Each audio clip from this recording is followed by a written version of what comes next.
Introduction. Once upon a time, there stood a majestic mountain known as Kunlun Mountain, home to a group of celestial beings who diligently practiced their arts. Each year, they welcomed students from the three realms, and thus, the renowned Kunlun Academy was born. As the annual enrollment season arrived once more, the academy welcomed an extraordinary group of students. Among them were the mischievous little Nezha, the crab eager to attain immortality, the playful exchange student Sun Wukong, and the intelligent and beautiful Hong Yu. Naturally, a myriad of demons and spirits sought to infiltrate the academy as well. With their arrival, Kunlun Academy became a stage for countless delightful and comical tales each day. Chapter 1. The mischievous Nezha goes to school. With his wind-fire wheels, he soared swiftly wielding his fiery spear. He exhibited remarkable strength. The universe circle and the cosmic silk were excellent for subduing demons and vanquishing evil. Battling dragons to protect the seas, he became renowned for his formidable prowess. Indeed, this refers to our little hero, Nezha. Yet, did you know that before he became the awe-inspiring celestial deity, he was once a mischievous and troublesome child? Let us witness the chaos he has unleashed this time. At the marketplace of Chontang Pass, Nezha was orchestrating a grand pig riding competition with a group of children. Each child rode a pig, and Nezha mounted a black pig. With a mighty call, he exclaimed, "Whoever gets poked by the spear will surely meet their end. Run!" At his command, the pigs dashed off towards the other end of the marketplace, squealing and knocking over stalls, causing a scene of chaos as fruits and vegetables flew in all directions. The vendors, in hot pursuit, cried out in frustration. "Ah, my vegetables! Nezha, you little troublemaker!" shouted one vendor. "You wicked little monster! Why do you torment us again?" lamented another. Oblivious to their grievances, Nezha playfully donned vegetable leaves on his head, reveling in his antics. It was only by evening that he returned home, hands in pockets and a straw dangling from his mouth. Upon arriving at his doorstep, he found several villagers indignantly surrounding his parents, recounting the mischief he had caused. "He rode his pig and overturned my vegetable stall," one villager exclaimed. "He tossed a firecracker into the latrine, splattering me with filth." Another complained. A distraught woman clutched her child, crying, "Look at what he has done to my son." Beside her stood a small boy, his entire body dyed blue, with only his eyes visible as they darted about. Upon seeing him, Nezha jumped back in surprise. "Where did this little smuff come from?" he teased. The boy burst into tears. "You're the smuff. You're the one who put me in the dye vat," Nezha retorted. "But weren't you the one hiding in there during our game of hide and seek?" With that, he began to dance and sing. Beyond the mountains and the seas, there's a group of little smurfs. The woman pleaded, "Please, could someone control Nezha?" Others joined in the outcry. "Please, we can't endure this any longer." Li Jing and Madame Yin continuously apologized. "Please calm down. It is our failure to discipline our son," Madame Yin soothed. "Any losses will be compensated in full," Li Jing assured solemnly. Nezha, however, remained unfazed. "Didn't I already compensate them with silver?" he mocked. "Nezha, enough!" Madame Yin scolded, grabbing him by the collar and dragging him home, locking him in his room. With a deep sigh, she said, "You shall reflect on your actions until dinner." Nezha, accustomed to this, replied lazily, "Fine, fine." Once she left, he leaped on his bed, propped his legs up, and began to hum a tune. "Staying home all day is so dull, my spirit is low. After eating and growing plump, I'd rather go out and stir up some fun. Parents, do not worry, I shall not run away from trouble. I'll roam the heavens and the earth, carefree and joyous, oh so joyous." Outside the door, Li Jing and Madame Yin shook their heads in resignation upon hearing his complaints. Now that both his elder brothers have achieved success, perhaps we should send Nezha to study sorcery, Li Jing suggested. Madame Yin turned her head away, her voice trembling. "But I am reluctant to let him go," Li Jing reassured her. "It is only natural to feel this way after nurturing him for 3 years, but we cannot allow him to continue this way, lest he creates a grave disaster." Madame Yin wiped her tears. "I know this day would come eventually. I suppose I should speak with him." With gentle resolve, she pushed open the door to his room. "Nezha, dear, I have something to discuss with you. Would you be willing to?" "I won't go," Nezha interrupted, turning to lay face down on his bed. "I am dead. Please burn paper if you need anything." Madame Yin sighed. Unperturbed, she sat beside him and pulled out a book from her sleeve, its cover emblazoned with the words Kunlun Academy Enrollment Handbook. "Son, look at what this is," she coaxed. Nezha did not even glance. "I'm not interested," he replied dismissively. Madame Yin opened the book with a smile. This is the enrollment handbook for Kunlun Academy, she said mysteriously. As she opened it, the scenes within sprang to life, each page displaying moving images accompanied by explanatory voices. A resonant voice of an elder announced, Kunlun Academy comprises 3 divisions: the Lousy Academy, the Tongtian Academy, and the Primitive Academy. Instantly captivated, Nezha sprang up, peering in curiosity at the animated illustrations. Madame, chuckling, closed the book. Did you see that, Nezha? At Kunlun Academy, you can not only cultivate your character, but also learn powerful spells and skills that will earn you the admiration of all. Nezha remained skeptical. Is it really that wonderful? Mother, you wouldn't be deceiving me, would you? Lying would be beneath me, she assured him. Still uncertain, Nezha asked, You're not trying to send me away because you find me bothersome, are you? Madame shook her head vigorously. Of course not, silly child. I cherish you dearly. After confirming multiple times, Nezha finally accepted the handbook. Fine, I'll go. But if it's not fun, I can always return, he declared resolutely. Madame embraced him with joy. That's my good son. I shall prepare your belongings right away. The next morning, as dawn broke, Li Jing and his wife busied themselves packing the carriage. Upon witnessing the overflowing cart, Nezha was taken aback. Nezha inquired, Mother, do you wish for me never to return? Lady my dear, this cart is filled with your garments and an abundance of your favorite delicacies. Li Jing, standing nearby, chuckled. Li Jing, reassuring a mother's heart is heavy when her son embarks on a journey. Your mother has prepared clothes for you through all 4 seasons. Lady raised her sleeve to wipe away her tears. Lady choked up, my child, I shall miss you dearly. Unable to endure the emotional atmosphere, Nezha leaped onto the cart. Nezha playfully, Mother, if you cease your tears, I shall regard you as a true warrior. Lady broke into laughter. Lady chuckled, you mischievous child. Soon after, Li Jing and Nezha bid farewell to Lady and set forth on their journey. Upon reaching the village entrance, they were greeted by a throng of villagers come to see them off. Nezha pulled back the cart's curtain to gaze outside. The village children were all beaming with joy, their happiness surpassing even that of the New Year festivities. Villager, male, may you have a safe journey, sir. Villager, male, the little ancestor has finally departed. It is a celebration for all. Villager, female, from now on, life in Chintang Pass shall be much improved. Sound of curtain being drawn. Nezha swiftly yanked open the curtain, extending half of his body outside and making a silly face at them. Nezha playfully, hee. Villager child, Sound of fleeing footsteps. The villagers immediately screamed and scattered in all directions. Nezha laughed heartily and reclined back in the cart to take a nap. At noon, in a small grove, Li Jing stopped the cart to feed the horse. Nezha stretched and hopped off the cart to loosen his limbs when he suddenly heard a faint cry for help. Little crab, anxiously, help. Help! Following the sound, Nezha spotted a large blue crab suspended upside down from a branch ahead. Having never seen such a sizable crab, he drooled at the sight. Sound of swallowing. Nezha delighted, wow, steamed crab, my favorite. Yet, he quickly reconsidered, how could this crab speak? It must have gained sentience. Nezha picked up a stone and flicked it, severing the rope that bound the crab. Sound of stone flying. With a thud, the crab fell to the ground. Cat demon startled, who's there? A voice scolded from below the tree. Nezha then beheld a cat demon, child's-eyed, with a human face and feline body, its long tail erect behind it. It was squatting on the ground, tending to a fire with cumin and soy sauce nearby. Nezha calmly, so you are a cat demon. Nezha clapped his hands. Nezha interrogated, did you bully this little crab? The little crab was attempting to escape quietly when the cat demon suddenly snatched it back, helplessly flailing its 8 legs. Little crab, terrified, help, help. Inherently inclined to champion the oppressed, Nezha could not bear to witness such bullying. Thus, he coldly commanded the cat demon. Nezha commanded, I shall count to 3, you must release it.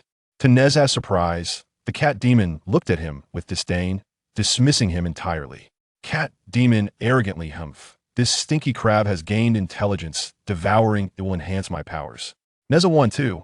Cat demon shouted a warning, I advise you not to meddle, or I shall consume you as well. Chapter 2. Confronting the cat demon, rescuing the crab. Before the cat demon could finish its sentence, Nezha lunged forward and struck it with a punch. Sound of impact. With a loud thud, the cat demon was sent flying, crashing against a tree trunk before plummeting down. The cat demon groaned in pain. Cat demon pained, ouch. Cat demon angry, you did not count to 3. How could you strike before finishing? Nezha, hands in pockets, tilted his head, and regarded it. Nezha lazily, what I said can only be considered words, not a count. The cat demon, infuriated, extended its claws, sharp and menacing, and lunged at Nezha with a cry. Sound of a cat's yowl. As the cat demon leapt towards him, Nezha grinned widely, swiftly raising his foot to kick. Sound of soaring. With a whoosh, the cat demon was sent soaring into the sky. After a considerable interval, the cat demon crashed back to the ground. Nezha seized the demon by its tail, pulling it straight and spinning it around. The little crab watched in astonishment, its eyes resembling lanterns.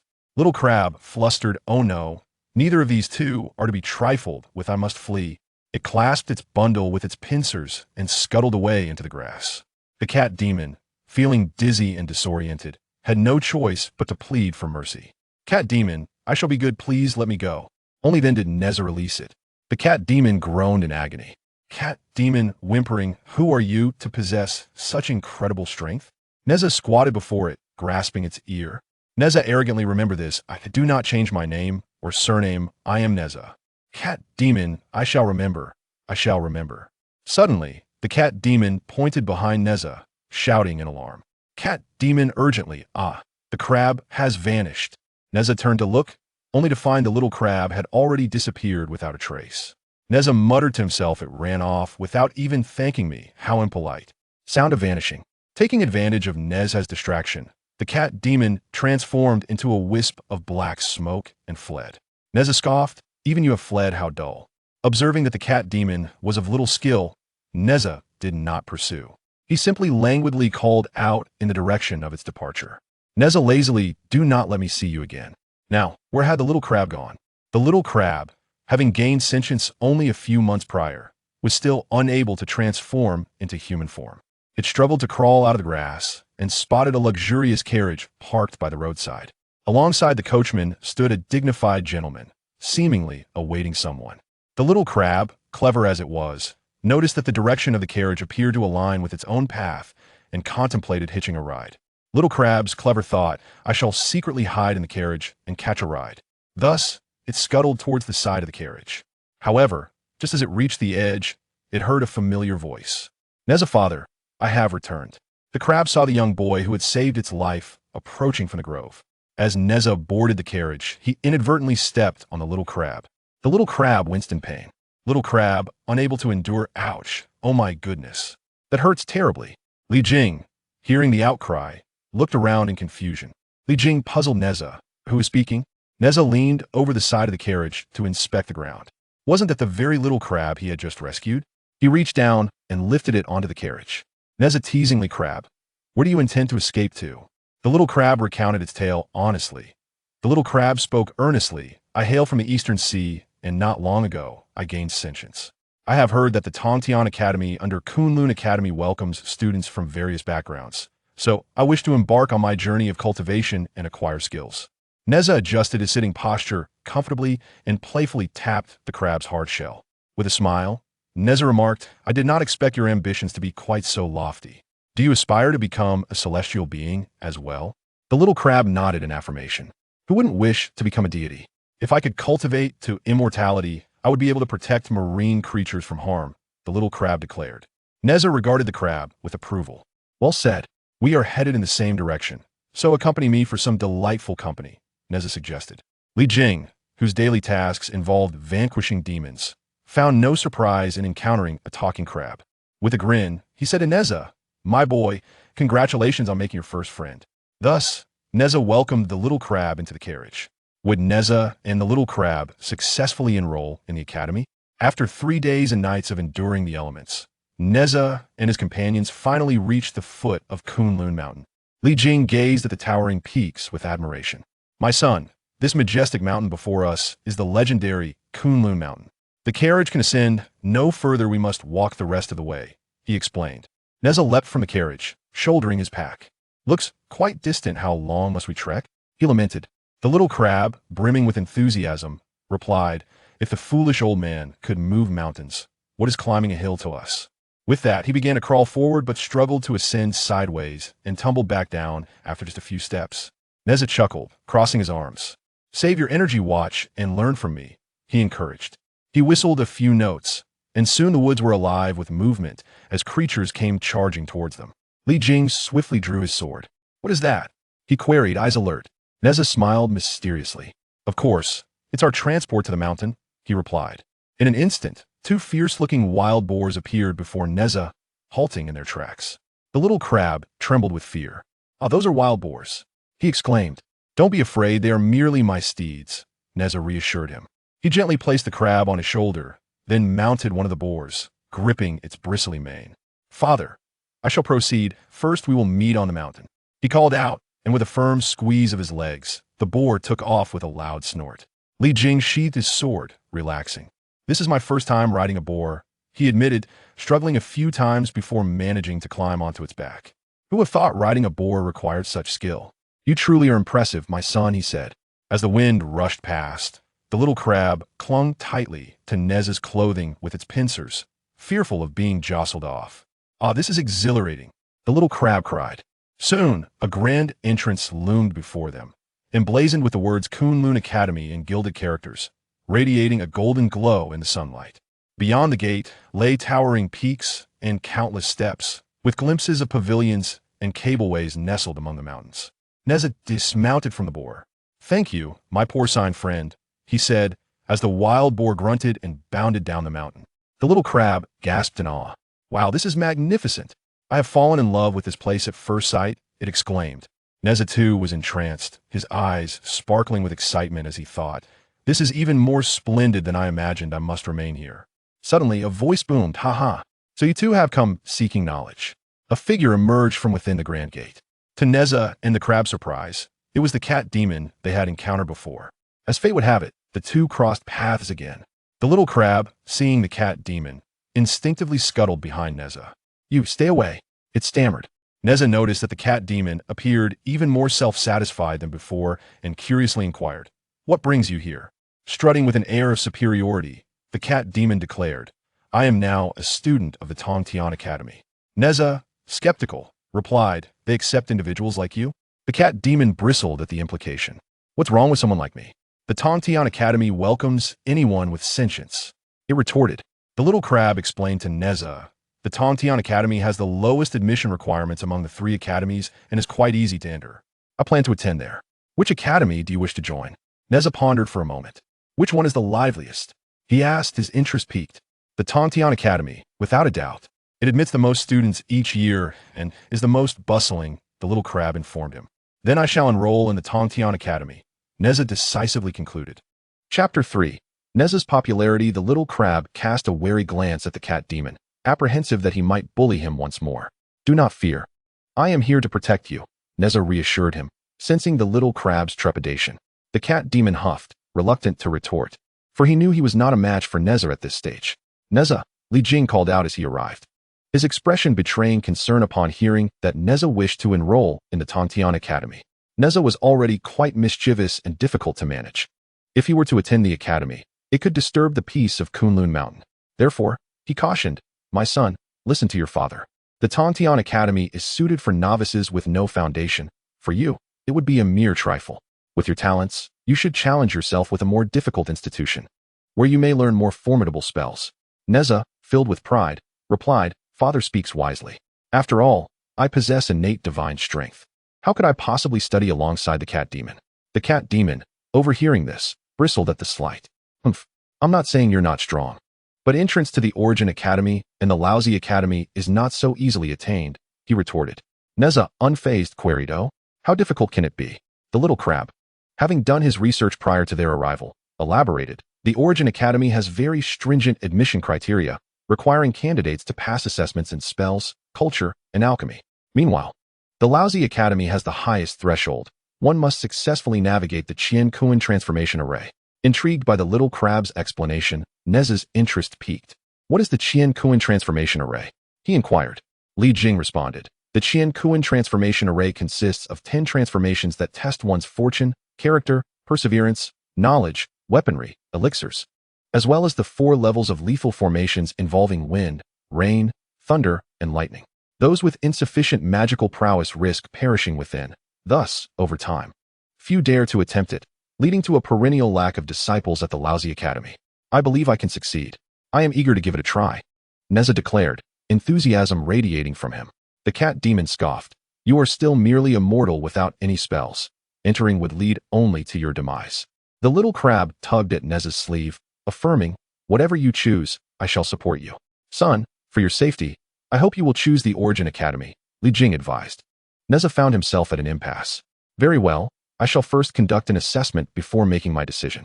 Thus, as they conversed, they entered the grand gates of Kunlun Mountain, proceeding to the registration desk for information logging. Upon hearing Nezha's name, the teachers from both the Origin Academy and the Lousy Academy simultaneously rose in astonishment. The teachers circled around Nezha, expressing their admiration. So you are Nezha. Come to our academy, the teacher from the Origin Academy urged. Our academy is the best. It is tranquil and undisturbed, the teacher from the Lousy Academy added. Your academy's students have all perished in the array. Indeed, it is quiet. With only the lingering spirits remaining, the teacher from the Origin Academy retorted. Sound of laughter. Angry teacher, do not defame our academy. A prodigy like Nezha is naturally destined for the most prestigious institution. Original teacher, reluctant. Our original academy has produced numerous talents, including the renowned 12 immortals of Kunlun. Nezha, enough of the noise. Esteemed teachers, I am aware of my desirability and your eagerness, but I implore you to remain calm. He dug into his ears and glanced at the teacher from the original academy. Nezha, come forth and let me witness the prowess of your academy. At this moment, a throng of curious students gathered at the registration desk, engaging in animated discussions. Student 1. Who is this that prompts a rivalry between two teachers? Student 2. Is it possible for a student to request a demonstration from his teachers? How audacious. The teacher from the original academy was elated. Securing Nezha's attention would be a monumental achievement. Original teacher, confident. Allow me to present a brief showcase of our academy's magic. The original academy teacher stepped into an open area. He produced a stone from beside him and placed it on the table. Original teacher, today, I shall enlighten you on the concept of transmuting stone into gold. He recited an incantation, gesturing lightly at the stone, which then transformed into a dazzling nugget of gold, glimmering under the sun's rays. The onlookers were awestruck, exclaiming in wonder. Several students eager to register could not resist rushing forward. Student 1, mine.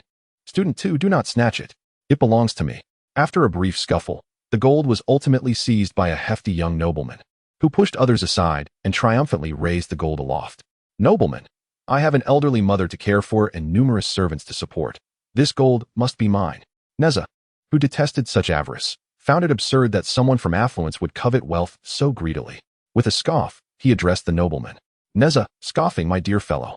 While your enthusiasm is commendable, why not ascertain the authenticity of this gold? After all, it originated from a mere stone. The admissions teacher from the original academy smiled silently. The nobleman, considering Nezha's words, conceded some merit to his reasoning. They say true gold is the hardest substance, so he imitated the adults and opened his mouth wide, biting down on the gold with all his might. The crowd held its breath, only to hear a sharp crack. Sound of breaking. The nobleman stood frozen, mouth agape. His expression twisted in shock. Nezha leaned in for a closer look and erupted in laughter. It turned out the nobleman's two prominent front teeth had shattered. The gold reverted to stone. Not only did he fail to acquire the gold, but he also lost 2 teeth, prompting the crowd to erupt in laughter. Nezha, those consumed by greed shall inevitably face retribution. Teacher, continue your performance. Let me see what other tricks you possess, shall you? The original teacher chuckles. Transmuting stone into gold is merely a simple exchange of matter, but observe this. With a flourish of his robe, the teacher executed a series of impressive martial arts moves in the air. Student 1. Teacher, your display was as fierce as a tiger, yet everyone remains unscathed. Student 2. A mere facade, a mere facade. The original teacher. This move is called striking the ox from afar. If I am not mistaken, someone on the other side of the mountain has already fallen victim. Before he could finish his sentence, an agitated figure appeared over the mountain's peak. TAIBAIJINXING. Furious. Who struck me just now? I was in the midst of my business when I was unexpectedly sent flying. I haven't even wiped yet. The original teacher hurriedly took cover. TAIBAIJINXING stormed off, seething. TAIBAIJINXING, I shall settle this score with you later. Once he had cursed and vanished. The crowd erupted in laughter. The sound of laughter from the crowd. Nezha, remember, striking the ox from afar can easily harm the innocent. Little crab, haha.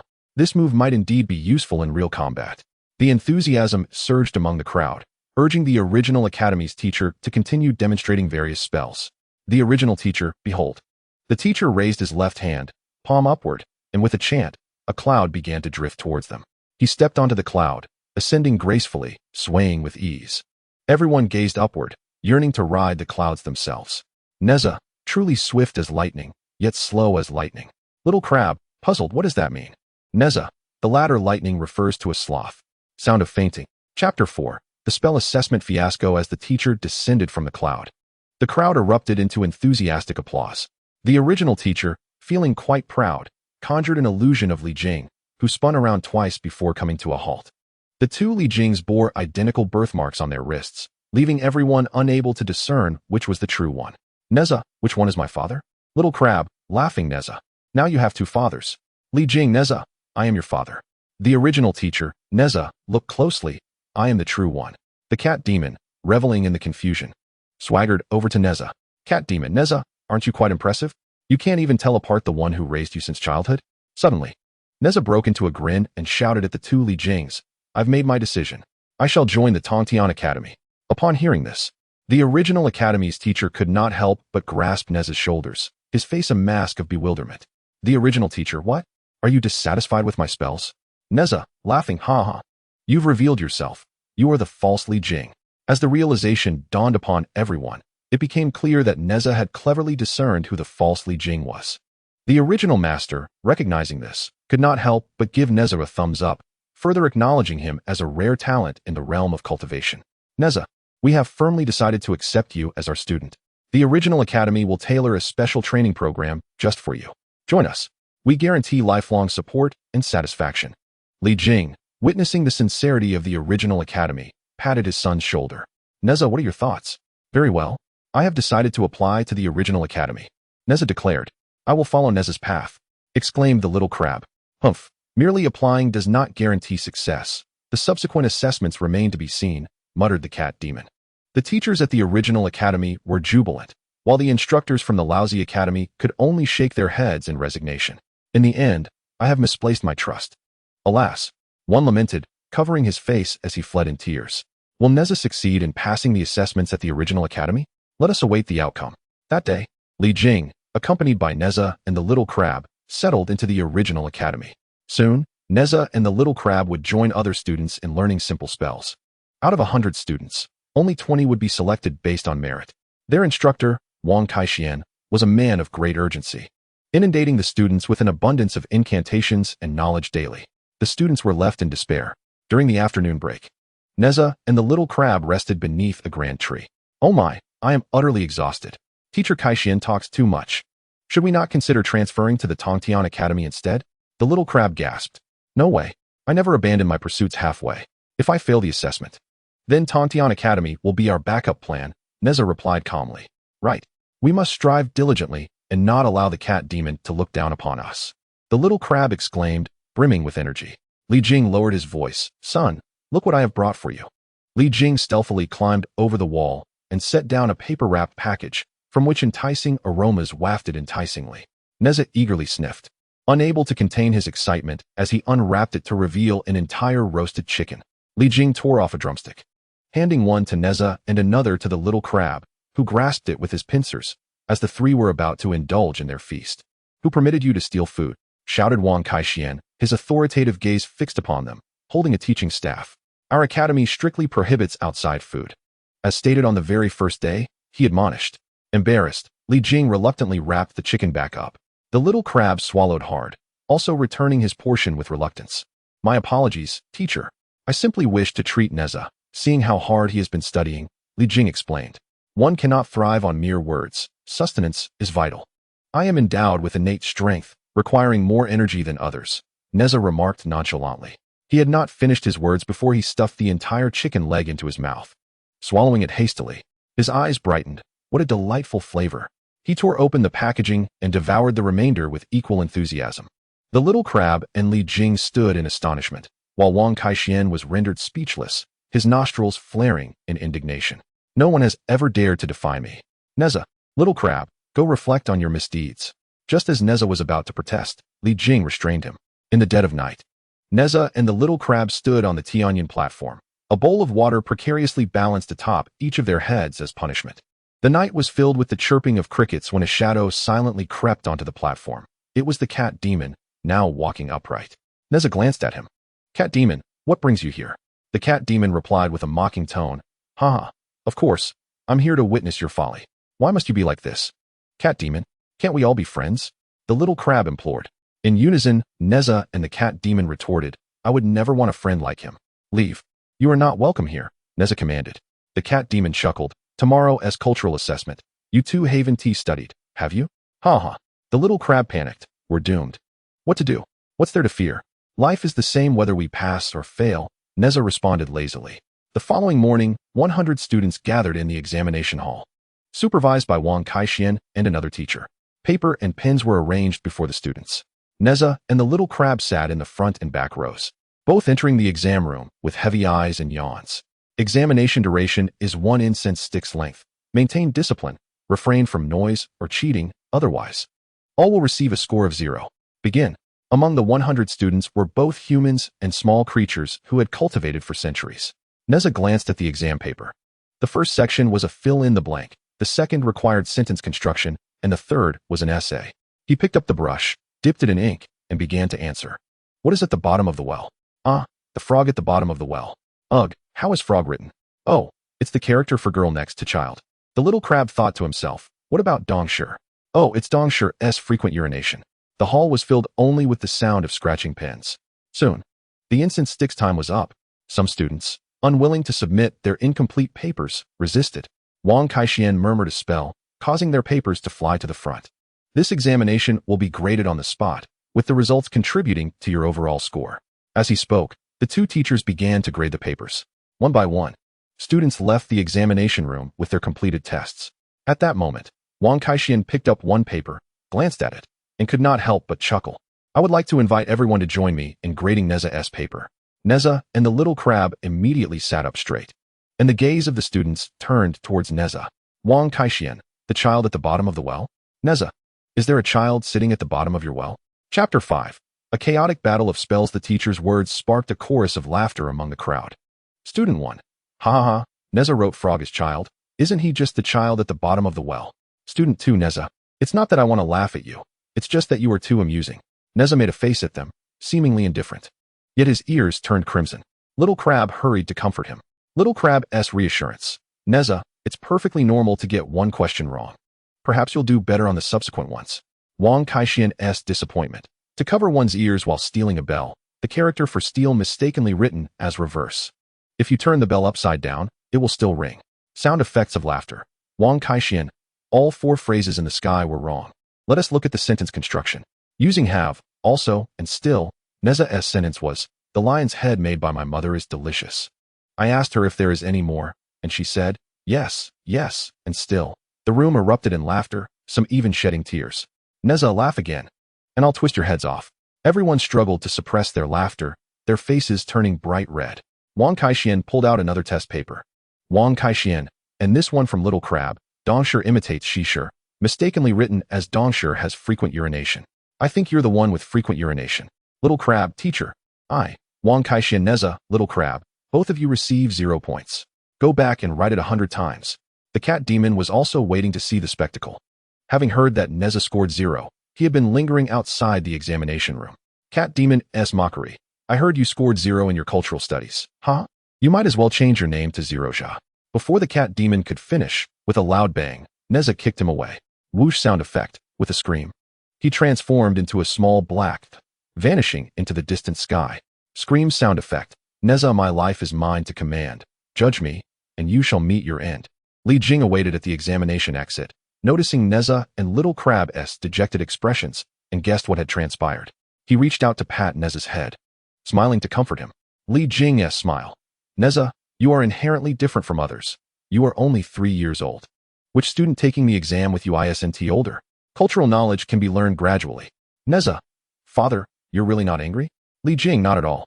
Scoring 0 signifies ample room for improvement. Nezha leaped up 3 feet high, regaining his carefree demeanor. Nezha, I, the young master, have sailed past the great iceberg. Once I overcome this hurdle, it will be nothing but sunny days ahead. Little Crab's admiration. Although Nezha appeared dejected, he could be incredibly optimistic and cheerful at times. Li Jing, as long as he is happy. Yet, I can't help but worry about tomorrow's spell examination. The spell test was to be held at the Taoist temple, where everyone would draw lots for topics. Coincidentally, both Nezha and Little Crab drew the control spell. Little Crab began to chant incantations. Do not worry, I possess considerable proficiency in manipulation, Nezha confidently declared. What do you intend to manipulate? Wang Kaixin inquired. It was evident that Nezha had become the center of attention atop Kunlun Mountain, as news of his impending magical assessment spread, drawing numerous spectators hidden among the trees and grass, all eager to witness the folly of this legendary figure. Nezha tossed a small stone in his hand and replied to Wang Kaixin, I plan to manipulate this stone. Remember, when manipulating objects, be cautious not to cause harm. Begin. Wang Kaixin instructed. Nezha recited the incantation. All methods converge into one. The great path is simplicity itself. All things possess spirit. Objects move with the heart. Swift as the law commands. This incantation was taught by his instructor, yet Nezha had spent half of the class in slumber, grasping only fragments of the lesson. He recited it 3 times, but the egg-sized stone remained utterly still. Whispers erupted among the onlookers. Nezha must have been visiting the Duke of Zhou during class. He has no idea what the teacher was discussing, whispered one student. Given his demeanor, he surely did not review after class, remarked another. Nezha circled the stone, pointing at it while muttering the incantation. Suddenly, with a loud pop, the stone swelled to the size of a watermelon. Wang Kaixuan's brow furrowed deeper, and even the little crab felt a pang of anxiety for Nezha. Oh no, the stone has grown larger. How will he control it now? The little crab fretted. Recalling his teacher's advice to maintain unwavering focus while reciting the incantation, Nezha closed his eyes and whispered the spell again. All methods converge into one. The great path is simplicity itself. All things possess spirit. Objects move with the heart, swift as the law commands. In the next moment, the stone trembled and lifted 1 meter off the ground. Nezha pointed eastward, and the stone soared in that direction. A triumphant smile spread across his face. With just a flick of his fingers, the stone could dart in any direction. Success! The stone has taken flight. The little crab exclaimed excitedly. Go forth, Pikachu! Nezha shouted. The stone swiftly flew out of the training ground, crashing with a thud against the head of TAIBAIJINXING, who had been napping. Startled awake, he felt a sizable bump form on his head and bellowed in frustration. How infuriating! I was just dozing off. Who is the miscreant responsible for this reckless act of airborne debris? Under Nezha's command, the stone wobbled back, and TAIBAIJINXING followed it over the hill, spotting the students undergoing their assessment. Is that not Nezha? He muttered to himself. He has come to Kunlun Academy as well. Why was I not informed? This child possesses remarkable talent. Yet, before he could finish his thought, the flying stone suddenly ignited, no longer obeying Nezha's commands, darting erratically up and down, fast and slow. The gathered students screamed in terror and fled, while the little crab, moving sideways, struggled to escape at a leisurely pace. A fiery stone thudded onto his back shell. The little crab cried out in anguish, ouch! It burns. Help! I'm going to be cooked. Nezha, in a fluster, little crab, I'm coming. Nezha reached out to move the stone, but it was too hot, causing him to retract his hand in pain. Master Tai could no longer bear to watch. Chanting a spell, he swiftly sent the stone flying aside, extinguishing the flames. Nezha hurriedly helped the little crab up, examining his burns. Nezha, with concern, crab, are you all right? The little crab, in distress. Oh dear, my back hurts so much. Upon closer inspection, Nezha noticed a mark on the crab's shell, scorched by the fiery stone, resembling the shape of a sun. Nezha, astonished, the mark of the sun god. Crab, I'm so sorry, it was my lack of skill that harmed you. With that, Nezha sat down on the ground and began to weep uncontrollably. Hearing this, Li Jing rushed over, witnessing Nezha in tears for the first time. He approached and gently patted his back, speaking earnestly. Li Jing, with gravity, Nezha, magic can save lives but also inflict harm. To wield it wisely, you must pay attention in class and practice diligently. Otherwise, calamity may ensue. Remember this lesson well. Nezha, choking back tears, Father, I will remember. Chapter 6. The creation of the super stinky egg. In the previous episode, Nezha had failed his magical examination, but under his father's earnest guidance, he had learned from his mistakes. The little crab's burn was treated and healed by Li Jing using a cold compress. Little crab, gratefully, thank you, Lord Li. Wang Kaixin, next magical tester, little crab, please step forward. Little crab was a name the little crab had whimsically chosen for himself. When he heard the teacher call his name, he felt quite nervous. As he scuttled sideways, his left foot tripped over his right. and his front legs tangled with his back, causing him to tumble amusingly, which elicited laughter from the other students. Nezha approached and patted Little Crab's back shell. Nezha, encouragingly, relax, I'm here with you. You can do it. Little Crab nodded, making his way to the empty space of the arena, where he was to manipulate a pebble. Little Crab, murmuring, all methods return to one. The great way is simple. Sincerity begets spirit. I command you swiftly. However, the pebble remained utterly motionless. Little Crab was drenched in sweat, making several attempts, yet the pebble still did not heed his command. Nezha clenched his fists, feeling only anxiety. Finally, time was up, and Wang Kaixian announced that Little Crab had scored 0 in his magical examination, marking him as unqualified. A cat demon appeared among the crowd, laughing the loudest. Cat demon, mocking. Oh dear, how delusional. I knew this stinky crab lacked spiritual power and would never pass. I advise you to be realistic and attend the Celestial Academy instead. Little Crab returned, dejected, with no desire to retort the cat demon's taunts. He could not help but doubt whether he was truly destined for the Celestial Academy. Nezha's anger. Cat demon, are you once again eager to experience my flying fist? The cat demon, fearful of being punished, timidly retreated. Crab Xiaobao shed a few tears. Crab Xiaobao weeping. Nezha, am I too foolish? Sob. Nezha comforting, Crab Xiaobao. You are the most intelligent crab I have ever encountered. As the saying goes, failure is the mother of success. We still have the alchemy assessment ahead. We shall surely succeed. Nezha extended his hand, and Crab Xiaobao placed his claw in Nezha's palm. Nezha, Crab Xiaobao in unison, let us do our best. The two revitalized their spirits and set off to prepare for the alchemy examination. From a distance atop the mountain, TAIBAIJINXING observed this scene, flicking his whisk and nodding in appreciation. That evening, students lined up outside the alchemy room of the Primitive Academy, waiting for their turn to take the exam. A student who had just completed his test emerged, exhaling smoke, his face and hair resembling a battlefield ravaged by cannon fire. As the supervising teacher announced his failure in alchemy, Wang Kaixian, Nezha, Crab Xiaobao, you two will form a group. Within 1 hour, you must concoct a Peiyuan pill. Nezha, Crab Xiaobao, yes. Nezha placed Crab Xiaobao on his shoulder and led him into the alchemy room. Crab Xiaobao, the Peiyuan pill is the simplest of all elixirs. Consuming it can eliminate impurities from the body and facilitate the flow of qi, establishing a solid foundation for a disciple's cultivation. Nezha, I am aware of this. So we must triumph in this trial and not allow that cat demon to look down upon us any longer. In the center of the alchemy room stood a massive cauldron, flames roaring fiercely beneath it. On another wall, an array of over 100 different herbs and substances was displayed. Nezha promptly set Crab Xiaobao down and approached the shelves to select materials for the Peiyuan pill. Sound of gurgling. Suddenly, Crab Xiaobao clutched his belly, his expression one of great distress. Crab Xiaobao's thoughts. Oh no, I drank raw water at lunch. And now my stomach is rebelling. What should I do? I cannot delay the exam. Not wishing to disturb Nezha, who was deeply focused on selecting herbs, and feeling intense pain in his belly, he had a sudden idea. Next to the herb rack, he discreetly relieved himself, producing a pile of small droppings.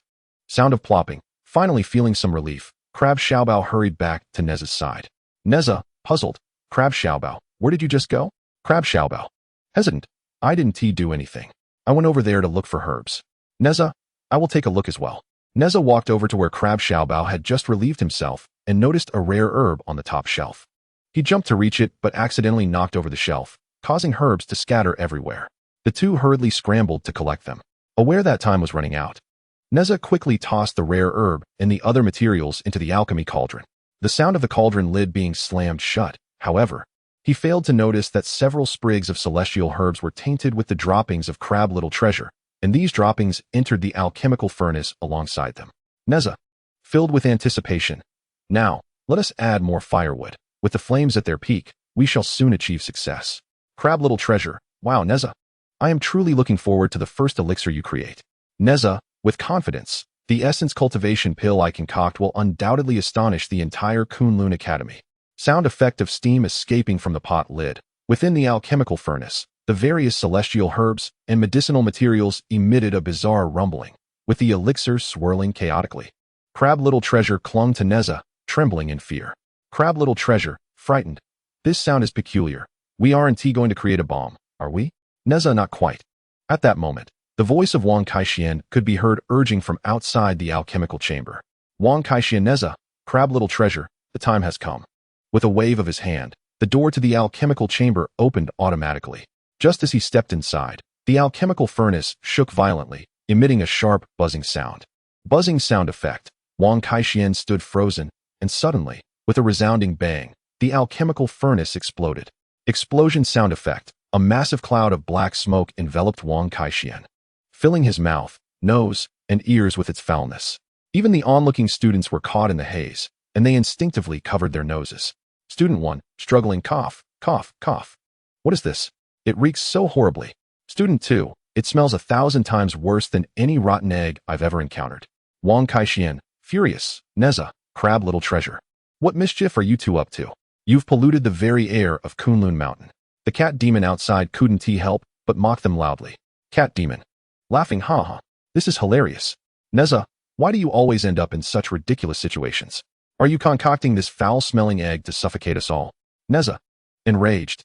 You. Nezha restrained himself, refraining from arguing with the cat demon, as he too was baffled by the turn of events. He pinched his nose with his fingers and asked Crab Little Treasure in a muffled voice. Nezha, puzzled, Crab Little Treasure, don't you find this strange?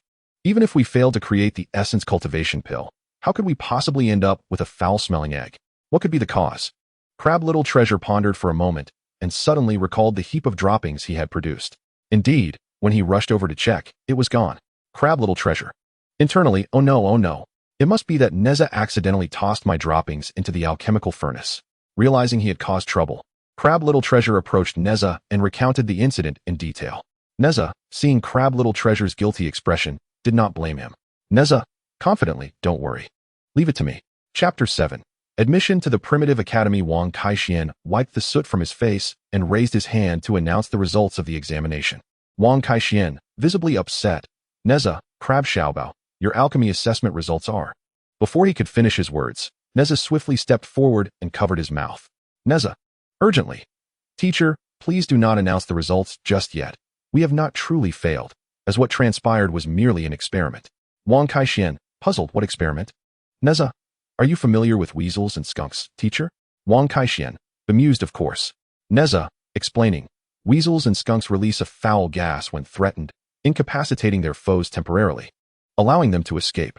The stinky egg we invented serves as a means to combat many malevolent creatures in dire situations. Wang Kaixian, skeptical, are you certain you are not deceiving me? Wang Kaixian paused, contemplating, and found some merit in Nezha's argument. Sensing his wavering resolve, Nezha pressed on. Nezha, Master Kaixian. This stinky egg is my invention, and I have named it the Super Invincible Kaixian Egg in your honor. What do you think? Wang Kaixian, both amused and exasperated, realized that, indeed, it was the first time in many years that such a biochemical weapon had been developed.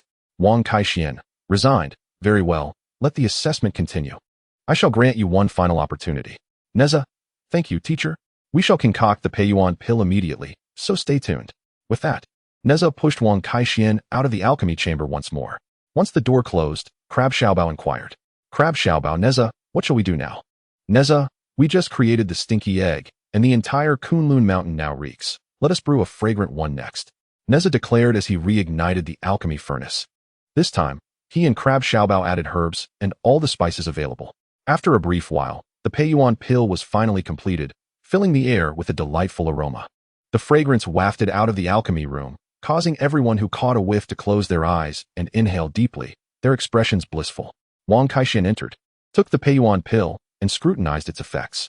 Wang Kaixian, praising. Quite impressive, Nezha shows considerable talent.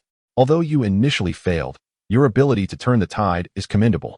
I hereby declare that Nezha and Crab Xiaobao have passed the alchemy assessment. Crab Xiaobao leaped with joy, overflowing with excitement. Crab Xiaobao, jubilant, wonderful. We have finally succeeded. Nezha, you are now my only idol. Nezha, proudly, it was my brilliance that led to the invention of the fragrant Peiyuan pill. Wang Kaixian, after several rounds of assessments. Nezha and Crab Xiaobao may proceed to the Primitive Academy. Hearing this, the cat demon could not contain her displeasure and stood up immediately. Cat demon, angrily, I object. Why should they be allowed to pass the entrance examination? Clearly, neither of them succeeded in the cultural or magical assessments. Teacher, are you showing favoritism? This is unfair. Many students were stirred by the cat demon's outburst. Many individuals raised their fists in protest. Student 1, unfair. Unfair. Student 2, I only failed the magic exam. Why am I not allowed to enter the Primordial Academy? Crowd, unfair. Unfair. Nezha clenched his fists.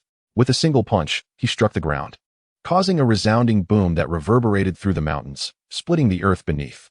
Sound of impact. The crowd recoiled in fear, falling silent, while the cat demon hurriedly sought refuge among them. Nezha, who dares to challenge me? I shall relinquish my spot at the Primordial Academy if someone can defeat me. Is there anyone willing to duel? Wang Kaixian raised his hands to calm the crowd and began to explain. Wang Kaixian solemnly, everyone, please be quiet. I understand your confusion. In fact, during the 3 assessments, grades are not the most crucial aspect. They serve merely as a reference. The character of the academy is what truly matters. Gradually, the crowd quieted, listening intently to Wang Kaixian. Wang Kaixian, if one questions Nezha's character, allow me to elaborate. On the path to the entrance exam, Nezha saved a small crab that was nearly devoured by the cat demon. His kindness and willingness to stand up for the oppressed are commendable qualities. Crowd, we were unaware of this. The cat demon shrank back, feeling guilty. The small crab gazed gratefully at Nezha. Little crab's inner voice in my heart. Nezha is a great hero. Wang Kaixian. Secondly, when punished for sneaking a bite of roasted chicken, despite the absence of a guard, both Nezha and Little Crab did not slack off. This demonstrates their honesty and integrity. Thirdly, during the alchemy assessment, Little Crab caused a mishap that nearly led to failure. Yet Nezha did not blame his companion, but instead proactively sought solutions. Not shirking responsibility is a rare virtue. As the teacher extolled Nezha's many virtues, the crowd's gaze gradually transformed into admiration. Nezha wore a proud expression. Nezha's inner voice. It appears I possess so many admirable qualities. Haha. Wang Kaixian now? Does anyone still harbor objections regarding Nezha and Little Crab passing the entrance exam? Crowd loudly. None. Congratulations, Nezha. Nezha, shyly. Thank you, everyone. I will strive to cultivate diligently. Li Jing watched Nezha, his eyes glistening with tears, and he wiped his eyes with his sleeve. Li Jing, with satisfaction, my dear. Our Nezha has matured and become sensible. With the examination concluded, Nezha was set to move into the Primordial Academy to begin his training and life there. Li Jing also needed to return to Qintang Pass. As they prepared to part, Nezha escorted him down the mountain. Li Jing repeatedly cautioned Nezha. Li Jing earnestly, my son. You have always been mischievous and reckless, often acting without considering the consequences. Now that you will be without your parents to help you clean up the mess, you must rely on yourself. Nezha, nonchalantly. Father, do not worry. I can manage myself. Li Jing, Little Crab, you are more level-headed than Nezha. Please keep an eye on him for me. Moreover, as far as my knowledge extends, the Kunlun Mountains are not as tranquil as they appear. The Tongtian Academy is home to many mischievous creatures, and you should exercise caution and look out for one another in times of trouble. Crab Xiaobao obediently responds, I understand. My lord. Nezha expresses disdain. Father, you are even more verbose than my mother. Regardless, I shall bear the consequences of any mischief I cause. Li Jing laughs. Well, while that may be true, I would prefer not to be summoned by the parents. With that, Li Jing bid farewell to Nezha and the others. Nezha's reluctant thoughts. Father, take care on your journey. Though Nezha did not vocalize it, it was his first time departing from his family, and he couldn't help but feel a twinge of sadness. To comfort him, Crab Xiaobao adorned Nezha's head with a flower crown he had woven. Crab Xiaobao, do not be disheartened. Let us joyfully embrace this new chapter of life together. Nezha cheers, long live freedom. Chapter 8. Crab Xiaobao accidentally consumes Dongming grass that very night. Nezha and Crab Xiaobao settled into their dormitory at the Primitive Academy. Each dormitory housed 10 students, and Nezha's bunk was conveniently adjacent to Crab Xiaobao's. On their first night in the communal dormitory, excitement kept everyone awake. After introductions, they began gossiping. The silverfish spirit from Taihu, slender and fair, spoke incessantly. Silverfish spirit mysteriously, hey, did you know? Our class is said to have recruited quite a number of formidable students. Crab Xiaobao curiously inquires, how formidable? Can they surpass Nezha? Silverfish spirit, have you heard of that monkey that sprang forth from a stone? Nezha scoffs, humph. Every year, numerous exceptional beings emerge from the 3 realms. What can a monkey born from a stone possibly possess in terms of extraordinary talent? It's merely a display of mediocre skills. Another roommate, a catfish spirit, loved to wriggle about on the bed, and whenever he spoke, bubbles would erupt from his mouth. Catfish spirit, puffed. Nezha, don't let your pride get the better of you. As the saying goes, beyond the mountains, there are mountains, and outside of people, there are people. Perhaps that stone monkey is indeed more powerful than you. Upon hearing that someone might be stronger than him, Nezha instantly perked up, bouncing off his bed like a carp. Nezha, if I encounter him, I'll be the first to challenge him to a duel. I shall show him who truly reigns supreme in the Kunlun Mountains. Catfish spirit. Puffed. That's the spirit. I can hardly wait to witness this spectacle. Puffed, puffed, puffed. Nezha extended his finger to pop the bubbles floating in midair. As one bubble descended, the little crab snipped it with its claws, producing a crisp sound. Crab Xiaobao. Nezha, Lordly has entrusted me with your well-being and has advised against inciting trouble. Nezha dismissively, fear not. I know my limits. Silver fish spirit. I have also heard that the stone monkey hails from Huahua Mountain and, due to his handsome appearance, calls himself the Monkey King. Nezha laughs. Ha ha, a grown man so vain and narcissistic. I am eager to meet him soon. Crab Xiaobao, we should encounter him in class in a couple of days. Why is there still a commotion? A stern voice suddenly resounded from outside the window. It was teacher Wang Kaixian, here to inspect the dormitory. Everyone promptly lay down, covered themselves with blankets, and sealed their lips. If I catch anyone refusing to adhere to bedtime, you shall accompany me to run the stairs for physical training. After waiting for a moment, ensuring that silence enveloped the room, Wang Kaixian proceeded to the next dormitory. Everyone, let us all retire for the night. We shall converse more tomorrow, Nezha whispered, feeling a profound curiosity towards the stone monkey.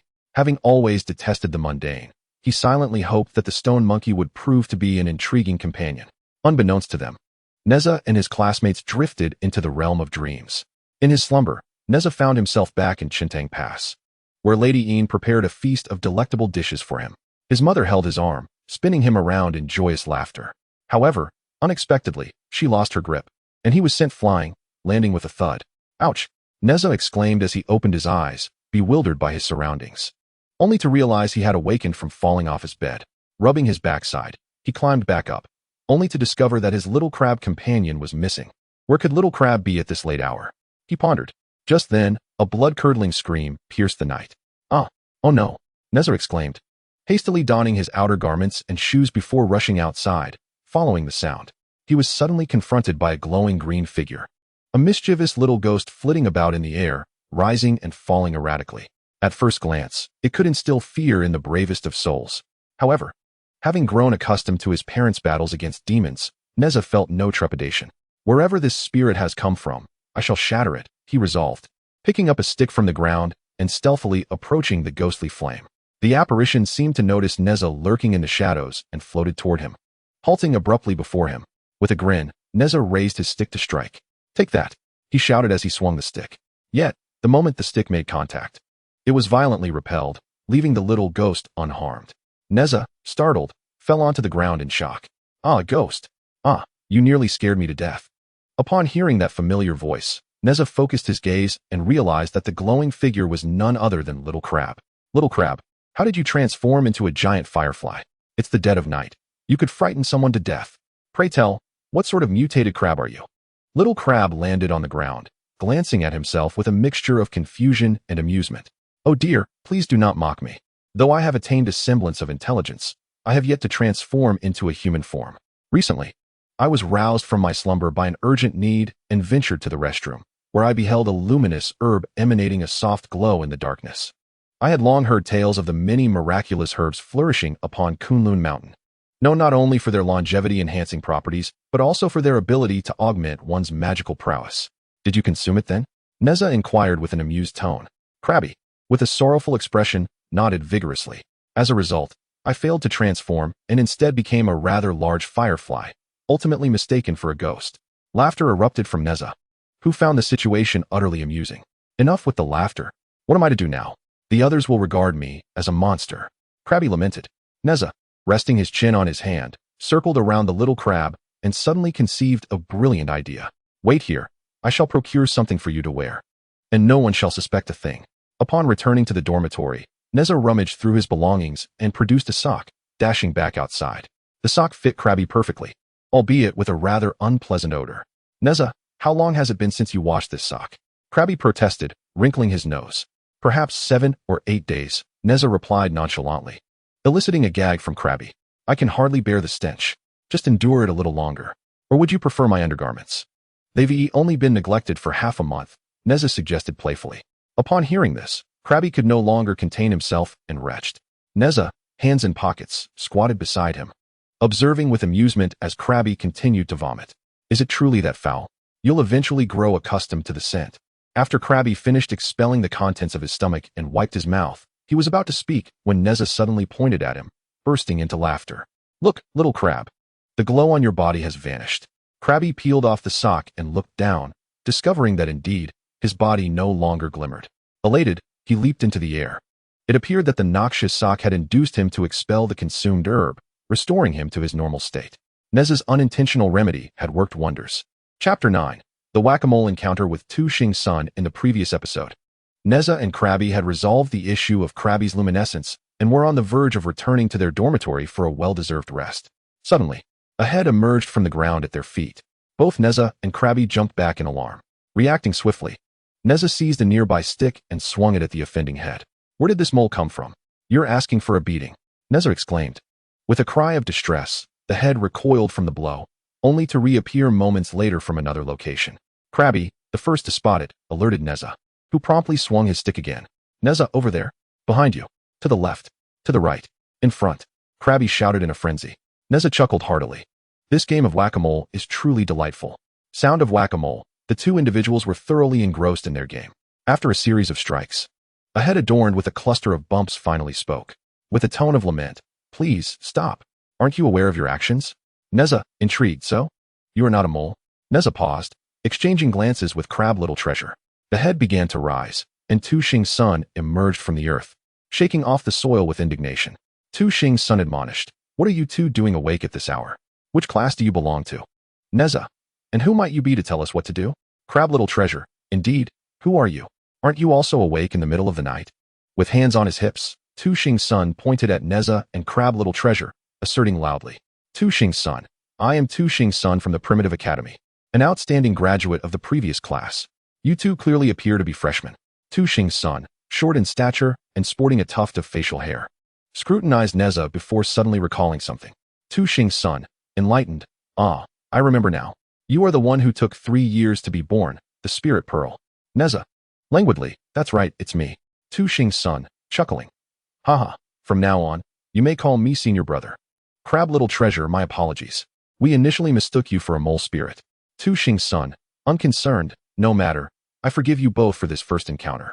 Tonight, I am on duty to patrol the entire Primitive Academy.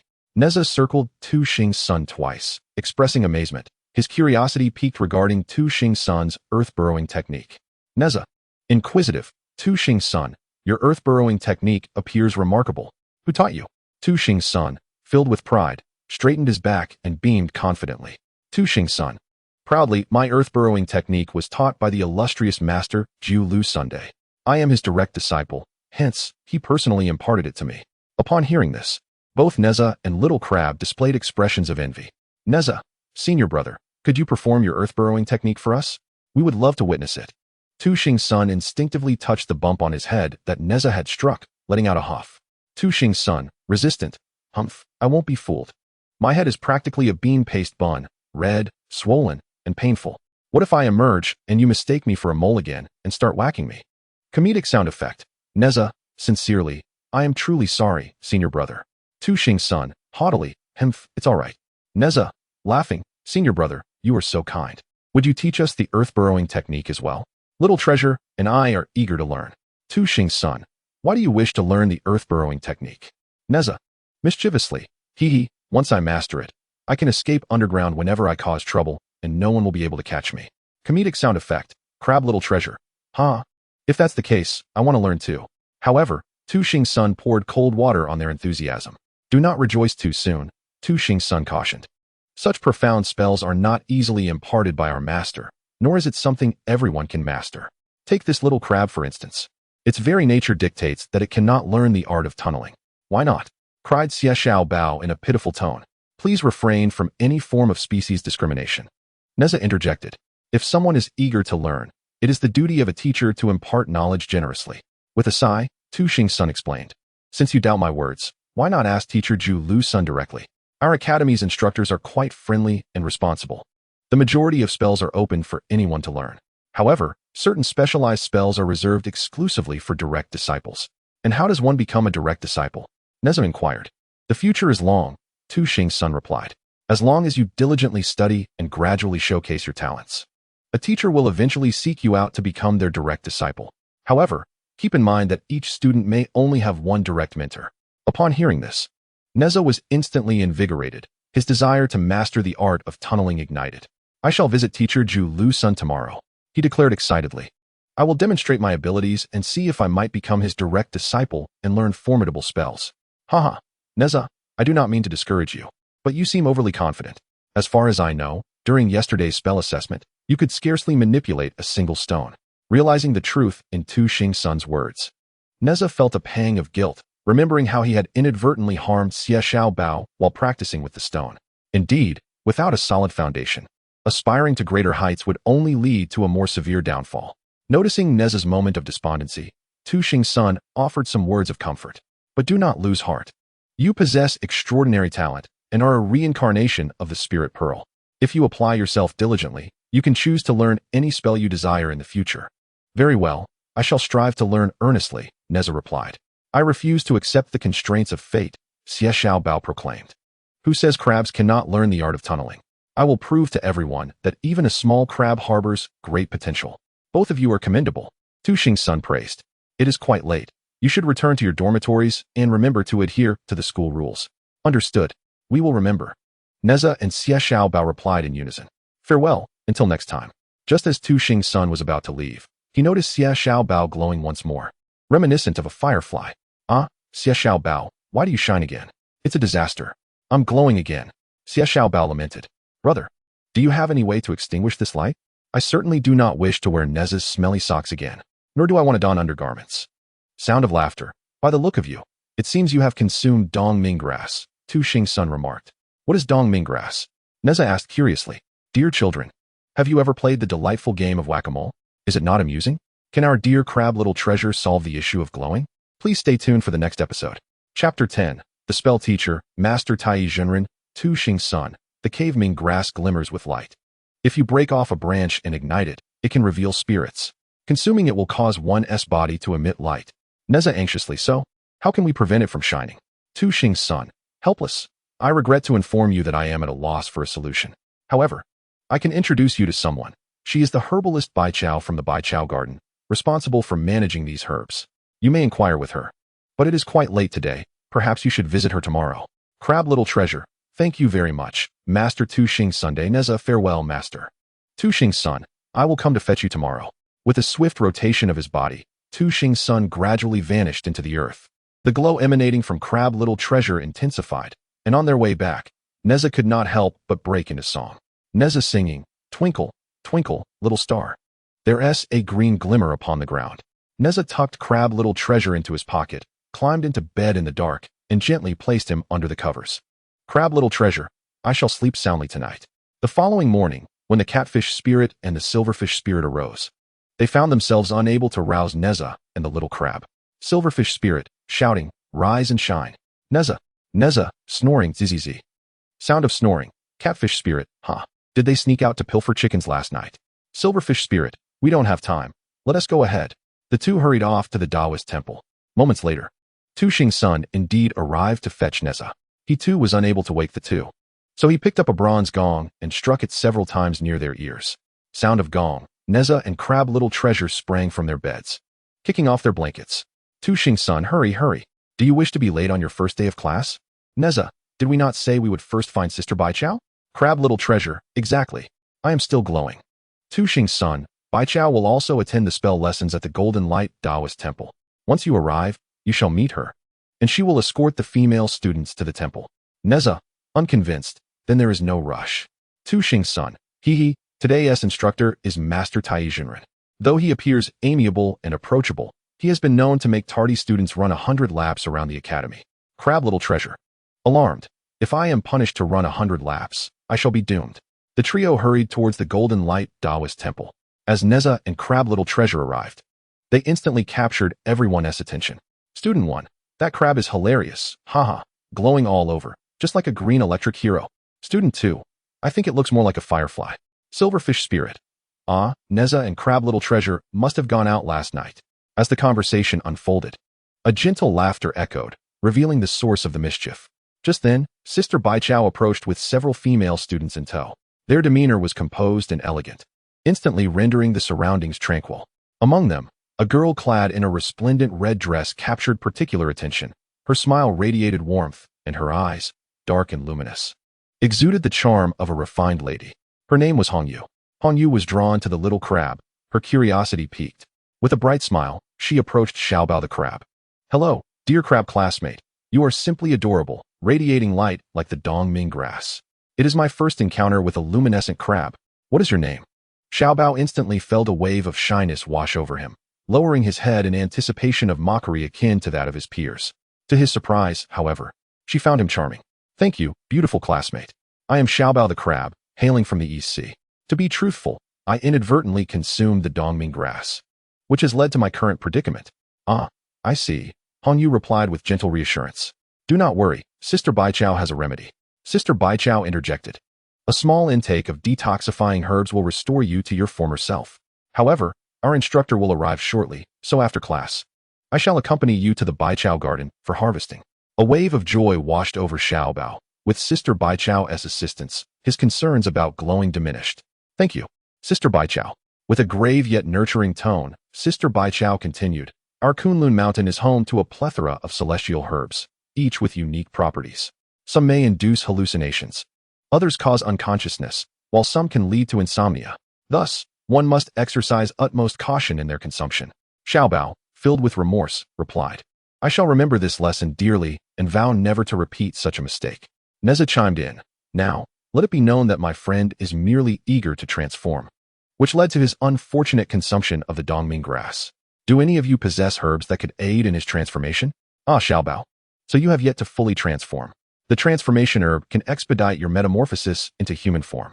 I have several planted and would gladly gift you one," Hongyu offered. Upon hearing this, Xiaobao's excitement erupted as he waved his 8 legs enthusiastically, balancing on his 2 large pincers, spinning in delight before coming to a halt. "I can finally transform. Thank heavens, and thank you, Hongyu." Suddenly, a plump face leaned into the conversation. "Oh, so you are all enjoying my class." Nezha and Xiaobao paused momentarily, recognizing the figure as the very master who had assisted Nezha in extinguishing a fire from a stone. "Could it be that you are our teacher, TAIBAIJINXING?" Nezha exclaimed, a look of astonishment on his face. TAIBAIJINXING flicked his dust whisk and offered a smile. "Indeed. From this day forth, I shall be your instructor in the art of spells." The students promptly organized themselves into a line, collectively greeting, "Good morning, master." As the class time commenced, TAIBAIJINXING and Baichao bid farewell. TAIBAIJINXING commenced the lesson, eschewing conventional methods. As he sauntered among the students with his hands clasped behind his back, "Today marks the inaugural class at our Primordial Academy. As we will be embarking on this educational journey together, it would be prudent for us to familiarize ourselves with one another. Our class comprises a total of 18 students, 10 of whom are human, while the remaining 8 are sentient creatures from the animal kingdom and marine life. Let us take turns introducing ourselves." Students in unison, "Certainly, teacher." Thus, in accordance with their seating arrangement, the students began to introduce themselves one by one. When it was not yet Nezha's turn, he rested his chin in his hands, eyes closed, and yawned languidly. Sound of yawning. Nezha's inner thoughts. "How strange, it seems our class lacks that stone monkey. How dull." TAIBAIJINXING calls out, "Nezha, Nezha." Startled, Nezha opened his eyes to find that all eyes were fixed upon him. Xia Xiaobao whispered, "It's your turn to introduce yourself." Consequently, Nezha rose from his seat, stretching lazily before engaging with his classmates. Rhythmic background music or clapping. "Nezha. I am known as Nezha, residing at the Qintang Pass. I matured into a plump ball of mischief in just 3 years, troublesome and resilient, causing my parents much distress, while the villagers dubbed me a demon child. I was sent to Kunlun to learn sorcery, and the Primordial Academy accepted me as a disciple. Upon mastering my craft, I shall vanquish demons and become a hero." Chapter 11. Sorcery Class. Upon hearing Nezha's extraordinary self-introduction, TAIBAIJINXING erupted into laughter. TAIBAIJINXING, in admiration, "Well done. You, young lad, possess quite the literary flair. Yet, what accounts for your abysmal score in the cultural assessment?" Nezha sheepishly scratched his head and replied candidly, "Nezha, studying is rather tedious. However, I often listen to storytellers regale tales. With enough exposure, one inevitably concocts a few tales of their own. Xia Xiaobao, truly my idol." Xia Xiaobao raised his thumb in approval. "Nezha, teacher, now that introductions are complete, what sorcery shall we learn today?" TAIBAIJINXING. Our first lesson is known as the art of transformation. Upon hearing this, the class perked up, buzzing with excitement. Hongyu, teacher, please demonstrate the art of transformation for us. Catfish spirit. Let us see you transform into a catfish. TAIBAIJINXING, smiling. It delights me to witness such enthusiasm for learning. As he spoke, TAIBAIJINXING recited a spell, and in an instant, transformed into a majestic azure dragon. Sound of dragon roaring. The azure dragon soared through the air, commanding the clouds, instilling awe and fear among the students, who shrieked and scurried to the corners of the room. Students in panic, huh? Only Nezha remained unfazed. He approached and playfully tugged at the dragon's whiskers. Sound of cartoonish squeaks. Nezha, teasingly, Master, may I ride you to the skies?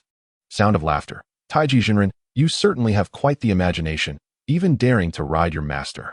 As Nezha prepared to mount, TAIBAIJINXING promptly reverted to his original form, allowing everyone to return to their respective positions. Master Nezha, he remarked, your transformation technique is indeed impressive. Yet what I yearn to learn most at this moment is the skill of striking the bull from across the mountain. TAIBAIJINXING, puzzled, inquired, why do you wish to master the art of striking the bull from such a distance? Naturally, Nezha replied, it is because utilizing this technique allows one to remain undetected by enemies, much like the day you were unexpectedly struck by the recruitment teacher while you were occupied, unaware of the assailant. Ha ha ha. Laughter effects. The disciples erupted into laughter. Ha ha ha. Xie Xiaobao interjected, Master, I desire to learn the art of transformation into a human. I do not wish to traverse sideways. It is far too slow. Moreover, my stature is quite diminutive. Today alone, I have been trodden upon 108 times. Sound of sympathy. Xie Xiaobao lamented, fortunately, my crab shell is resilient. Otherwise, I would have been reduced to crab paste long ago. TAIBAIJINXING replied, so you have yet to transform. However, even if you do change into human form, it cannot be sustained for long. Hongyu, dutiful and bright, offered, after class, I will take Xie Xiaobao to seek the transformation herb to aid his metamorphosis. Ah, splendid. TAIBAIJINXING responded, you are Hongyu, correct? What spell do you wish to learn most? Hongyu replied, I wish to learn all the spells taught at the original academy. But if I must choose one, I would prefer the art of beauty transformation. I aspire to be as lovely as a fairy. Nezha teased, indeed. Girls are fond of vanity. TAIBAIJINXING chuckled. Ah, the desire for beauty is inherent in all. Yujing chimed in. Master, rather than a pursuit of beauty, I cherish wealth more. May I learn the art of transmuting stone to gold? I wish to present my mother with a mountain of gold, so she will cease her daily criticisms of my father as a useless man. Laughter effects. The assembly burst into laughter once more. Ha ha ha. Very well. It seems everyone is quite candid and harbors lofty ambitions. However, before delving into the study of spells, one must possess a robust physique. This means you all must first run 10 laps around the training ground. Upon hearing the mention of running, the disciples collectively groaned. What? No. Nezha questioned, Master, why must we exercise before learning spells? What connection do these two have? We are not long-distance runners. TAIBAIJINXING, with a patient smile, explained. A healthy body is fundamental to the study of spells. Without stamina and endurance, how can spells be sustained? If, during a battle, you find yourself out of breath after just one round, how can you hope to defeat your foe? And if you encounter a swift-moving demon, how will you catch up to it? With a few casual examples, the room fell into silence. To be lazy now is to choose defeat, and at critical moments, it could even cost one their life. Nezha, you shall lead the way. Yes, Nezha declared. Classmates, line up according to height and follow my lead. 1, 2, 1. 1, 2, 1. Thus, Nezha guided everyone as they ran 10 laps around the training ground. After the run, everyone lay on the ground, drenched in sweat, in a disheveled heap. TAIBAIJINXING spat out the shell of the sunflower seed from his mouth and stroked his beard. All right, students, he said. Today we shall learn the incantations for spells and the art of telekinesis. With a flick of his middle and index fingers, he recited a spell and pointed towards a flower pot beside the altar. Heaven and earth unite. Yin and yang persist. Objects move with intention. Heed my command. Rise. As TAIBAIJINXING chanted the incantation, the flower pot levitated and gracefully soared from the left to the right. The students gasped in astonishment. Once they had memorized the incantation, each of them sought a small object to practice with. Hongyu, exceptionally talented, swiftly commanded her brush, ink, paper, and inkstone to float off the table. Nezha, not to be outdone, folded several paper cranes, sending them soaring into the sky, forming a human character one moment and a line the next. Xie Xiaobao, after considerable effort, finally managed to lift a stool off the ground. Idle look. Xie Xiaobao exclaimed excitedly. I can make the stool fly. Truly impressive, brother. Nezha replied. After class, the students departed from the altar. Hongyu approached. Nezha, Xia Xiaobao, come. I will take you to the herb garden to find the transforming grass. Thank you, thank you. Xia Xiaobao expressed his gratitude. The trio walked together, and after traversing a wooded area, they suddenly found themselves in a clearing, revealing a quaint courtyard to the east of Kunlun Mountain, marked herb garden. Xia Xiaobao gazed up in awe. Wow, this is the legendary herb garden. He exclaimed. What are we waiting for? Let us hurry inside to find the transforming grass. Nezha urged eagerly. All right, follow me and do not wander off, Hongyu instructed with a smile. Just as they were about to enter, they suddenly heard a cacophony of shouts from inside. Thief! Thief! Someone stop him! Cried a voice. Is there really a thief in Kunlun Mountain? Nezha wondered aloud. And without hesitation, he stepped into the herb garden, for such an amusing event could not occur without him. Hongyu and Xia Xiaobao followed closely behind. However, after searching for a while, they found not even a trace of the thief. Nezha's eyes brightened when he spotted a small snake behind a rock, stealthily pilfering celestial herbs. The snake, lacking hands, could only grasp the herbs with its mouth. Dare you, serpent? Nezha shouted. Release the celestial herbs, and I shall spare you. Upon hearing Nezha's words, the little snake trembled in fear, dropping the herbs onto the ground. Nezha swiftly seized the snake in his hand, which struggled vigorously. Let me go? Let me go? It pleaded. Ah, so you can speak, Nezha replied, intrigued. Tell me, how did you come to Kunlun Mountain? I am actually a new student at the TAIBAIJINXING Academy. The little snake implored. All the other students have successfully transformed, yet I remain a mere snake. I do not wish to be looked down upon. I heard from the cat demon that the transformation grass in the 100 herb garden can enable one to change form, so I came to pick some. Nezha, feeling agitated. Humph, it's that wretched cat demon's instigation again. Do you not realize that the 100 herb garden belongs to the primitive academy? It is forbidden to pluck anything without permission. Little snake, lamenting, the students of the TAIBAIJINXING Academy are numerous. Many lands have been transformed into residences, leaving scant grass and trees within the academy. I could scarcely find any transformation grass, which is why I had to venture to the 100 herb garden. Nezha, stop making excuses. Taking without asking is theft. Crab little treasure, your unauthorized plucking without the owner's consent constitutes stealing. Nezha apologized quickly. Otherwise, I shall report you to the teacher. Little snake, aware of her wrongdoing, began to weep, yet stubbornly defended herself. Little snake, feeling wronged, could you not treat me this way? Although I am a student of the TAIBAIJINXING Academy, I am still part of the Kunlun Mountain Academy, just like the primitive academy. How can this be considered theft? Just then, another voice echoed. Tiger gate grass, modulating its tone. Akin to a minion, taking without permission is theft. She is a thief. She is a thief. Nezha and Crab Little Treasure jumped in surprise, hearing the cry distinctly, yet saw no one. Hongyu could not help but laugh. Hongyu explained, do not be afraid. The sound comes from the tiger gate grass. The 100 herb garden is usually overseen by senior sister Bai Chao. But since she has classes and cannot always guard the area, she planted many tiger gate grass here for protection. Nezha focused his gaze and observed the numerous serrated, yellow-green tiger gate grass surrounding him.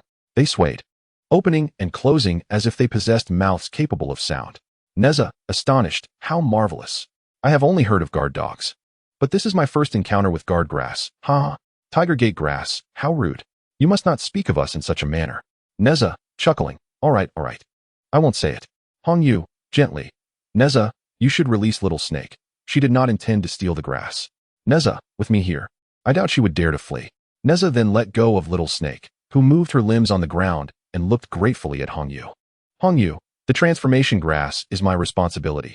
Since you are eager to transform, I shall gift you one. Little snake nearly leaped with joy, repeatedly expressing her gratitude to Hongyu. Little snake, grateful, you are truly beautiful and kind-hearted. I shall never forget your kindness. Hongyu, no need for formality.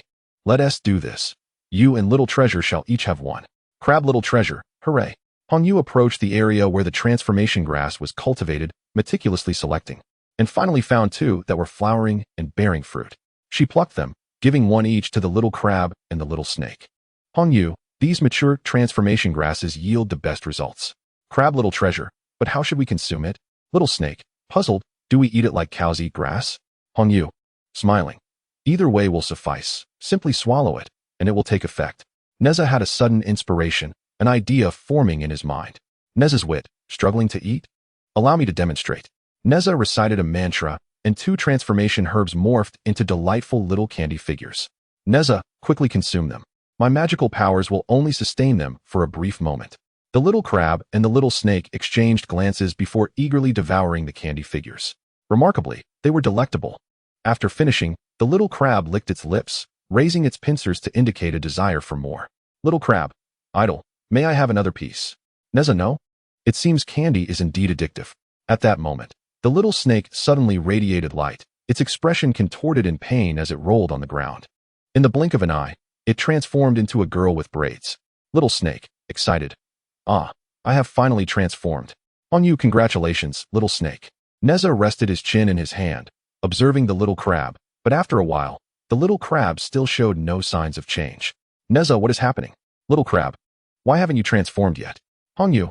Nezha, do not fret. Crabs naturally have a slow digestion process, and the effects of the herbs have likely not fully taken hold. Little crab, anxious. Is there anything to aid digestion? Hongyu, allow me to bestow some spiritual energy upon you. As she spoke, Hongyu positioned herself opposite the crab, extending her hands, palms glowing with a continuous stream of red spiritual energy. This energy flowed into the little crab's body, and gradually, under the red glow, the little crab transformed into an adorable little boy, chubby and charming. Little crab, ecstatic. Oh yes, I have succeeded. Nezha was even more thrilled than little crab, grasping his hand and bouncing with joy. Nezha, overjoyed, little crab, from this day forth, no one shall mock you again. Hongyu then procured 2 sets of clothing for little crab and little snake, and now they stood nearly the same height as Nezha, walking proudly through the crowd without any peculiar stares.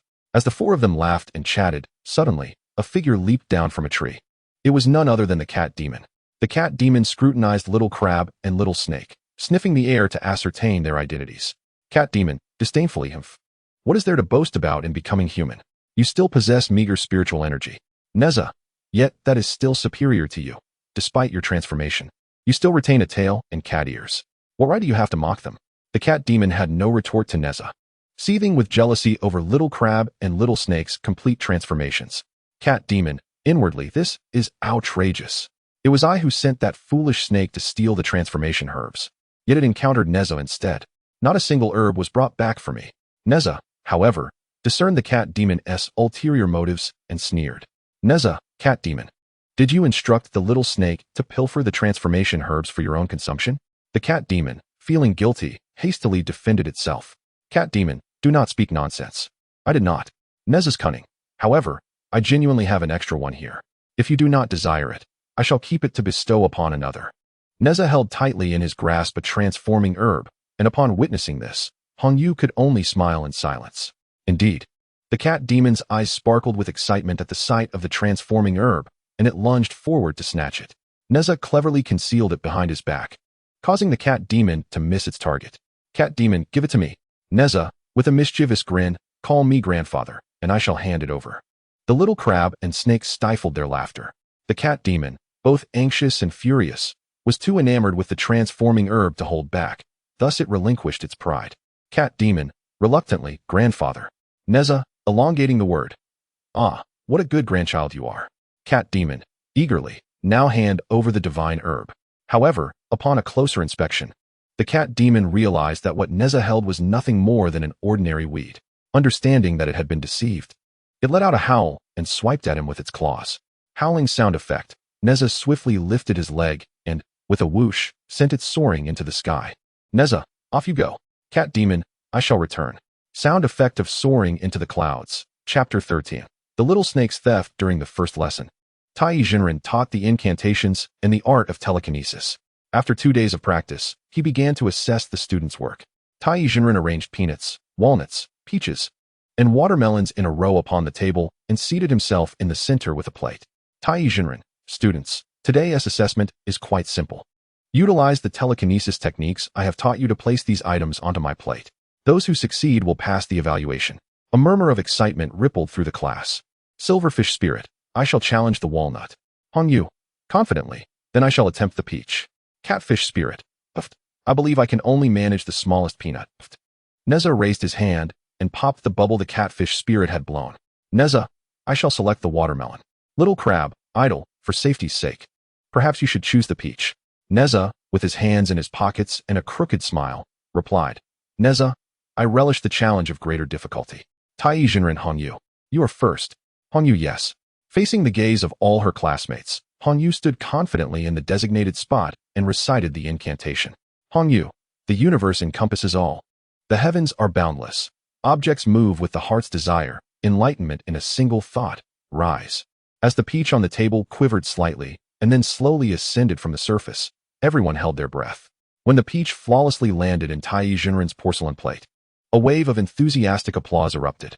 TAIBAIJINXING, visibly pleased, lowered his head to savor the peach. TAIBAIJINXING, a perfect score. Next, Nezha. With a tuft of foxtail grass clutched in his mouth, Nezha stood firm, his gaze fixed upon the large watermelon. Nezha, with confidence, watch me. After Nezha recited the incantation, the watermelon remained utterly still. He spat out the dogtail grass from his mouth, his expression growing more serious. Heaven and earth, all things in existence, boundless universe. All things possess spirit, objects move with intent, swiftly as commanded. As his words echoed, the great watermelon soared into the air with a whoosh, drawing gasps of astonishment from the onlookers. Wow! Exclaimed the disciples. However, although the watermelon had ascended, it had yet to reach the master's plate. Nezha gestured with his hands, struggling to direct it through the air, and finally maneuvered it above the plate. Elated, Nezha commanded, descend. The watermelon seemed to heed his instruction, plummeting straight down and landing with a resounding thud upon the forehead of Master Tai. The watermelon shattered, its vibrant red flesh splattering across the master's head and face, causing the crowd to collectively gasp in shock. My goodness! They exclaimed. Nezha, initially tempted to flee, suddenly realized that escaping Kunlun Mountain was futile. Instead, he approached, grabbing a cloth to wipe the master's forehead. Master, I apologize. I truly did not anticipate that the watermelon would break so easily. Nezha, what are you using to clean my head? Master Tai inquired, bewildered as he eyed the cloth in Nezha's hand. It's my undergarment, Nezha replied. Master Tai rolled his eyes and fainted. I wasn't knocked out by the impact, but rather by the odor. When Master Tai regained consciousness, it was Crab Little Treasure's turn. To ensure success, he chose a walnut as his object. However, the walnut fluctuated erratically, eluding his control, and could not find its way into the master's plate. In a moment of panic, the walnut flew towards the grass near the dojo and fell to the ground. Ah! Shrieked the little snake. To their surprise, a cry of distress emanated from the grass, drawing everyone's attention. Nezha was the first to rush over and discovered that it was none other than the little snake, who had transformed alongside Crab Little Treasure a few days prior. Little snake, what are you doing here? Crab Little Treasure asked in astonishment. The little snake stood up, adorned with a large red envelope atop its head. I am a student at Kunlun Academy, the little snake explained. There are many students, but few teachers, and the instruction is rather casual. We are merely given methods, and the rest is left for us to comprehend. My comprehension is lacking, and I fall behind others. I heard that Master Tai is diligent and responsible, so I thought to come and audit a class. Ah, I see, said Hongyu. Little snake. There's no need to hide if you wish to attend the class. While Hongyu was understanding, the other students were less pleased. Hongyu, you cannot say that, Silverfish Spirit interjected.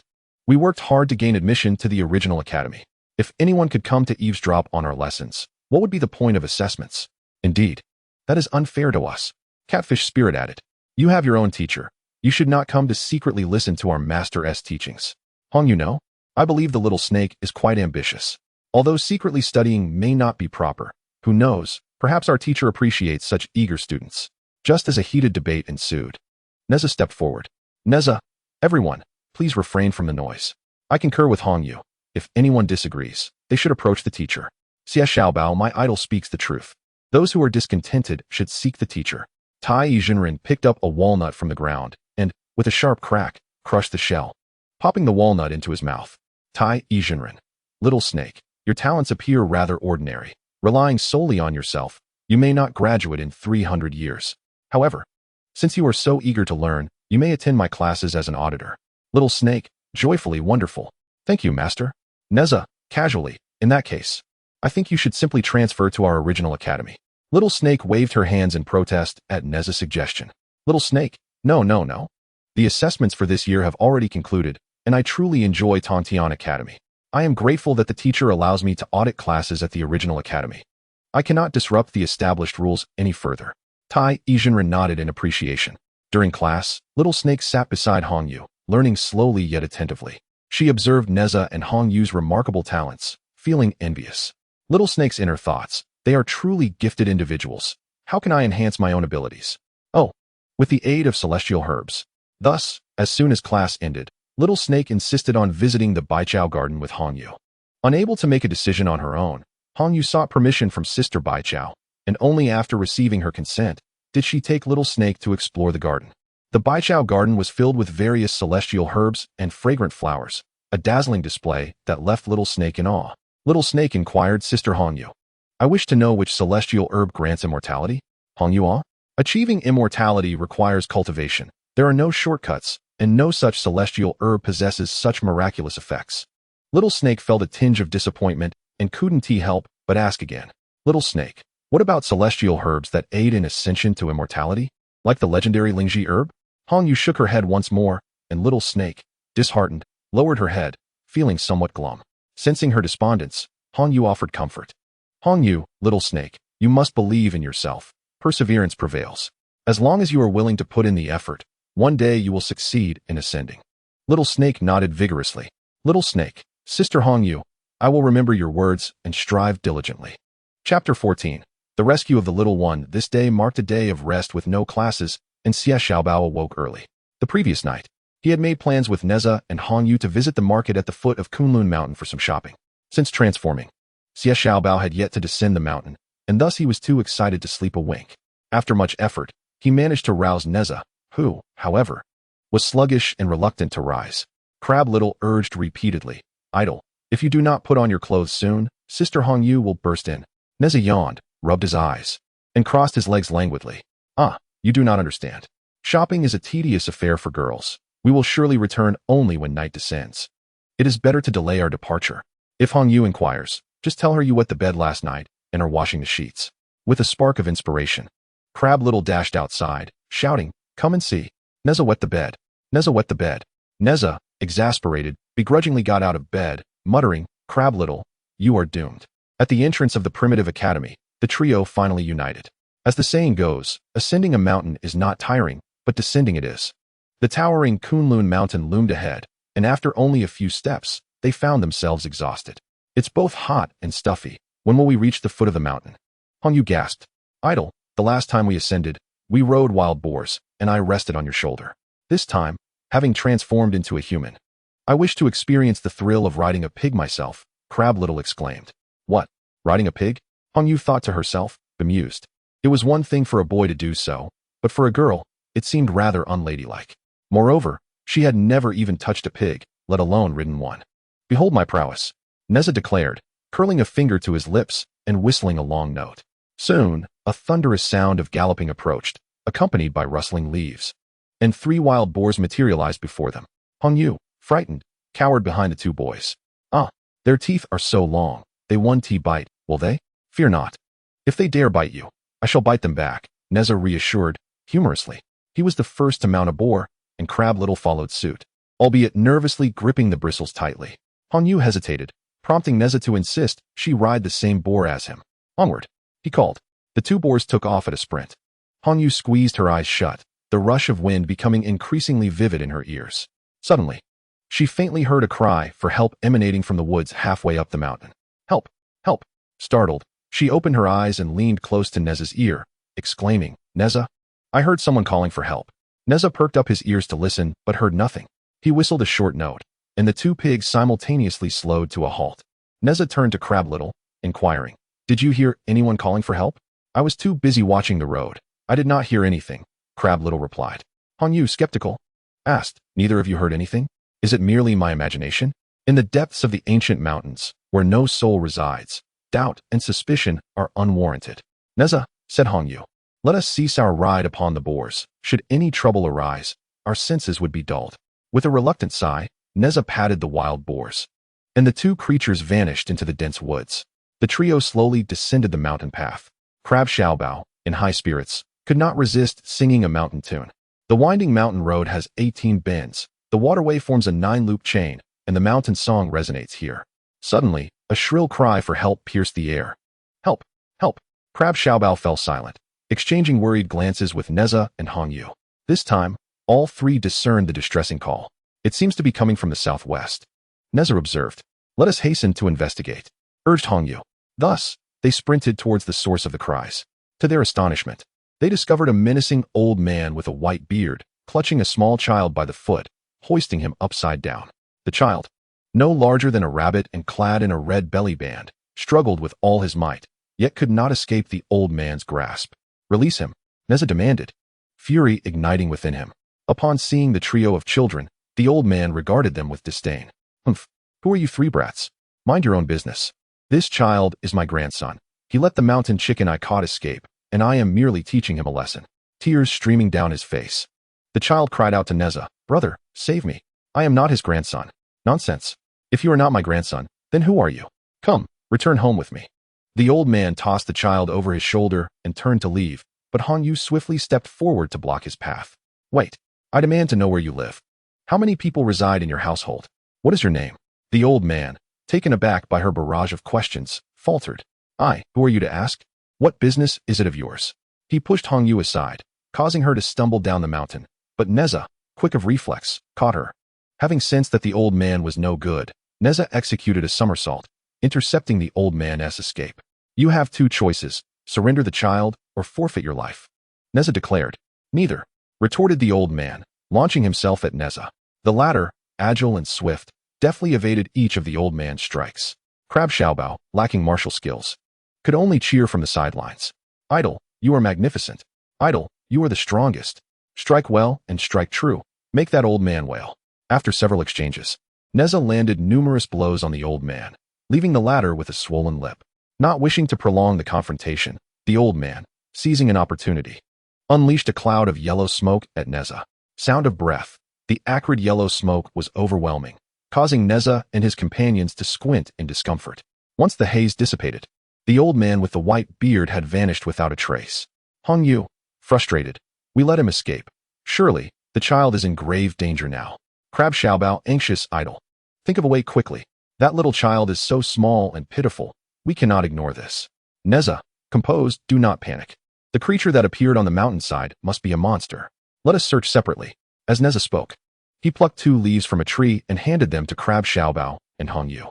"Nezha, hold on to these. When folded, they can produce a sound. Whoever finds the old man first must blow the leaf to alert the others." Hongyu, Crab Xiaobao understood. Thus, the brave and kind trio separated, each venturing in different directions to locate the old man. Children, what dangers will Nezha and his friends encounter? Will they successfully rescue the little child? Let us embark on the thrilling next episode together. Chapter 15. The Search for the Old Man. After parting ways, Nezha walked eastward alone, using a branch as a tool to navigate while parting the grass to inspect. As he wandered, he suddenly stumbled upon a cave entrance. The opening was just large enough for a child to pass through, surrounded by barren ground and concealed behind a large rock. Had he not been observant, he surely would have missed it. Nezha, speaking to himself, "Humph, how concealed this is. It must harbor some secrets." Nezha pondered for a moment and arranged small stones at the cave entrance in a circular shape, marking it with the imprint of Crab Xiaobao's shell. After Xiaobao transformed, this burn mark remained on his back. If Crab Xiaobao were to see this, he would undoubtedly know that Nezha had ventured into the cave. Once he completed this task, Nezha did not hesitate to crawl inside. The cave was pitch dark, and the further he ventured, the more oppressive the darkness became.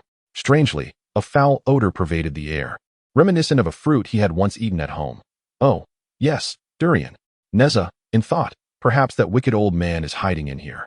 He pressed onward, only to suddenly stumble into a pit. Nezha exclaiming, His shouts startled the bats within, and a multitude of them surged forth, flapping their wings in a dark cloud. Sound of wings flapping, sound of bats screeching. The bats flew low, brushing past Nezha's head, causing him to shield himself. Once the bats had departed, Nezha extricated his foot from the pit. Nezha, disgruntled, "What a waste of my effort." It was merely a bat cave. Covered in droppings, he scrambled out of the cave, kicking aside the stones he had arranged. Nezha, "Humph, this infuriates me. This must remain a secret from my classmates, or my illustrious reputation will be tarnished forever." As Nezha was about to depart, a crow perched upon a tree, upon noticing his peculiar appearance, began cawing incessantly, reveling in mockery. The juvenile crow, in a hurry, stumbled into a hole, falling clumsily, only to suffer the consequences of its own folly. Amidst this, a bat, covered in excrement, frantically attempted to escape, while the creatures of the wild chirped and chattered gleefully, bursting into laughter. Enraged by the crow's antics, Nezha, unable to contain his fury, recited an incantation, causing the crow's nest to be toppled by an unseen force. The crow flapped its wings in indignation and flew away, leaving Nezha to finally exhale in relief. That wretched crow, delighting in misfortune, shall receive my wrath upon every encounter henceforth, he declared. Meanwhile, Crab Xiaobao was descending the steep stone steps, searching for a way down. However, having recently transformed, his gait was still unsteady, and he inadvertently lost his footing, tumbling down. "Oh, mother!" he cried as he rolled into the thicket beside the stairs. His head trapped between two fallen trees, rendering him immobile. "Is anyone there? Help!" he called out. Remembering the leaves Nezha had given him, he extended a hand, folding the leaves and attempting to blow upon them. Yet, to his dismay, the sound he produced was scarcely louder than a mere flatulence.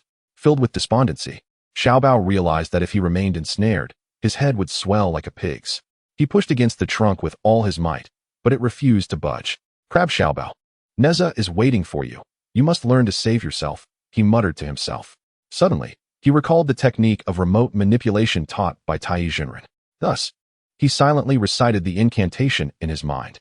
At last, the spell took effect, causing the tree that had tightly gripped his neck to shift slightly, granting him a larger space and preventing him from choking. "If only my magic were stronger, I could have moved this tree long ago," he lamented. Just then, he heard footsteps and voices nearby. Stretching his neck to peer, he recognized his senior brothers and sisters from the Kunlun Academy. He had seen them in the cafeteria. "Help! Senior brothers and sisters, I'm over here," he shouted.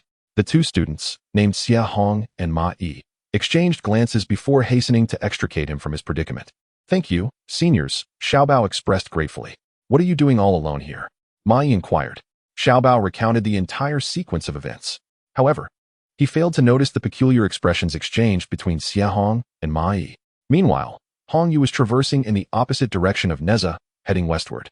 Coming from a prominent family with ancestral experience in battling demons, she was both bold and meticulous. She examined the ground attentively and eventually discovered a trace.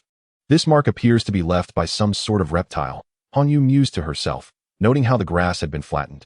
Consequently, she followed the trail and soon stumbled upon a dark cavern. "This must be its lair," she thought.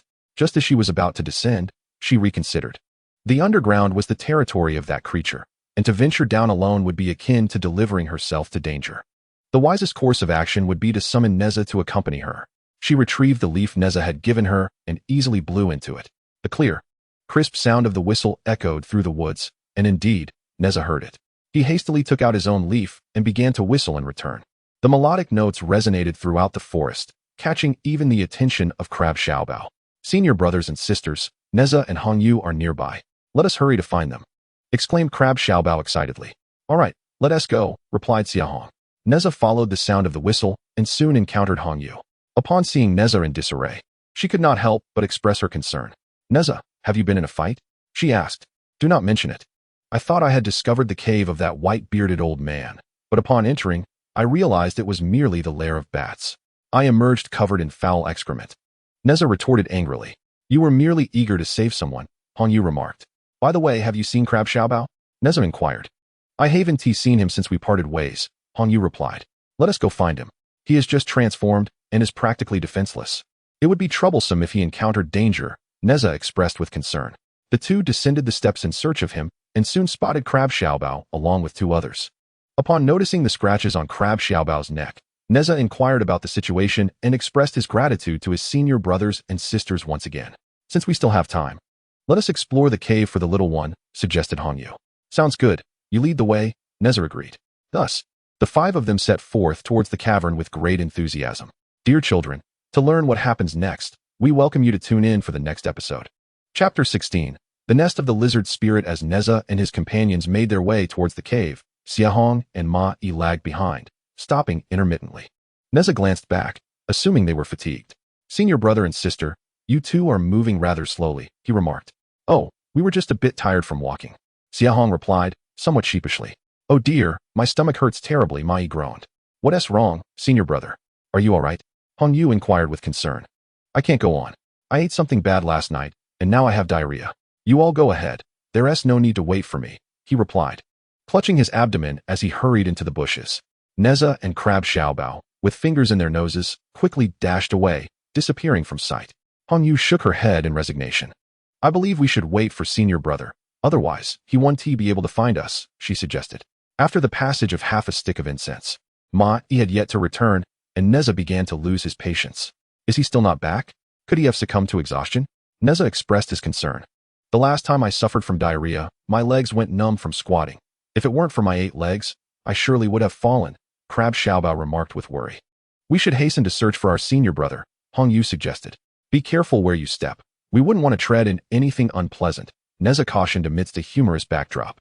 The 4 of them searched and called out, yet the desolate valley echoed only their voices, without a trace of Mai.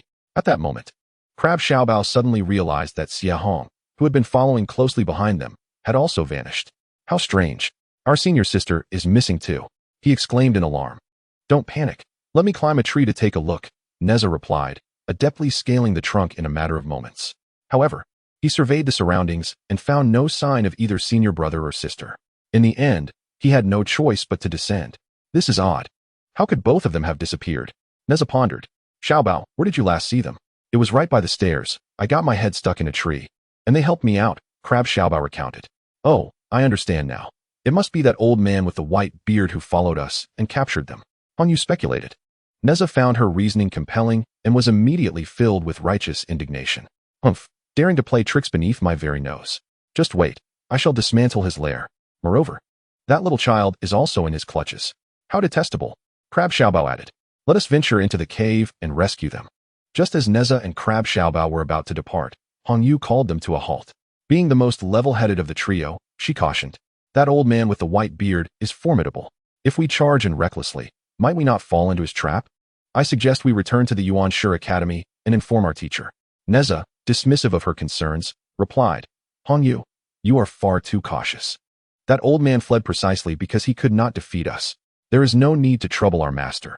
The 3 of us can handle him. Hong Yu hesitated. But let us settle this by a show of hands. The minority shall yield to the majority, Crab Xiaobao proposed. All right, those in favor of accompanying me to rescue them, please raise your hands.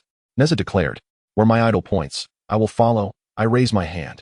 Crab Xiaobao exclaimed enthusiastically, both he and Nezha lifting their hands high. In fact, Crab Xiaobao feared it was insufficient and extended his crab claws from behind as well. Only Hong Yu refrained from raising her hand, resulting in a count of 4-1. Fine. We want to tell the teacher. Let us hurry and set off, she conceded. Thus, the 3 of them continued toward the cave. Meanwhile, what had become of Mai? It turned out that on his way to the cave with Nezha and the others, he discovered that they were approaching the lair of his junior brother, the lizard spirit. Panic ensued within him. Should Nezha uncover the lizard spirit's misdeeds, they would surely face punishment. Consequently, he took a shortcut to alert others.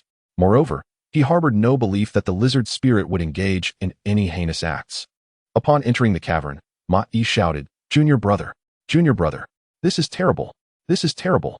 Ma-yi was astonished to see that the lizard spirit was clutching a chubby little child. Junior brother, what are you doing? Do you intend to devour the child? The lizard spirit wiped its saliva and smiled as it explained, Senior brother, how can you say such things? I would never consume a human. This is not a human.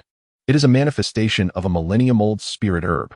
Senior brother, I expended great effort to capture this. Let us share it together. Is what you say true? Ma-yi queried, somewhat incredulous. The little child struggled and cried out, Let me go? Don't eat me. As Ma-yi approached cautiously, he observed that the pudgy figure was merely the length of a corn cob, its round black eyes revealing it was certainly not a human child. Wow. If it truly is a millennium spirit herb, that would be incredible. Junior brother, are you there? Xia Hong shouted, having stealthily come to investigate like Ma-yi. The lizard spirit quickly invited her to partake in the millennium herb. After a moment's hesitation, she could not resist the allure and nodded in agreement. The little child, realizing that the 3 were about to feast upon him, screamed with all his might, Murder! Help! At that moment, Nezha and his companions happened upon the cave entrance. Faintly hearing the cries for help from below. They are just below? Nezha exclaimed. Xia Xiaobao, I will descend with Nezha. You guard the entrance, Red Jade instructed. Understood. We'll catch them in the cave, Xia Xiaobao replied. It's like fishing in a barrel, Red Jade added. However, upon entering the cave, there was not a single shadow to be seen. Red Jade, keen-eyed, noticed several distinct footprints on the ground. Exchanging glances with Nezha, they feigned ignorance. Nezha, there is nothing in this cave, Red Jade declared intentionally. The cave you mentioned lies further ahead. Let us hasten to find it, Nezha responded. Very well.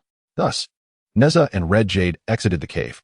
Just after their departure, a concealed door in the cave wall swung open, and the trio of the lizard spirit emerged. The little child had been gagged with tattered cloth, rendering him voiceless. The lizard spirit, filled with self-satisfaction, scoffed. Humph, Nezha is such a fool to leave so easily. Ha ha. Let us hasten to consume this spirit herb, Ma-Yi urged. The lizard spirit nodded, conjuring a remarkably sharp knife in its hand. With a wicked grin, it raised the knife and aimed it at the little child. As despair washed over the child, tears streaming down his face, he closed his eyes in hopelessness. In that very moment, just as the knife descended, a stone whizzed through the air with a sharp whoosh. With a swift sound, the knife clattered to the ground. The lizard spirit and Ma-Yi raised their heads in alarm, only to see that Nezha and Hongyu, who had seemingly departed, had returned. It dawned on them that they had been deceived. Nezha had never truly left. Chapter 17. The rescue of the spirit mushroom child. Nezha, with his hands in his pockets, chuckled softly as he approached. Brother and sister, so you are in cahoots. Nezha, it's not what you think, Ma-Yi replied, attempting to clarify. Hongyu, with righteous indignation, interjected, the child is also in your possession. Now that we have caught you red-handed, what can you possibly say in your defense? Nezha, known for his fiery temper, saw the child crying pitifully and was ready to strike. Xiahong hurriedly intervened. Nezha, this is a misunderstanding. The lizard spirit is not evil. He is also a student of the Kunlun Academy, our junior. The child you see is not human, but a 1,000-year-old spirit mushroom transformed into form. Consuming it not only grants longevity, but also the chance to ascend to immortality. Indeed, Ma-Yi added, what my sister says is true. We originally intended to eat it ourselves, but since you are here, let us share this treasure together. The lizard spirit, begrudgingly, remarked, humph. Dividing it among 5 will greatly diminish its efficacy. At this, Nezha burst into laughter, nearly doubling over. You lot are utterly shameless. But alas, you shall not bribe me. Quickly, confess where you stole this 1,000-year spirit mushroom. Hongyu urged. The lizard spirit, seething with anger, retorted, brother and sister, you see? They are ungrateful. Do not blame me for being rude. With that, he drew his weapon, engaging Nezha in combat. Ma-Yi and Xiahong reluctantly joined the fray. While Hongyu fought alongside Nezha, Nezha's immense strength caused the ground to tremble. From the cave's entrance, Xia Xiaobao heard the commotion and grew anxious. His duty was to guard the entrance, so he lifted a large stone high above his head, ready to strike any villain who dared approach. Seeing that he was outmatched by Nezha, the lizard spirit cunningly released a thick, foul-smelling yellow smoke. Nezha and Hongyu found themselves enveloped in the smoke, their vision obscured. As the lizard spirit seized the opportunity to ensnare them in his net. Huh, try to escape now. Do you see the might of the lizard spirit? He taunted. Huh, mere underhanded tricks, Nezha scoffed. What shall we do next, junior brother? Ma-Yi inquired. Perhaps we could let them go after we consume the mushroom. Absolutely not. If they return, they will surely report to our master, and then we are doomed. The lizard spirit insisted. What do you propose, junior brother? Xiahong asked. After a moment of contemplation, the lizard spirit's eyes glinted with malice. If we must act, why not eliminate these 2 and bury them within this cave? Ma-Yi and Xiahong exchanged glances, feeling a sense of trepidation. They had come to pursue the path of immortality and wished to avoid entanglement in matters of life and death. Moreover, Nezha was renowned as the chaotic troublemaker. Should he go missing, Li Jing would undoubtedly search high and low for his son. As they grappled with their dilemma, Xia Xiaobao entered the scene. Having heard the cessation of combat sounds from the pit, and mistakenly assumed that Nezha had emerged victorious. However, upon discovering Nezha captured, he turned to flee, only to be ensnared by the lizard spirit's tail. Xiaobao, why have you come in? Nezha fretted. Idle, Xia Xiaobao lamented. I thought you had won. Ha ha. It seems you foolishly came to deliver yourself as well, the lizard spirit cackled. Shall I send you all on your way? Who shall I kill first? The lizard spirit's gaze fell upon the fallen Xia Xiaobao. Then it shall be you. Just as the lizard spirit raised its blade, a commanding voice resonated from the cave entrance. Lizard spirit, return my spiritual herb. Otherwise, do not blame me for my ruthlessness. Hongyu recognized the voice and suddenly recalled. Kalinzi, we are inside. Come quickly to rescue your spiritual herb. Who is Kalinzi? He is a prized disciple of the Laozi Academy and a prominent figure at the Kunlun Academy. As the Laozi Academy admits only 1 student each year. Upon hearing the call, Kalinzi rushed over and beheld Nezha and Hongyu ensnared in a net. With a mere wave of his hand, the net unraveled.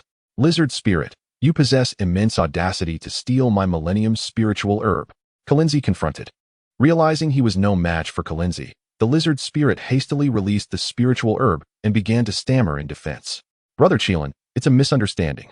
I merely sought to capture the spiritual herb that had sneaked away from Kunlun Mountain to bring it back to you. The young herb retorted, humph. Such deceit. Do you take me for dead? Master, this vile lizard spirit intends to consume me. They all wish to devour me. Woe is me. Indeed, Hong Yu affirmed. We sought to rescue the spiritual herb, but they aimed to silence us for good. Seeing the turn of events, the lizard spirit, Xia Hong, and Ma Yi knelt in supplication. We were wrong. We implore you, Brother Qilin, to show mercy and spare us. Nezha interjected, One must face the consequences of their misdeeds. Let us leave their judgment to the masters at the Tongtian Academy. Thus, the trio of lizard spirit was escorted back to the Tongtian Academy. Ultimately, they were punished for stealing the spiritual herb and for the attempted harm against their fellow disciples, receiving a dual penalty of 6 months of cleaning the toilets and a prohibition against descending the mountain for 1 year. Upon hearing of this incident, TAIBAIJINXING sought out Nezha and his companions. Nezha, TAIBAIJINXING remarked with a smile, you bravely intervened in the face of injustice, demonstrating both courage and wisdom. I commend your actions. Master, Nezha inquired, how do you intend to commend us? I have heard that the Millennium Spiritual Herb aids in ascension. Perhaps you could assist us in requesting one from the Lousy Academy? Sound of fainting, Crab Xiaobao laughing. This prize is wonderful. I want one as well. TAIBAIJINXING, truly a clever little rascal. However, I do not possess a millennium-old Ganoderma. I have plenty of roasted sweet potatoes from the back mountain. As TAIBAIJINXING spoke, he pulled out 3 perfectly roasted sweet potatoes from his robe. The delightful aroma made one salivate, and Nezha quickly snatched one, sharing with Hong Yu. TAIBAIJINXING, are they delicious? Sweet enough? Nezha, this is the best sweet potato I have ever tasted. TAIBAIJINXING, indeed, all thanks to my diligent fertilization. Hong Yu, master, what kind of fertilizer did you use? TAIBAIJINXING, manure. Sound effect, Nezha, Crab Xiaobao, Hong Yu, TAIBAIJINXING, haha, I was just teasing you. On a serious note, although you saved the Ganoderma baby this time, you must not take unnecessary risks. It is imperative to report to your master in a timely manner. Furthermore, you must never engage in private fights with your fellow disciples. All 3, understood, master. TAIBAIJINXING, acknowledging one's mistakes and correcting them is the hallmark of a good student. Additionally, next month, Kunlun Academy will hold its monthly assessment. Historically, Lousy Academy has secured the first place, so I do not expect you to achieve that. However, we must not be in last place. Thus, you should compete for second place with Tongtian Academy. Nezha, Hong Yu, do not let me down. Nezha, brimming with confidence, rest assured, master. Master, is there anything else? TAIBAIJINXING, Nezha, when will you take me to ride a pig? Comedic sound effect, Chapter 18. The arrival of Sun Wukong in the afternoon, with no classes. Nezha and Crab Xiaobao were idly practicing telekinesis beneath a tree. Crab Xiaobao successfully maneuvered a peach from the tree to himself. Crab Xiaobao, excited idle, look at me. Next time, I will control a watermelon. Nezha lay beneath the tree, a blade of grass in his mouth, his voice languid. Nezha, there's no need to wait. There's a patch of melons halfway up the mountain. Hurry, and bring me one to quench my thirst. Crab Xiaobao, eager to try. Just wait, watch me. Reciting incantations. Crab Xiaobao began to stealthily transport a watermelon, which wobbled precariously through the air. Nezha, surprised, spat out the grass and cheered for Crab Xiaobao. Nezha, lazily, Xiaobao. You're the best. Xiaobao, you're the strongest. Just as Crab Xiaobao was concentrating hard, Nezha's encouragement made him laugh, causing him to lose focus. And the watermelon plummeted from the air. At that moment, Tu Xingsuan happened to be at the entrance of the backyard. Tu Xingsuan, screaming up. Just as the watermelon was about to land on Tu Xingsuan's head, suddenly, a figure leaped into the air, catching the watermelon with both hands. Sun Wukong, hee. Is this my welcoming gift? Nezha and Crab Xiaobao squinted their eyes to look. Who is this monkey, covered in fur? Nezha, senior brother, who is this monkey-like fellow? Sun Wukong scoffed. And who might you be, so impudent, with a countenance that seems to invite a beating? Truly, 2 tigers cannot coexist on the same mountain. Upon witnessing the tension, Tu Xingsuan hastily interjected, smiling as he separated the two. Tu Xingsuan, unity and camaraderie are paramount. Harmony is of utmost importance. Nezha, allow me to introduce you. This is Sun Wukong, who will be sharing a dormitory with you henceforth. Nezha, are you the legendary monkey who sprang forth from a crack in the stone? Sun Wukong. Humph, it appears my reputation precedes me. Xia Xiaobao. Intrigued, but our dormitory already accommodates 4 individuals. Tu Xingsuan, no matter, I have arranged for an additional bed. Nezha, The entrance examination for Yuanshi Academy has concluded. How is it that he is permitted to attend our school? Tu Xingsuan explained. Because Wukong is a disciple of Patriarch Bodhi. Here specifically to engage in a year-long exchange at our Yuanshi Academy. Nezha extended his hand to Sun Wukong. Nezha, greetings, I am Nezha. Since we shall be classmates, let us look out for one another. Sun Wukong. Looking out for one another is fine. You may call me Wukong or Monkey Brother. Xia Xiao Bao Wao. Our Yuanshi Academy will now boast 2 deities. Observing the camaraderie among the 3, Tu Xingsuan departed contentedly. Once he was gone, Sun Wukong sliced open a watermelon with a single hand and divided it into 3 pieces to share. Nezha Wukong. I have heard that Patriarch Bodhi possesses profound and unfathomable powers. What abilities have you acquired under his tutelage? Sun Wukong. For now, I have only grasped the basics. I have mastered 7 transformations of the 72 transformations, and while I can traverse a distance of 100,000 miles with a single somersault, I am currently only able to fly 8,000 miles. Upon hearing this, Xia Xiaobao's eyes sparkled with admiration. Xia Xiaobao, in awe, wow, 8,000 miles is impressive already. You shall be my idol from now on.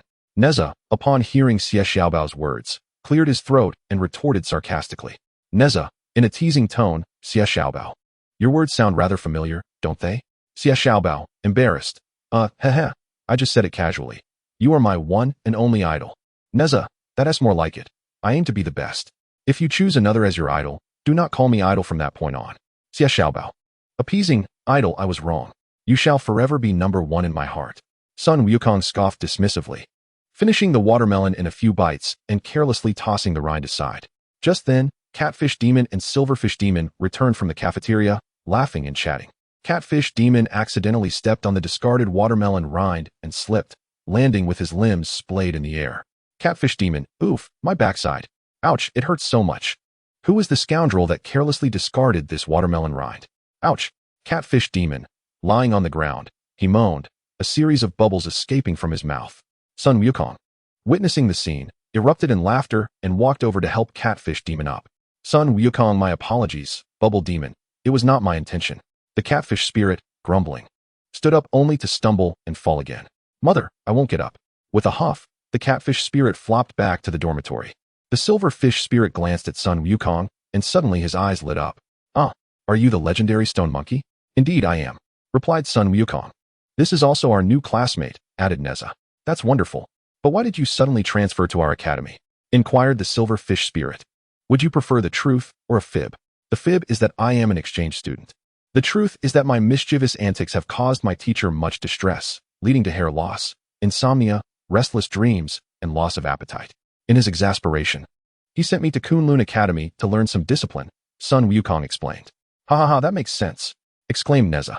Crab Little Treasure and the silverfish spirit exchanged glances and communicated silently. From now on, our Yuanshi Academy will surely be lively, Crab Little Treasure transmitted. Indeed, with a chaotic troublemaker like him, Kunlun Mountain may find no peace, the silverfish spirit replied. Thus, Sun Wukong officially enrolled in Yuanshi Academy, becoming classmates with Nezha. The next day, the much-anticipated alchemy class commenced. As Nezha led Sun Wukong into the alchemy chamber, they immediately captivated everyone's attention. The students buzzed with conversation, expressing great interest in Sun Wukong. Who is this new student? Inquired Hongyu. I am Sun Wukong, he replied. Sun Wukong? I believe I've heard of you. Oh, you are the monkey who absorbed the essence of heaven and earth, springing forth from the cracks in stone, right? Indeed, I am the great monkey king, Sun Wukong affirmed. Have you ever studied alchemy? Asked Hongyu. I have not, although I have had quite a feast at the hands of the Supreme Lord Laozi, he replied. The Supreme Lord of Heaven? I would love to learn alchemy from him, Hongyu exclaimed, filled with admiration. Ha, why not learn from me instead? Suddenly, a teacher clad in a yellow Taoist robe approached, and the students greeted him in unison. This was none other than Huang Longjinren, their alchemy instructor. Huang Longjinren entered the alchemy chamber and commenced the lesson. He poured a red elixir from a small vial he carried. This elixir is the Peiyuan pill. Which student is willing to taste it and tell me what celestial herbs it is made from? Many students eagerly raised their hands. Huang Longjinren focused his gaze on Crab Little Treasure. Crab Little Treasure, please respond. However, Crab Little Treasure did not raise his hand, lacking confidence and fearing embarrassment if he could not answer correctly. Thus, when the teacher called his name, he was momentarily taken aback before reacting. The Peiyuan pill, crafted from turtle shell, dragon bone, stone calamus, and other exotic ingredients, along with 8 drops of azure gemstone oil, brought great joy to Master Huanglong. He had initially assumed that Xiaobai would be utterly uninformed. With a smile, he praised him, saying, "Well done, Xiaobai, you have answered splendidly. Would you care to give it a try?" Xiaobai hesitated. Teacher, I have yet to practice." "Go ahead, be bold," urged Sun Wukong. "If you fail, you might merely blow up the alchemy chamber. What is there to fear?" This encouragement only made Xiaobai more apprehensive. "Xiaobai, think of your mother, and press on," Nezha added. Under the supportive gazes of his companions, Xiaobai approached the herb rack, carefully selecting the necessary ingredients. One by one, he placed them into the alchemical furnace, sealing it tightly before igniting the firewood.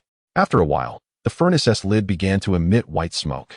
When the time was up, he uncovered the lid to reveal a perfectly formed pill. "My pill has succeeded," Xiaobai exclaimed with excitement. "Congratulations, Xiaobai," Master Huanglong commended. "You possess remarkable talent. Your control over heat and proportions is excellent. To whom shall you present this pill?" With tears glistening in his eyes, Xiaobai recalled many memories and approached Nezha, holding the Peiyuan pill close. "With heartfelt gratitude, I present this first Peiyuan pill I have ever crafted to my best friend, Nezha. He once saved my life, facilitated my journey to Kunlun Academy, and guided me through the assessments at Yuanshi Academy. I am immensely thankful to him." In front of everyone, Nezha felt an unusual shyness.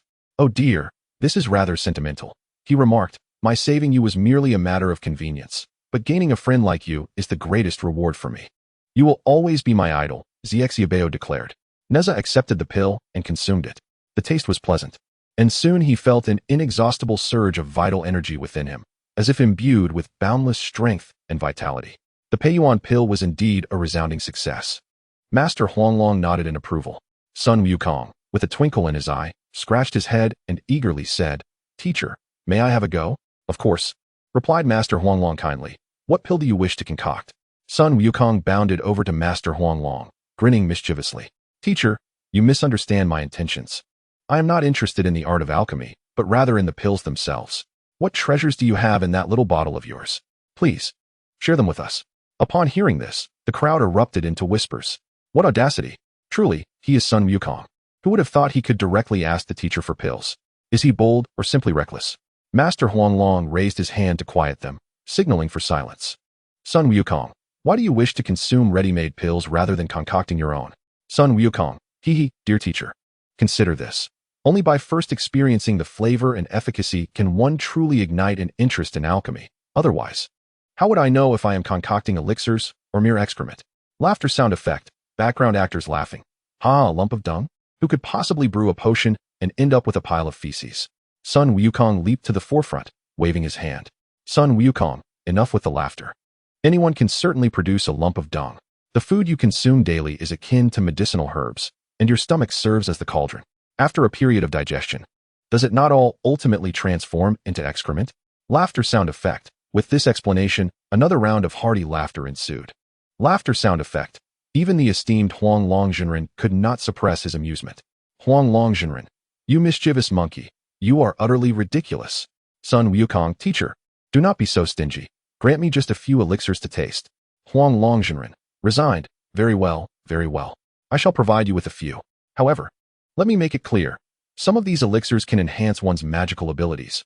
Others can cure grave illnesses, while some are highly toxic and could cost a life. Choose wisely. As he spoke, Huang Longjinren poured out 5 differently colored elixirs from a small vial. Sun Wukong circled around the elixirs, scrutinizing them for a long while, but could discern nothing of significance, and ultimately chose a blue elixir. Sun Wukong, I shall take this one. Huang Longjinren, are you certain? Once you've made your choice, there is no turning back. Sun Wukong, playfully, no regrets, no regrets. If I perish, it shall be my own doing. Nezha, concerned, Sun Wukong, are you truly going to consume it? What if it poisons you? Sun Wukong, we shall see after I try it. Crab Xiaobao, we fear that your trial may lead to your demise. Laughter sound effect. Sun Wukong tossed the elixir into the air and then opened his mouth wide, the blue elixir landing perfectly within, disappearing down his throat.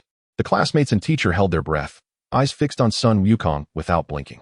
Initially, he appeared lively, but suddenly his face flushed a deep crimson, resembling a monkey's rear. Nezha, teasingly. Oh dear, With such a red face, it's hard to distinguish whether it's a face or a backside. Sun Wukong transformed like a chameleon, his body alternating between green, yellow, and red. He felt no pain, only exhilaration, performing several somersaults in succession. Sun Wukong, classmates. As we meet for the first time, allow me to present a performance. The Great Transformation. Crowd wonderful.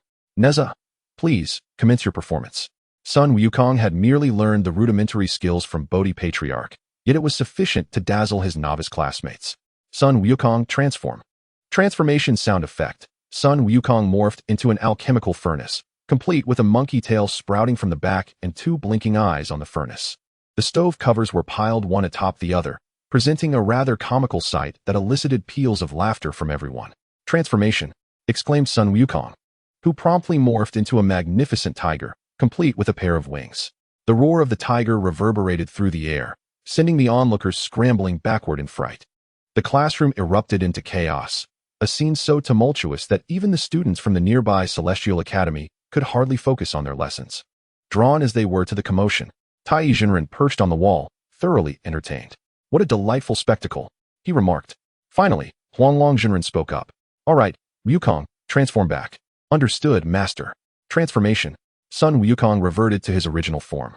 Wukong, do you know what pill you just consumed? Inquired Kunlun. That was the heartbreak pill. Heartbreak pill? It tasted delightful, like sweet peaches, which I adore, replied Sun Wukong. What on earth are you made of? Red Jade interjected. Ordinary people would perish from the heartbreak pill. Yet you treat it as if it were candy. Following this ruckus, Sun Wukong's reputation for being impervious to deadly toxins was firmly established. Chapter 20. Sun Wukong encounters a kindred spirit. After the lively conclusion of the first alchemy class, the students took a brief respite before commencing the second session on spells. Having already witnessed Sun Wukong's exuberance, TAIBAIJINXING arrived early, eager to engage him. Wukong, tell me, how many transformations can you perform now? He queried. Not many. Just a handful that I can count on one hand. Once this term concludes, I shall continue my studies in the 72 transformations with Patriarch Bodhi, Sun Wukong replied. I too possess a wealth of magical techniques. You should learn diligently from me, proclaimed TAIBAIJINXING. You? I doubt you are as formidable as my master, Sun Wukong retorted. Curiosity piqued. I am no slouch, you know, TAIBAIJINXING countered, a hint of indignation in his voice. All right, I understand. You may amuse yourself, Sun Wukong responded. Look closely. Wukong, said Nezha. This gentleman is our spells instructor, TAIBAIJINXING. Sun Wukong quickly stood up, taking a moment to re-evaluate TAIBAIJINXING, who stood upright, stroking his beard with a benevolent smile. So, you are the illustrious TAIBAIJINXING. I have long admired you, as my master frequently speaks of you, Sun Wukong expressed. Really? TAIBAIJINXING replied, his eyes sparkling with delight. Yes, he claims you are his vanquished foe, Sun Wukong stated earnestly. A gust of cold wind swept through the room. Class is now in session, announced TAIBAIJINXING, who began imparting new spells. With a swift motion, he grasped at the clouds above, and a fluffy white cloud descended into his hand, resembling cotton candy. The students gasped in awe. This is called the cloud soaring technique. With the aid of clouds, we can travel to any destination we desire. TAIBAIJINXING stepped onto the cloud, which then lifted him into the sky. As the will of TAIBAIJINXING manifested, the clouds shifted in speed and altitude, even reversing their course. If I master the art of riding clouds, Nezha mused, I shall no longer require a horse-drawn carriage upon my return home. Nor will I need to ride a pig. Krabby Bao expressed his aspirations. I still believe that the somersault cloud is more formidable, Sun Wukong murmured. At that moment, Nezha and Hongyu noticed that a small snake had also appeared in their spellcasting class. Why didn't I see you in the first alchemy lesson? Sun Wukong inquired. I am not a student of the Primordial Academy. I am merely auditing the spell class, the small snake replied. The other students regarded the small snake with less camaraderie than before, for with the impending monthly assessment, the small snake was a student of the Celestial Academy, their rival. It was unthinkable to allow a competitor to learn in their domain. It's one thing under normal circumstances, the silverfish spirit complained, but with the assessment approaching, it's incredibly bothersome to have her audaciously attending our classes. The small snake truly lacks self-awareness, the catfish spirit snorted. Hongyu, since the small snake is your close friend, could you kindly explain to her to return after the monthly exam? Hongyu hesitated. However, our teacher has permitted her to attend. If the teacher has no objections, it would be inappropriate for us to voice dissent. What shall we do then? It would be utterly humiliating if our academy were to lose to the Celestial Academy. Nezha, who valued collective honor, found merit in their arguments. Moreover, just recently, the lizard spirit from the Celestial Academy had attempted to harm him and Hong Yu, reinforcing his belief that the students from that academy were a disreputable lot. Small snake, could you refrain from attending classes until after the monthly exam? Nezha asked. The small snake looked puzzled. Why is that, Nezha? For no particular reason. It is simply better if you don't come, he replied curtly. Sun Wukong, unaware of the lizard spirit incident and perceiving the subtle animosity towards the small snake, felt a surge of indignation. Thus, he purposefully moved the small snake from the last row to the front. Small snake, from now on, you shall sit in the front row, so you can see and hear the teacher clearly. What are you doing, Sun Wukong? Nezha exclaimed in frustration. Are you deliberately opposing us? Nezha, please don't be angry. Wukong is unaware of our discord with the Celestial Academy. Once seated in the front row, the small snake indeed received guidance from TAIBAIJINXING, becoming engrossed in her studies and swiftly mastering the cloud riding technique, able to circle halfway around Kunlun Mountain. Sun Wukong felt a sense of joy for her progress. Yet the other students grew increasingly anxious. We're doomed. We haven't even mastered it ourselves, Krabby Bao lamented. This Sun Wukong must be an undercover agent sent by the Celestial Academy, Nezha speculated. Soon, the small snake regarded Sun Wukong as a friend, and they engaged in effortless conversation. Brother Wukong, I feel you resemble a student of the Celestial Academy more than anything else. Oh, what makes you say that? Sun Wukong replied. Little snake, due to the numerous students at the Tontian Academy who have yet to fully transform, the Yuanshi Academy appears to be filled with people, with you being the only monkey. Sun Wukong, ha ha ha, so that is the reason. However, your words have piqued my interest in visiting the Tontian Academy. Little snake, excitedly, great. After class, I will take you all along. As soon as the magic class concluded, Little Snake dashed over to invite Nezha and the others. Little Snake, Nezha, I am about to take Brother Wukong for a tour of the Tontian Academy. Would you like to join us for some fun? Nezha, dismissively, I am exhausted from a day of classes and have no intention of visiting any Tontian Academy. Little Snake, Xiaobao, Hongyu, are you coming along? Xiaobao, I wish to return to the dormitory and rest with my idol, so I cannot join. Hongyu, awkwardly, Little Snake, could we perhaps go another day? Little Snake, dejectedly, very well then. Sun Wukong, Little Snake, let us depart. I can hardly contain my excitement. Little Snake's sorrow transformed into joy as she led Sun Wukong towards the Tontian Academy. Watching the pair depart, Nezha turned away, concealing his face. Deep down, he longed to go as well, yet his pride kept him from admitting it. He had no interest in visiting the Tontian Academy at this moment. Sun Wukong followed Little Snake to the Tontian Academy. The sights here were indeed vastly different from those at the Yuanshi Academy. Numerous beings, still partially transformed, leaped and frolicked about, filled with vibrant energy and merriment. They paid no heed to Sun Wukong's furry form. Sun Wukong, how amusing. It resembles Flower Fruit Mountain. Humph. Had I known, I would have come to the Tontian Academy instead of the trivial Yuanshi Academy. Little Snake, Brother Wukong, do not speak so. The Yuanshi Academy is quite commendable in its own right. Each has its own merits. A cat demon approached, circling around Sun Wukong. Cat demon, I know who you are. What brings you here? Has that Nezha bullied you? He is not a good person. Sun Wukong, and who might you be? Those who speak ill of others behind their backs are hardly virtuous. Cat demon, forget it. I shall not converse with you further. The cat demon scurried away, thwarted by Sun Wukong's retort. Another mouse spirit approached, possessing a human body and features while retaining its mouse tail, claws, and ears. Little Snake enthusiastically introduced them. Little Snake, Brother Wukong, this is my good friend, the Bayou Mouse. Chapter 21. Stealing Immortal Peaches. The Bayou Mouse curiously circled Sun Wukong, intrigued by him. Bayou Mouse, greetings. Wukong, you may call me Bayou Mouse from now on.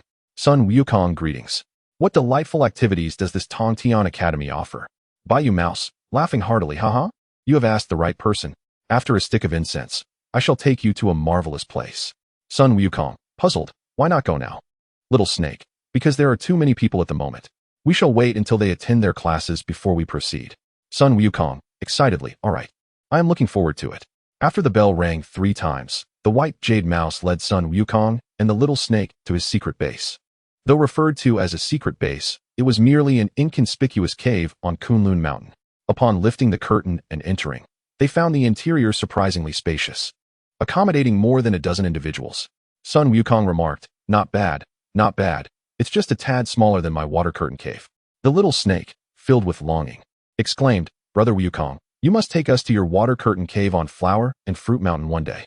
Certainly, certainly, Sun Wukong replied. I shall treat you splendidly when that time comes. The white jade mouse then presented peaches and fruit wine from his treasure chest to entertain Sun Wukong. Although I don't have much here, there is plenty of fruit wine, said the white jade mouse. Sun Wukong lamented, these peaches are delicious, but they possess a slight sourness. The little snake interjected, I know where to find delectable peaches. Curious, the white jade mouse asked, where? I once visited the herb garden, where not only did they have celestial herbs, but the trees also bore many large and sweet celestial peaches. I've heard that every year, immortals come to harvest them, the little snake explained. Upon hearing about the celestial peaches, Sun Wukong's eyes sparkled with excitement. Unable to resist, he tossed aside the peach he was eating. What are we waiting for? Little snake, white jade mouse. Let us go to the herb garden and pick celestial peaches. He urged eagerly. I too wish to taste the celestial peaches. The white jade mouse added. It is said that consuming them can not only enhance one's magical abilities, but also extend one's lifespan. Let us go, Sun Wukong declared, rushing toward the exit. Only to be halted by the little snake. Wait a moment. The herb garden is a reserved area for celestial herbs. Entry is generally prohibited, she cautioned. That's rather disappointing, the white jade mouse replied. Unfortunately, the number of celestial peaches is limited, and it is not feasible to grant us all access. They are reserved for the powerful immortals and our instructors, the little snake explained. I disagree, Sun Wukong retorted. In my view, all beings are equal in this world. If the immortals can partake of the celestial peaches, why should we be denied? Besides, we are disciples of Kunlun Mountain, not outsiders. The little snake hesitated. Wow. Brother Wukong, you make a valid point.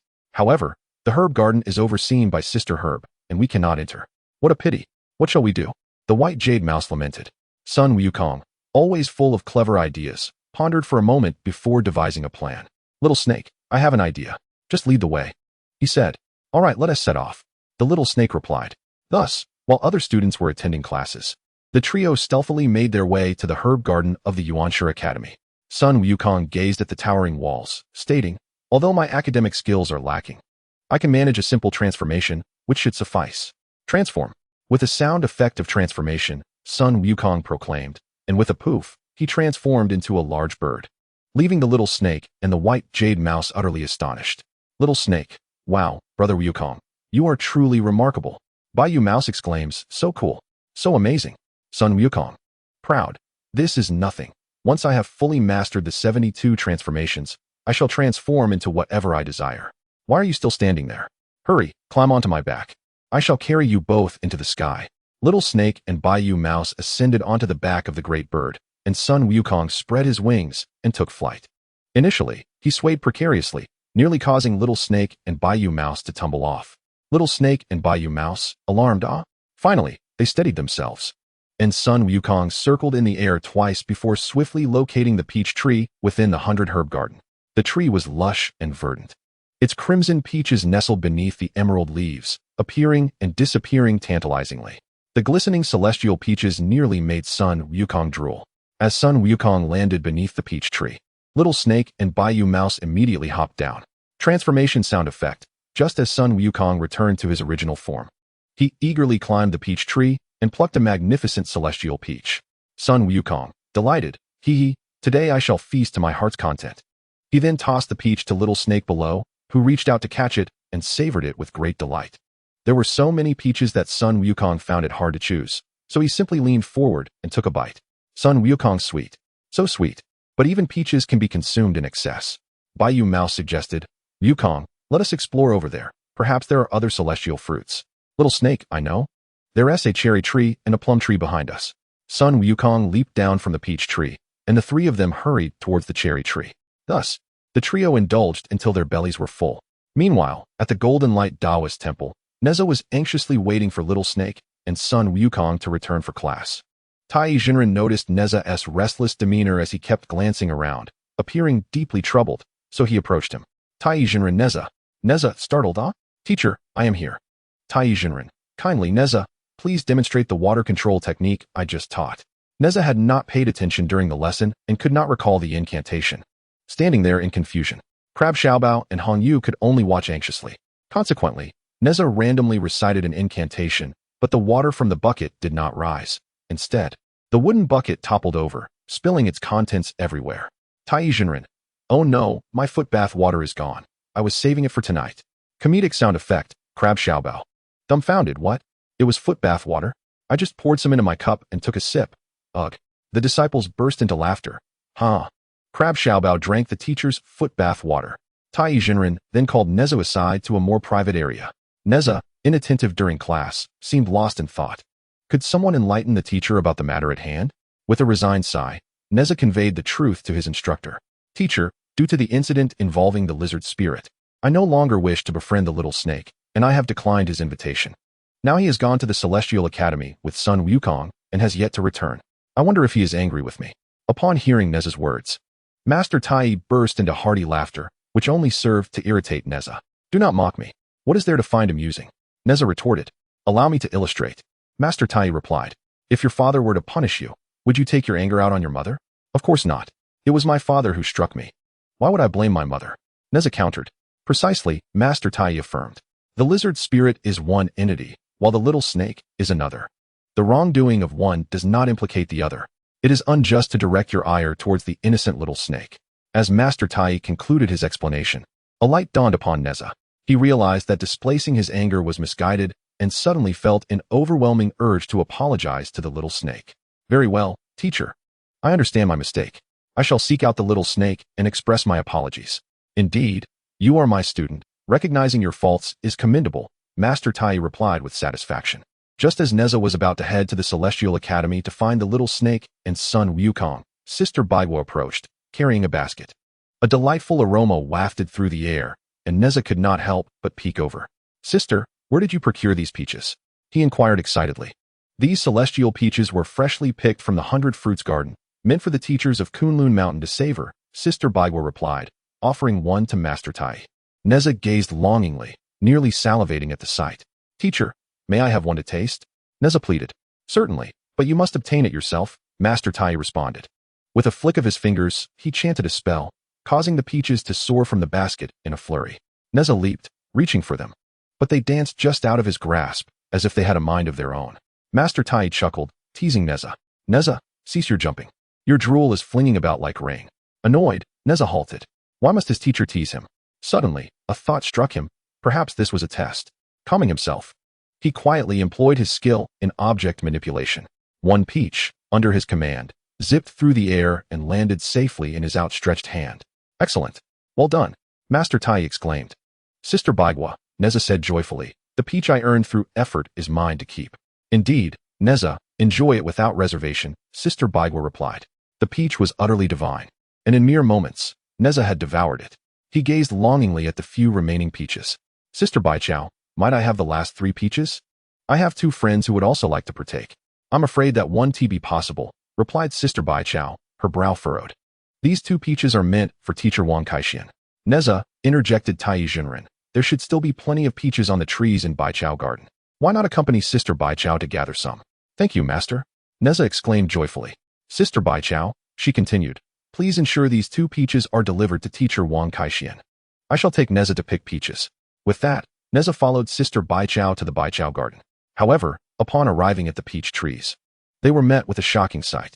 A multitude of fallen peach leaves littered the ground, alongside peaches that had been partially eaten and discarded. Sister Baijiao was instantly incensed, her feet stamping in frustration, tears brimming in her eyes. When I left just now, everything was perfectly fine. Who could have done this? Sister, Nezha observed. Look at the footprints on the ground. There are 3 distinct types, indicating a coordinated effort. They may not have ventured far. I am determined to catch these little thieves. Sister Baijiao declared, and the duo followed the footprints, leading them to the back mountain of Baijiao Garden. Before they could reach their destination, they heard the unmistakable voice of Sun Wukong. These plums are incredibly sweet. Let us gather more to share. Sun Wukong, what are you doing? Nezha shouted. They quickly arrived beneath the plum tree, where they spotted not only Sun Wukong, but also a small snake and a white jade rat, all merrily feasting atop the branches. Upon seeing them, the snake and the rat hurriedly descended from the tree. Sister, the snake greeted timidly. So it was you who stole the peaches. Sister Baijiao admonished. Have you no sense of propriety? You've ravaged the peach tree as well. The snake and the rat, frightened, hung their heads in silence. Sun Wukong leaped down from the tree. Enough with the accusations. I brought them here. I'll take full responsibility. Sun Wukong, Nezha replied. Baijiao Garden belongs to the Yuanshu Academy. It is rather excessive for you to bring 2 students from the Tontian Academy to pilfer. I apologize, sister, the snake said remorsefully. This isn't brother Wukong's fault. I informed them about the divine fruits here. If punishment is to be meted out, let it be upon me alone. Nezha chuckled. You all seem quite honorable. How about this, sister? Let us leave their fate to the teacher. Come, I will take you to meet the teacher, Sister Baijiao said. Upon hearing this, Sun Wukong protested, stepping in front of Nezha. Is it really necessary to be so aggressive over a few peaches? Sun Wukong, Nezha retorted. Your demeanor is quite appalling. It is you who have disregarded the rules and violated academy regulations. I care not for your regulations, Sun Wukong boasted. I only know that peaches are meant to be enjoyed. As disciples of Kunlun Mountain, and with the peaches growing on its slopes, I see no reason not to indulge. Nezha, fuming, Sun Wukong, you are truly arrogant. As a student of the Primordial Academy, I shall teach you a lesson today. Before his words could settle, Nezha launched a punch at Sun Wukong. Quick as a flash, Sun Wukong leaped several meters back. Sun Wukong, Nezha, I challenge you to a duel. Nezha, I shall accompany you to the very end. In the Baijiao Garden, Nezha and Sun Wukong engaged in a fierce battle. Sister Baijiao attempted to intervene, but it was too late, while the White Jade Mouse cheered for Sun Wukong from the sidelines. White Jade Mouse shouted, Go Wukong! Strike him! Show him your prowess! Yet, the little snake found himself in a dilemma, as both Nezha and Sun Wukong were his friends, leaving him uncertain about whom to support. Little Snake tried to mediate Nezha. Sun Wukong, please cease your fighting and speak calmly. Sound effect of a punch, Nezha, being a powerhouse, hefted Sun Wukong and slammed him against the artificial hill, shattering the stones upon impact. Sound effect of stones breaking. After falling to the ground, Sun Wukong remained silent for a moment before soaring into the sky, swiftly wrapping his arms around Nezha's neck and lifting him into the air, delivering a powerful kick from above. Sound effect of battle, with all his might. Sun Wukong propelled Nezha downward, nearing the ground, while Sister Baijiao and the little snake merely closed their eyes in anticipation. Chapter 23. Wukong's punishment at the critical moment. A surge of true energy firmly supported Nezha. When Sister Baijiao and the little snake turned around, they were astonished to see TAIBAIJINXING had arrived. TAIBAIJINXING flipped his palm and gently lowered Nezha to the ground. Nezha, gratefully, thank you, Master, for your timely rescue. TAIBAIJINXING, puzzled, how did you come to blows here? Sun Wukong descended to stand beside TAIBAIJINXING, his face etched with defiance. Nezha, Master. Sun Wukong and his companions stole the celestial fruits from the Baijiao Garden. I sought to bring them back to face punishment, but they resisted, leading to this altercation. TAIBAIJINXING stroked his beard and inquired of Sun Wukong. TAIBAIJINXING, Wukong, is this true? Sun Wukong, Master, are these celestial fruits meant for human consumption? TAIBAIJINXING chuckled. Indeed, they are. Sun Wukong, defending himself. Then what is the issue? If the fruits are for humans, then both teacher and student ought to partake. Thus, where lies our wrongdoing? The little snake and the White Jade Mouse stepped forward as well. Little Snake, feeling wronged, Master, Wukong speaks truthfully. Moreover, there is no sign prohibiting students from consuming the fruits in the Baijiao Garden. White Jade Mouse, exactly. Master, even if we did eat them, it hardly constitutes a grave offense, does it? It is merely a few peaches. Nezha, do not attempt to wriggle out of this. On the very first day of enrollment, the rules and regulations were made clear, specifically stating in Article 26 that one must not trespass into the Baijiao Garden nor consume celestial herbs and fruits without permission. Nezha, what you said is absolutely correct. Moreover, not only did you steal the fruit, but you also damaged the peach tree. As the overseer of the herbal garden, you did not seek my consent, thus you are indeed in the wrong. Sun Wukong, I refuse to accept this. Nezha, in anger, I see that you, stone monkey, are simply undisciplined and unreasonable. Sun Wukong, feeling irked, scratched his cheek, while the little snake, fearing another altercation between him and Nezha, restrained him. The little snake bowed to Master Tai, admitting fault. Little snake, Master, we were in the wrong.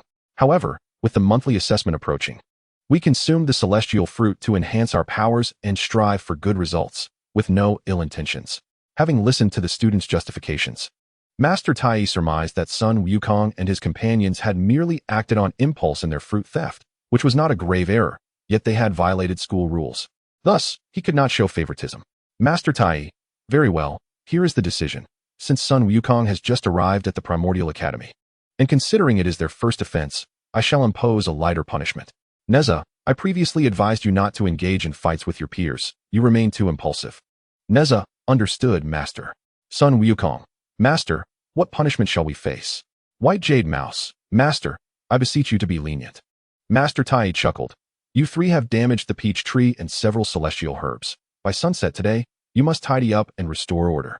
Sun Wukong proudly, is that all? Simple. However, before his smile could fade, Master Tai continued. Master Tai, additionally, Sun Wukong, Little Snake, and White Jade Mouse. You shall tend to the garden of fruits by catching pests, watering, and fertilizing for a month. Sun Wukong, fertilizing? How shall we do that? Master Tai, naturally. By transporting the manure from each classroom's restroom for fertilization. Sound of fainting. Nezha laughed heartily. Huh. You all work diligently, my sister, and I will supervise you. The following day in class, after some contemplation, Master Tai announced a matter. Master Tai, everyone, please quiet down.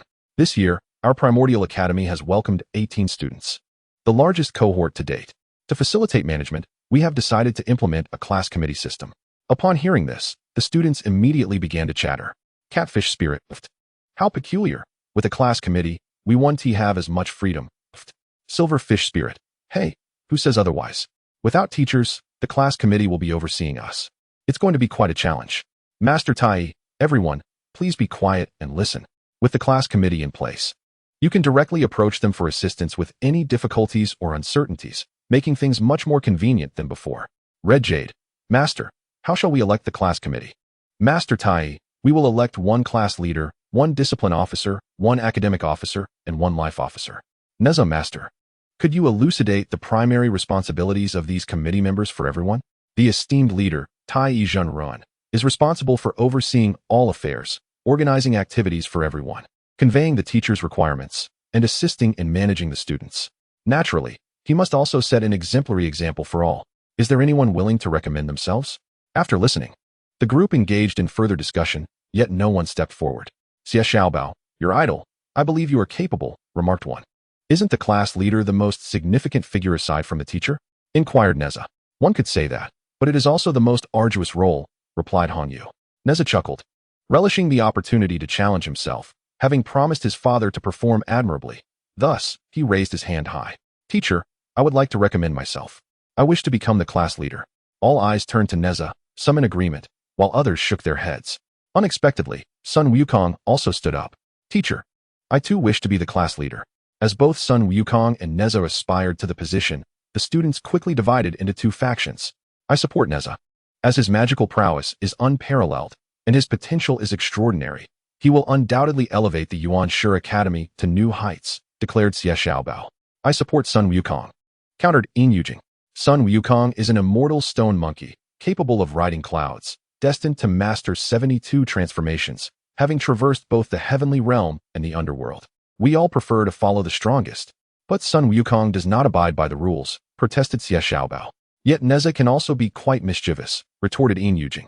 As the debate escalated, TAIBAIJINXING gestured for silence. Since there are disagreements regarding the selection, I shall appoint directly. Let us establish a temporary class committee. Those who are unqualified will be replaced. How does that sound? Hongyu concurred. Teacher, this is indeed a prudent approach. Your direct appointment is for the best. Nezha, although you are somewhat unruly and prideful, you have always been forthright and discerning in matters of great importance, earning everyone's respect. Therefore, you shall be the class leader. The room fell silent for a brief moment before erupting into enthusiastic applause. Thank you all for your kind support. I am invincible across the lands, and evildoers shall steer clear. I promise to be a competent class leader. Please stay tuned, proclaimed Nezha. Sun Wukong, feeling discontent, scoffed. Next, we shall appoint our discipline officer. The discipline officer must not only be strict with themselves, but also with others. You will serve as my human-shaped teaching implement. Sun Wukong, you shall take on this role. The students were momentarily taken aback, yet Sun Wukong exuded confidence. A human-shaped teaching implement? I relish this opportunity. I shall not hesitate to accept. Please guide me well. Wonderful, exclaimed Yujing.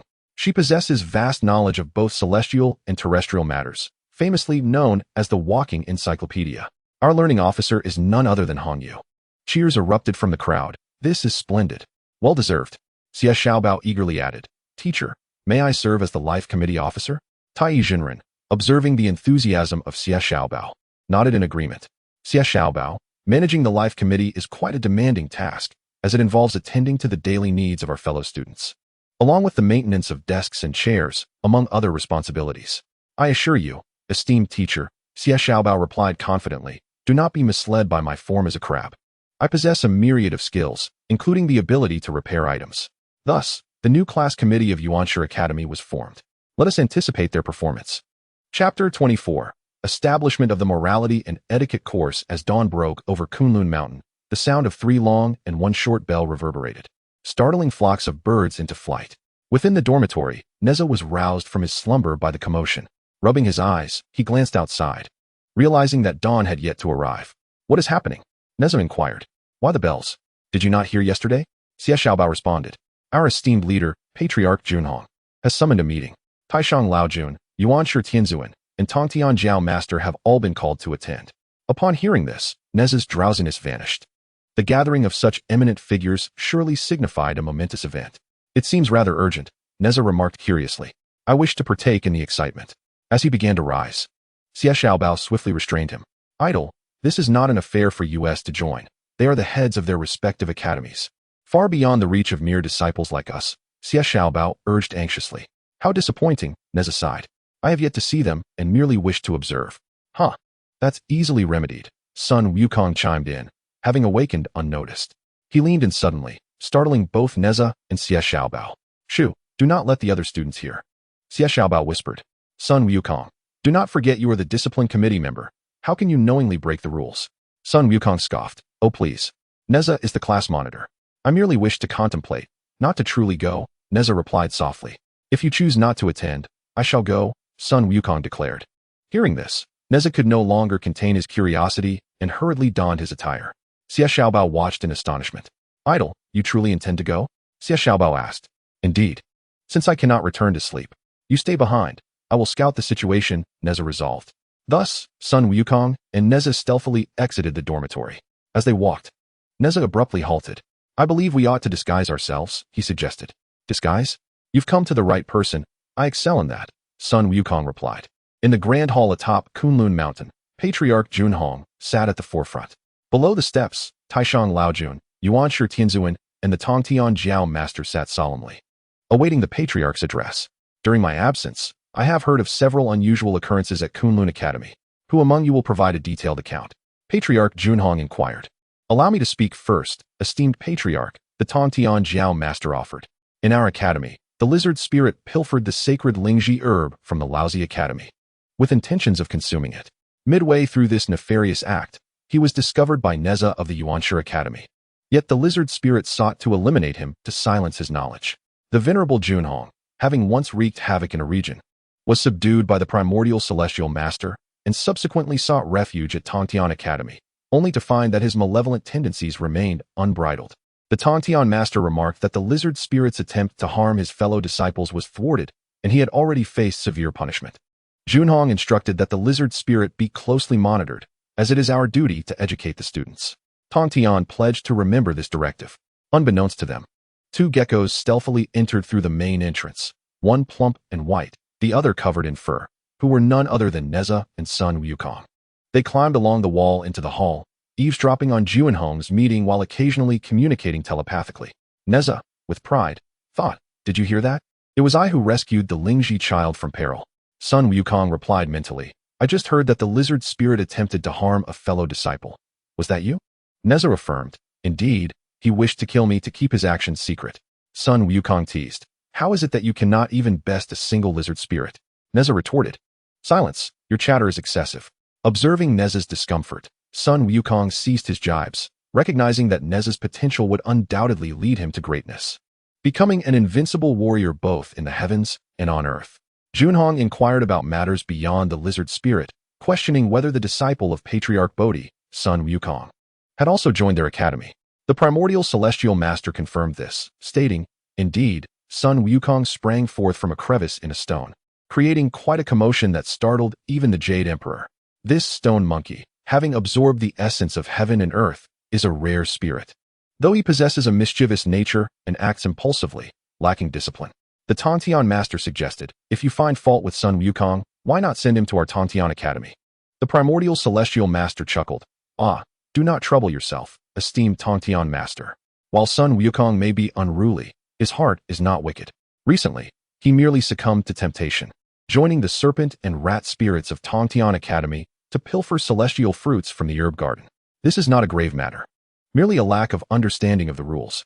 Junhong acknowledged the sentiment but emphasized that as educators, they must remain vigilant against even the slightest misdeeds and not indulge such transgressions. The primordial celestial master reported that TAIBAIJINXING had already punished them.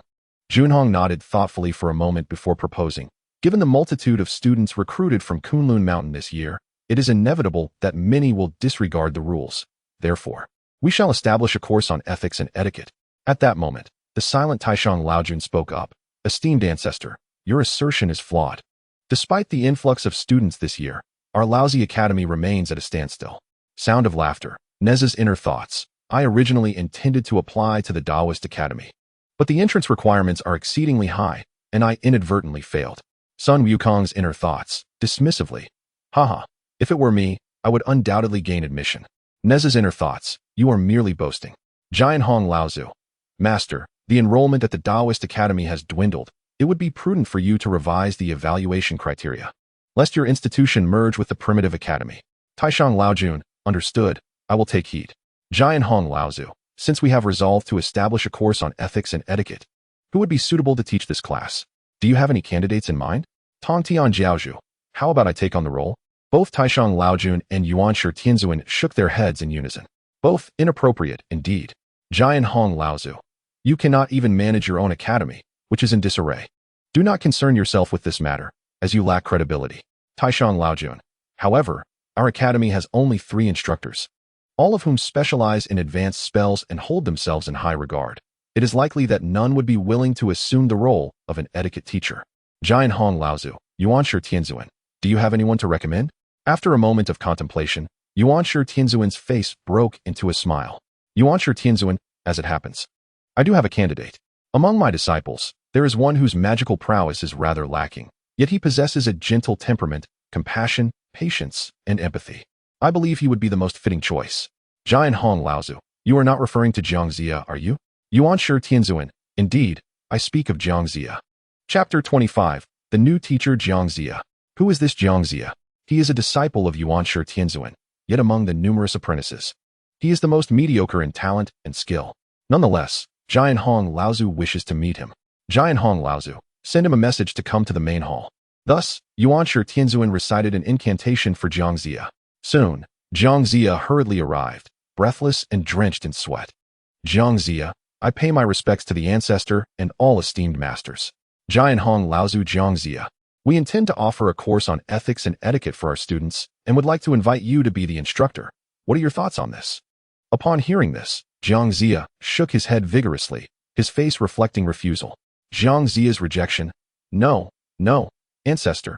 I fear I am unqualified for such a task. Yuanshi Tianzing. Zia, do not be so hasty in your rejection. This does not entail teaching spells, merely discussing the rules and regulations of our Kunlun Academy. Nezha, transformed into a gecko, climbed further inside. He was caught by the tail by Sun Wukong, who was also in gecko form. Sun Wukong's inner thoughts. Halt. Do not venture further. Otherwise, the ancestor will sense our presence. Nezha's inner thoughts. Is the ancestor truly that formidable? Sun Wukong's inner thoughts. Isn't that obvious? The ancestor's powers are unparalleled. Even my master respects him greatly. Moreover, my 72 transformations are rather unreliable. Should they fail, we would have no time to escape.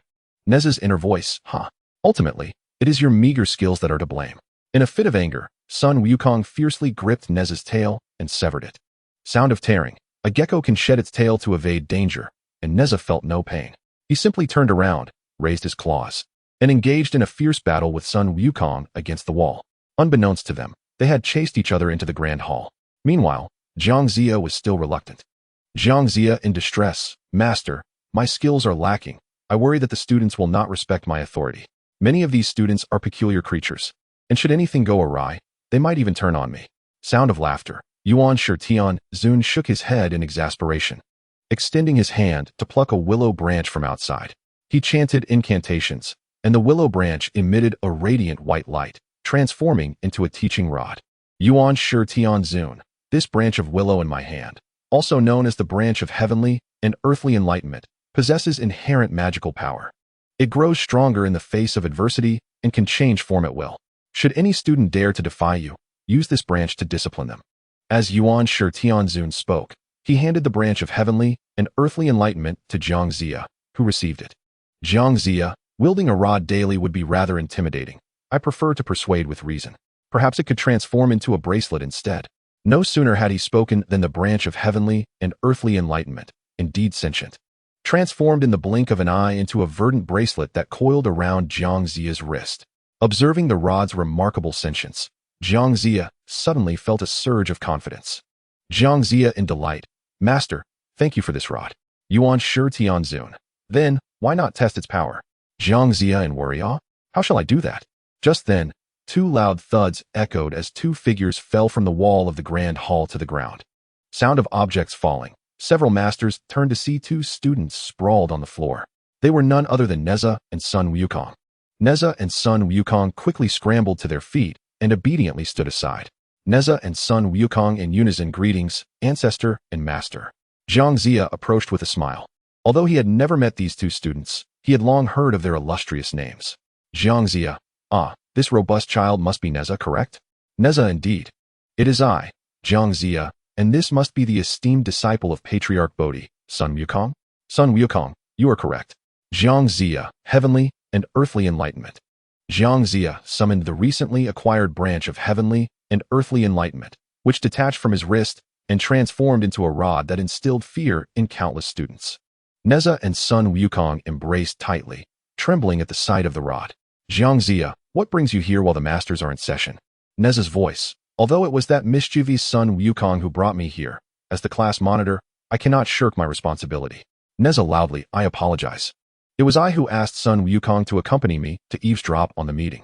Our curiosity compelled us to participate, yet fearing your disapproval, we resorted to clinging to the wall like geckos to listen in.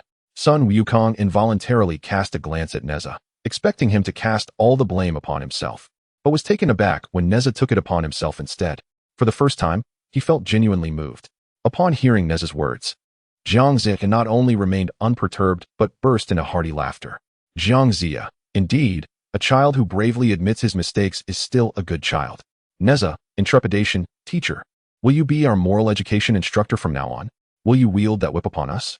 Jiang Zia, no, I shall not. However, I am yet to ascertain the whip's power. Perhaps I should test it on you two first? Comedic sound effects. Nezha, Sun Wukong in horror. Please don't come any closer. Jiang Zia, how about this? Both of you possess a certain degree of magical prowess. Why not launch an attack on me and see what happens? Nezha, teacher, you cannot be serious. Jiang Zia, are you willing to cooperate? Sun Wukong, Nezha, shall we go at it together? Nezha, very well, let us do it. Nezha and Sun Wukong simultaneously attacked Jiang Zia, one striking his face, the other sweeping at his legs. Unexpectedly, the branches of the heavenly teaching sprang into action, swiftly ensnaring Sun Wukong's fist and Nezha's foot, lifting them both into the air. No matter how they struggled, they could not break free. Sun Wukong, teacher, please let us down, we concede. Nezha, teacher, your teaching whip is remarkably formidable. No student will dare defy your authority henceforth. Witnessing this spectacle, Master Junhong and several other instructors erupted into hearty laughter. Laughter sound effects. Yuan Shi Tianzun Zia. How does it feel now? You can rest assured, these two are the most mischievous students in the entire academy. Once they are subdued, the rest of the students will be a breeze. Jiang Zia smiled as he retracted the branches of the heavenly teaching, gently lowering Nezha and Sun Wukong to the ground. Jiang Zia, thank you, esteemed master. I gladly accept the role of moral education instructor. Master Junhong. Then it is settled. Today's meeting is adjourned. With that, Master Junhong vanished from sight. Yuan Shi Tianzun, Taishang Lao Jun, and Tong Tian Jiaozhu also departed the grand hall with smiles. Nezha and Sun Wukong exchanged delighted glances and leaped joyously. Sun Wukong. How fortunate we are that we were not punished. Nezha, however, that ordeal frightened me to death. Jiang Zia, from now on, I shall be your teacher. I hope you will pay attention and adhere to classroom discipline. Nezha, Sun Wukong, certainly.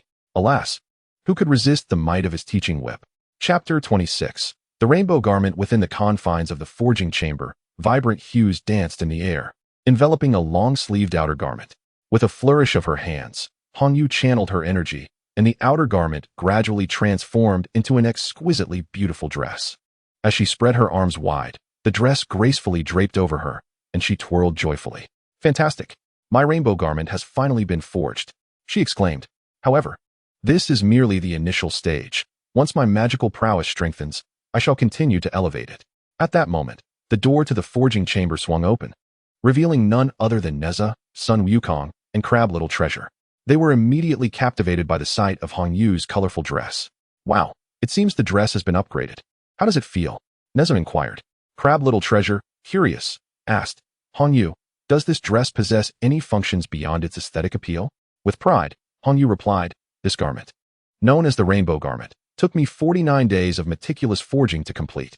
Despite its feather-like lightness, it is resistant to fire, blades, and even magical assaults. Impressive. No wonder you are our class representative. You've crafted the first magical artifact for our class so swiftly," Crab Little Treasure admired. Nezha added, "It is clear why Master Huanglong encourages us to learn from you.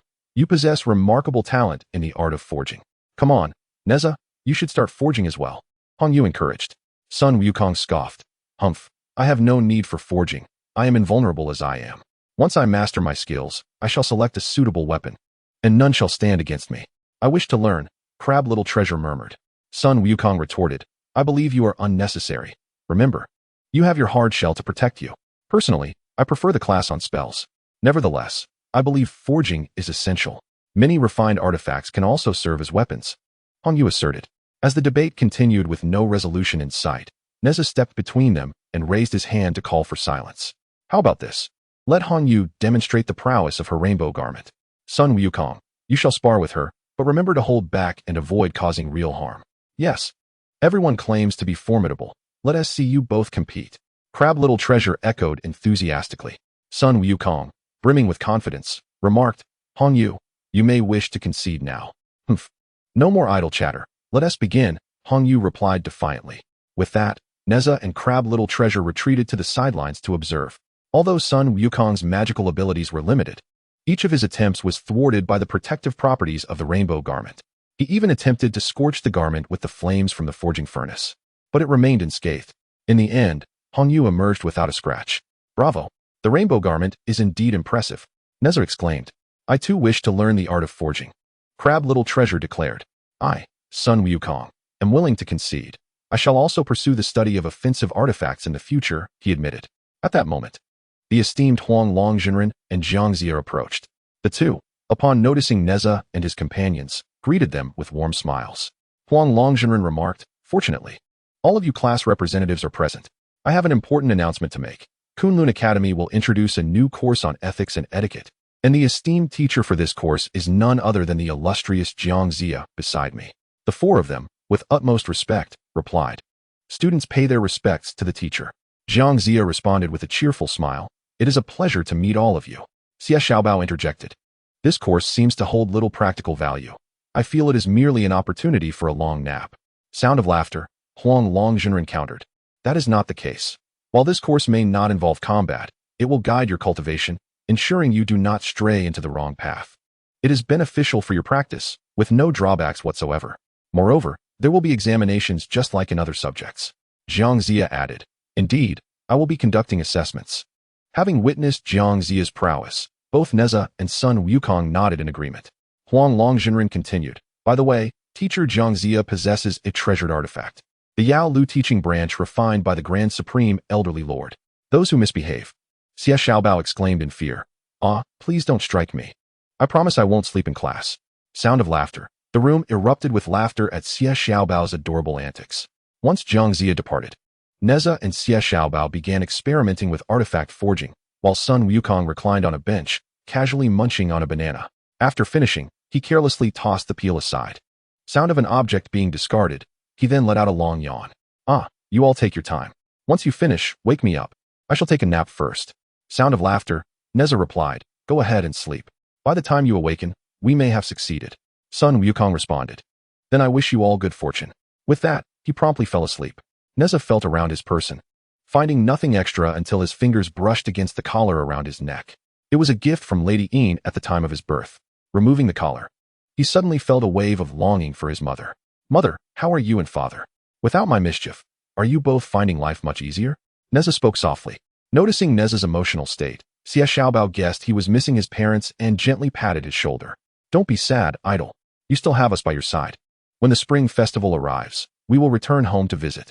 Nezha feigned nonchalance. I'm not sad at all. Hongyu remarked. Nezha, your collar is beautiful. Nezha brightened. Isn't it? I plan to use it to forge my first magical artifact. He removed the collar and floated it above the forging furnace, beginning to channel the strange fire. Hongyu looked on in astonishment. Nezha, stop.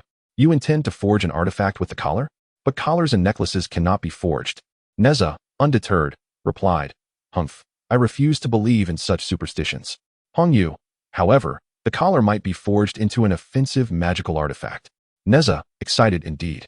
If the collar is thrown, its power will be formidable. Crab Xiaobao, eagerly. Idol, you truly are a genius. Hurry and forge it. I can hardly wait to see your collar artifact. Hongyu Xiaobao, what will you forge? Crab Xiaobao, contemplating. The most vital defense I possess is my crab shell. Yet it is not invulnerable. Last time, it was scorched by a fiery rock, leaving behind the mark of the sun god. Hongyu, perceptively I see. You should take out your crab shell and forge it into a protective shield that is fireproof and blade-resistant. Crab Xiaobao, wow, the class monitor is quick-witted. Let us make it a delightful decision. Thus, both Crab Xiaobao and Nezha commenced the forging of their first magical artifacts. Will they succeed?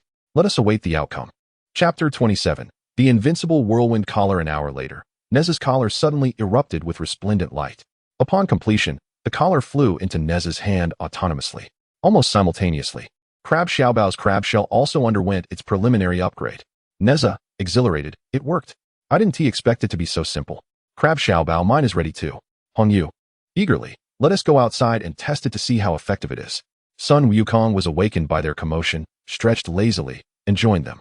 However, just as he reached the doorway, he slipped and fell spectacularly. Sound of slipping, sound of laughter. Sun Wukong, angrily, who is plotting against Sun Grandpa? Nezha, it's a banana peel. I remember you threw it yourself, right? Hongyu, earnestly. Wukong, you must not carelessly discard trash in the future. This bad habit needs to change. Sun Wukong, I'll change. Ouch. My backside feels like it's been split into 8 pieces. Sound of laughter. The group emerged from the forging room and arrived at a clearing. Nezha hurled the collar towards a stone. Sound of flying. Sound of explosion. With a resounding bang, the stone shattered into a myriad of fragments. After striking the stone, the collar spun back into Nezha's hand. Crab Xiaobao, Hongyu, wow, that's amazing. Sun Wukong, not bad at all. It's far more powerful than I imagined. Nezha, proudly. Hehe, this is just the initial stage. I will continue to upgrade it in the future. Crab Xiaobao, idol, what name will you give your artifact? Nezha, a name? Let me think carefully. Nezha began to rack his brain for a name for his new artifact. Hongyu, knowing Nezha's whimsical nature, cautioned him. Hongyu, worriedly, Nezha. The name of the artifact will accompany it always. You must choose a resounding name and not be hasty. Crab Xiaobao, Hongyu makes a valid point. Nezha, I understand. What shall we call it? It is something that hangs around the neck, so let us name it the Supreme Dog Collar. Sound of barking, sound of fainting. Sun Wukong laughs. Ha ha ha, splendid. Nezha, we are not the Paw Patrol. Hongyu, no, that name will elicit laughter. Let us choose another. Nezha falls into deep contemplation, hands in pockets, pacing back and forth, when suddenly his eyes sparkle. Nezha excitedly, I've got it. Let us call it the Invincible Whirlwind Collar. Crab Xiaobao and Hongyu, this is great. This is perfect. Nezha, then it's settled. On the mountaintop, TAIBAIJINXING peeks at them. He observes Nezha's successful crafting of the artifact on his first attempt and nods approvingly. TAIBAIJINXING's inner thoughts, truly. My chosen disciple Nezha has a bright future ahead. He is a promising seedling, and I am quite pleased. However, this artifact is originally named the Qianquan Circle, and when the time is right, it will unleash its true power. Yet, before he finishes speaking, Nezha swings his arm and flings the collar once again. Nezha shouts, Invincible Whirlwind Collar. The golden collar spins rapidly towards the mountaintop, where TAIBAIJINXING is. Sound of whirling wind. TAIBAIJINXING, startled, quickly retracts his head. TAIBAIJINXING, oh my, truly lacking in vision. Another loud crash resounds, and the stones on the mountain are significantly reduced by the Invincible Whirlwind Collar. Sound of shattering. Nezha, hooray. A perfect hit. I am the greatest. Sun Wukong, congratulations. From now on, this collar can be used to combat monsters. Crab Xiaobao, idol. I admire you so much. Hongyu, Crab Xiaobao, Nezha has succeeded. Let us see how well you have refined your crab shell now. Everyone's attention shifts back to Crab Xiaobao. From a distance, TAIBAIJINXING peeks out once more. He shakes off the debris from his hair and watches Crab Xiaobao's performance. Crab Xiaobao spreads his arms, and the crab shell appears behind him. The upgraded shell looks incredibly sturdy, still an orange-yellow hue. Sun Wukong jokes, "Ha ha ha, who would have thought you were still just a boiled crab? Let me have a taste, will it be delicious?" Sound of laughter. Nezha, Sun Wukong, do you wish to taste Crab Xiaobao? Then let us see if your teeth are strong enough. Crab Xiaobao, showcase your true skills. Crab Xiaobao, invigorated, watch me. He climbs to the hillside with the crab shell on his back, then tucks his limbs and head inside the large shell, ultimately rolling down the mountain with a thunderous crash. Sound of rolling. Friends who frequently tumble down mountains know that the stones up there are extremely hard, with many sharp edges. Without protection, one could easily suffer a grave injury or worse. Yet, Crab Xiaobao rolls down from such a height, entirely unscathed. Nezha and Hongyu circled around him, discovering that the crab shell bore not a single scratch. My magical artifact, how does it look? Crab Xiaobao asked proudly. Perfect, Nezha replied. Moreover, it appears capable of withstanding magical attacks. In the distance, TAIBAIJINXING nodded in satisfaction and quietly departed.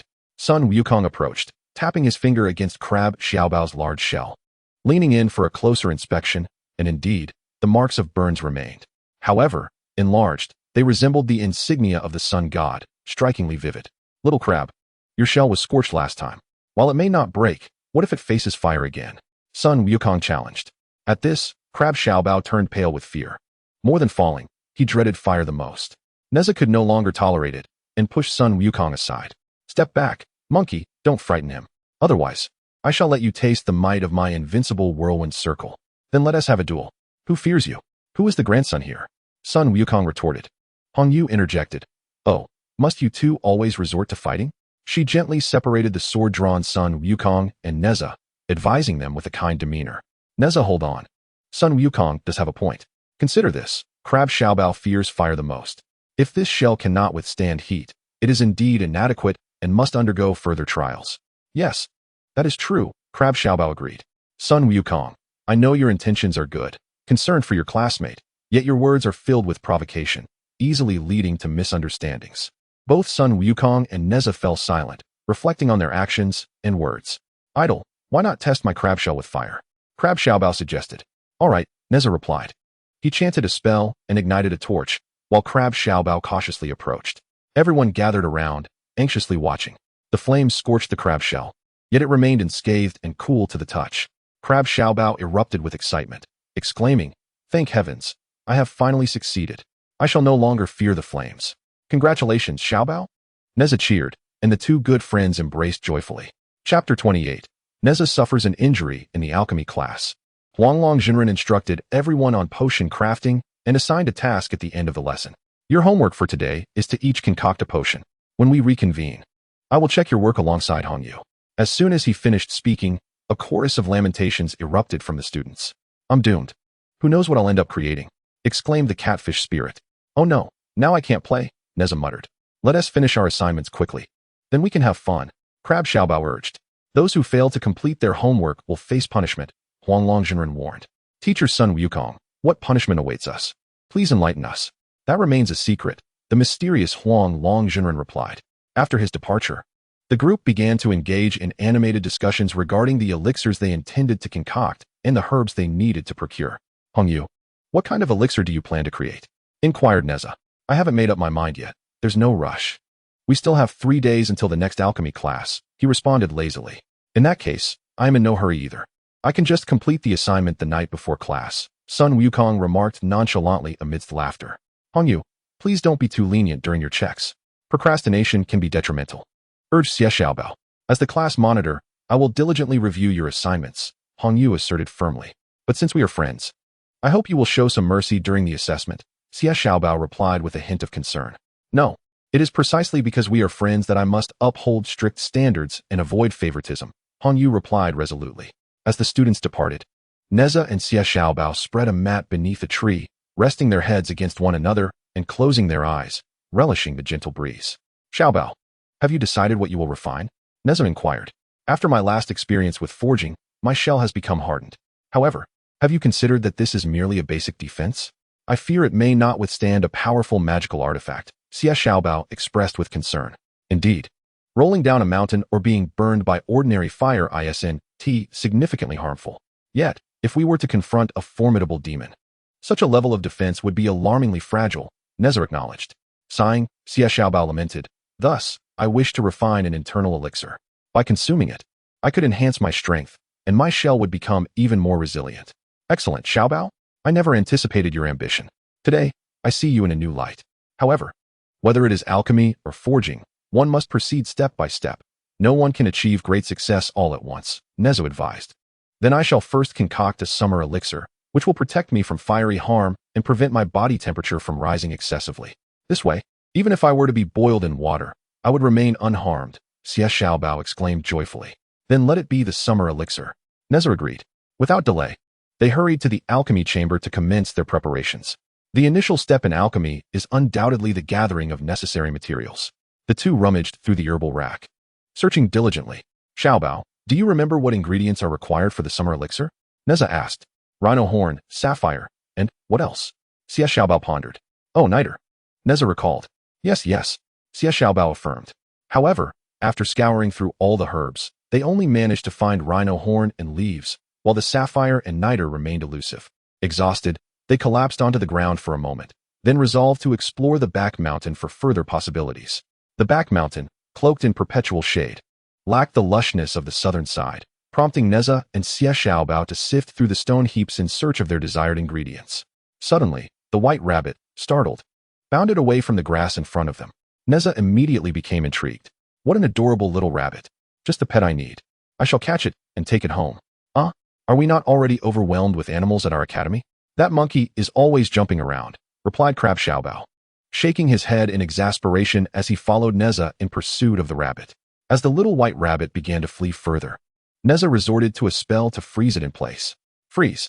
The rabbit was indeed immobilized, landing awkwardly on one leg and tumbling to the ground. To Nezha's surprise, a branch fell from the rabbit's body. Laughing heartily, he rushed over and picked up the rabbit. Don't run away, little bunny. Come back and join us. We promise not to serve you as spicy rabbit head. Put me down.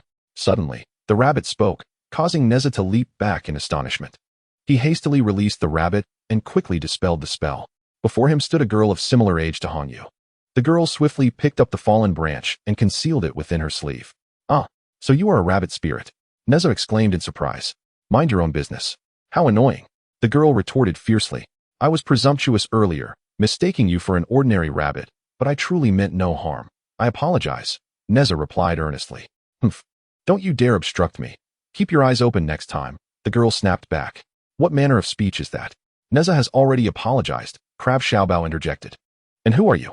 The girl replied, drawing the branch from her sleeve and striking at Crab Xiaobao. In a swift moment, Nezha raised his hand to shield Crab Xiaobao. Though Crab Xiaobao was unharmed, a crimson line appeared on his arm, causing him to wince in pain. Idle, you're bleeding. Crab Xiaobao exclaimed anxiously. How dare you, little rabbit? Why do you resort to violence? Nezha demanded. When a rabbit is provoked, it can bite. You are both a nuisance, the girl retorted. Nezha squinted, scrutinizing the rabbit's spirit again, feeling increasingly uneasy but unable to pinpoint why. Suddenly, his gaze landed on the branch in the girl's hand. Wait a moment. Where did you acquire that willow branch? Nezha inquired, a note of caution in his voice. The girl evasively replied, I just plucked it from a willow tree. What of it? Do you desire it? If so, go fetch it yourself. With that, she turned to leave. Nezha sprang forward, blocking her path. You shall not pass. That willow branch bears a striking resemblance to Master Jiangzia's Heavenly Enlightenment branch. What's this about a Heavenly Enlightenment branch? I have never heard of it. If you dare obstruct me again, I shall make you regret it. The girl threatened, raising the branch to strike at Nezha. Nezha reacted swiftly, evading the strike. Just as he dodged, another whip lashed towards him. This time, Nezha was genuinely enraged. I never lay a hand on a girl. Should you continue to be so impolite? Do not blame me for being ungracious, he warned. The fox spirit, unfazed, retorted, Am I supposed to fear you? In chapter 29, The True and False Jade Rabbit. Nezha removed his necklace while the girl held a willow branch, and Crab Xiaobao anxiously observed from the sidelines. Just as a confrontation seemed imminent, their teacher, Jiangzia, approached. He glanced at the object in the girl's hand. So you are the Jade Rabbit spirit. Why have you stolen my teaching staff? He inquired. The fox spirit countered. How can you prove that this belongs to you? Jiang Zia replied with a smile, because it obeys my commands. Transform, willow branch. At his command, the branch sprang to life, darting from the girl's grasp into Jiang Zia's hand, coiling around his wrist. Nezha suddenly understood. I knew I was right. How did your staff fall into the hands of this jade rabbit spirit, Teacher Jiang? Embarrassed, Jiang Zia confessed, I had a bit to drink, and, for some unknown reason, fell asleep. Upon waking, I discovered my willow branch was missing. Crab Xiaobao suggested, I believe this jade rabbit spirit tampered with your tea. The fox spirit protested vehemently. What nonsense you speak. Jiang Zia, I did not steal your staff, those two little rascals did. I followed them after seeing them sneak out of your room and managed to reclaim the willow branch. I intended to return it to you. Is that so? Jiang Zia responded, taken aback. Nezha and Crab Xiaobao were utterly astonished that the jade rabbit spirit would turn the tables. Infuriated, Nezha exclaimed, You are lying. It was you who stole it. It was you. You did it. The fox spirit shot back. Crab Xiaobao chimed in loudly. Whoever lies is a little dog. The three were embroiled in a chaotic dispute, prompting Jiang Zia to cover his ears. He raised his hand to silence them. Enough. If you continue this commotion, I shall impose a gag order, he declared. The fox spirit, in a tearful tone, pleaded, Please, Teacher Jiang Zia, I was sent here by Sister Chang'e to gather flowers. Why would I steal your willow branch? Jiang Zia considered her words. That is a fair point. The Moon Palace possesses countless treasures. My humble willow branch is hardly unique. Teacher, do not trust her words. She surely has her own motives. Even if she invokes Chang'e, I remain unconvinced, for I know I did not steal. Just then, two striking figures approached from a distance. Nezha squinted and exclaimed, Oh, how can there be two jade rabbit spirits? Crab Xiaobao and Jiang Zia were equally dumbfounded. As the flower fairy and the jade rabbit approached, Nezha hurried over. Flower fairy, which of the two beside you, the jade rabbit or the one over there, is the genuine article? The flower fairy glanced at the jade rabbit next to Crab Little Treasure and replied with a smile, We have come from the Moon Palace. And the jade rabbit has never left my side. The jade rabbit, upon seeing a girl who looked exactly like her, demanded fiercely, Who are you? Daring enough to assume my likeness? Watch how I deal with you. As she spoke, the jade rabbit prepared to strike the girl. The impostor could no longer maintain her facade.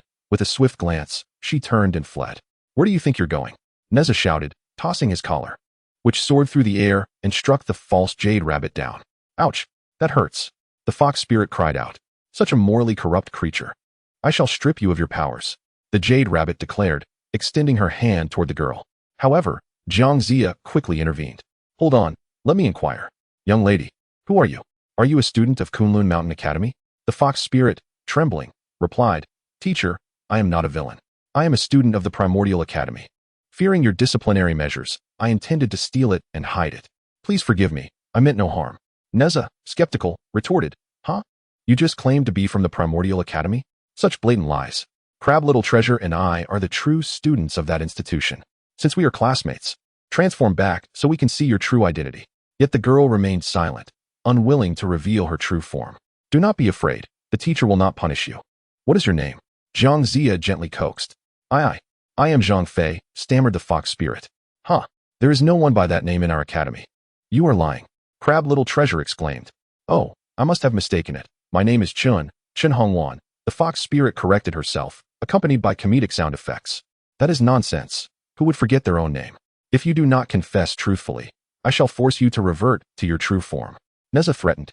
Perhaps she is the trickster beast from Tontian Academy? She bears a striking resemblance, with her long ears and penchant for deceit, the jade rabbit suggested. Ah yes, I am indeed the trickster beast. I was merely indulging in a little jest, the fox spirit claimed. Unexpectedly, Jiang Zia erupted into laughter, leaving everyone puzzled. You claim to be the trickster beast? Yet you lie again. The trickster beast from Tontian Academy was dispatched to the East Sea last month for recruitment. He is not here on Kunlun Mountain. How dare you continue to deceive us? Taste my fist. Nezha fumed. I have a solution, Crab Little Treasure said calmly, stepping forward and retrieving a pill from his pocket. Once he ingests this truth pill, he shall speak nothing but the truth. Idol, this is for you. Nezha accepted the truth pill and flicked it with his finger, sending it straight into the mouth of the false jade rabbit. The false jade rabbit was compelled to swallow the pill, transforming into a fox, which then morphed into a man adorned with a fox tail. Nezha, astonished, exclaimed, So it turns out to be a male fox spirit. Jiang Zia began to interrogate. Speak. Why did you steal my willow branch? The fox spirit. reluctant to divulge the truth, squirmed with a contorted expression. Yet, his mouth betrayed him, spilling forth the facts. I heard that Master Jiangxia possesses a formidable magical artifact known as the Willow Branch of Heaven and Earth. My magical aptitude is woefully inadequate, as is my ability to concoct elixirs and forge artifacts. I thought, given that Master Zhang's magical skills are equally lacking, he would be an easy target. Thus, I slipped a sedative into his drink, and while he slumbered, I absconded with the Willow Branch. Who would have thought I would encounter Nezha? Otherwise, I would have escaped long ago. The Jade Rabbit, incensed, retorted, "You wretched fox spirit, not only have you committed misdeeds, but you also dare to assume my form. Attempting to frame me? You truly deserve punishment." Chapter 30. The creation of the summer escape. Pill. The fox spirit, recognizing his folly, admitted, "I am sorry. It was my mistake." The Jade Rabbit addressed Jiangxia. "Master, since he is your student, I implore you to exercise greater supervision in the future." "Indeed, I shall pay more attention," Jiangxia assured. "Come, Baiwa, we must take our leave." The Jade Rabbit and Fairy Baiwa departed. Nezha gazed at the fox spirit, unwilling to simply let him go. "You see this wound on my arm? It is a result of your mischief. You are truly despicable." "Master Jiangxia," said Xiaobao, "thanks to us, you have reclaimed your Willow Branch. I am grateful to you all. Rewards for merit and penalties for transgressions. Such clarity in rewards and punishments is essential to maintain order," Jiangxia stated. Nezha, with a clever grin, suggested, "In that case, Master, how about rewarding us with a few sapphires and nitrate?" "Is that all?" "Yes, we require them for our alchemy," Xiaobao replied with a smile. "Very well. Take as many as you desire," Jiangxia consented. "No need, just enough for one summer escape pill will suffice," Xiaobao clarified. Jiangxia chuckled. "I admire students who are not greedy." As he spoke, he produced a small pouch from his attire, rummaging within to extract a sapphire radiating a bluish glow, along with a piece of high-quality white nitrate. Xiaobao carefully extended his hands to receive them. "Thank you, Master Jiangxia. I promise to attend your classes diligently, without skipping, dozing off, or arriving late." With a humorous sound effect, Nezha smirked. "Now that rewards have been bestowed upon us exemplary students, Master, how do you intend to punish this wayward fox spirit? Look, he has injured my arm, and it hurts terribly." Sound of laughter. Jiangxia took a closer look and noticed a deep lash mark on Nezha's arm. The wound was grotesquely inverted, evoking a sense of horror. "Jiangxia, I never imagined that the branches of the poplar could inflict such pain. Allow me to assist you." Jiangxia rummaged through his small bag and retrieved a tiny vial. He uncorked it and sprinkled the medicinal powder onto the injury, then recited an incantation, causing the wound to heal at an astonishingly visible rate. Nezha, beaming, "Thank you, Master. Now, it's time for the fox spirit." Sound of laughter. The fox spirit, witnessing that Jiangxia was not as inept as rumored, continued to tremble. With a thud, it knelt down, pleading for mercy. Fox spirit. With a weeping tone, "Master Jiangxia, I realize my mistakes. Please, spare me, and let me go as if I were but a fleeting breeze." "Jiangxia, we must uphold the principle of rewards and punishments. You shall have 7 days to clear all the weeds from the back mountain. Furthermore, from this day forth, you are forbidden to lie, must show respect to your teachers, cooperate with your classmates, and abandon any unscrupulous methods." Fox spirit, huh? "Oh, very well."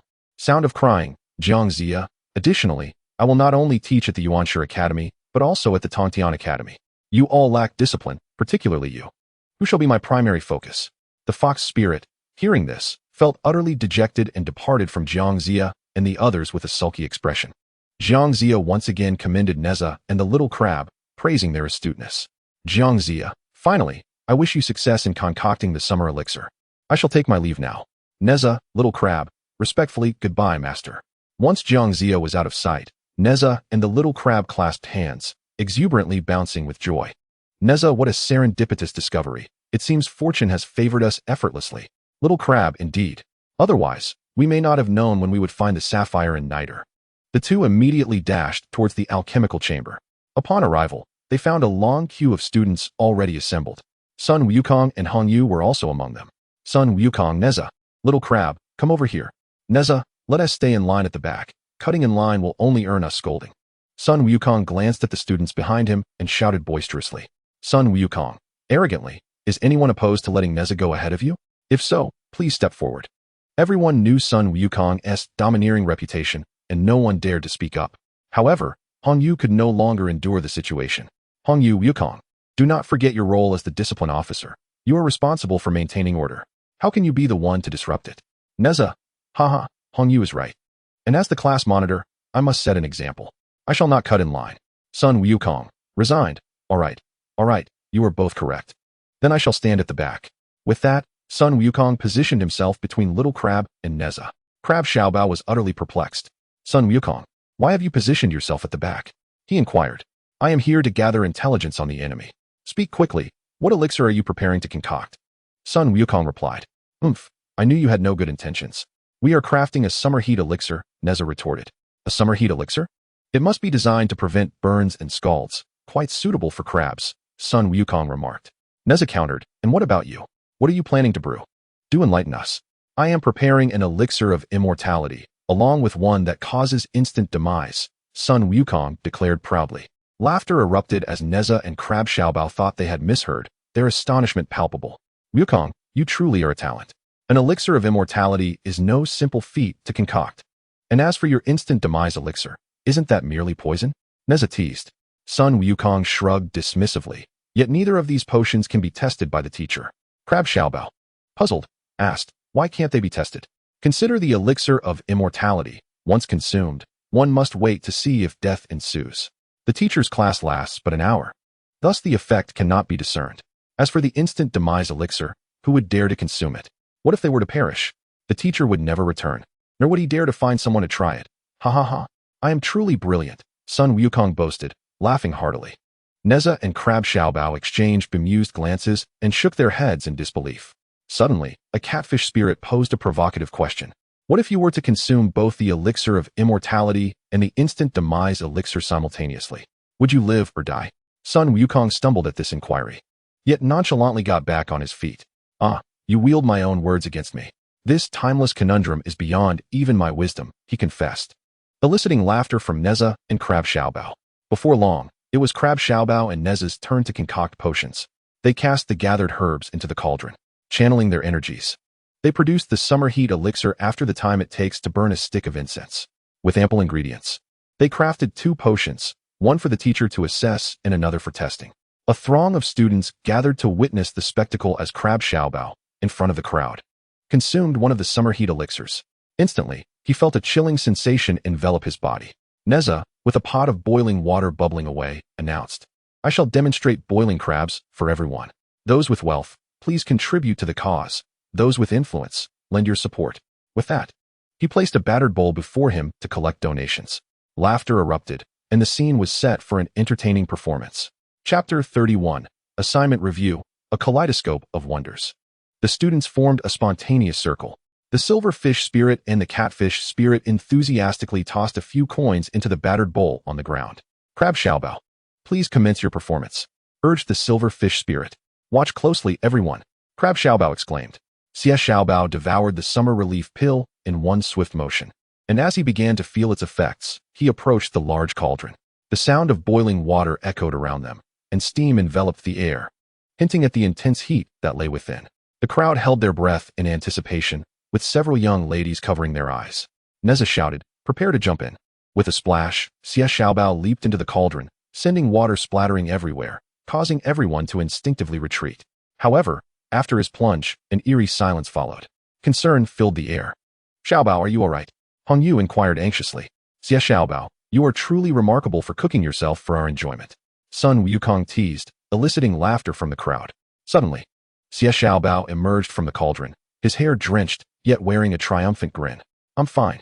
The summer relief pill really works, he declared proudly. Hongyu exclaimed, Xie Xiaobao, you are fantastic. This summer relief pill will surely earn you praise from the teacher. I must thank the class monitor for their assistance. Xie Xiaobao responded gratefully. There's no need for thanks, it's just customary, Nezha replied bashfully. After the excitement waned, the students returned to their concerns about their assignments, wondering what grades the teacher would bestow upon them and whether they would pass. Nezha, while you were busy aiding Xie Xiaobao, what elixir did you concoct? Sun Wukong inquired with curiosity. My elixir has long been perfected, but I shan't reveal it to you, Nezha replied mysteriously. Humph, I'm not the least bit interested. Sun Wukong scoffed. The following day, during the alchemy class, Master Huanglong arrived early at the dojo. The students sat upright, acknowledging their authoritative instructor. Class, today we shall primarily review assignments and provide feedback. Please place your elixirs onto the small plates on your desks, Master Huanglong instructed. Once everyone had arranged their potions, Hongyu began to assist Master Huanglong in checking them one by one. May I inquire what elixir you have brewed and its intended effect? Hongyu asked a student. This is the laxative elixir, known for its remarkable efficacy in treating stubborn constipation, and it comes without any side effects, suitable for everyone from infants to the elderly. The student replied, Really? May I try it? Hongyu asked, her interest piqued. Of course, but it requires the burning of half a stick of incense to take effect. The student responded before consuming the elixir. Hongyu assumed it would take some time to work and was about to check the next student's assignment when suddenly, a series of gurgling sounds erupted. The boy who had ingested the laxative elixir grimaced in pain, clutching his stomach. Oh no, I've soiled my trousers, he exclaimed in dismay, rushing towards the restroom. The classmates covered their noses in reaction, while Sun Wukong laughed uncontrollably. Sun Wukong, what a ridiculous laxative. I dare say it's nothing but a purgative. Once consumed, it sends one racing to the restroom, leaving a mess behind. Ha ha ha, I can hardly contain my laughter. Laughter sound effect, Master Huanglong. Wukong, mocking your classmates is inappropriate. Sun Wukong, I wish I could refrain from laughing, yet it is utterly beyond my control. Master Huanglong, shaking his head in resignation, ultimately awarded the student who concocted the laxative a mere 50 points, deeming it a failure.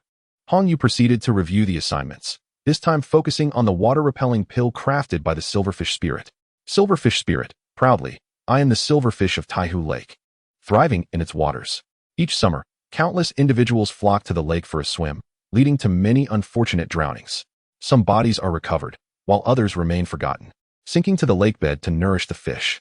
Classmates expressing distaste. Ugh. Silverfish spirit. Therefore, my water-repelling pill, once ingested, allows one to breathe underwater as easily as on land, ensuring no one shall drown. Master Huanglong, quite impressive. Nezha, teacher, allow me to give it a try. Nezha consumed the water-repelling pill and leaped into the lotus pond beside the dojo. Upon reaching the bottom of the pond, he discovered he could indeed breathe effortlessly, even blowing bubbles like a fish. Bubble sound effect. Emerging from the water, Master Huanglong awarded the silverfish spirit a remarkable 99 points. Silverfish spirit, teacher, why not grant me a perfect score? Master Huanglong, 1 point less, to prevent you from becoming arrogant. Fainting sound effect. Hongyu continued her inspection, and everyone was earnest in their endeavors. Some had crafted the hangover pill, which, when taken before drinking, ensures one remains sober even after 1,000 cups. Nezha hastily ordered 10, intending to gift them to his father, sparing his mother the trouble of scolding him for drunkenness. Nezha's inner thoughts, with this hangover pill, my father shall no longer fear being punished by my mother to sleep on the floor.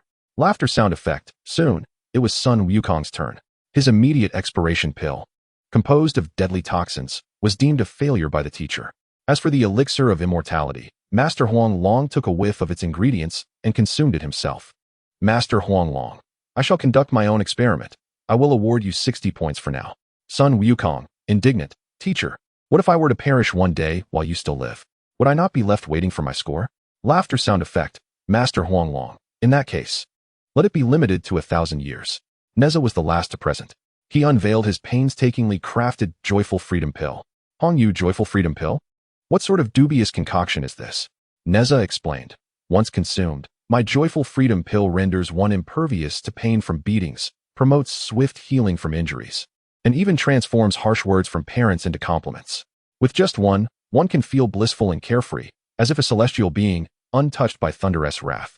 Applause and cheers sound effect. Sun Wukong, I must give this a try. After ingesting the Joyful Freedom Pill, when Nezha kicked him, he indeed felt no pain. Nezha continued with his experiments.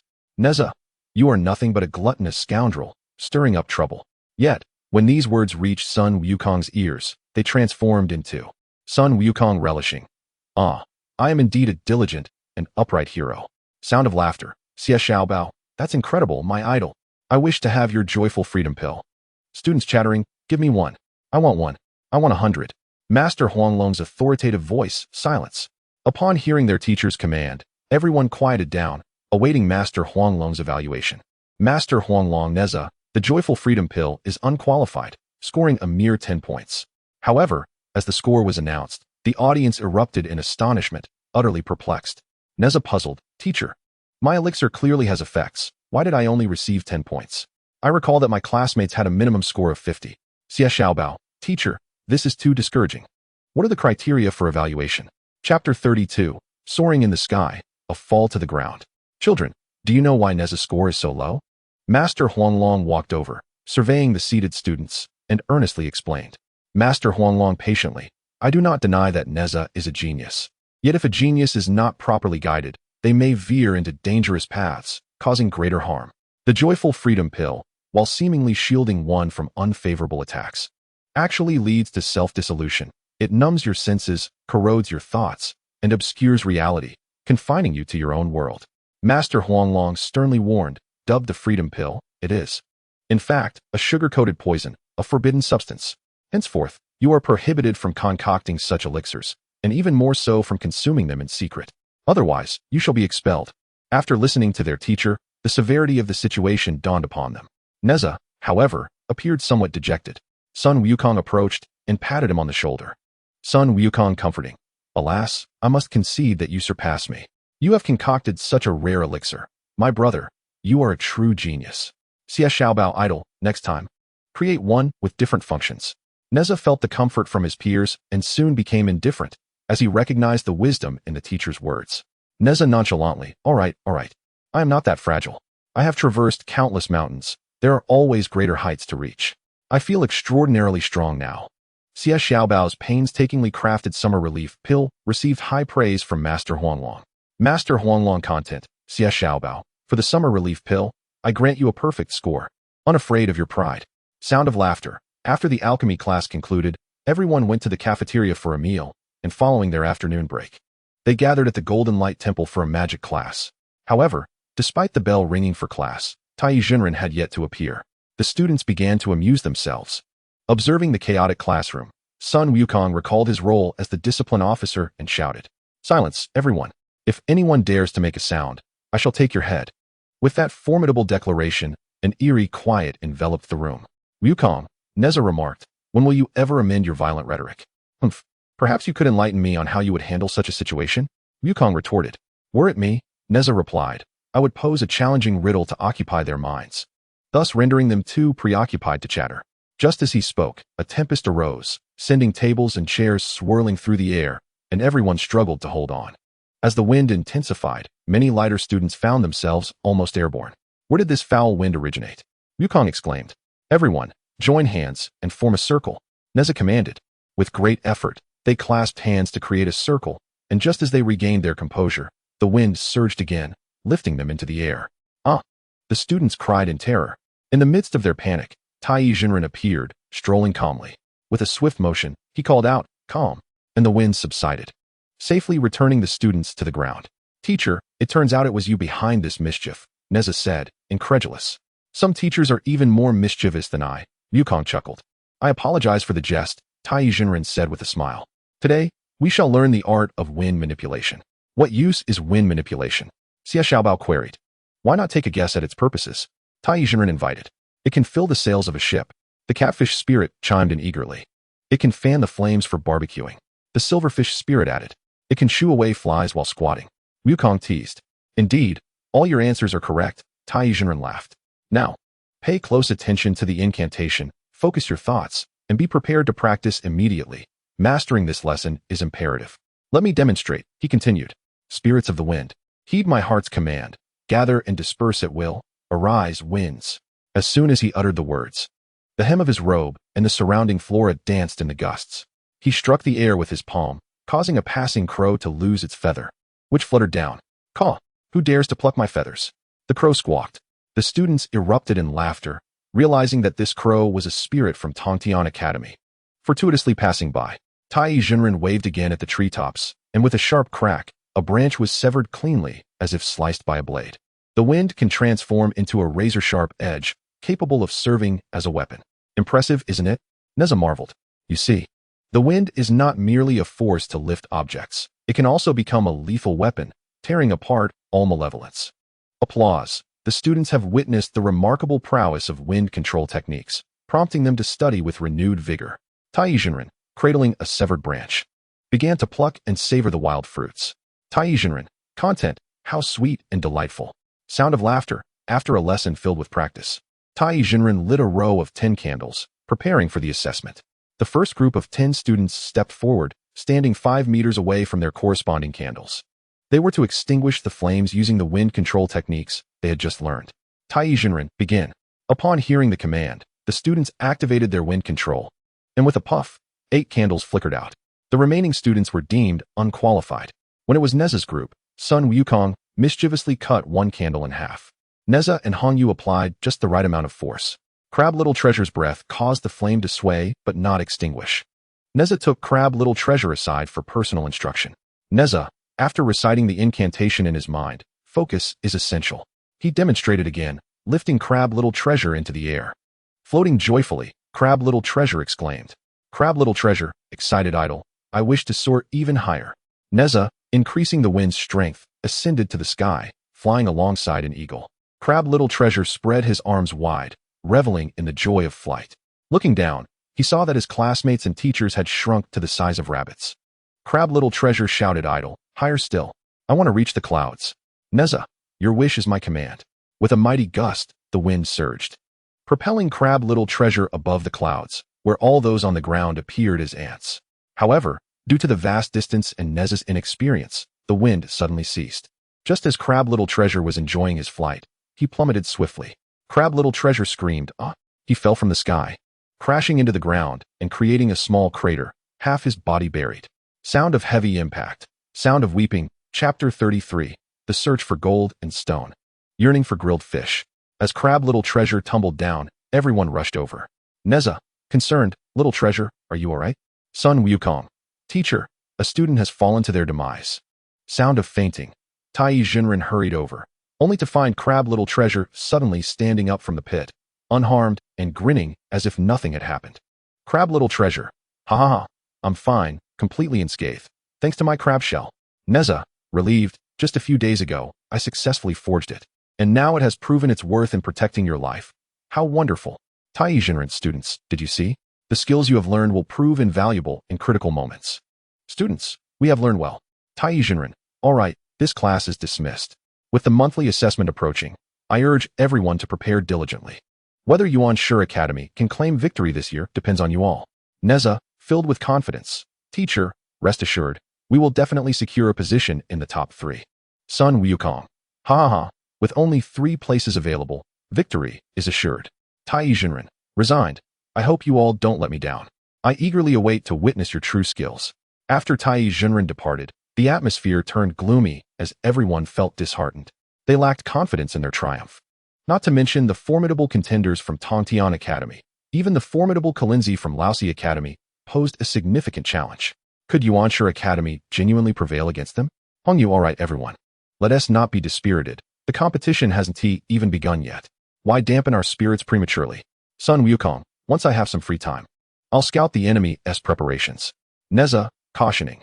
Monkey, you mustn't act recklessly before the assessment. Should you jeopardize our qualifications, we would lose a pivotal ally. Sun Wukong. Hee, so in your eyes, I am indeed a vital ally. Don't worry, I shall refrain from causing any trouble. Hongyu, by the way, would you accompany me to the back mountain to search for gold stones? Nezha, puzzled. Gold stones? Are those the heaviest kind? What do you need them for? Hongyu, I intend to forge a pair of the heaviest shoes as my project for the monthly assessment. TAIBAIJINXING, but what is the utility once they're made? Hongyu, wearing these goldstone shoes, no gust of wind can sweep you away. However, they will also hinder your ability to run. TAIBAIJINXING, resign, never mind. I still don't understand. Though they were perplexed, everyone remained supportive of Hongyu and set off with her to the back mountain. The back mountain boasted a vast expanse of red maple forest, filled with bizarrely shaped stones that seemed countless at a glance. Nezha, the last time I came here with TAIBAIJINXING to search for sapphires, we encountered a fox spirit disguised as a jade rabbit and even engaged in a battle. Sun Wukong. And who emerged victorious? TAIBAIJINXING, naturally, we did. The fox spirit was punished by teacher Jiangxia to pull weeds. As they chatted, they meticulously searched for gold stones, and soon Nezha unearthed one from the grass. He eagerly presented it to Hongyu. Nezha, how about this one? Is it suitable for making gold shoes? Hongyu, disheartened. No, the gold content is far too low, and the impurities are excessive. The shoes would not meet the requirements. Sun Wukong lifted a massive stone, 2 meters in height, and balanced it on his head. Hongyu turned around and was taken aback. Hongyu, Wukong, what are you doing? I thought you were going to harm someone. Sound of crying. Sun Wukong. From my observation, this stone contains gold stones. Why not split it open to see? Nezha, but how do we split it? We have no axe. Zxiabao, clever, Wukong, didn't you spring forth from the cracks of stone? Why not try using your head to smash it, and see if it breaks? Sound of laughter. Sun Wukong. I'm not that foolish.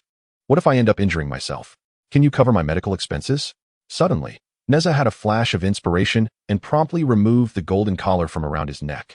Let me test this newly forged invincible whirlwind ring, he declared. It can shatter stones, so step back. Once Song Yu had distanced himself, Nezha hurled the ring with great force. The ring spun through the air and, with a resounding thud, struck the stone before returning to Nezha's hand. The stone was etched with countless cracks and subsequently shattered into smaller fragments. Hong Yu hurriedly rummaged through the debris and, to her delight, uncovered a piece of gold stone, though it was regrettably sufficient only for crafting a single shoe. A single shoe is of no use, she lamented. Let us continue our search. I shall keep this piece of gold stone for myself, Sun Wukong chimed in. I intend to forge a rice bowl from it. Who would have thought that Sun Wukong is such a glutton? Nezha teased. What do you know? Sun Wukong retorted. A glutton embodies the spirit of sustenance. To feast is to elevate oneself above others. As laughter erupted among them, a distant sound of trickling water suddenly caught Hong Yu's attention. Shoo, quiet. I believe I can hear water, she whispered. Is there water on the back mountain? Sun Wukong queried softly. Of course. The peak is perpetually covered in snow. And every summer, the melting snow creates rivers and lakes in the valleys. Do you lack basic knowledge? Nezha replied. I have known no parents since birth.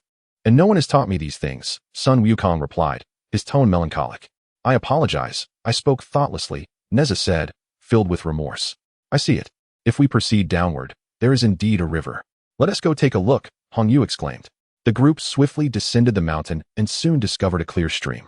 Fish frolicked in the water, and Nezha could not resist jumping in, splashing water all over Hong Yu's face. I'm coming too, Sun Wukong shouted. Here I come. Crab Xiaobao added. The three boys leaped into the water, frolicking joyfully and momentarily forgetting their quest. Hong Yu had to remind them. Hey, have you played enough? Quickly help me search for the gold stone. We're looking for it at the riverbed, Nezha replied. Crab Xiaobao transformed back into his original form and sank to the riverbed, searching meticulously, yet found no gold stone. Just then, a fish brushed against Sun Wukong's calf. Upon closer inspection, he saw it was a plump fish. Huh. Tonight's dinner is secured. We shall feast on roasted fish, he exclaimed, diving into the river in pursuit of the fish. Sensing danger, the fish darted away in frantic escape. Crab Xiaobao, witnessing this, swiftly grabbed the fish with his claws, holding it tightly despite its desperate struggles. Thank you, Crab Xiaobao. You're far better at catching fish than I am. Sun Wukong laughed. Not at all. We shall share our bounty together, Crab Xiaobao replied. The plump fish's plea. I implore you. Could you refrain from consuming me? Chapter 34. Releasing the plump fish, only to encounter an ambush. Sun Wukong and his companions were utterly astonished to hear the plump fish speak, leaving them in sheer shock. Crab Xiaobao, plump fish, have you gained sentience? Plump fish indeed. I have yet to transform, so I am confined to the river. Sun Wukong, excited. Wow, I have devoured numerous fish, yet never one with sentience. I can only imagine the exquisite flavor. Comedic sound effect. The plump fish, upon hearing Sun Wukong's words, became utterly terrified and began to cry out in distress. Plump fish pleading. Please, spare me. My parents are waiting for my return. If I perish, they shall not survive. Sun Wukong, oh? You have parents? Then summon them. It would be delightful for the family to reunite in my belly, wouldn't it? Comedic sound effect. Nezha scolding. Sun Wukong, enough of that. Do not frighten it any further. Release it at once. Sun Wukong, but what about dinner? Crab Xiaobao, we can dine at school instead. Hong Yu Wukong, let it go. It's rather pitiful. Sun Wukong, resigned. All right. You are all kind-hearted, and I am the villain. As he spoke, Sun Wukong released the plump fish. In truth, upon realizing it had gained sentience, he had no intention of consuming it. He merely sought to tease it. The plump fish, regaining its freedom, expressed its gratitude, only to return after swimming a short distance. Nezha, puzzled, why have you come back? Plump fish, I overheard you mentioning a golden stone while in the river. Are you searching for it? Hong Yu, excited. Yes. Do you know where we can find it? Plump fish, as fate would have it, I do know. To express my gratitude for your mercy, I shall guide you free of charge. Nezha, splendid. Let us forth. Plump fish, however, that stone is exceedingly heavy. No one has ever managed to retrieve it from the riverbed, and it has lain there for centuries, its surface slick and difficult to grasp. Nezha, no matter. We shall devise a plan upon our arrival. Soon enough, Nezha and his companions followed the plump fish to the location of the great golden stone. The three young men descended to the riverbed to recover the stone. The stone was as large as a table, and being inherently heavy. This colossal piece weighed at least 1,000 pounds. Hongyu, come, let us all exert ourselves together. Thus, Nezha and Hongyu pulled from above, while Crab Xiaobao pushed from behind. And they summoned all their strength, yet the golden stone remained immovable. Nezha, breathless, this is hopeless, we cannot budge it. Hongyu, anxious, what shall we do? This is the golden stone I sought. It would be a shame to abandon it. Sun Wukong, confidently, is it not merely a golden stone? I wager it weighs no more than 3,000 pounds. Nezha, monkey, you have quite the bravado. Who could possibly lift 3,000 pounds? Sun Wukong, I can. Crab Xiaobao expressed doubt. Sun Wukong, surely you do not boast? Sun Wukong, step aside. Behold my prowess. Sun Wukong rolled up his sleeves and approached the stone. Firmly planting his stance, he exerted his strength, lifting the stone high above his head, leaving Nezha and Hongyu in awe. Nezha, in admiration, Sun Wukong, you are truly remarkable. Hongyu, Wukong, it appears you possess innate strength. Quickly place the gold stone on the shore. Sun Wukong set the stone from the river onto the bank. Yet, with such a heavy gold stone, how would they transport it back? The group found themselves in a quandary once more. Sun Wukong, I possess some transformation techniques. Let me attempt to shrink it. Transform. Magical sound effect. Under Sun Wukong's spell, the stone indeed shrank, now the size of a bucket. Nezha, if only it could be smaller for easier carrying. Sun Wukong, patience, transform. Transform. Transform. With 3 consecutive commands, the gold stone diminished further, finally reducing to the size of a brick. Magical sound effect. Hongyu, concerned, Wukong, can it revert to its original size? Sun Wukong, do not worry. It can certainly return to its original form. The sky darkens. We should head back lest we miss our meal. Comedic sound effect. Thus, the group bid farewell to the fat-headed fish and ventured into the needle maple forest towards Kunlun Mountain. However, upon entering the woods, an enveloping fog descended. The visibility was a mere meter, and the 4 huddled closely together, fearful of losing their way. Hongyu, this fog is suspicious, everyone be cautious. Nezha, perhaps we should split up and mark our path as we proceed. Accordingly, Nezha and Hongyu took the lead, but as they walked, they found themselves back at their original spot. Sun Wukong, if we cannot find our way out, you will trap us here. Hongyu, indeed. We could have Crab Xiaobao lead us. Crab Xiaobao? I cannot. Like you all, I cannot see anything. Nezha, if I say you can, then you can. Crab Xiaobao. Confused, why is that, idol? Nezha explained. If you revert to your original form and walk sideways, we will find our way out. At this moment, Crab Xiaobao suddenly understood that crabs do not turn but move in a straight line. Perhaps this way, they would not remain in circles. Crab Xiaobao promptly transformed back into his original shape, leading the group forward, and indeed they did not return to their previous location. Sun Wukong praised Little Crab. You are impressive. Crab Xiaobao, proudly. Who would have thought that walking sideways would grant such an advantage? Just as hope dawned upon them, a foul-smelling yellow smoke suddenly emerged from the white fog. Simultaneously, a horrified scream from Crab Xiaobao pierced the air. Crab Xiaobao screamed. Nezha shouted, Crab Xiaobao, where are you? Sun Wukong, who dares to cause trouble? Nezha, I recall this yellow smoke. 3 individuals stood back to back, yet the dense fog obscured their vision, leaving them hesitant to move for fear of losing their way once more. Ha ha ha, it is I. The lizard spirit emerged slowly from the mist, gripping Crab Xiaobao's neck tightly. Nezha recognized him at once. Lizard spirit, how dare you? Release Crab Xiaobao at once. Red Jade admonished. Have you forgotten the punishment you just received? Do not err again. Sun Wukong, intrigued, inquired, who is this fellow? He is from Kunlun Academy. At the beginning of the month, he stole the Lingji doll and sought to eliminate both me and Red Jade, resulting in a month-long punishment of cleaning the toilets. Nezha explained. Sun Wukong scoffed, so he remains unrepentant. The lizard spirit retorted, Humph, I have no intention of killing you. I merely desire the golden stone. Hand it over, and I shall return the crab. At that moment, Nezha and Red Jade realized that the lizard spirit had stealthily followed them all along, now attempting to seize the golden stone they had worked so hard to find. Would the lizard spirit succeed in acquiring the golden stone? Stay tuned for the next episode. Chapter 35. The Toxic Fog Unleashed. All knocked down curse you, foul lizard. Crab Xiaobao shouted. Humph, scold away. Perhaps your dear friends would rather not trade the golden stone for your life today, the lizard spirit sneered. I will say this once more, release him. Nezha demanded. Give me the golden stone. The lizard spirit insisted. Forget the stone, it's not worth it. Crab Xiaobao is far more important, Red Jade countered. Wukong, please hand over the golden stone. The lizard spirit, smug, declared. Ah, it is still the devoted Red Jade. Crab Xiaobao felt touched, Red Jade. Then let us exchange the stone for the crab, the lizard spirit proposed. He and Sun Wukong each took 2 steps forward, with Sun Wukong extending the golden stone to the lizard spirit, who simultaneously shoved Crab Xiaobao away. Nezha quickly pulled Crab Xiaobao to his side, as the lizard spirit eagerly reached out to receive the golden stone, only to have his hands crushed into the ground by its unexpected weight. Ouch, my hand. The lizard spirit cried out in pain, unprepared for the stone's true heft, mistakenly believing it had become lighter. Sun Wukong crouched down, patting his head. With a countenance akin to an old man, has time bestowed upon you wisdom, or merely wrinkles, you fool? Lizard spirit, we have indeed given you the golden stone. It is your own ineptitude that prevented you from taking it away. Now, it shall return to its rightful owner, Nezha asserted. Sun Wukong chuckled, indeed. Back to its rightful owner. With that, he lifted the golden stone and placed it into his pocket, as the lizard spirit watched in fury, powerless to stop it. You are breaking your promise. I shall fight you.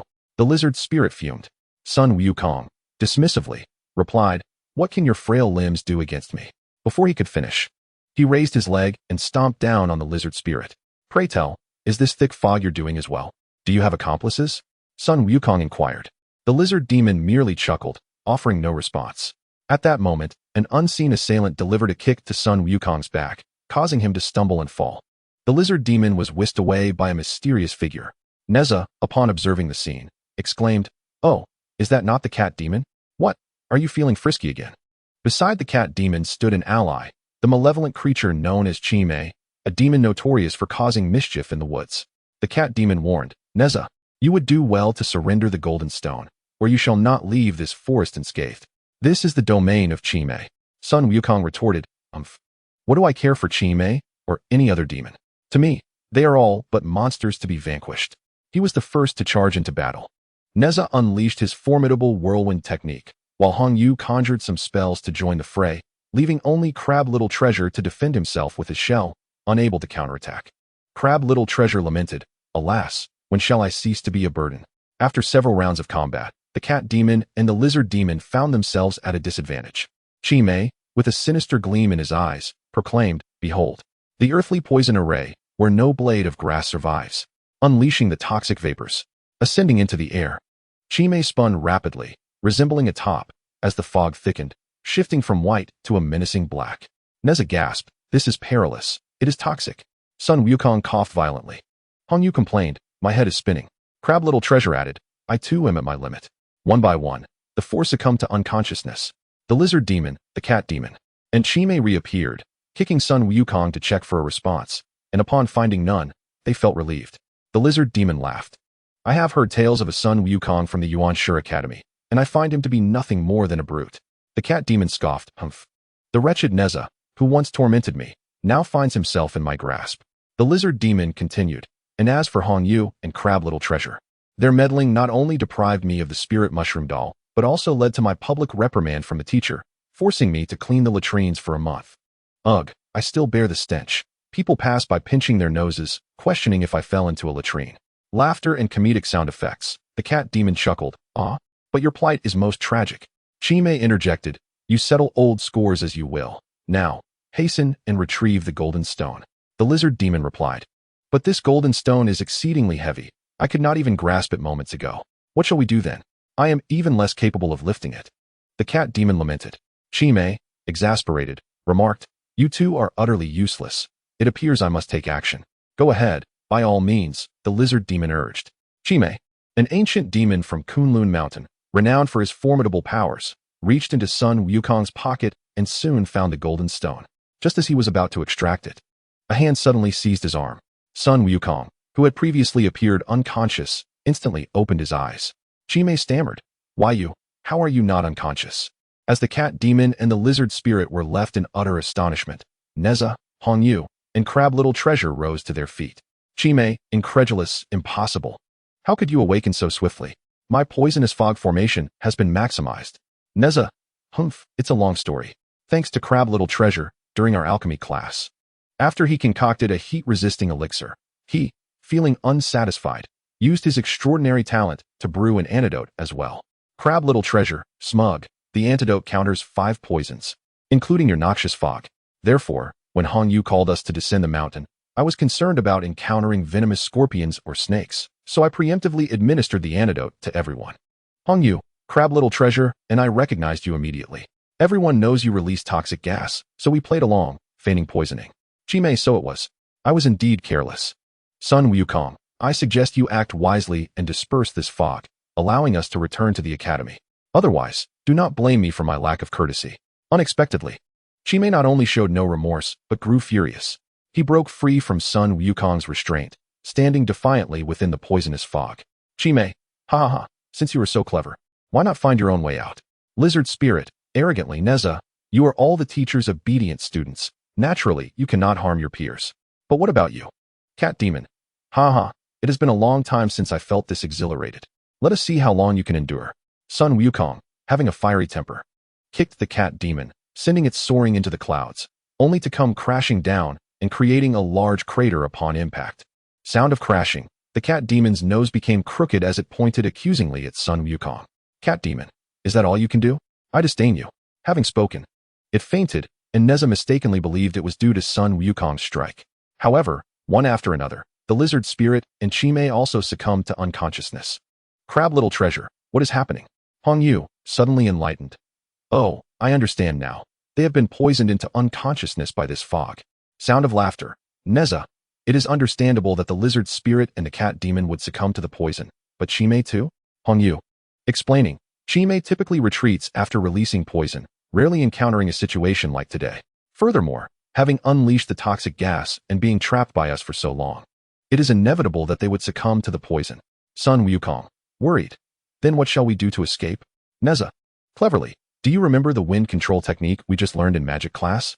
Sun Wukong, the wind control technique? Of course. Nezha, the fog is too dense here. Let the 4 of us use the wind control technique together to disperse it. Hong Yu, Crab Little Treasure, all right. Together. All 4 in unison, spirits of the wind. Move as our hearts desire. Gather and disperse at will. Let the winds arise. Sound of wind. As the incantation was spoken, the air around them surged, and a powerful wind was conjured, swiftly dispersing the dense fog. Suddenly, the atmosphere brightened, and the 4 individuals joyfully high-fived and leaped up. Let us hasten back, suggested Hong Yu. Sun Wukong kicked the unconscious Qilin spirit on the ground. What shall we do with these troublemakers? Should we inform the teacher? He inquired. Hong Yu approached and gently probed the noses of the Lizard Spirit and Cat Demon, discovering that they were merely unconscious, still breathing, and not deceased. Now that the toxic mist has dispersed, they should awaken shortly. We need not concern ourselves with them, she remarked. Are we simply going to let them go? Crab Little Treasure questioned. Nezha smirked mischievously. I never forget a grudge. If we do not teach them a lesson, they may think we are pushovers. With a wicked grin, Nezha snapped a twig and handed it to Sun Wukong. Wukong, would you transform this twig into a brush for me? Are you planning to write a letter of complaint to the teacher? Sun Wukong jested, eliciting laughter. Nezha replied, your imagination knows no bounds. Just transform it for me. With a simple command, the twig morphed into an ink-dipped brush in Sun Wukong's hands. Nezha, grinning, took the brush and painted 2 large, comical faces on the unconscious Lizard Spirit and Cat Demon. How hilarious. Crab Little Treasure laughed heartily. Let us depart swiftly, Hong Yu urged. Upon returning to the Primordial Academy, Hong Yu promptly stored away the precious stones, intending to use them for crafting during the upcoming monthly assessment. During the spellcasting class, Master Tai announced the commencement of the monthly evaluation. Students, tomorrow we shall begin the monthly assessment. Are you all prepared? No. The students responded loudly, followed by the sound of someone collapsing. Teacher, this is our first time participating. What will the assessment entail? Nezha queried. You may be unaware, but this year's monthly assessment is considerably more challenging than in the past, as the venerable Hong Jun has introduced team competitions, Master Tai explained. Team competition? Crab Little Treasure echoed. Indeed, teams will be formed by the academy, with 4 members each competing, Tai elaborated. What will the competition consist of? Nezha asked. The cultural assessment is mandatory for all, while the spellcasting, alchemy, and crafting assessments allow you to choose your area of expertise.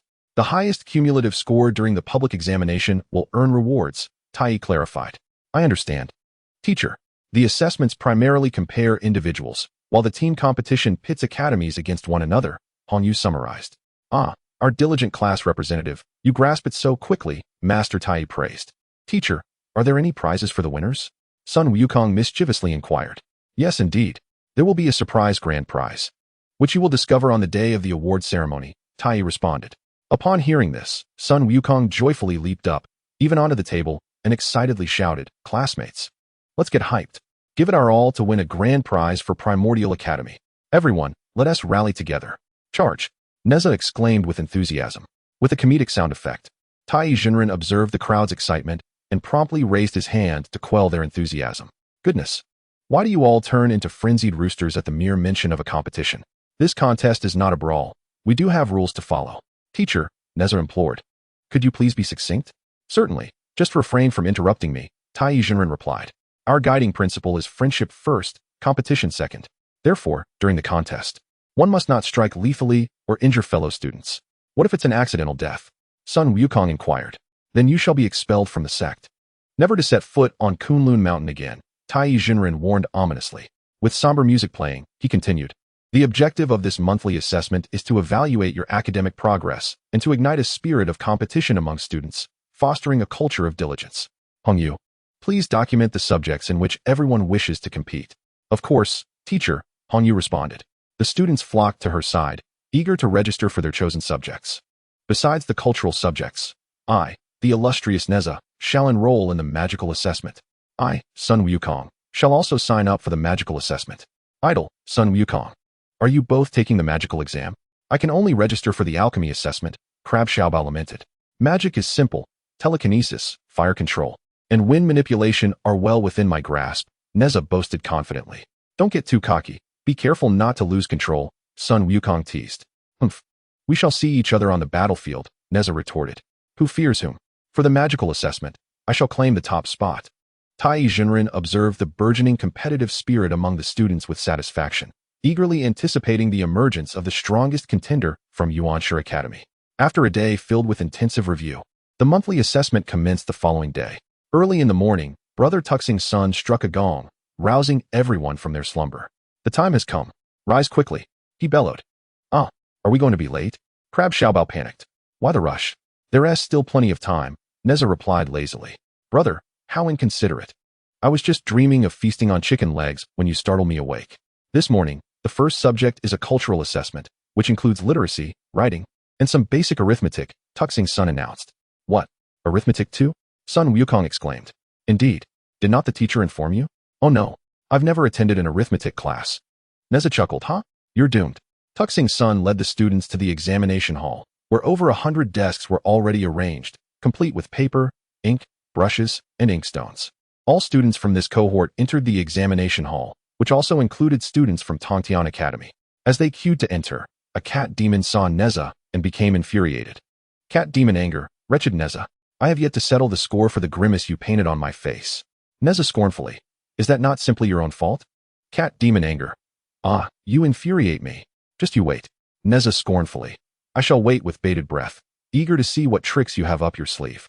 The invigilator for the cultural assessment was Wang Kaixian, who, upon witnessing the quarrel between Nezha and the cat demon, forcefully struck the table.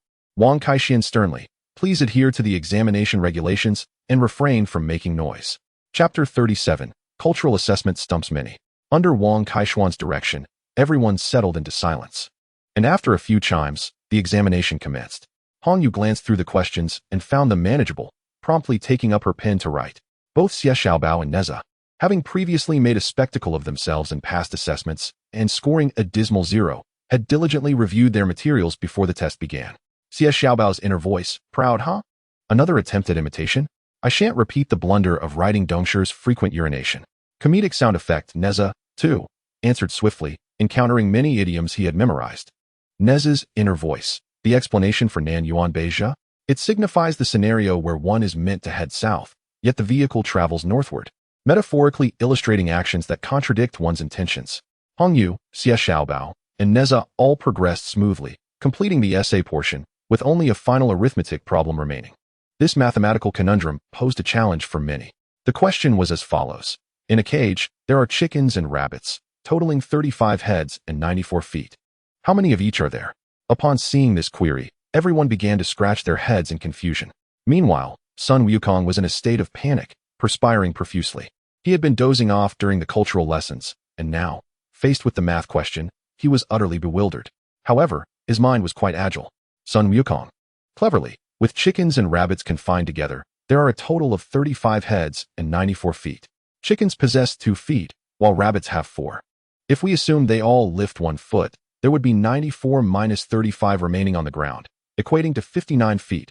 Should they lift another foot, it would leave 59 minus 35, resulting in 24 feet remaining. However, if both feet of the chickens are lifted, they will fall over. Thus, the standing 24 feet must belong to the rabbits. Each rabbit has 2 feet on the ground, so dividing 24 by 2 yields 12 rabbits. Originally, there were 35 animals in total, with 12 being rabbits. This leaves 23 chickens. Therefore, the final result is 23 chickens and 12 rabbits. Just as Sun Wukong completed his answer, the bell signaling the end of the examination rang. Teacher Wang Kaixian began to collect the papers. Wang Kaixian, time is up. All students, please cease writing and exit the examination hall in an orderly manner. Everyone stood up to leave, some with expressions of joy, others with furrowed brows. Han Yu appeared to have performed well, while Xia Xiaobao and Nezha looked somewhat downcast. Xia Xiaobao, regretfully, alas. It seems I shall not achieve a perfect score this time either. Initially, I navigated the intricacies of writing with ease. However, when confronted with the final arithmetic problem, I found myself perplexed, unable to discern the number of chickens and rabbits involved. Sound of weeping. Nezha shared a similar sentiment, lamenting, regrettably. My mother had once taught me this problem, but at the time, I was too engrossed in play to absorb any of it, resulting in my haphazardly scribbling down a number. Han Yuo? I assumed this problem would be straightforward for everyone. Nezha, astonished. Han Yu, you figured it out? Han Yu, indeed. I deduced that there are 23 chickens and 12 rabbits. Upon hearing this, Sun Wukong eagerly bounded over, brimming with joy. Sun Wukong, proud. Yes, yes. My calculations yielded the same results. It seems I was correct. Nezha and Crab Xiaobao exchanged incredulous glances, struggling to fathom how Sun Wukong could arrive at the answer. Nezha, unconvinced. Did you merely guess, Wukong? Sun Wukong, indignant. You are the one guessing. Your entire family must be guessing. I, on the other hand, am quite clever. However, I shan't divulge my method to you, humph. Observing Sun Wukong's agitation, Crab Xiaobao turned to Han Yu for guidance. Crab Xiaobao, eager, class representative. Please enlighten me and my idol on how you solve the problem. Upon hearing Crab Xiaobao's inquiry, numerous classmates who struggled with the problem gathered around. Silverfish Spirit Han Yu. Please share. Catfish Spirit. I couldn't solve it either. Sun Wukong, noticing the enthusiasm of his peers, was curious whether Han Yu's approach aligned with his own. So he leaned in, all ears. Han Yu explained. Han Yu, for this problem, I employed the method of assumption. Assuming the cage contained only chickens, the total number of chicken legs would be 35 multiplied by 2, equating to 70 legs. However, the total number of legs is 94, leading to a discrepancy of 24 legs. This surplus is due to the presence of rabbits, each contributing 2 additional legs. Dividing 24 by 2 gives us the number of rabbits. Thus, we conclude there are 12 rabbits and 23 chickens. Nezha, enlightened, I see. By applying the same logic, one could also assume the cage contained only rabbits, and the inverse calculation would yield the same result. Crab Xiaobao, idol, you are remarkable, able to apply concepts so fluidly. I am nearly befuddled, my mind a jumble. Sound of laughter. After absorbing Han Yu's explanation, Sun Wukong nodded in admiration. Though his method differed, it was indeed ingenious. Sun Wukong. Impressed. Han Yu, you truly excel. I shall seek your counsel more often. Han Yu. Modest. I simply enjoy solving straightforward mathematical problems. I am not particularly exceptional. Wukong. You are impressive as well. Sun Wukong. Bashful. Oh, just average. Third best in the world. Sound of laughter. Following the conclusion of the cultural assessment, everyone proceeded to the cafeteria for lunch. The dining hall was particularly crowded, with everyone orderly queuing. Suddenly, a loud commotion erupted. As Sun Wukong and Nezha gazed over, they witnessed a commotion instigated by several individuals from Kunlun Academy. The lizard spirit attempted to cut in line, but the white jade mouse and the little snake refused to yield. In a fit of rage, the lizard spirit shoved the little snake to the ground, causing the contents of his plate to scatter. With a quivering voice, the little snake lamented, "Lizard spirit, why must it always be you? You are a senior to us. Yet you persist in such unruly behavior." The white jade mouse interjected, "Lizard spirit, I advise you not to overstep your bounds." With audacity, the lizard spirit retorted, "In Kunlun Academy, I am the boss. You all must heed my commands. You should know to make way when you see me." A crowd gathered, fully aware of the lizard spirit's unreasonable antics, yet none dared to intervene. Upon witnessing the little snake and the white jade mouse being bullied, Sun Wukong felt his temper flare and exclaimed, leaping forward with a somersault, "Enough! Wretched lizard spirit! How dare you oppress others? I shall make you pay." The lizard spirit sneered, "Ah, it is you again, raucous monkey. I have yet to settle our previous encounter in the forest, and here you come, delivering yourself right to me." As the tension escalated towards a confrontation, Nezha and Crab Baby hurried over. Crab Baby helped the little snake to his feet, while Nezha approached Sun Wukong, speaking softly, "Wukong, during the monthly assessment, do not provoke trouble, or we risk disqualification, suffering the consequences ourselves." Sun Wukong retorted defiantly, "But we cannot allow him to bully us." Nezha, with an air of mystery, replied, "I have a plan to deal with the lizard spirit without us having to resort to violence." What was Nezha's plan? Observing Nezha and Sun Wukong whispering, the lizard spirit could not help but scoff, "I advise you to cease your scheming. I am not afraid of you." Nezha then stomped his foot thrice upon the ground and called out to the earth spirit, who promptly emerged from below. "What is it, Nezha?" inquired the earth spirit. Nezha immediately fell to the ground, clutching his chest and feigning injury. Upon seeing the earth spirit, he cried dramatically, "Senior brother, the lizard spirit has harmed me." The crowd was taken aback. Even the lizard spirit was momentarily stunned, not expecting Nezha to put on such a performance. In innocence, the lizard spirit protested, "Nezha, are you attempting to frame me? I did not strike you. Surely, others can attest to that. Did you witness me laying a finger on him?" However, the timid students, who had long endured the lizard spirit's bullying, were reluctant to come to his defense. Conversely, many stepped forward to support Nezha. The little snake asserted, "It was the lizard spirit who cut in line and pushed me down." The white jade mouse added, "Indeed, Nezha came to our aid and was assaulted as well." Sun Wukong urged, "Senior brother, the lizard spirit is notorious for his misdeeds. You must report this to the dean of Kunlun Academy at once." The lizard spirit, realizing the tide was turning against him, protested, "Clearly, Nezha is lying. How can you all side with him?" Naturally, Tu Xingsuan believed what everyone had said, and combined with the lizard spirit's propensity for troublemaking, he already held a poor impression of him, thus perceiving his words as mere sophistry. Tu Xingsuan sternly addressed the lizard spirit, "Come, I shall take you to the dean of Kunlun Academy. Whatever you wish to say, direct it to him." With that, Tu Xingsuan led the lizard spirit away. Just as they were departing, the lizard spirit suddenly turned back to gaze at Nezha, uttering with a voice filled with resentment, "Lizard spirit, Nezha, Sun Wukong, you shall wait for me. The days ahead are long. We shall see each other again." Once Nezha and the others had left, he dusted himself off and rose from the ground. The little snake expressed her gratitude to Nezha once more. In the afternoon, everyone proceeded to their respective subjects for examination. Nezha and Sun Wukong had both chosen the subject of sorcery. At the Jingguang Dao stage, the invigilator was none other than the esteemed TAIBAIJINXING. To their surprise, they encountered the little snake during the sorcery assessment. Little Snake excitedly exclaimed, "Wukong, Nezha, I didn't know you both had signed up for the sorcery course." "Nezha, indeed. How are you faring with your sorcery?"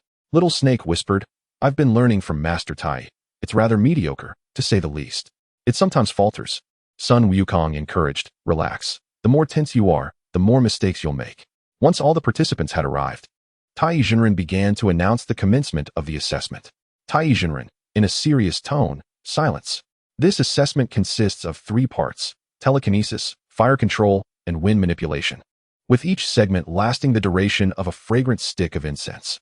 Upon completion of the time limit, those who have not finished will be eliminated and awarded a score of 0. Upon hearing this, everyone became serious. After all, this was not like regular classes, and each individual's demeanor shifted to one of earnestness. Suddenly, with a rustle, a white cloth measuring over 10 meters unfurled before them. TAIBAIJINXING for the first task. Telekinesis. Control a brush and paint upon the white cloth. Sorrowful sound effects. The students were collectively taken aback. This task was utterly unexpected. They had presumed telekinesis would involve manipulating objects like stones or watermelons, never anticipating it would involve a brush. Nezha, controlling a brush is one thing, but to paint with it? How utterly absurd. Is this truly a task devised by a human?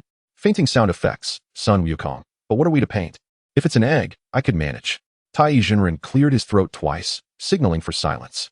TAIBAIJINXING, what you are to paint is me. Upon hearing this, Sun Wukong could not contain his laughter. Sun Wukong jested. Master, how can you refer to yourself as that? Nezha, what do you mean? Is the master not that? Comedic sound effects. TAIBAIJINXING, you truly are my esteemed disciples. Now silence. The examination begins.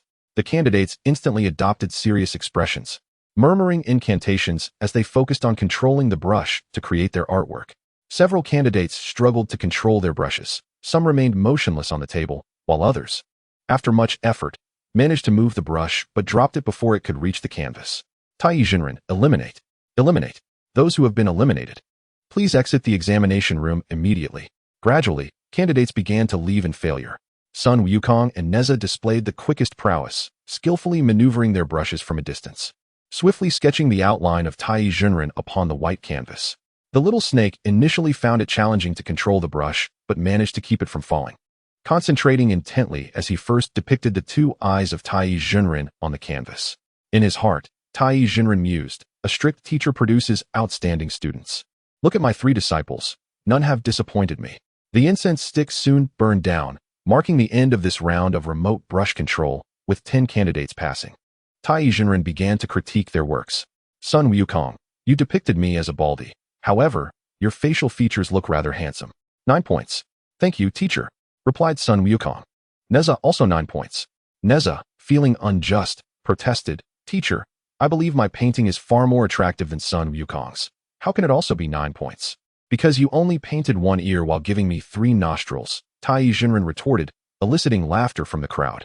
The little snake also achieved a commendable score of 8 points. And soon after, the 10 candidates proceeded to the fire control assessment. Before them lay a pile of dry wood. TAIBAIJINXING announced the task. The fire control technique is relatively simple. Whoever can ignite the dry wood and then extinguish it shall be deemed qualified. Igniting the fire proved easy. Nezha chanted a spell, and the dry wood burst into flames. However, as the fire blazed increasingly, it became challenging to extinguish. Some candidates, in their desperation, poured buckets of water over it. Oh dear, the fire is difficult to extinguish. This tests your ability to control flames, and using water constitutes cheating, TAIBAIJINXING lamented. Teacher, you never specified that water couldn't be used, one candidate mumbled. Enough of your excuses. If you fail, please leave, TAIBAIJINXING declared. Sun Wukong, well-versed in fire control, adeptly managed the flames but found the task tedious and decided to roast a sweet potato nearby.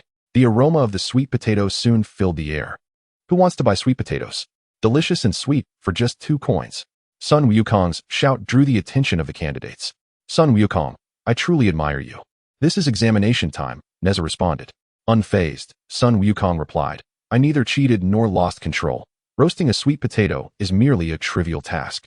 Chapter 39, Wine Control, Who Can Remain Sane? Sun Wukong, put out the fire, TAIBAIJINXING commanded. As Sun Wukong noticed the sweet potato was thoroughly cooked, he extinguished the flames. But just as he reached for the sweet potato, he was stopped by TAIBAIJINXING. TAIBAIJINXING chuckles, do not flee. Share half with me, so I may savor the sweet potato. Sun Wukong, TAIBAIJINXING, if it is delectable, it signifies your mastery over fire control. If it is unpalatable, you shall receive a low score. Sound of fainting, Sun Wukong, with no other choice, handed the sweet potato to TAIBAIJINXING, who promptly peeled it and took a bite, his tongue dancing in agony from the heat. TAIBAIJINXING exclaimed, Yet, due to the exquisite taste of the sweet potato, he endured the burn and refrained from spitting it out. Sun Wukong gazed at him in disbelief. Sun Wukong, master, is the sweet potato delicious? TAIBAIJINXING, the first bite was too hot. I couldn't savor it. Allow me another. Sound of laughter. Thus, TAIBAIJINXING continued to indulge, devouring the second and third bites until the sweet potato was entirely consumed. Sun Wukong was left in a state of bemused exasperation. Sound of weeping, TAIBAIJINXING, I declare that Sun Wukong's fire control technique is exceptional. 10 points. Sun Wukong joyfully, hooray. Truly, it is deserved. Nezha also received a 10, while the little snake garnered 9 points. Upon seeing this, Sun Wukong, dissatisfied, sought to reason with TAIBAIJINXING. Sun Wukong questioned, Master, this is unjust. Nezha merely ignited and extinguished the fire. How simple. Why does he also receive a 10? Nezha, indignant, Why can't I achieve full marks? TAIBAIJINXING clarified, Wukong. While your sweet potato is indeed delightful, Nezha also demonstrates proficient fire control. However, your roasting of the sweet potato was somewhat superfluous. Thus, in light of the sweet potato's merit, I have awarded you 10 points as well. Sound of thunder. Following the conclusion of the fire control assessment, only 6 individuals remained. They would proceed to the wind control examination. TAIBAIJINXING, serious. The wind can be gentle or fierce and can be wielded as a weapon. In the upcoming wind control task, you may select your tools and express your creativity. Nezha observed a large basket containing kites, pockets, leaves, a blanket, and astonishingly, a large rooster. The other candidates opted for simpler items, with the little snake choosing a kite. Little snake. The kite resembles a phoenix. It will surely look magnificent soaring in the sky. Nezha, I shall select the rooster. I intend to send it to the heavens. Sun Wukong, I choose the blanket. TAIBAIJINXING, the assessment begins. You 6 shall proceed one by one. The first 3 candidates took turns manipulating the wind. The first, from Kunlun Academy, inflated the pocket, but it fell back to the ground before reaching the apex. Sound effect. The second, a silver fish spirit from Yuanshi Academy, scattered the leaves everywhere, blowing them apart but failing to gather them, a few even landing on TAIBAIJINXING's forehead. TAIBAIJINXING exclaimed, "Oh dear, you should have anticipated this outcome when selecting leaves. It may appear simple, yet it is not. Failing to meet the standard, you are eliminated." Sound effect. The third candidate was a tiger demon from Kunlun Academy. He hummed and hawed, attempting to transform the wind into a sharp blade to sever the branches. However, the treetop merely swayed twice before coming to a halt. The tiger demon, unwilling to accept defeat, "Teacher, grant me another chance. Let the wind rise." Yet this time, the gentle breeze merely brushed the hem of TAIBAIJINXING's robe before extinguishing. TAIBAIJINXING, your wind power is suitable for blowing out candles, yet you aspire to cleave trees? Such fanciful thinking. Elimination. Sound effect. Now it was the little snake's turn. The little snake grasped the string of the kite in hand and recited the incantation, causing a gust of wind to gently lift the kite into the sky, ascending higher and higher until the string finally snapped.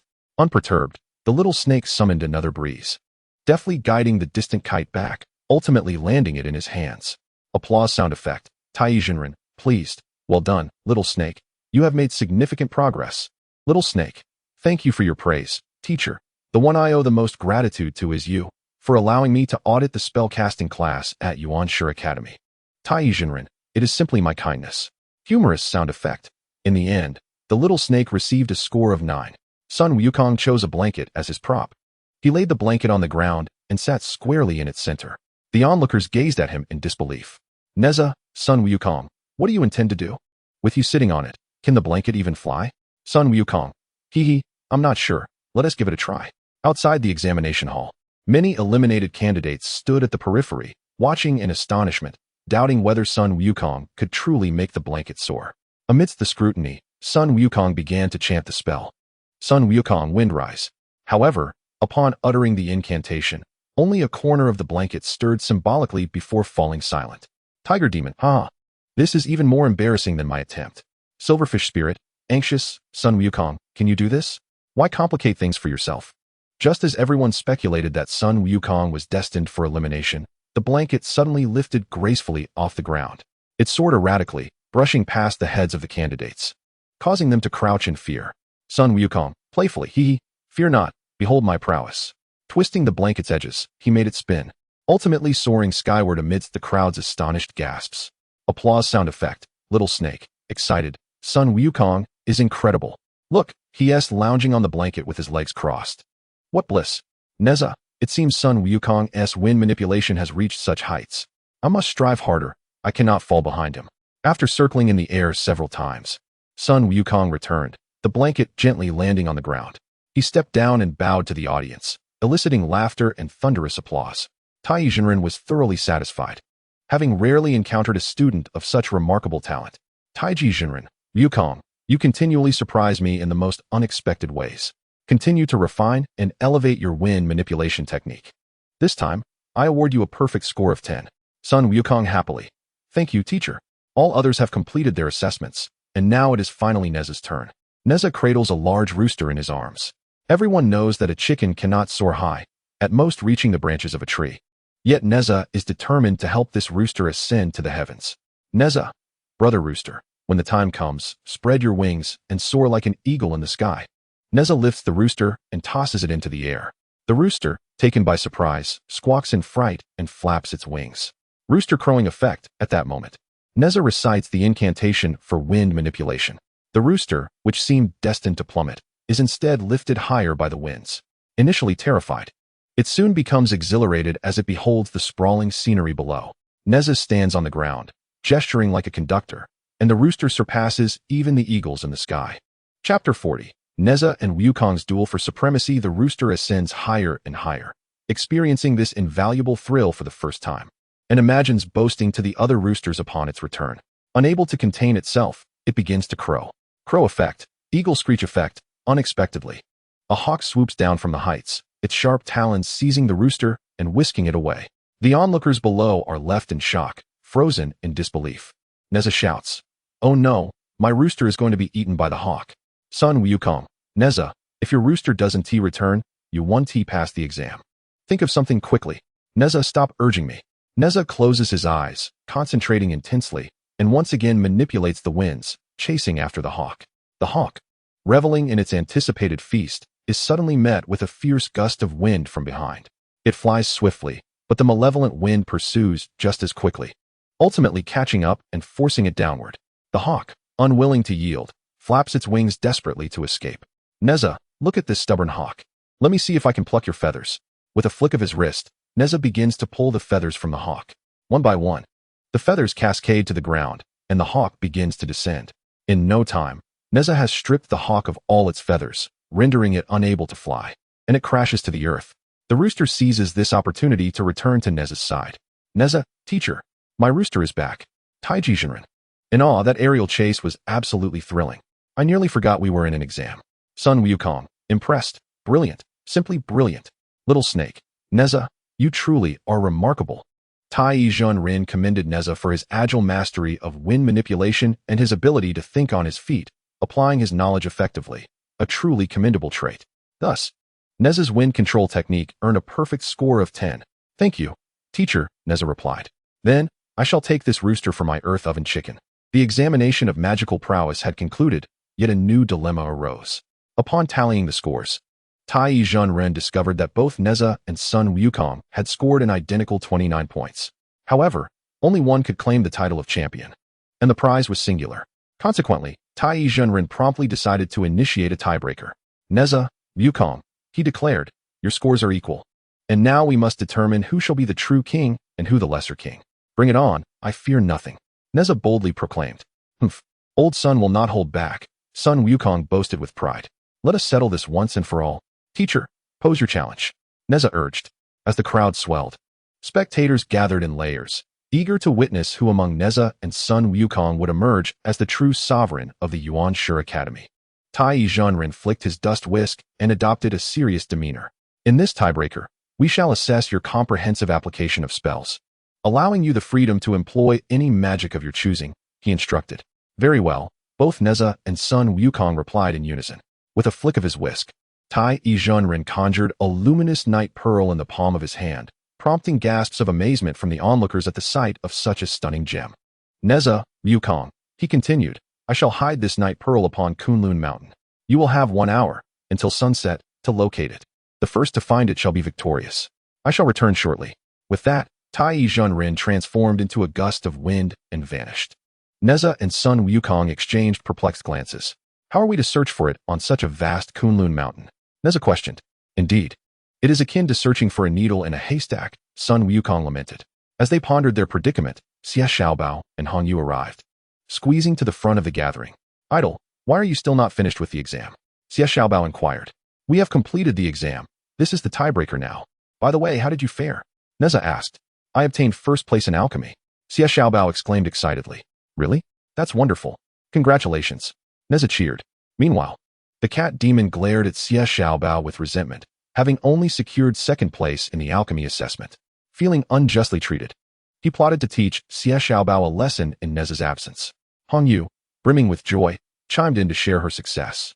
Nezha, Wukong, I also secured first place in weapon forging.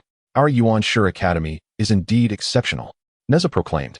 Upon hearing the announcement, The candidates of Tongtian Academy silently resolved to triumph over Yuanshu Academy in the upcoming team competition. Shortly thereafter, TAIBAIJINXING returned, his expression shrouded in mystery. Nezha, Sun Wukong, he proclaimed, I have concealed the luminous pearl in a remarkably elusive location. You may commence your search. Teacher, Hongyu interjected. What if the time elapses and neither of them finds it? Her concern was not unfounded. If both failed to locate the pearl, their scores would remain equal. Heh. TAIBAIJINXING chuckled. Should both fail, the title of first place for this month's assessment shall be annulled, along with the corresponding prize. What if they find it simultaneously? Inquired Xie Xiaobao. In that case, it shall be determined by a game of rock, paper, scissors, replied TAIBAIJINXING. Enough with the hypotheticals. The luminous pearl is undoubtedly mine. I'm off, declared Sun Wukong, hastily departing. Nezha followed suit. They could not afford to squander any time and needed to retrieve the pearl before nightfall. Kunlun Mountain was immense. With 3 academies situated on its southern face, alongside a medicinal herb garden, 3 training halls, a smithy, an alchemy room, a dining hall, dormitories, a library, and a council chamber. Conversely, the mountain's rear was dominated by a forest of needle pines, cascading waterfalls, and a tangle of rocks and weeds. Nezha felt disoriented. I possess only a limited repertoire of spells. If the distance is too great, they will prove ineffective. How shall I locate the luminous pearl? As Nezha pondered his dilemma, Sun Wukong ascended a towering tree, observing Nezha from afar. I shall shadow Nezha, and as he nears the discovery, I will seize the luminous pearl before him. Huh! How clever I am! However, just as he reveled in his cunning, a stern warning echoed through the air, transmitted by TAIBAIJINXING's voice. Any act of violence to seize the pearl will be deemed a failure. With a resounding thud, Sun Wukong fell from the tree. Chapter 41. The terrifying wraith that preys on children. Once TAIBAIJINXING had concealed the luminous pearl, a dark green figure emerged from the river, peering above the surface. It bore 2 eyes atop its head, its body slick and damp, emitting a chilling gurgle that was most unsettling. A folk rhyme, used to frighten children, describes it thus. Red eyes, green nose, a mouth like a blood basin with sharp teeth, it delights in devouring living children. This creature is known as a wraith. The wraith was irresistibly drawn to the luminous pearl. Once TAIBAIJINXING departed, it extracted the pearl from its hiding place within the tree hollow. This pearl is mine now, the wraith proclaimed. No one shall take it from me. It then swallowed the pearl with a gluttonous gulp, retreating back into the river. The whimsical countdown has begun, and both Sun Wukong and Nezha are exerting all their efforts to uncover the luminous night pearl. Nezha climbs up a tree, drawn by a nest nestled among the branches, and reaches in to feel around. It's round and smooth, just the right size to be the night pearl. Let me see what it is. However, upon retrieving it, he discovers it is not the coveted pearl, but rather an egg. He lets out a sigh. Of course, I thought it would be too easy to find. Suddenly, a magpie flutters nearby. This is the mother magpie, returning to find someone has intruded upon her nest as her chicks are about to hatch. Furious, she swoops down, clawing at Nezha's head. Nezha shields himself and quickly descends from the tree. Are you kidding me? I'm not here to steal eggs. I'm searching for something. The magpie, indifferent to his words, retaliates by dropping a mess on his forehead. Nezha jumps down and feels the foul substance. Ugh, how disgusting. He grimaces, his face contorted in distaste. Sun Wukong, who had been busy digging at a mouse hole, spots Nezha covered in bird droppings and bursts into laughter. Oh my Nezha, your attempt to steal a chicken has backfired spectacularly. Why aren't you searching for the night pearl instead of rummaging for eggs? Shut up. Don't mock me. I was looking for the night pearl in that nest. Nezha retorts angrily. Did you find it? Asks Sun Wukong. Humph. If I had found it, would I still be wasting time here talking to you? As the saying goes, 2 tigers cannot coexist on the same mountain. Neither Nezha nor Sun Wukong would yield to the other. They set off in opposite directions to continue their search. Nezha arrives at the riverbank where he previously sought precious stones, resting his chin in contemplation. Could it be possible that the night pearl is hidden in the river? He muses. Perhaps I should take a look in the water. With that, Nezha removes his shoes and plunges into the river. The water is warm and crystal clear, and he swims around, using his wind control technique to part the water, creating a path for himself. As he moves along, he notices a faint green light emerging from the riverbed. His heart leaps with excitement. This light resembles that of the night pearl, but it seems obscured by something. As Nezha approaches the source of the glow, a lurking creature at the riverbed senses his presence, yet remains still, employing its usual tactic to lure unsuspecting prey closer before devouring them. Upon closer inspection, Nezha's heart swells with joy. Wow, truly, The most arduous search yields unexpected treasures. The night pearl is indeed in the river. Master Tai is extraordinarily talented. Nezha reached out to grasp the object, only to find his hand ensnared by a chilling and slippery substance, reminiscent of plunging his hand into a vat of syrup, which dripped incessantly. Ugh! What is this ghastly thing? Nezha lamented, utterly revolted. Despite several attempts, he failed to seize the luminous pearl.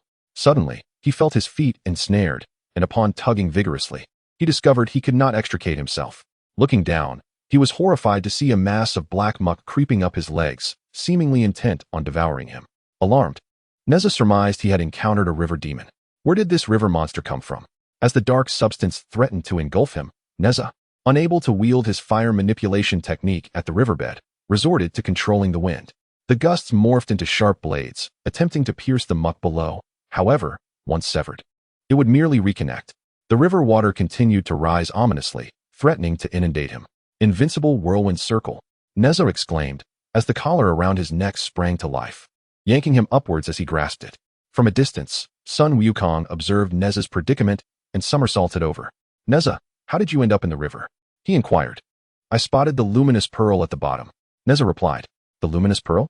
I shall investigate. With that, Sun Wukong prepared to leap into the river, but Nezha seized him. If I could retrieve it, would I tell you? That pearl is ensnared by some demon that nearly claimed my life. What kind of tyrannical demon is this? I must see for myself, Sun Wukong insisted. Despite Nezha's attempts to restrain him, Sun Wukong leapt into the water with a splash. In an instant, Sun Wukong transformed into a fish, blending seamlessly with the shoal. He swam and soon spotted the luminous pearl, only to find it moving further away. This is no ordinary demon. It is a malevolent spirit that preys upon the unwary in the water. I must devise a plan to lure it ashore. Sun Wukong circled the spirit, resurfacing to regain his original form, where he found Nezha anxiously awaiting his return. Rushing towards him, Nezha asked, Did you see the luminous pearl? Shoo, Sun Wukong whispered. I saw it, nestled within the demon's belly.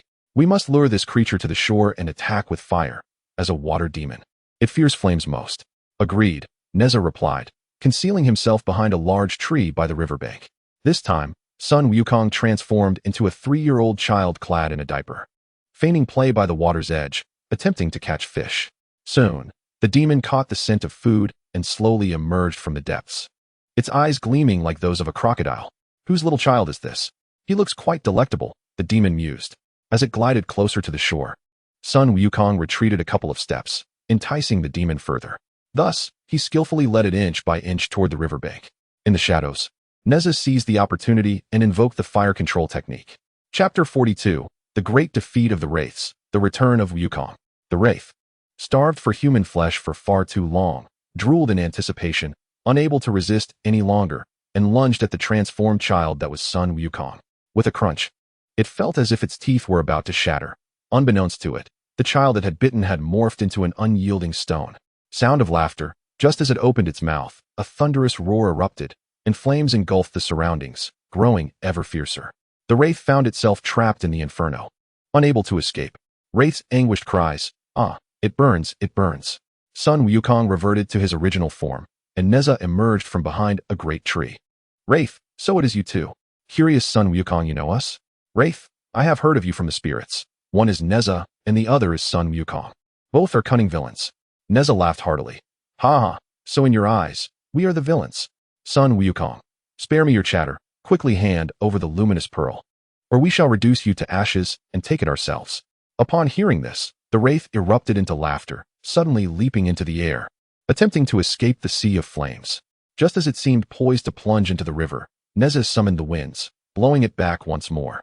Sound of wind, sound of weeping. The wraith jumped repeatedly, but each time it was sent back by Sun Wukong and Nezha. As the overtime approached, Sun Wukong intensified the flames. Sun Wukong, I advise you to relinquish the luminous pearl swiftly. Besides, what use do you have for it? Nezha, one last time. Will you yield it or not? The wraith, scorched and emitting a wretched burnt odor, had no choice but to spit out the luminous pearl. It floated into the air, and both Nezha and Sun Wukong simultaneously used their telekinetic powers to seize it, their spells being nearly equal. The luminous pearl swayed left and right as if engaged in a tug of war. The wraith seized the moment to escape the fiery circle, hiding in the river. Nezha shouted, Invincible whirlwind circle. The collar around Nezha's neck surged towards Sun Wukong. Just as he was about to be struck, he hastily rolled to the other side. In that fleeting moment, the luminous pearl flew into Nezha's grasp. Nezha laughed. Ha ha ha, the luminous pearl is now mine. Monkey King, I concede to you. Sun Wukong, fuming Nezha. You tricked me. Nezha, smug, their essay saying, all's fair in war. Ha ha ha, remember not to be distracted next time. I had no intention of harming you. Merely intending to frighten you. With that, Nezha took off, leaving Sun Wukong seething with rage, his frustration palpable. However, what significance does it hold? The luminous pearl has already fallen into Nezha's possession. If he were to pursue it further, it would seem rather undignified. For Sun Wukong is not one to accept defeat lightly. Nezha, having secured the luminous pearl, presented it to TAIBAIJINXING, ultimately fulfilling his mission at the last moment. TAIBAIJINXING raised Nezha's hand and proclaimed with great enthusiasm, I hereby announce that in this magical competition, Nezha has achieved first place. The sound of fireworks erupted as the crowd erupted into applause, congratulating Nezha. Idol, idol, you are the best. Idol, you are the strongest. Nezha humbly replied. Thank you all for your support. I shall continue to strive and bring glory to the Kunlun Academy. TAIBAIJINXING continued. Those who secure first place are entitled to prizes. Now, let us welcome the winner of the alchemy competition, Crab Little Treasure, and the winner of the weapon forging contest, Han Yu. Please come forward. Amidst the applause, Crab Little Treasure and Han Yu stepped forward to stand beside Nezha. TAIBAIJINXING asked Crab Little Treasure, please share with us how you achieved such an outstanding result. Crab Little Treasure replied, prior to the monthly assessment, I practiced the summer avoidance pill, thus I upgraded it to the fire avoidance pill for this assessment. TAIBAIJINXING expressed his astonishment. The fire avoidance pill? As far as I know, it is quite challenging to concoct. Crab Little Treasure proudly stated, indeed, it is difficult. Yet I managed to succeed. Laughter filled the air. TAIBAIJINXING urged, Little Treasure, please enlighten us on the remarkable qualities of your fire avoidance pill. Crab Little Treasure explained.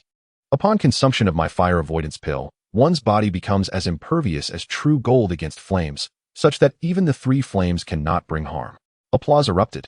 Sun Wukong, upon hearing this, pondered, oh, such a remarkable elixir exists? If I were to consume one, could I not also roll about in the alchemical furnace of the Supreme Elder? Laughter followed. After listening to Crab Little Treasure's account, TAIBAIJINXING turned to Han Yu for her thoughts. Han Yu, you secured first place in weapon forging. Please share your experience with us. Han Yu replied, I crafted a magical artifact from gold and stone, named the 10,000 Jin shoes. When worn, they become incredibly heavy, significantly reducing one's speed. The students exchanged puzzled glances, questioning why one would forge shoes that hindered movement rather than ones that enabled flight. Are these shoes intended to hold one back? Han Yu chuckled and replied, the specific purpose of my 10,000 Jin shoes must remain a secret for now. TAIBAIJINXING remarked. It seems these shoes will reveal their true value in a critical moment. Let us await their unveiling. He then announced, next, we shall proceed to the awarding segment. Can anyone guess what the prize for first place might be? Crab Little Treasure speculated. Perhaps a pay-you-on pill? Han Yu suggested. It must be some formidable magical artifact. Amidst the murmurs of speculation, TAIBAIJINXING shook his head, lamenting that none of the guesses were correct. Allow me to reveal the answer. The prize is the Everlife herb. Cheers erupted as Nezha inquired, Master Tai, what is the Everlife herb? Does it ensure immortality? TAIBAIJINXING clarified, what you refer to as immortality pertains to the longevity herb. The Everlife herb, however, allows those who have perished to be resurrected and live once more. Nezha, brimming with excitement, exclaimed, wow, this is a windfall. I shall preserve it carefully, for should my father ever pass, I will present it to him. Laughter ensued as Nezha, Crab Xiaobao, and Han Yu each received a sprig of the Everlife herb, drawing envious glances from their classmates. Dear students, TAIBAIJINXING encouraged, you too must strive diligently. Aim to achieve commendable results in the next competition, just as Nezha and his companions have. The collective response echoed, Teacher, we will endeavor to do our best. At that moment, hidden among the crowd, the cat demon was decidedly displeased. Since entering Kunlun Academy, it had always been overshadowed by Nezha and Crab Xiaobao. Now, the crab had even obtained the precious Everlife herb.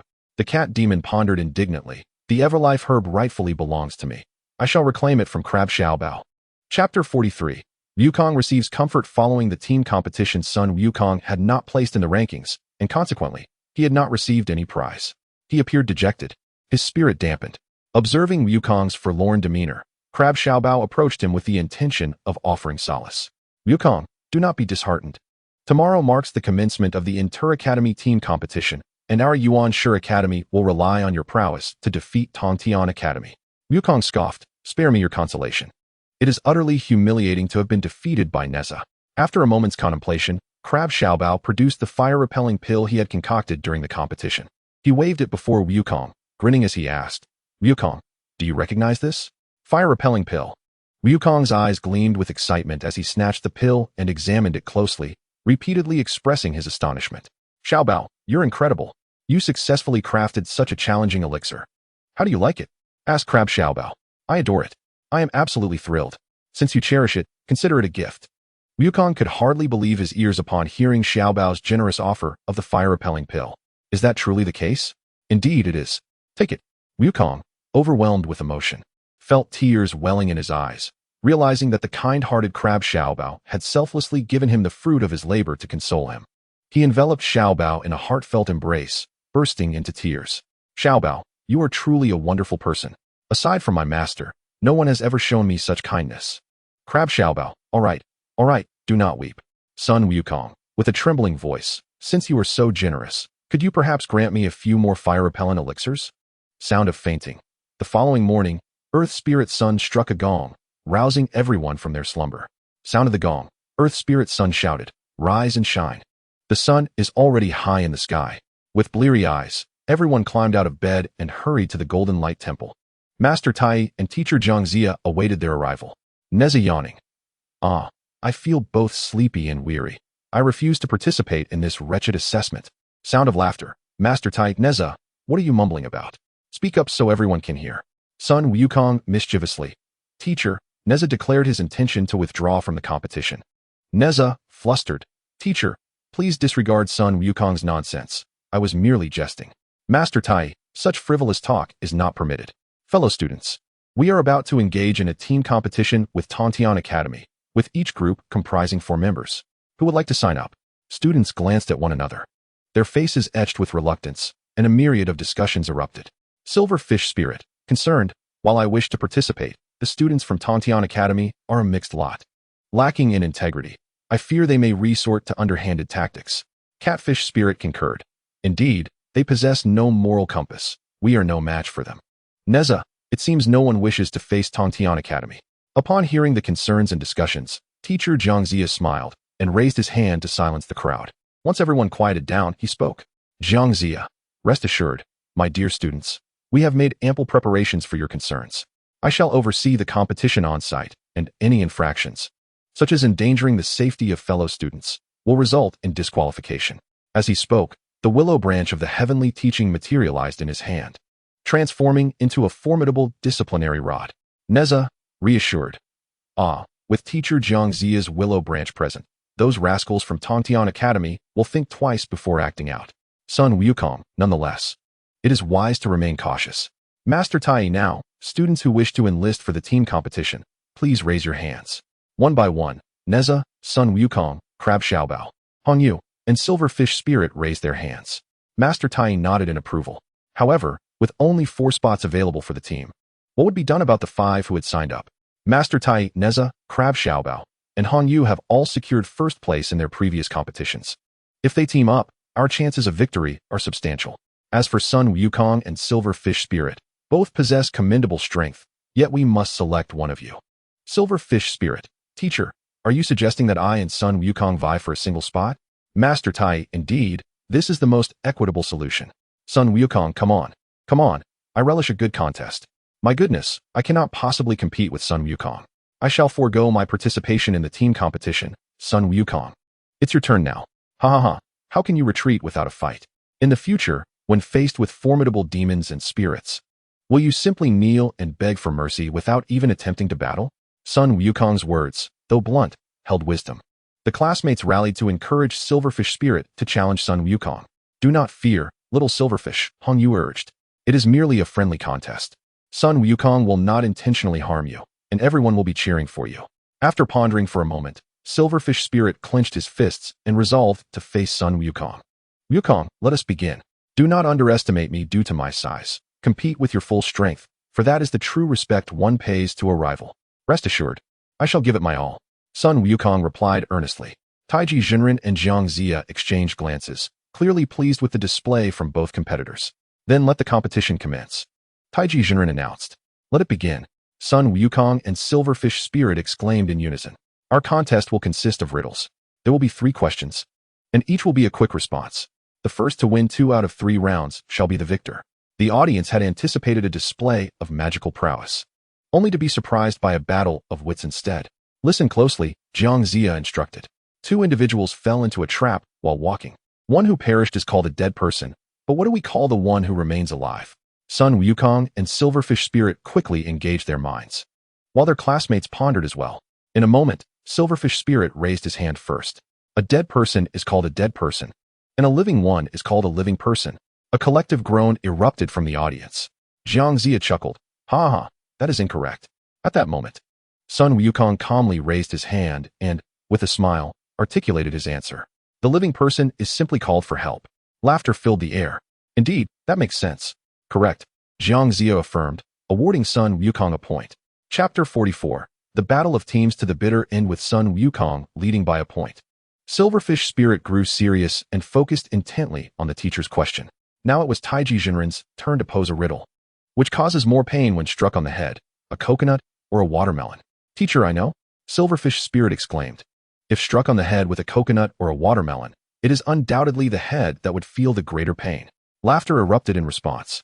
Correct, TAIBAIJINXING confirmed, awarding Silverfish Spirit a point. Sun Wukong, feeling vexed, lamented, I thought of that too. I simply forgot to raise my hand. Now for the final question, listen carefully. Among all plants, which one is the most honest? What plant is the most honest? Nezha teased. I believe as long as it doesn't evolve into a spirit, it is quite honest. Laughter ensued, delighting the audience. Yet only Sun Wukong and Silverfish Spirit furrowed their brows in contemplation. Suddenly, their eyes brightened as they nearly simultaneously arrived at the answer. However, this time it was indeed Sun Wukong who raised his hand first. Sun Wukong, Ba Jiao is the most honest. Crab Xiao Bao curious Ba Jiao? I only know about bananas, haha. Sun Wukong explains, there is a saying that goes, honest and straightforward. After 3 brain teasers, Sun Wukong ultimately scored 2 points while the Silverfish Spirit earned 1. Consequently, TAIBAIJINXING announced that Sun Wukong could enter the team competition. Sun Wukong leapt joyfully 3 feet into the air. The Silverfish Spirit also applauded him, believing that with Sun Wukong's formidable strength, their team had a chance to defeat the Kunlun Academy. Sun Wukong approached the Silverfish Spirit, gazing at him with an all-seeing look. Sun Wukong, clearly, you had already thought of the answer to the last question. Why did you deliberately raise your hand slowly? Silverfish Spirit laughed. Because I was doing it for the honor of the group. You all do your best. Thus, Nezha, Sun Wukong, Crab Xiao Bao, and Hong Yu formed the competition team for the Yuan Shi Academy. Hong Yu suggested, Hong Yu, let us come up with a resounding name for our group. Nezha, I think that's a great idea. What should we call it? Let us each think of one and then choose the most fitting. The 4 of them sat under a large tree, racking their brains to come up with a name. Crab Xiao Bao was the most eager to contribute. Crab Xiao Bao, how about the War God Squad? Sun Wukong, not bad, but it's a bit ordinary. Crab Xiao Bao, unconvinced. Then why don't you try coming up with one? Sun Wukong, let us call it the Fight If You Disagree Squad. Sound of laughter. Nezha Wukong, you're too competitive, and therefore your name is filled with hostility. Crab Xiao Bao, let us leave it to our study committee member to decide. The challenge was presented to Hong Yu, who pondered briefly before saying, Hong Yu, I thought of a really cool one. Let us call ourselves the Super Combat Team. Sound of laughter. Sun Wukong, Super Combat Team? Not bad, I like that name. Nezha, do you have any opinions? Nezha, I'll just focus on fighting. Let Hong Yu decide the name. However, I must say, this name rolls off the tongue quite nicely. Hong Yu, then it's settled. We are the Super Combat Team of Yuan Shi Academy. The team name and members for the Yuan Shi Academy S group competition have been established. What about the situation at Kunlun Academy? At the Tiandi Dojo of Kunlun Academy, everyone was in a heated argument. The teacher had announced the team members for the group competition, Little Snake, Bayou Mouse, Fox Spirit, and Crow Spirit, but notably excluded the Cat Demon. The Cat Demon protested loudly. Cat Demon, why am I not allowed to participate in the group competition? I want to have a decisive battle with Nezha and Crab Xiao Bao. Little Snake advised. Perhaps the teacher thinks your current mindset is not suitable for the competition. You are solely focused on revenge, but our competition principle is friendship first, competition second. It's not meant for you to settle personal scores. The White Jade Mouse wholeheartedly concurred with the words of the Little Snake. nodding in agreement as he addressed the cat demon. Dear cat demon, what do you think of this? You excel in singing and dancing. Why not become our cheerleader? The cat demon's eyes sparkled with excitement. For singing and dancing were her true talents, far surpassing her magical abilities. In her joy, she couldn't resist bursting into song. Let us all learn to meow together. Meow, meow, meow, meow, meow, and playfully show off in front of you. Oh, meow, meow, meow, meow, meow. The fox spirit, unwilling to be left out, interjected with a sly tone. Well, I recall there is a song called The Fox's Call. The crow spirit, growing weary of their banter, interrupted their debate. Quack, quack. Let us heed the teacher's arrangements, and the cat demon shall be our cheerleader. The cat demon chimed in, by the way. I just overheard that the group at Yuanshi Academy calls themselves the Super Combat Team. We ought to choose a resonant name for ourselves, lest they steal our spotlight. How about we call ourselves the Galaxy Guardians?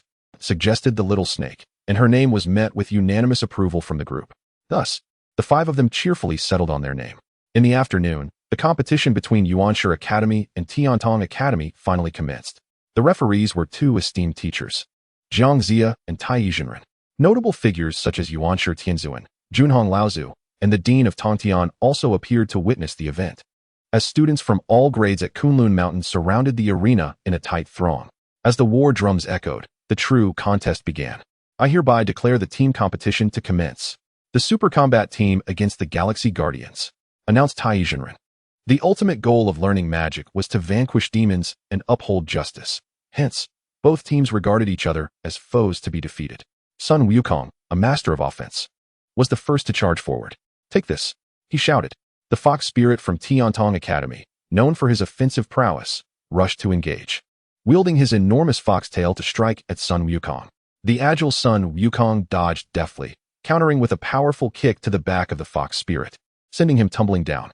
On the battlefield, even though the little snake and Nezha were good friends off the field, they could not show mercy. They represented their academy and had to display their true capabilities.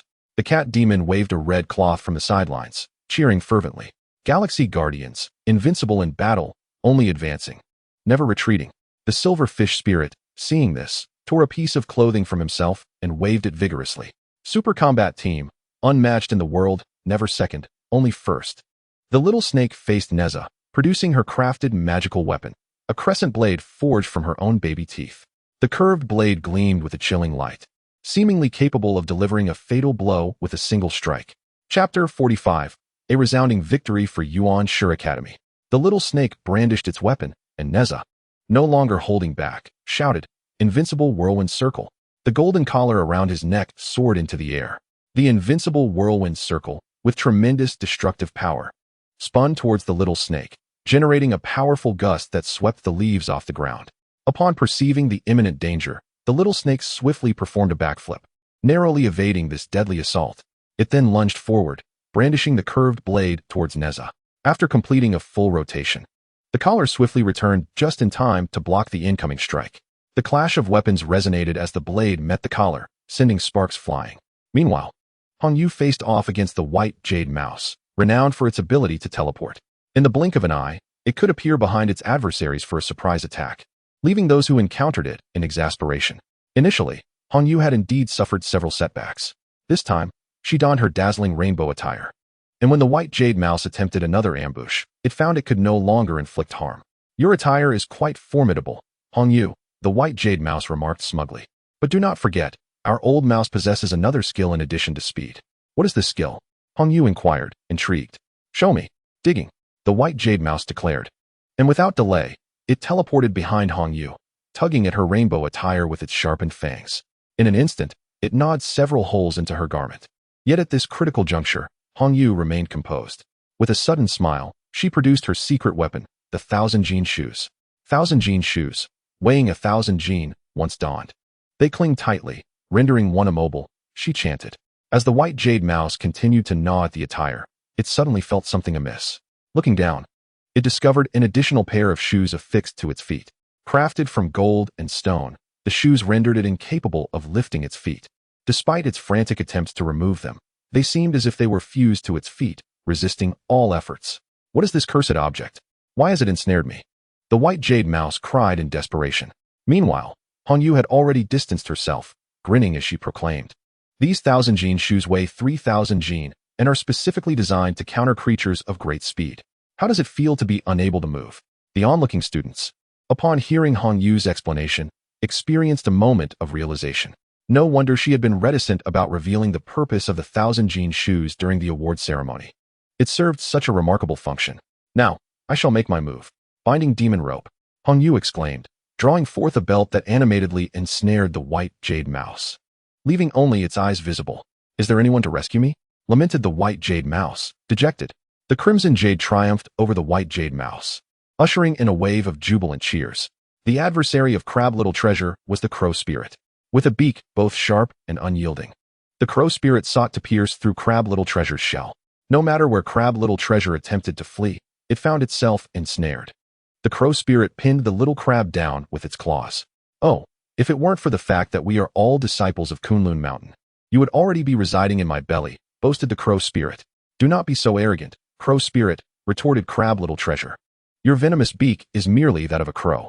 Infuriated by Crab Little Treasure's provocation and forgetting the rules of the competition, the crow spirit lifted its beak and struck with force at Crab Little Treasure's back. At that critical moment, Crab Little Treasure's shell became extraordinarily rigid. The unprepared crow met with a solid counter, and with a resounding crack, a portion of its beak shattered. The crow's spirit, wailing in agony, flapped its wings and fled. Ah, it hurts terribly. You wretched crab. You feigned weakness to lure me into a trap. How devious. Will you concede defeat? Asked Crab Little Treasure. I shall not yield. The crow spirit seethed. Even without my beak, I possess my wings. 1,000 feathered arrows, launch. The feathers of the crow spirit transformed into sharp arrows, forming a barrage that soared towards the superpowered Marine Corps. The onlookers held their breath, anxious for the fate of Yuanshu Academy. Everyone, come this way, shouted Crab Little Treasure. Sun Wukong and Nezha quickly positioned themselves back to back with Red Jade. Crab Little Treasure enlarged its shell to an enormous size, resembling a colossal shield that protected them all. The feathered arrows struck the shell, producing a cacophony of clinks before falling harmlessly to the ground. The four remained unscathed. Well done, Crow Spirit. I see you possess such cunning. I shall first pluck your feathers, exclaimed Sun Wukong. Let us act together. I particularly enjoy feather plucking, replied Nezha. Simultaneously, Sun Wukong and Nezha unleashed their wind manipulation techniques, transforming the gusts into razor-sharp blades that encircled the crow spirit. As the crow spirit attempted to flee, it was yanked back, its feathers cascading to the ground until none remained. With a tragic sound effect, the crow spirit transformed into a plucked chicken, rendered incapable of flight. Cat, quickly, lend me a garment, it cried. Catch! The cat demon exclaimed, tossing its coat to the crow spirit. The crow spirit felt utterly humiliated and, in its shame, had no choice but to concede.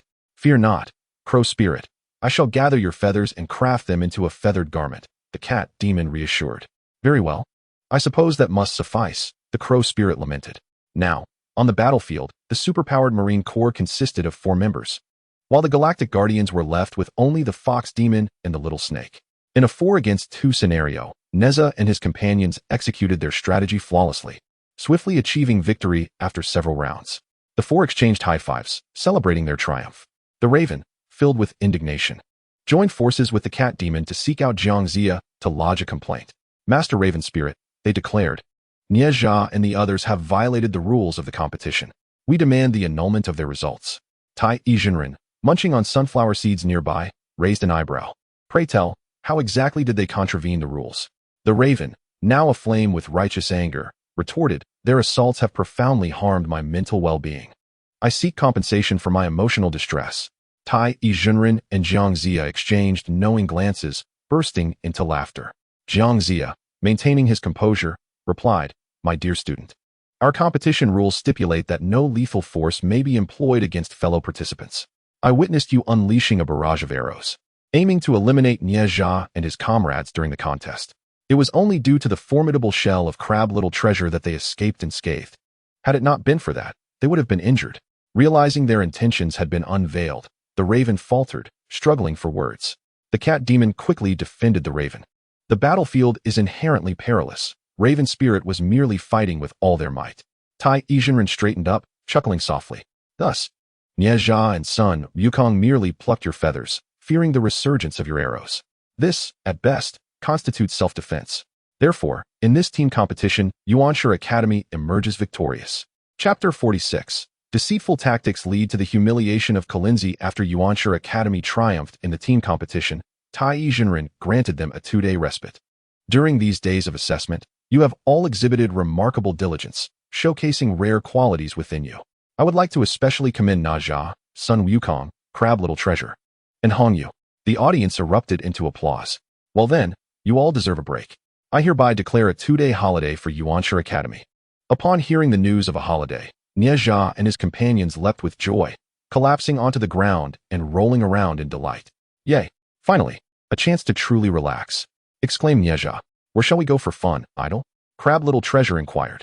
I wish to return home. I miss my parents. Hongyu added. My home is too far away, so I shall play on the mountain, Nezha decided. What about you, Sun Wukong?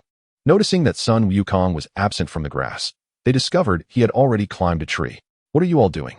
Get up. The senior competition is heating up. Aren't you curious to witness the excitement? Nezha gazed at the vast blue sky, shielding his eyes with a blade of grass, his voice languid. But I only wish to enjoy a good nap.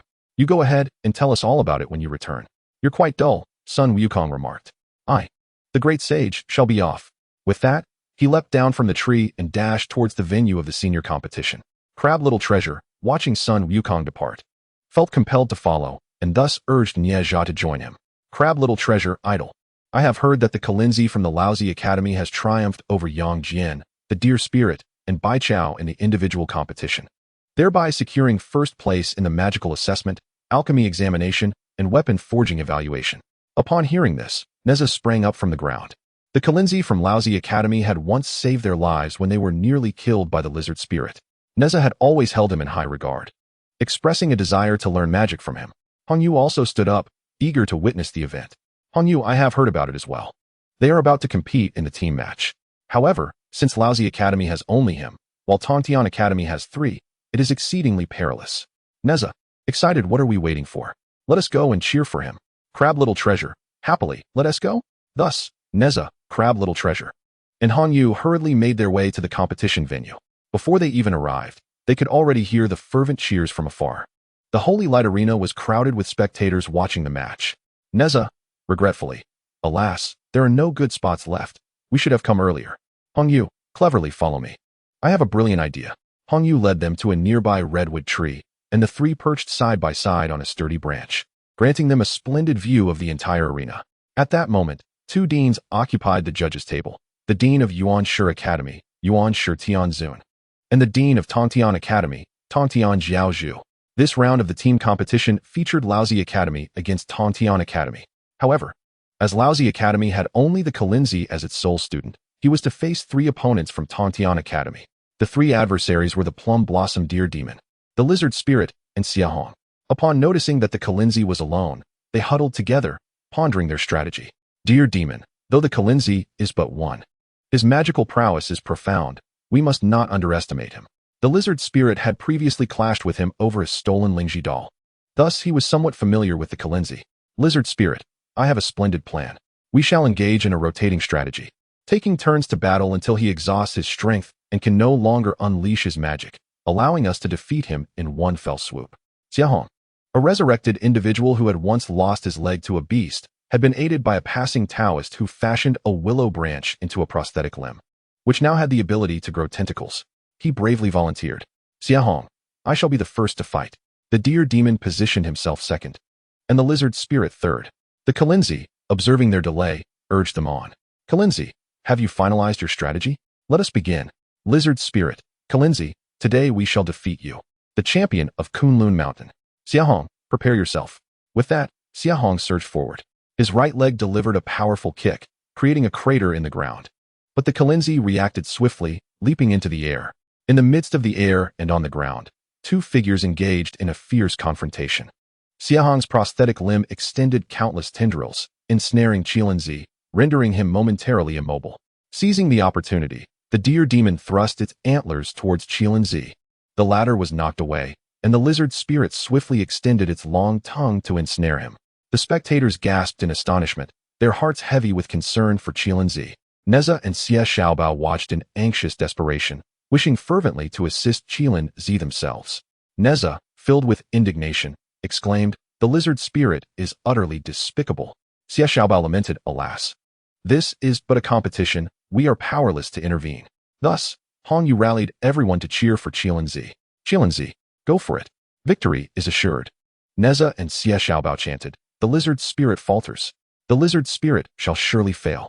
Amidst the humorous antics, Sun Wukong mocked. How juvenile you all are. Nezha glanced up to find Sun Wukong perched upon a branch above them. In what way are we juvenile? He retorted. Sun Wukong sighed, alas. I do not mean to dampen your spirits, but Qilinzi's defeat is inevitable. Just wait and see. Xie Xiaobao questioned. Wukong, do you not wish for Qilinzi to triumph? Sun Wukong replied. Of course I desire his victory. However, the myriad of monsters at Tongtian Academy possess unique talents. Even if we united, we might not match their prowess. As if on cue, the referee announced Tongtian Academy as the victors of the match, while Qilinzi lay injured. Nezha and Xie Xiaobao were left dumbfounded. Do not let the lizard spirit cross paths with me, or I shall have him wishing he had never been born, Nezha declared. Humorously, Tongtian Academy reveled in their triumph over the Laozu Academy, basking in the adoration of their junior disciples. Yet, their next challenge loomed. A confrontation with the trio from Yuanshi Academy, Yang Jian, Bai Chao, and Tuhong Sunday. Yang Jian was rumored to have awakened his third heavenly eye, Bai Chao. The sister in charge of the 100 Herbs Garden could summon wood-based plants, and Tuhong Sun was adept in earth evasion techniques, excelling in ambushes. Could they vanquish Tongtian Academy? Stay tuned for the next episode, where answers will soon be revealed. In Chapter 47, Yuanshi Academy's resounding victory over Tongtian Academy, following Qilinzi's injury. Some advised him to rest, but he refused, determined to witness the match between Yuanshi Academy and Tongtian Academy. The Supreme, Lord Laozi, ultimately administered a recovery elixir to restore his magical powers. Observing the situation, Yuanshi Tianzuan earnestly advised Laozi, Old Lord, this cannot continue for Laozu Academy. Your disciples are too few and easily bullied. Laozi concurred. Your words hold great wisdom, Tianzuan. I must consider easing the admission criteria. With a resounding flourish of drums, the competition commenced in earnest. The younger students of Tongtian Academy were invigorated upon hearing that their seniors had defeated the Qilin Child, eagerly hoping for further victories over Yuanshi Academy. The cat demon and the fox spirit pushed aside others, forcefully positioning themselves at the forefront. Cat demon shouted, Lizard spirit. Deer demon, invincible. Fox spirit shouted, defeat Tongtian Academy. The lizard spirit and his allies reveled in the cheers, basking in a glory they had never before experienced. As the two teams took the stage, the competition commenced. The lizard spirit faced Yang Jian. Tuxing Sun contended with the deer demon, and Bai Chao went against Xie Hong. The lizard spirit, equipped with a long tongue and a formidable tail, was adept at escaping by severing his own tail when Yang Jian stepped on it. Yang Jian, harboring disdain for the lizard spirit's cunning nature, recited the incantation for the legendary 5 thunder technique. Yang Jian, with authority, wind, rain, thunder, and lightning, heed my command. Punish the wicked and eradicate the treacherous, 5 thunder strike. As the incantation was uttered, the previously clear sky transformed into a tempest of lightning and thunder. Thunder sound effect. All the students held their breath, witnessing the fabled 5 thunder technique for the first time. Sun Wukong gazed at the distant flashes of lightning. His expression grave. Sun Wukong's inner thoughts. I never imagined Yang Jian to be so formidable. If I were to confront him, the outcome would be uncertain. Nezha and Crab Little Treasure were equally mesmerized. With a resounding crack, a bolt of thunder descended from the heavens, causing the lizard spirit to flee in terror. He exhaled a cloud of yellow smoke, attempting to thwart Yang Jian's use of the 5 thunder technique, but Yang Jian was already prepared, holding his breath and unleashing 4 consecutive bolts of lightning. At last, one struck the lizard spirit. Lizard spirit screamed, "Ah!" The lizard spirit writhed on the ground, emitting smoke and protruding his tongue, utterly vanquished. Yang Jian addressed the lizard spirit. Yang Jian, with disdain, let me clarify. I have only exerted 30% of my power with this 5 thunder technique. It is not enough to obliterate you, so do not even think of extorting me. Humorous sound effect. The crowd erupted in thunderous applause. Nezha and Crab Little Treasure exchanged high fives in excitement. Meanwhile, on the other side, Tuxing Sun and the deer demon were locked in a fierce battle. Each time the deer demon attempted to ram Tuxing Sun with his antlers, Tuxing Sun would burrow underground, only to suddenly reappear behind him, delivering a swift kick to his backside. Humorous sound effect. This infuriated the deer demon, who howled in outrage. Deer demon shouted, what shamelessness! I shall crush you. Earthquake. With a mighty stomp, the deer demon shook the ground beneath him. Shaking sound effect. The entire Kunlun mountain trembled, fissures appearing across the earth, revealing Tuxing Sun's form. The deer demon swiftly used his antlers to hoist him from the ground and hurled him into the sky, catching him repeatedly until Tuxing Sun, dazed and disoriented, finally collapsed to the ground. The deer demon emerged victorious. Nezha and Crab Xiaobao could only feel anxious. Nezha exclaimed, "Alas, Brother Tu Xingsuan has suffered greatly." Crab Xiaobao pondered, "Indeed, it seems that merely mastering a single spell is insufficient. It stands at 1-to-1. I wonder if Sister Baichao can triumph over Xiahong." Hong Yu reassured them, "Do not worry. I have faith in Sister Baichao's prowess." At that moment, on the competition grounds, Baichao was engaged in a magical duel with Xiahong. The outcome hinged on this critical juncture. For Yuanshi Academy to claim victory, Baichao must defeat Xiahong. Xiahong unleashed his full might, his willow prosthetic sprouting countless roots and tendrils that surged towards Baichao. As concern for Baichao grew among the spectators, she flashed a smile, soared into the air, and with outstretched arms, recited the wood element summoning incantation. Gold, wood, water, fire, earth, essence of the sun and moon. Wood attracts wood. All tree spirits, heed my command, attack. With the incantation, every tree on Kunlun Mountain seemed to awaken. Branches from all directions extended limitlessly, darkening the sky as they engulfed Xiahong's meager roots, subsequently ensnaring him and propelling him into the air. Xiahong screamed, "Help! I have acrophobia." Amidst the laughter of the onlookers, Xiahong was swung about in the heights until he fainted. The score on the competition grounds now stood at 2-to-1. The referee announced that Yuanshi Academy had triumphed over Tongtian Academy. Nezha, along with other students from Yuanshi Academy, joyously rushed onto the field, lifting and tossing Yang Jian in celebration.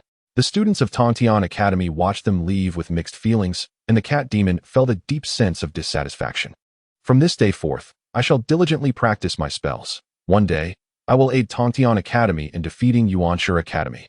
Following the conclusion of the senior group competition, Yuanshi Tianzuan granted them a few days of respite. After dining, Yang Jian and the others retreated to their quarters for a long slumber. That night, under the moonlight like flowing water, Sun Wukong tossed and turned, unable to find rest. His movements disturbed Nezha, who was roused from sleep. Irritated, Nezha asked, "Sun Wukong, have you been bitten by fleas? Can you not go outside to scratch?" Sun Wukong retorted, "I, the great sage, refuse to accept defeat. I believe my loss to you was solely due to misfortune, not a lack of strength." Nezha scoffed. "Ah, so you wish to play the role of my defeated opponent? Very well, I shall oblige you. Come, let us step outside and settle this." The two leapt from their beds and made their way to the courtyard. Crab Xiaobao, also awakened, followed suit. Standing face to face, Nezha with his hands in his pockets appeared unfazed, while Sun Wukong, arms crossed, exuded the aura of a valiant hero. Background music plays. Nezha disdainfully, "So, how do you wish to compete?" "I, the young master, have triumphed in every battle, growing stronger against formidable foes." Sun Wukong, "I, the old sun, possess no weaknesses. I am at your service." Comedic sound effect. Upon observing that neither of them were jesting, Crab Xiaobao hastened to interject between them. "Crab Xiaobao idle, Brother Wukong. The competition has just concluded. Must you engage in a private brawl? What if you are discovered?" Nezha and Sun Wukong in unison, "Bring it on." Comedic sound effect. Chapter 48. Who is the fool, Nezha or Wukong? Nezha and Sun Wukong paid no heed to Crab Xiaobao's pleas, both launching at each other simultaneously, shouting as they charged forth. Nezha bellowing, "Take this. Receive a punch from me." Sun Wukong roaring, Feel my kick." With their innate strength and extraordinary talents, they clashed fiercely. Sound of a brawl. Crab Xiaobao attempted to mediate, but was flung aside by their flailing arms, tumbling several times. Sound of tumbling. Crab Xiaobao, ouch, ouch. Could you possibly cease this battle? Not content with their skirmish on the ground, Nezha and Sun Wukong ascended to the rooftop, continuing their fight as tiles began to rain down. Crab Xiaobao shielded his head from the falling debris. Eventually, the commotion roused everyone in the house. Lights flickering on one by one. Silverfish Spirit and Catfish Spirit rushed from their rooms. Silverfish Spirit, what is happening? Is there a thief? Comedic sound effect. Catfish Spirit, what thief? That is clearly Nezha and Sun Wukong.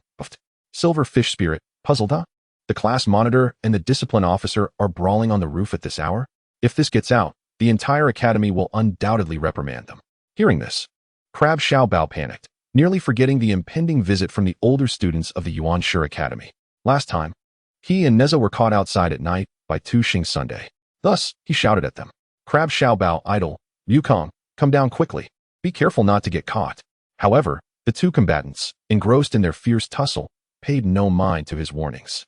Just then, a shadow leapt onto the rooftop, displaying remarkable agility as it swiftly separated Nezha and Sun Wukong, grasping them by their collars and setting them down on the ground. Upon closer inspection, it was none other than their senior brother, Yang Jian. With an imposing presence, Yang Jian had come to patrol in place of Tu Xing's son, who had been injured during the competition. Crab Xiaobao, timidly, good evening, brother Yang Jian. Yang Jian ignored Crab Xiaobao and turned his attention to Nezha and Sun Wukong, demanding, Yang Jian, sternly speak.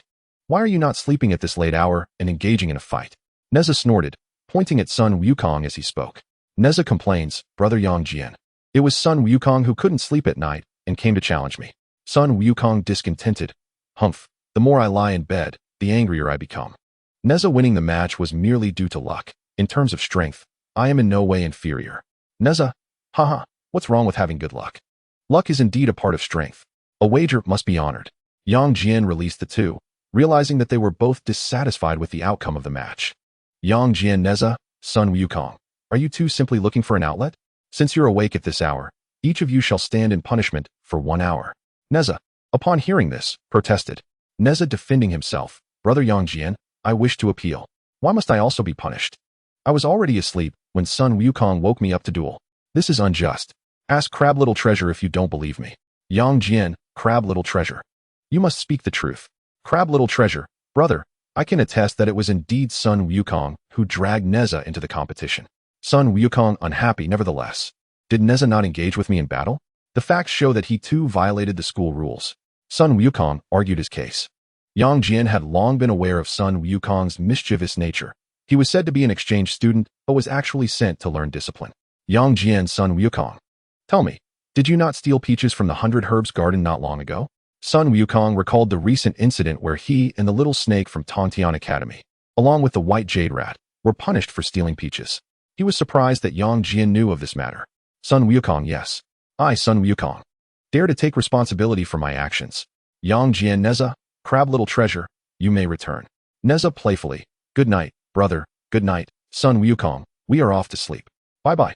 As Sun Wukong saw everyone leaving him alone to face punishment, his temper flared.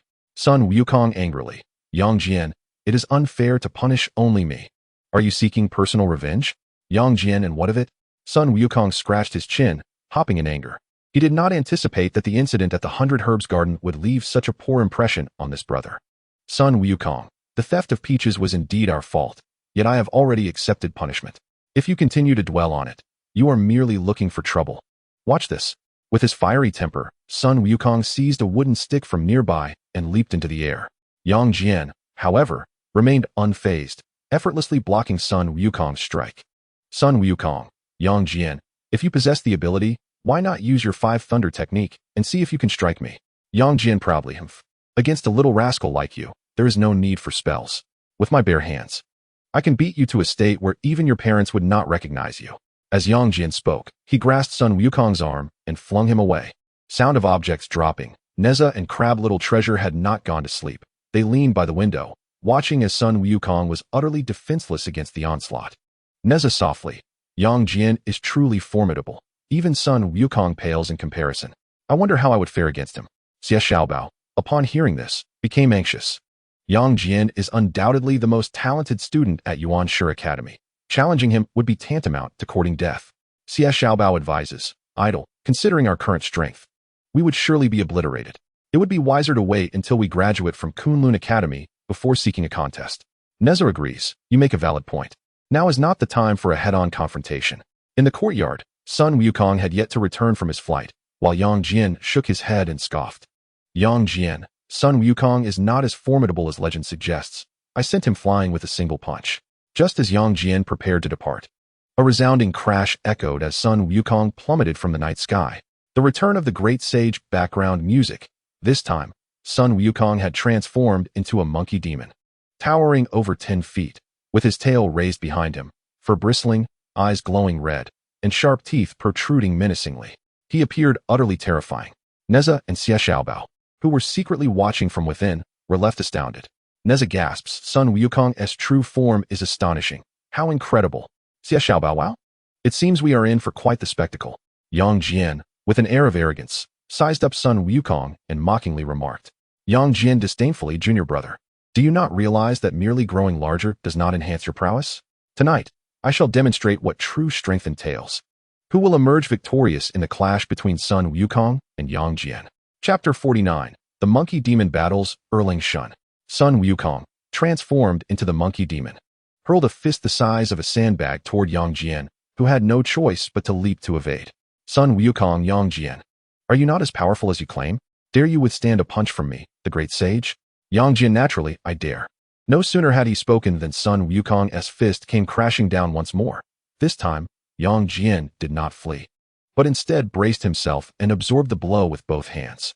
Sound effect of a fist striking. The impact was tremendous, creating a massive crater in the ground beneath Yang Jian. He was compelled to employ his technique of duplicity to escape from under Sun Wukong's fist. Sun Wukong erupted into laughter. Sun Wukong mocks. Well, Yang Jian, did you not vow to refrain from using magic? What now? Are you unable to contend with your elder? Yang Jian soared to the rooftop, aligning his gaze with that of Sun Wukong. Yang Jian, humph. Let us then engage in a battle of spells. Yang Jian promptly recited an incantation and unleashed the 5 Thunderbolt technique. Bolts of lightning rent the night sky, illuminating Kunlun Mountain as bright as day. Sound effect of thunder, lightning bolts descended from above, and Sun Wukong leaped to evade. Nezha and Xia Xiaobao, witnessing the gravity of their confrontation, hurriedly emerged from the bedroom. Nezha, concerned for their safety, shouted. Nezha cries out, Yang Jian, cease this at once. Sun Wukong possesses limited magic. He cannot withstand your onslaught. We are all brothers of the same sect. We must not engage in brawls or mutually inflict harm upon one another. Yet, upon hearing this, Yang Jian laughed heartily. Rest assured, junior brother Nezha, I merely intend to teach this audacious monkey a lesson. I would never truly endanger his life. However, Sun Wukong, upon hearing this, grew incensed, believing Yang Jian underestimated him. Winds, storms, thunder, and lightning arise. Sun Wukong invoked the art of wind manipulation, transforming the winds into a multitude of sharp blades that he hurled towards Yang Jian. Caught off guard, Yang Jian found his garments shredded in an instant. Brother, your beggar's attire is quite impressive. Sun Wukong mocked, accompanied by comedic sound effects. In a moment of negligence on Sun Wukong's part, Yang Jian swiftly teleported behind him and captured him. Sun Wukong struggled in vain and shouted, transform. With a sound effect of transformation, he metamorphosed into a mouse, swiftly scurrying away from Yang Jian's grasp. Yang Jian chuckled before exclaiming transform, himself turning into a large calico cat. With a meow, the cat lunged at the mouse. Nezha and Crab Little Treasure stood by, mesmerized by the spectacular duel between Sun Wukong and Yang Jian. If only I could also master the 72 transformations, Nezha lamented enviously. Do not worry, idol, you will surely achieve it, Crab Little Treasure reassured. As the mouse, now Sun Wukong, fled desperately from the pursuing calico cat, he sensed imminent danger and called out transform. Again, this time becoming a large dog. The dog bared its teeth, considerably larger than the calico cat, and swatted it away with a paw. Unwilling to be outdone, Yang Jian summoned his pet spirit dog. Howling Celestial Dog, arise. No sooner had he spoken than a lean, fierce white dog appeared beside him. The Howling Celestial Dog was no ordinary creature, with its iron teeth and bronze fangs. It was both a divine beast and a magical artifact, capable of aiding Yang Jian in vanquishing demons and monsters with precise bites. Woof woof, barked the Howling Celestial Dog. Sun Wukong's transformed hunting dog, being merely an ordinary dog, whimpered and scampered away upon sighting the celestial beast. Yet, the Howling Celestial Dog was relentless, chasing after it to bite, forcing Sun Wukong to revert to his original form. The Celestial Dog clamped its jaws onto his pant leg. Yang Jian, call off your dog. Sun Wukong cried in alarm. Are you conceding? Yang Jian inquired. Yes, I concede, you old rascal, Sun Wukong acquiesced, eliciting comedic sound effects. Howling Celestial Dog, return. Nezha and Crab Little Treasure rushed over to inspect. Nezha noted 2 holes in his pants, while Sun Wukong bore the mark of a dog bite on his leg. Nezha, concerned, asked Sun Wukong. Oh dear, Wukong, you've been bitten by a dog. What shall we do? Do you need a rabies vaccine? Comedic sound effects followed. Idle, wake up. Don't speak nonsense. We don't have rabies vaccines at this time, Crab Little Treasure said. Sound of laughter, Sun Wukong rolled his eyes, suddenly laid down on the ground, hugged his legs, and began to wail loudly. Sun Wukong, it hurts so much. My leg. Brother Yongjian, I have been bitten by your dog. I shall report this to the authorities. Sound of laughter. Yongjian, unfazed Sun Wukong. Do not even think about trying to pull a fast one. Even if you bring this matter to Yuanshi Tianzuan, I still hold the advantage. Seeing that his tactic was ineffective against Yongjian, Sun Wukong stretched lazily and yawned. Sun Wukong yawning. I am off to sleep now. Sun Wukong got up and returned to his room, leaving Nezha to bid farewell to Yongjian. Yongjian, accompanied by the celestial dog, walked away. After a while, he suddenly slapped his thigh. Yongjian, to himself. Oh dear, I forgot to have Sun Wukong stand as punishment. No wonder he left so quickly. Sound of laughter. The next day was a day of rest. While others rose early, only Nezha, Sun Wukong, and the crab little treasure remained snug in their slumber. Sun Wukong rolled over and was about to quietly get out of bed when Nezha grabbed him. Nezha, Sun Wukong, where are you off to? Sun Wukong, to feed the dog. Nezha, confused, feed what dog? Sun Wukong, the celestial dog that was released yesterday, of course. Nezha puzzled, huh? Does his dog need you to feed it? Sun Wukong suddenly grinned mischievously. Sun Wukong, hee, that silly dog bit my leg yesterday. I cannot let this go unpunished. I shall teach it a lesson and see if it dares to bite me again. Nezha, what lesson are you planning to teach the celestial dog? Sun Wukong pulled out a dark pill from his pocket. Sun Wukong, do you remember that someone in our class invented a purgative pill? Just a tiny pellet. And the celestial dog will suffer from diarrhea for 3 days. Sound of laughter. Upon hearing this, Nezha was astonished by Sun Wukong's audacity. He realized he had encountered someone even more mischievous and unruly than himself. In truth, had Nezha known that this very Sun Wukong would later cause an uproar in heaven, he would not have found it so surprising. Nezha, I won't go. It's just a pet dog. Why bother with it? Sun Wukong, Sun Wukong, will not be wronged. If you refuse to go, then I shall go alone. With that, Sun Wukong got out of bed, put on his shoes, and ran off with the pill. Nezha hurriedly woke up Crab Little Treasure. Nezha, Crab Little Treasure, wake up quickly. Sun Wukong is about to get into trouble again. Crab Little Treasure, surprised, what? Did Sun Wukong wet the bed again? Fainting sound. Nezha, it's trouble, not wetting the bed. Let us hurry and follow him. Nezha and Crab Little Treasure climbed out of bed and followed closely behind, hoping to prevent Sun Wukong from making yet another mistake. Chapter 50. The unfortunate celestial dog falls victim to Wukong's scheme. Sun Wukong spent quite a while contemplating the pill he held in his hand. The celestial hound would undoubtedly refuse to consume such dubious pills. He preferred to package the elixir first. Thus, he ventured to the dining hall and procured a chicken leg, into which he discreetly concealed the pill. Yongjian had been summoned by the primordial heavenly venerable early that morning, leaving the celestial hound confined in the rear courtyard of his chamber. Sun Wukong, after a few nimble climbs, perched himself atop the wall and whistled towards the celestial hound. Celestial hound, your esteemed grandpa's son has come to visit you. Upon hearing this, the celestial hound raised its head and, recognizing the monkey from yesterday's skirmish with Yongjian, began to bark vigorously. Enough of that racket. Where's your master? The celestial hound responded with a series of barks. It seemed the celestial hound lacked the ability to articulate human language, yet Sun Wukong possessed the uncanny ability to comprehend the speech of animals. Oh, so you say he is being reprimanded, is that so? Unexpectedly, the celestial hound barked even more ferociously. Sun Wukong then extracted the chicken leg from his pocket, unwrapping it to release an enticing aroma of poultry. The celestial hound inhaled deeply, overwhelmed by the delectable scent, its mouth watering profusely as it stood upright, desperately clawing at the wall. See, I treat you well. I know your master doesn't feed you this sort of delicacy. Don't fret. I'll secretly feed you in the future. With that, Sun Wukong abruptly tossed the chicken leg to the celestial hound, which eagerly seized it in its jaws. Wait. Nezha and Crab Little Treasure came rushing over, but they were ultimately a step too late. The celestial hound had already devoured the chicken leg with great fervor. Weren't you two supposed to stay away? Why have you come back? Sun Wukong inquired, bemused. Isn't it to prevent you from causing trouble? Nezha retorted. Come up. Let us witness the spectacle together. Nezha leaped 3 feet high and plopped down on the wall. He observed the celestial hound finishing the meat and now gnawing on the bone. His curiosity piqued. Sun Wukong, where's the elixir? It's in the hound's belly.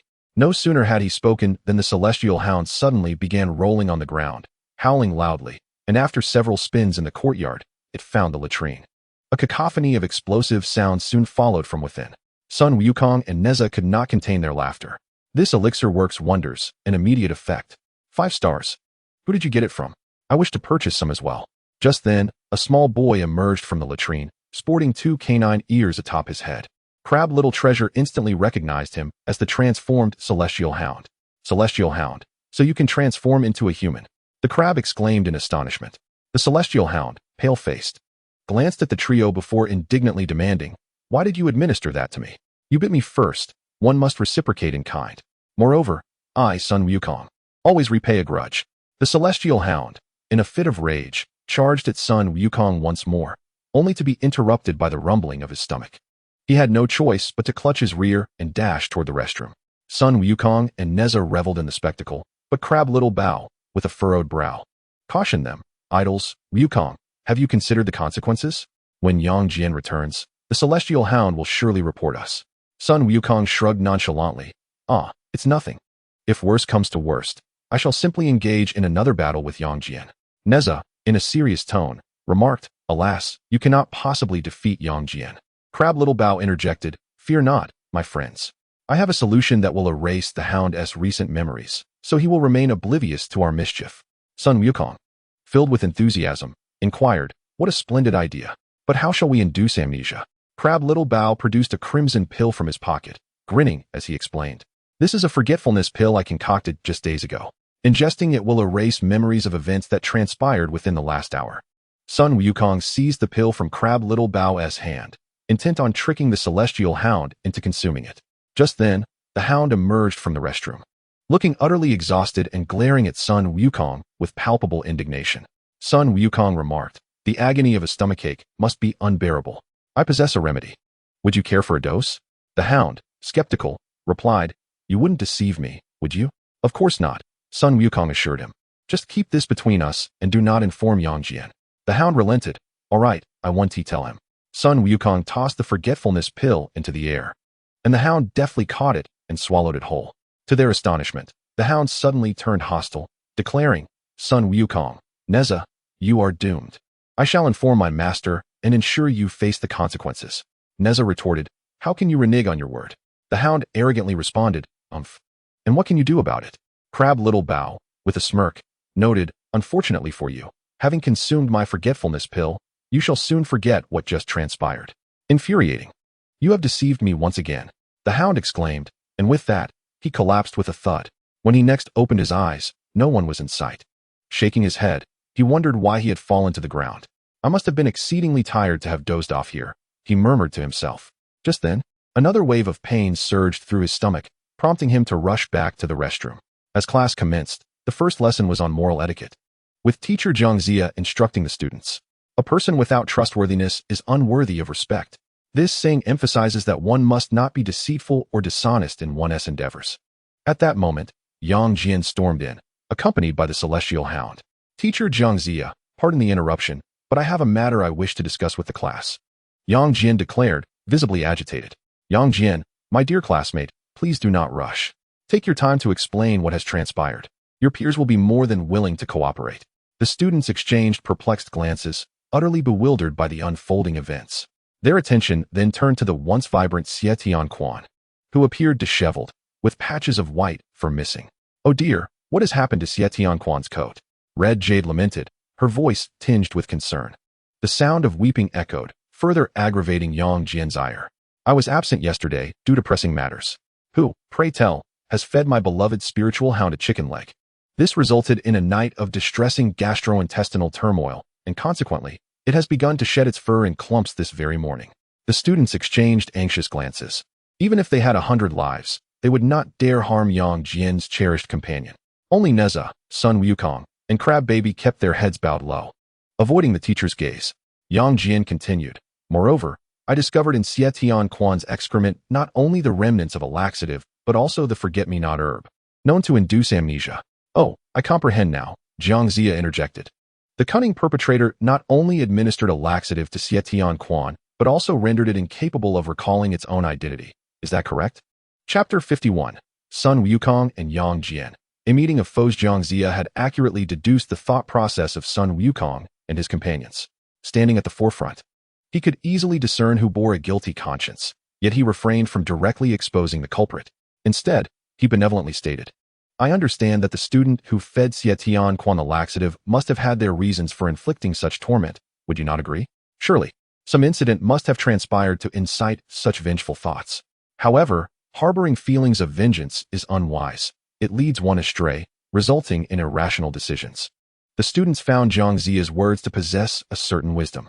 Yang Jian, how can you be so certain that the culprit lies within our class? Red Jade inquired.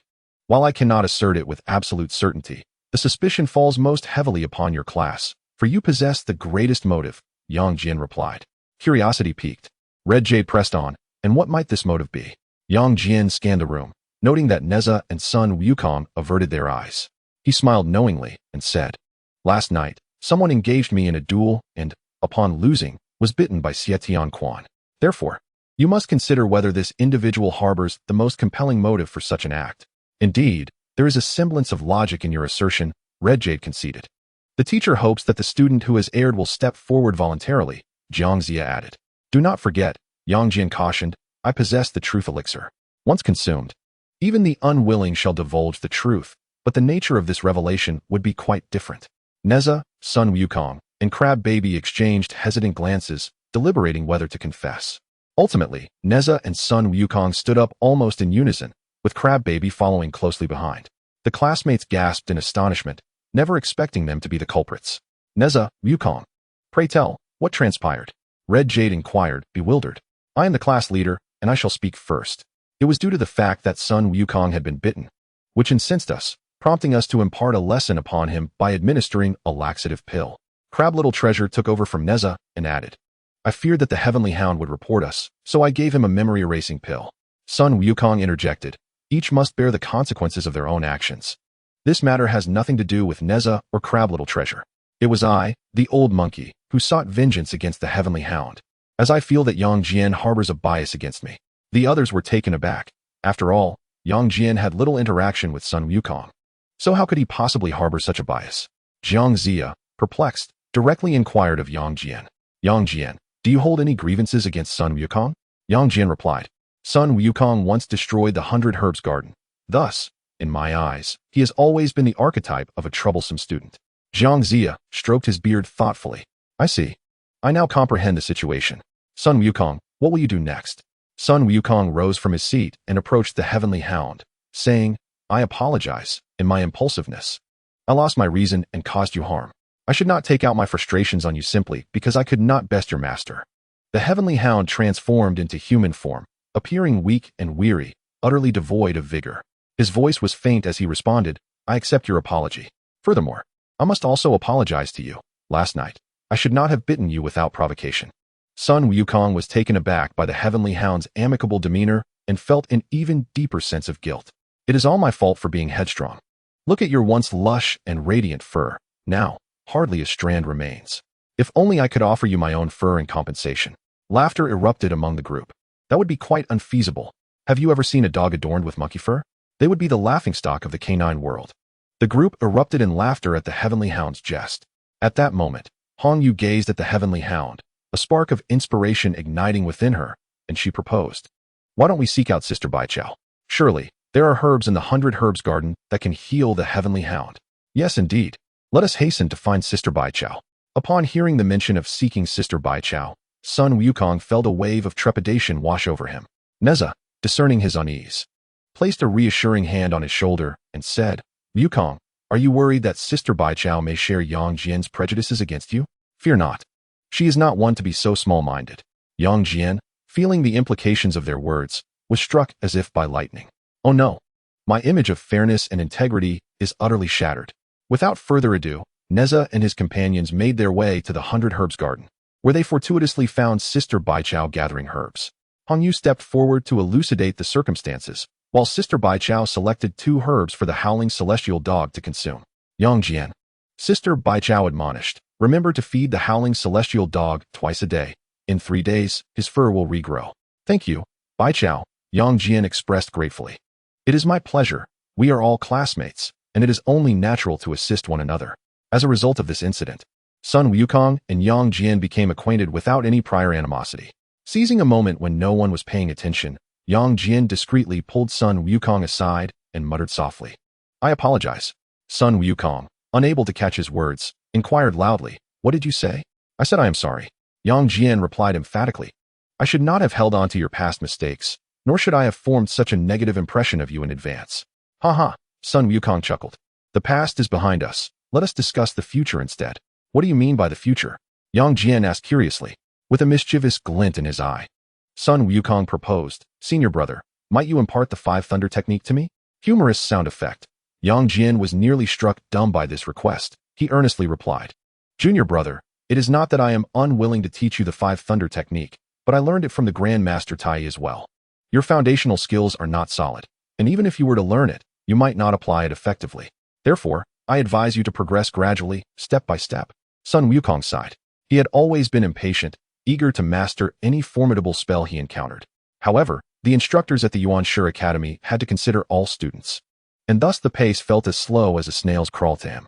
With a glint of mischief, he suggested to Yang Jian, Senior brother, how about this? When the Grand Master Yuanshi teaches, I will attend as an auditor. What do you think? Suddenly, a familiar voice emerged from the nearby bushes. Oh dear, are you looking down upon the spells I teach? Chapter 52, Worrying for Father, Desiring to Capture the Night Demon. The speaker was none other than their spell instructor, Grand Master Tai, who stood in the thicket. Unable to resist, Sun Wukong teasingly remarked, Teacher, what are you doing hiding in the bushes? Surely, you aren't here to relieve yourself? Teachers should not defecate indiscriminately. Humorous sound effect. Grandmaster Tai was visibly irked by Sun Wukong's jest. What nonsense. How could I possibly hide here to relieve myself? Do I not appear as a proper teacher in your eyes? Ha ha, is that not the case? Sun Wukong laughed. Yang Jian inquired with curiosity, Teacher, what brings you here? Grandmaster Tai replied earnestly, Everyone has their urgent needs. I merely took a moment to relieve myself. Sound of fainting. Sun Wukong, I just heard you say you wish to audit Grandmaster Yuanshi's class? Sun Wukong, Master. The spells you have taught me are rather elementary and no longer suffice for a student of my intellect. With my innate talent, I yearn to learn more advanced magic. TAIBAIJINXING, speechless. Well, it is quite a rarity to encounter someone so self-praising. I am eager to see just how formidable your talent truly is. Come. Sun Wukong, where to? TAIBAIJINXING, to the dojo for class, of course. Today, I shall impart a new spell. Do you not wish to learn? Sun Wukong hurriedly followed. Sun Wukong, of course, I wish to learn. Yang Jian gazed at their departing figures with a sense of resignation, muttering to himself. Yang Jian, farewell. At the Golden Light Dojo, the students had already lined up, awaiting TAIBAIJINXING. Suddenly, a cloud floated overhead, resembling a fluffy cotton candy, drifting gracefully through the sky. Sound of fluttering. The students curiously looked up. Xie Xiaobao exclaimed, Look, isn't that Sun Wukong and his master? Nezha shielded his eyes from the sunlight, squinting to confirm. And indeed, it was Sun Wukong. Nezha, yes, it is them. As they spoke, the cloud approached, and TAIBAIJINXING waved his sleeve, dispersing the cloud beneath their feet. Sun Wukong glanced around, realizing the cloud had indeed vanished. TAIBAIJINXING, do not be astonished, everyone. The art of cloud riding will soon be bestowed upon you. Upon hearing this, the students erupted in excitement. Student 1, wow, how marvelous. If I could ride the clouds, my parents wouldn't be able to catch me. Student 2, I could even lie on the clouds for a nap, like being in a cradle. How beautiful. Seeing the classmates chattering incessantly, Nezha cleared his throat and asserted his authority as class leader. Nezha shouted, Silence. The teacher is about to begin the lesson. Whatever you wish to do must wait until you have learned it. The students quieted down, and TAIBAIJINXING, satisfied, commenced the instruction. TAIBAIJINXING, the power of the flowing clouds relies on the wind. As you all know, without wind, the clouds remain still. This is why we first learned the wind control technique. Sun Wukong, eager, Master, we have already mastered the wind control technique. Please, tell us the incantation for cloud riding. Nezha echoed, Master, time is precious. Let us dispense with idle chatter. Sound of fainting, TAIBAIJINXING. Solemnly, it is my first time witnessing such a thirst for knowledge among you. Listen closely. I shall only say this once. The natural order of heaven and earth. The ethereal mist of clouds, gather but a few, transforming the void into reality, swiftly manifest. Urgently, as the law commands. As the incantation was recited, a cloud emerged, settling beside TAIBAIJINXING. He stepped upon it, and the cloud lifted him into the air. The speed of the cloud adjusted to TAIBAIJINXING's will, and after a graceful circuit, it returned to the dojo. The students applauded and cheered, each eager to take their turn. As TAIBAIJINXING recited the incantation, it was imperative to concentrate wholeheartedly, for any lapse in focus would render the clouds unresponsive to one's command. You all should practice diligently during the remaining time. Those who have mastered the technique may come to me for assessment, he declared. Upon finishing, he retrieved a large, crimson apple from his pocket, poised to take a bite when, suddenly, the apple vanished. It was none other than Sun Wukong, who had employed his object manipulation skills to snatch it away. With a cheerful grin, Sun Wukong juggled the apple in his hands. "Teacher, is there a reward for the first to master cloud riding?" he queried, drawing the attention of Nezha and Hongyu. In his mind, Nezha thought, Sun Wukong, having lost to me in the monthly assessment, must be eager to surpass me elsewhere. "How do you propose to compete, Wukong?" TAIBAIJINXING inquired. "Let us race to see who can fly the fastest," Sun Wukong suggested. Stepping forward, Nezha remarked, "In my view, merely racing for speed lacks excitement. Why not engage in something more entertaining? What do you have in mind?" "I, Sun Wukong, will gladly accept any challenge," he replied, their gazes locking, electric currents crackling between them. Observing this, TAIBAIJINXING recognized that Nezha and Sun Wukong were about to engage in a magical duel. He approached and seized the apple from Sun Wukong's grasp, taking a decisive bite before speaking. "Nezha, you go first. How do you wish to compete?" he asked. "The distance to the East Sea is 30,000 kilometers. Recently, I received a letter from my mother stating that my father, Li Jing, has been dispatched to the East Sea to capture a sea demon, known for its ferocity and cunning, having devoured numerous fishermen.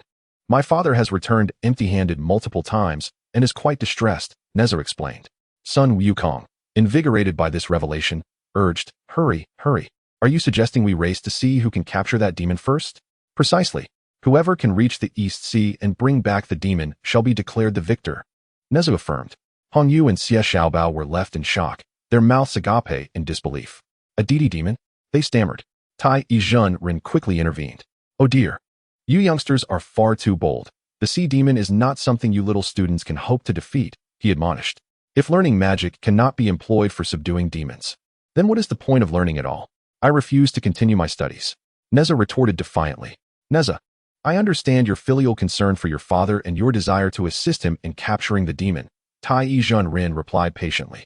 Overcome with emotion, Nezha felt tears welling up in his eyes. "Master, I truly worry for my father. I wish to help him catch the demon," he choked out.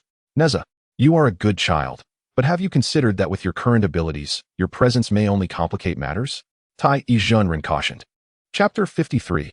Prodding the hornet's nest and being stung like a pig. Upon hearing Master Tai's assertion that his presence would only complicate matters, Nezha found himself perplexed. "Master," Nezha protested, "one more pair of hands is always beneficial." Sun Wukong, having grasped the underlying sentiment, elucidated, "I comprehend your feelings. However, consider this.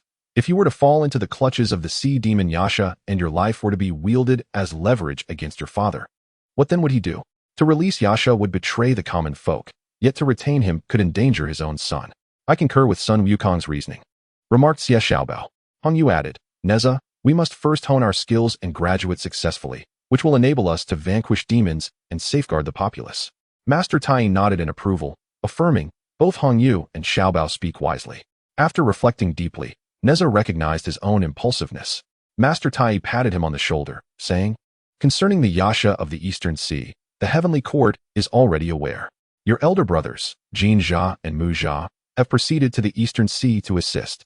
I am confident that the combined efforts of the three of them will subdue the Yasha. Is that true? Splendid. I can finally put my mind at ease." Nezha exclaimed with excitement. Hongyu proposed, "Sun Wukong, Nezha, if you wish to compete, I have an excellent idea. Atop Kunlun Mountain lies an immense hornet's nest filled with honey. Let us see who can gather the most honey." "That's a marvelous suggestion. I wish to join," Xie Xiaobao exclaimed. Master Tai decisively declared, "It is settled then, practice diligently." With that, he reclined beneath a great tree, savoring an apple in contentment. While the art of cloud surfing appears deceptively simple, it is, in reality, quite challenging. Take the silverfish spirit, for instance. He exerted immense effort to yank a cloud from the sky, but the moment he stepped onto it, he was unceremoniously thrown off and sent tumbling.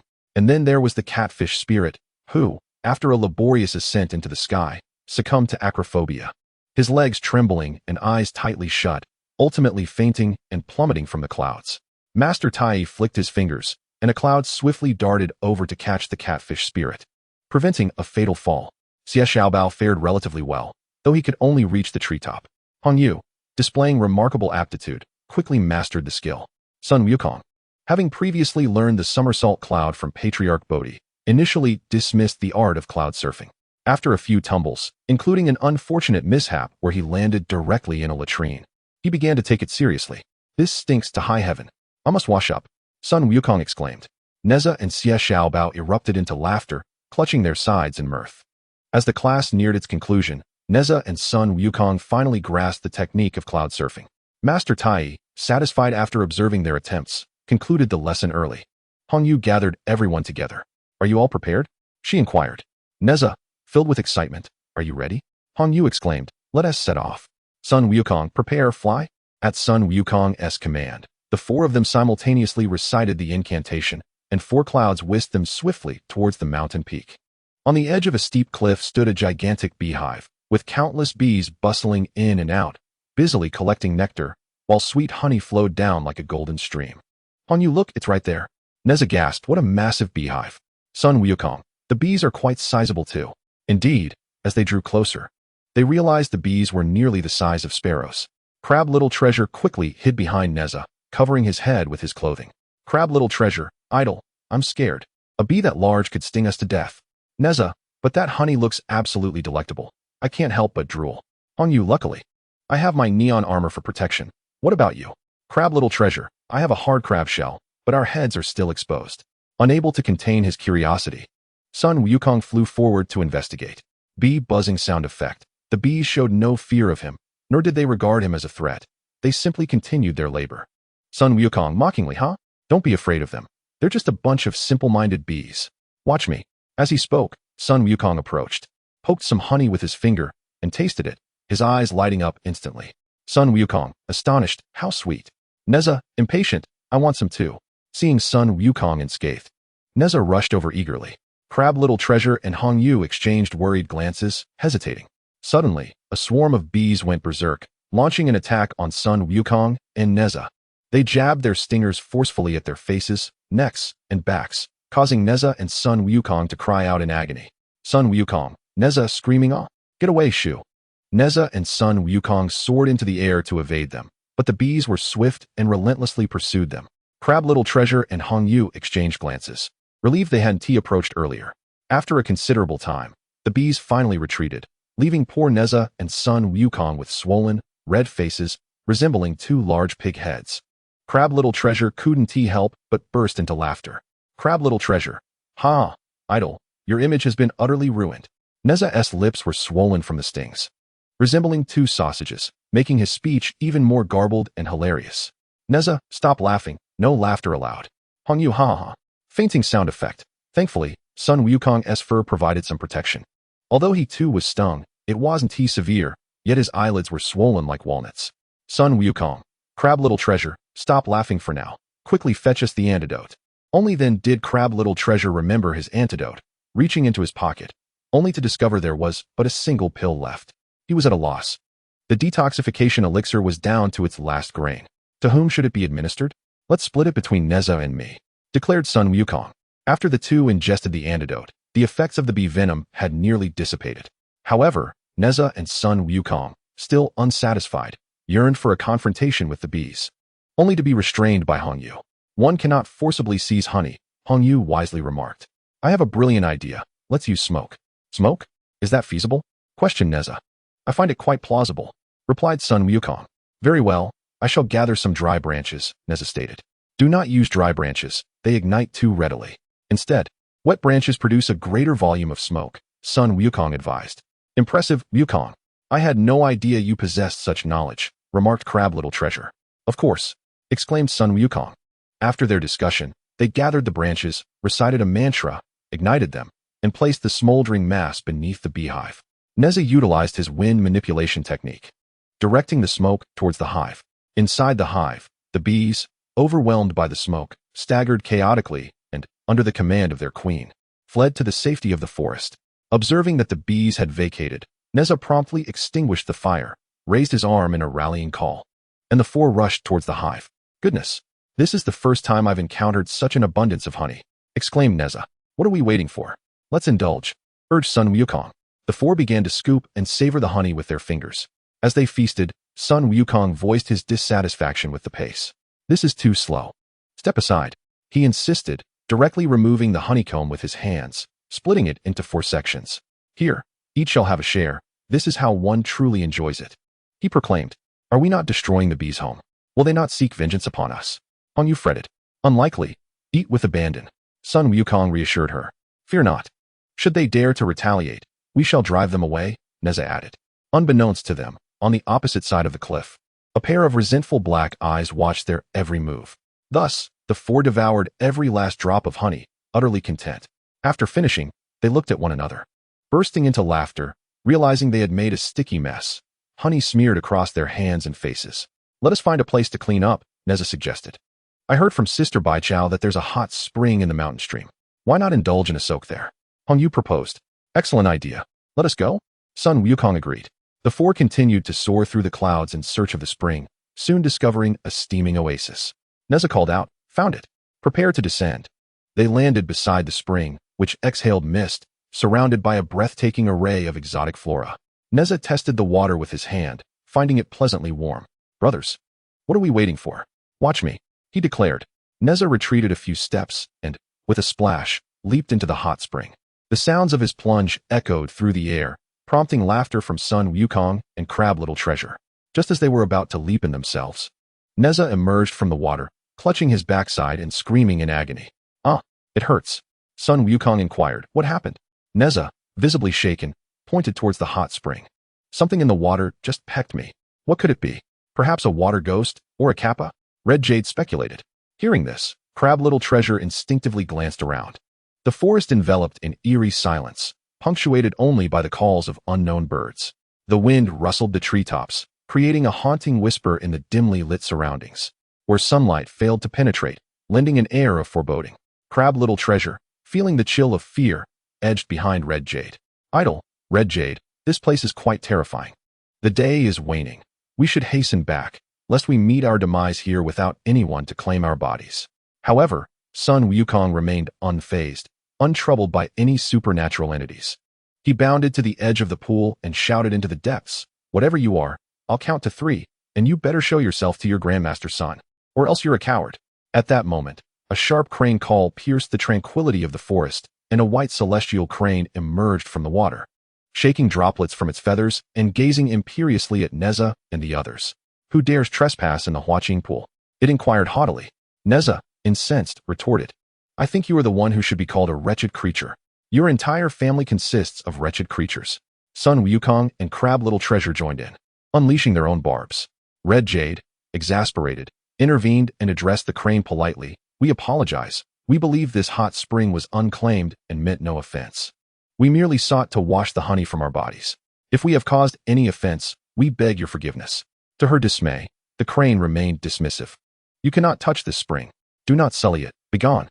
Nezha and Sun Wukong's tempers flared at the crane's insolence. We have been courteous. Yet this avian refuses to show respect. We shall not hold back any longer. Sun Wukong declared. Take this. Nezha surged into the air, his fist raised, aiming for the crane. Sun Wukong followed suit, leaping into the sky to mount the crane's back, while Crab Little Treasure charged forward, attempting to pinch the crane's legs with his massive claws. As the crane soared upward, weaving through the trees, Sun Wukong clung desperately to its neck. Ultimately, he was thrown off, plummeting with a splash into the hot spring below. Nezha found himself in an unexpected predicament as a celestial crane grasped his garments and hurled him from a great height. Fortunately, his reflexes were swift. He swiftly recited a spell to summon clouds, which graciously caught him. Meanwhile, Crab Xiaobao faced his own tribulations, as the crane pecked at his hard shell. When the crane targeted his eyes, Crab Xiaobao was compelled to release his pincers, crashing to the ground with a resounding thud, creating a substantial crater. Ouch! My eyes nearly went blind. This crane is merciless, he exclaimed. Red Jade hurried over to assist Crab Xiaobao, although she initially hesitated to resort to violence. The crane's relentless aggression prompted her to join the fray. With Nezha, Sun Wukong, and Red Jade united against the crane, they devised a tactical approach. Nezha discarded his necklace, exclaiming, No whirlwind ring. The necklace soared through the air, striking the crane's head with a clang.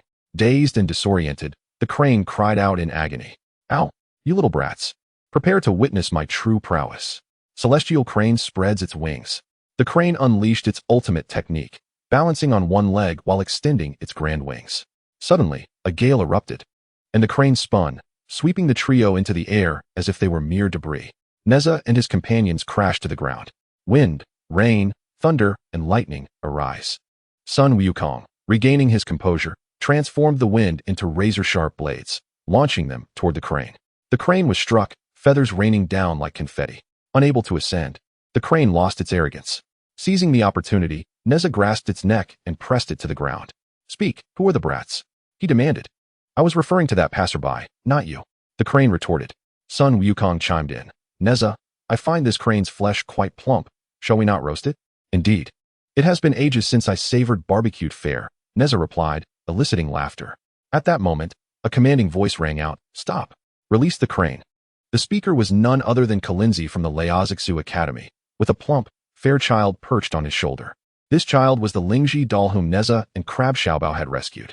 The Lingji doll, upon spotting Nezha, joyfully flew to him, circling with excitement.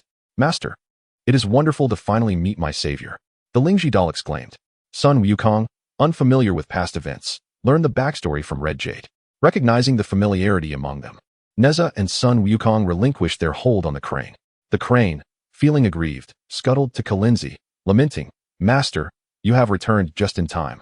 If you had been a moment longer, I would have been turned into barbecue. Woe is me. Why did you engage in combat? Kunlun inquired. Nezha recounted the sequence of events to Kunlun. This is all a misunderstanding, Xianhe. Let them wash. I consider them friends now. Xianhe nodded. No longer obstructing Sun Wukong and the others from bathing. Lingji exclaimed, Nezha, this hucking pool is actually our master's bathing area. Xianhe is responsible for guarding the hot springs and is merely fulfilling its duty. Please forgive it.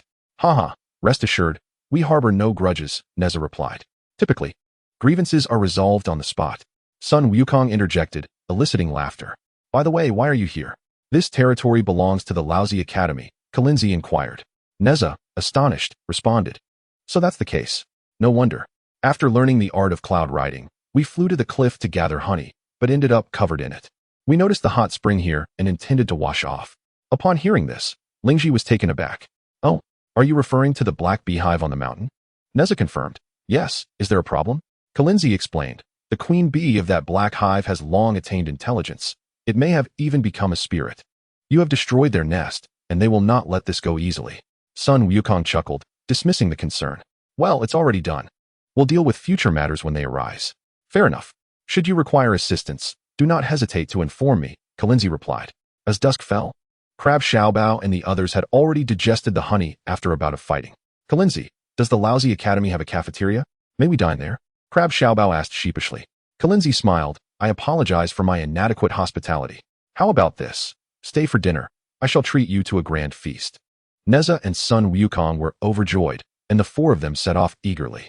After rounding half the mountain, they were suddenly greeted by a breathtaking view. The Kunlun Academy truly deserved its reputation as a paradise on Kunlun Mountain. Flowers bloomed in vibrant splendor, rare trees flourished, and uniquely shaped rocks adorned the landscape. Each step revealed a new scene. Nezha and the others were captivated, their eyes darting about in wonder. This must be a celestial realm. It's so beautiful, Hongyu exclaimed. If you like it, you can come here often, Kunlun offered. That would be wonderful, thank you, Hongyu replied. Kunlun, usually without friends, felt shy as everyone enjoyed themselves, his face subtly flushed. They soon arrived at the cafeteria, which was modest in size with only 2 tables. Since there are hardly any students at the Kunlun Academy, the cafeteria is small, Kunlun explained. That's all right. It's quite exquisite, Hongyu reassured. Kunlun ordered several dishes, and they immediately began to feast heartily. Amidst the gentle sounds of dining, Kunlun, exhibiting an air of refinement, set down his chopsticks and addressed Nezha. Nezha, Hongyu, I have a matter to entrust to you both. What is it? Speak freely, replied Nezha. Next year, Lingji Wawa will partake in the entrance examination for the Yuanshi Academy, and subsequently, he shall become your junior. As I cannot frequently visit him, I kindly ask for your vigilance and care over him. Lingji Wawa climbed onto the table, bowing respectfully to Nezha and Sun Wukong, along with their companions. Dear brothers and sisters, I humbly ask for your guidance. His innocent demeanor elicited hearty laughter from all present. Curiosity piqued, Hong Yu inquired, why does Lingji Wawa not apply to the Laozi Academy? This way, you could see him often. Because the Laozi Academy is exceedingly difficult to enter. He would not succeed, Kalinzi explained. With a sound of weeping, Sun Wukong interjected, the Yuanshi Academy is indeed commendable. However, the students from the Tontian Academy often engage in morally reprehensible actions. Indeed, Lingji Wawa concurred. Moreover, that lizard spirit harbors ill intentions, desperately wishing to consume me to enhance its powers. Playfully, Sun Wukong remarked, if one is destined to be devoured, I suggest you offer yourself to us instead. Lingji Wawa burst into tears at this jest, prompting Nezha to cast a disapproving glance at Sun Wukong. Do not frighten him, Nezha admonished. Fear not, Sun Wukong chuckled. I was merely jesting. Rest assured, once you arrive at the Yuanshi Academy and invoke my name, none shall dare to harm you. He patted his chest in assurance. And I too shall be there. Who knows, perhaps Sun Wukong may no longer be on Kunlun Mountain by next year. After their meal, they bid farewell to Kalinzi, promising to return for another visit. After the quarterly assessment, the academy will be on break for a week. You may come to visit at any time, Kalinzi assured them. It is a promise, Nezha and Hong Yu affirmed in unison. As they departed, the darkness of the evening made the path treacherous and unable to utilize their powers. They clasped hands as they descended the mountain. Suddenly, cries for help echoed through the woods. Help! Is there anyone who can assist me? The four held their breath. And by the light of fireflies, they beheld a stunning girl suspended from a tree. Over there, let us investigate, Nezha urged. As Nezha and Hong Yu moved to rescue her, Sun Wukong halted them, cautioning, in these deep woods, do you not fear she might be a transformed spirit? Xie Xiaobao recalled the Lingji Wawa they had previously saved. Wukong, we cannot turn a blind eye to her plight. How can we ascertain her nature without approaching? Xie Xiaobao implored. Fear not, even if she is a monster. Can she truly best the four of us? Nezha reassured. Hurry, Wukong. If you are apprehensive, you may remain here while we go to investigate, Hong Yu suggested. Upon hearing this, Sun Wukong felt a surge of indignation, unwilling to appear as a disloyal individual.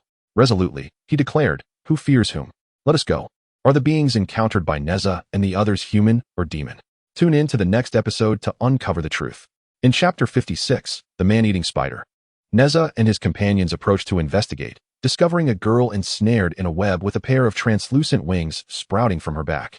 Bound in silk threads, she was unable to move, weeping pitifully as she gazed imploringly at them. Please, I beg you to save me. I have been suspended here for an entire day and night, and I am terrified, the girl pleaded, her voice trembling. Are you the butterfly spirit? Hong Yu asked urgently. Do not worry, we are here to rescue you. As she stepped forward, Sun Wukong swiftly grasped her arm, maintaining a vigilant stance as he interrogated the girl. Miss, can you tell us how you came to be trapped here? The butterfly spirit fluttered her wings slightly, choking on her words as she recounted. I am a student from Tontian Academy. Yesterday evening, I had arranged to meet my dear friend to taste nectar in the flower garden. As we passed through here, I accidentally collided with this spider web.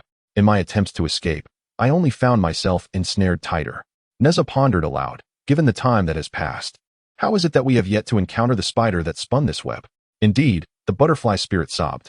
I cannot discern whether it is a spider or some other creature. Unable to bear the sight of another's suffering, Hong Yu stepped forward, eager to free the butterfly spirit from her entrapment. Let us get her down first, she urged. Nezha, let us work together. Just as Nezha and Hong Yu prepared to assist the butterfly spirit, a sudden rustling sound echoed above them. Looking up, they beheld 7 enormous spiders descending from the surrounding trees. Their glossy black eyes fixated hungrily upon the group. Initially skeptical of the butterfly spirit, Sun Wukong's doubts dissipated upon witnessing the terrifying arachnids. Each spider was the size of a child, their sharp pincers glinting ominously. Yet, who was Sun Wukong? Fearless and undaunted. He was only wary of challengers in the 3 realms. With a hearty laugh, he pointed at the colossal spiders and proclaimed, 1, 2, 3, 4, 5, 6, 7. 7 plump spiders, wrapped in egg batter and deep-fried, sprinkled with cumin and chili, crunchy with every bite. I, Sun Wukong, relish bold flavors. At his words, the giant spiders appeared incensed, brandishing their claws and opening their jaws. The lead spider, adorned with vibrant colors, spoke. Is this hairy creature a monkey demon? So audacious. I see you are courting death. With their backs against each other, Nezha, Sun Wukong, and their companions assumed a battle-ready stance. Sun Wukong, how rude. I am the beautiful monkey king, Sun Wukong. Flower spider. I care not for your beauty. Whatever enters our bellies will inevitably become our dung. Sound of laughter. Nezha mocks, I never imagined there would be so many monsters on Kunlun Mountain, especially those eager for destruction. Crab Xiaobao shivers before arriving. No one informed me of the plethora of demons and spirits at the academy. Sun Wukong. Hee. In my opinion, they are merely little demons for us to practice against. What is there to fear? One comes, we vanquish one. Two come, we vanquish a pair. Hong Yu asserts, spider spirit, spare the colorful butterfly, and we can coexist peacefully, otherwise, it shall be your loss. Upon hearing Hong Yu's words, the giant spiders unleashed a spine-chilling laughter. Sound of eerie laughter. Flower spider, then let us see. You shall serve as our provisions for the winter. Nezha, such bold words. Prepare to face my might. Invincible whirlwind sphere. As Nezha bowed his head, the golden collar flew off his neck, spinning fiercely towards the flower spider. The flower spider swiftly maneuvered its 8 legs, dodging through the web to the other side, while the massive tree behind it was brutally snapped by the collar. Consequently, the 7 spider spirits simultaneously launched their attacks against Nezha and his companions. Threads descended like a blinding white curtain, sealing off all escape routes and ensnaring Nezha's group. Observing the dire situation, Nezha urged his comrades. Nezha, quickly, let us unite our fire control techniques. Sun Wukong and the others agreed. Intense energy, Nezha and his companions in unison. Qian Sanlian, Kuan Liuduan, Lia's fire, 3 converge. Swift as the law commands. Sound of fire roaring. As the incantation was uttered, a tremendous fire erupted spontaneously, igniting the spider web before them. The web crackled and blazed, illuminating the sky, forcing the colossal spiders to retreat in fear. Seizing the opportunity, Hong Yu rescued the colorful butterfly from the web. Colorful butterfly gratefully, thank you so much. Hong Yu, no need for thanks, it was but a small effort. The flower spider, realizing the unity of the 4 was formidable and fearing the arrival of the Kunlun Academy teachers, strategically retreated. Reluctantly, it waved its claws, and the other giant spiders vanished into the forest. Before departing, the flower spider cast a lingering glance at Nezha and cryptically remarked, Flower spider, do not presume that you saved the butterfly. We had no intention of capturing her. With that, the flower spider disappeared. Nezha and Hong Yu were momentarily stunned, dismissing the flower spider's words. However, Sun Wukong pondered silently. Sun Wukong's inner voice, what does that mean?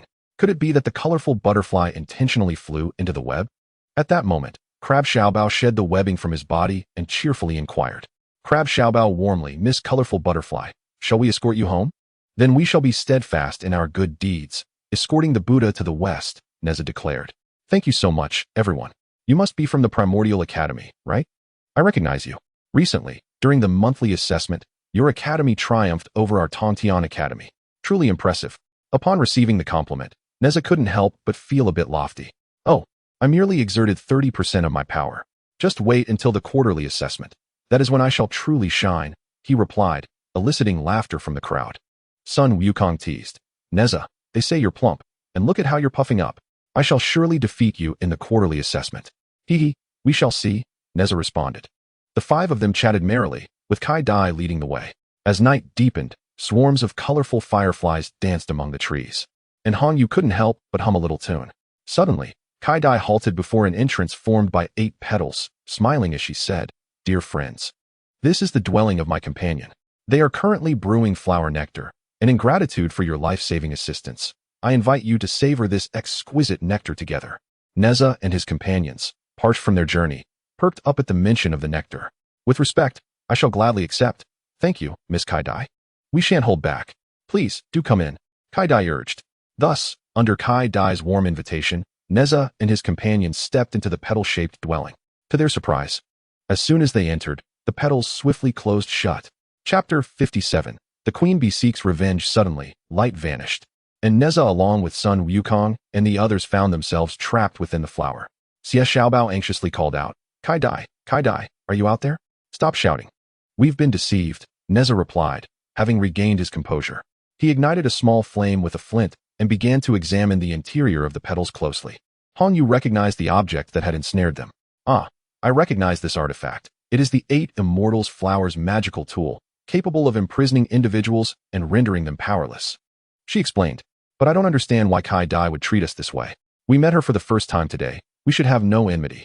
Xie Xiaobao expressed his confusion. Upon hearing this, Sun Wukong sighed, folding his arms. Ah, you youngsters have yet to face the harshness of reality. I sensed something off about Kai Dai from the start, but alas, none of you heeded my warning. This time, Nezha and the others had no retort for Sun Wukong. Suddenly, Nezha recalled the words of the flower spider before its departure and realized, I now understand why the flower spider mentioned they did not capture Kai Dai. It was because Kai Dai willingly entangled herself in the spider's web, waiting for us. Indeed, even in the absence of the spider demon, the butterfly can just as easily lead us into the realm of the 8 immortals flower, for she comes well prepared. Just as she spoke, the magical artifact trembled violently. The 8 immortals flower shrank and was whisked away by the butterfly. She placed the artifact within her garden of blossoms, at which point 2 figures emerged from the shadows deep within the garden. They were none other than the Bee King and the Bee Queen. The Bee King, filled with rage, supported the Bee Queen and addressed the butterfly. Nezha and his companions are utterly despicable. They have destroyed our hive, harmed my subjects, and consumed all of our honey. We must eliminate them at once. The butterfly hesitated, and the Bee Queen, stifling her tears, coughed lightly. Butterfly, you often gather nectar. You must understand our plight. We have nested on the cliffs of Kunlun Mountain for decades without encountering such a gruesome fate. Nezha and his companions are the true villains. We seek justice for our people. Is there no justice in this world? Upon finishing her lament, the Bee Queen burst into tears. The butterfly felt helpless. As a disciple of Kunlun Academy, she knew that fellow disciples should never harm one another, lest they face severe punishment and be expelled from Kunlun Mountain. Thus, although she sympathized with the Bee King and Queen, she could not bring herself to harm Nezha and his companions. She feigned agreement instead. Do not be sorrowful, my queen. I shall avenge you by dealing with them. Upon hearing this, the Bee King and Queen exchanged surprised glances. Then act swiftly, urged the Bee King. Do not rush. I will handle them momentarily, replied the butterfly. In her heart, she mused, I shall merely teach Nezha and his companions a minor lesson, hoping they will refrain from such reckless behavior in the future and avoid giving others leverage against them. The butterfly brought her fingers together, forming a gesture before her, and silently recited the incantation for the artifact. The 8 immortals flower began to shake violently. Nezha and Sun Wukong found it difficult to maintain their footing, tumbling about within. Do not let me out, or I shall obliterate the 8 immortals flower. Sun Wukong exclaimed in frustration. Wukong, do not act impulsively. The butterfly might have her reasons. Let us first find a way out, Red Jade advised. Nezha, clutching his collar, struck the artifact with great force, but it only produced dull thuds. After more than 10 strikes, not a single crack appeared. Alas, without my powers, my invincible whirlwind ring is of no use, Nezha lamented. At that moment, Crab Little Treasure, perched atop the artifact, faintly overheard the conversation outside. Butterfly, please wait. The 8 immortals flower can transform flesh into blood, but it requires 12 hours. Let us return and rest for now, she said. We shall return tomorrow, the Bee King replied with a laugh. Once we have avenged our great grievance, I can depart without worry. Once the Bee King and Queen had left, the butterfly quietly inquired of the 8 immortals flower. Colorful butterfly softly, Nezha, Sun Wukong. Are you all right? Nezha shouts, hurry and let us out. We are suffocating in here. Colorful butterfly, not yet. The Bee King and Queen haven't gone far. Wait until the dead of night, and I shall return to free you. Sun Wukong, colorful butterfly, you have deceived us once. You wouldn't dare to trick us again, would you? Colorful butterfly, in due time, you will discover whether I have misled you. With that, colorful butterfly departed.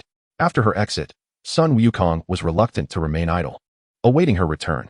His trust in colorful butterfly was still tenuous. Sun Wukong, rather than languish here, we should devise our own escape. Red Jade nodded in agreement. Before colorful butterfly could stray too far, she called out to her. Colorful butterfly, what is it now?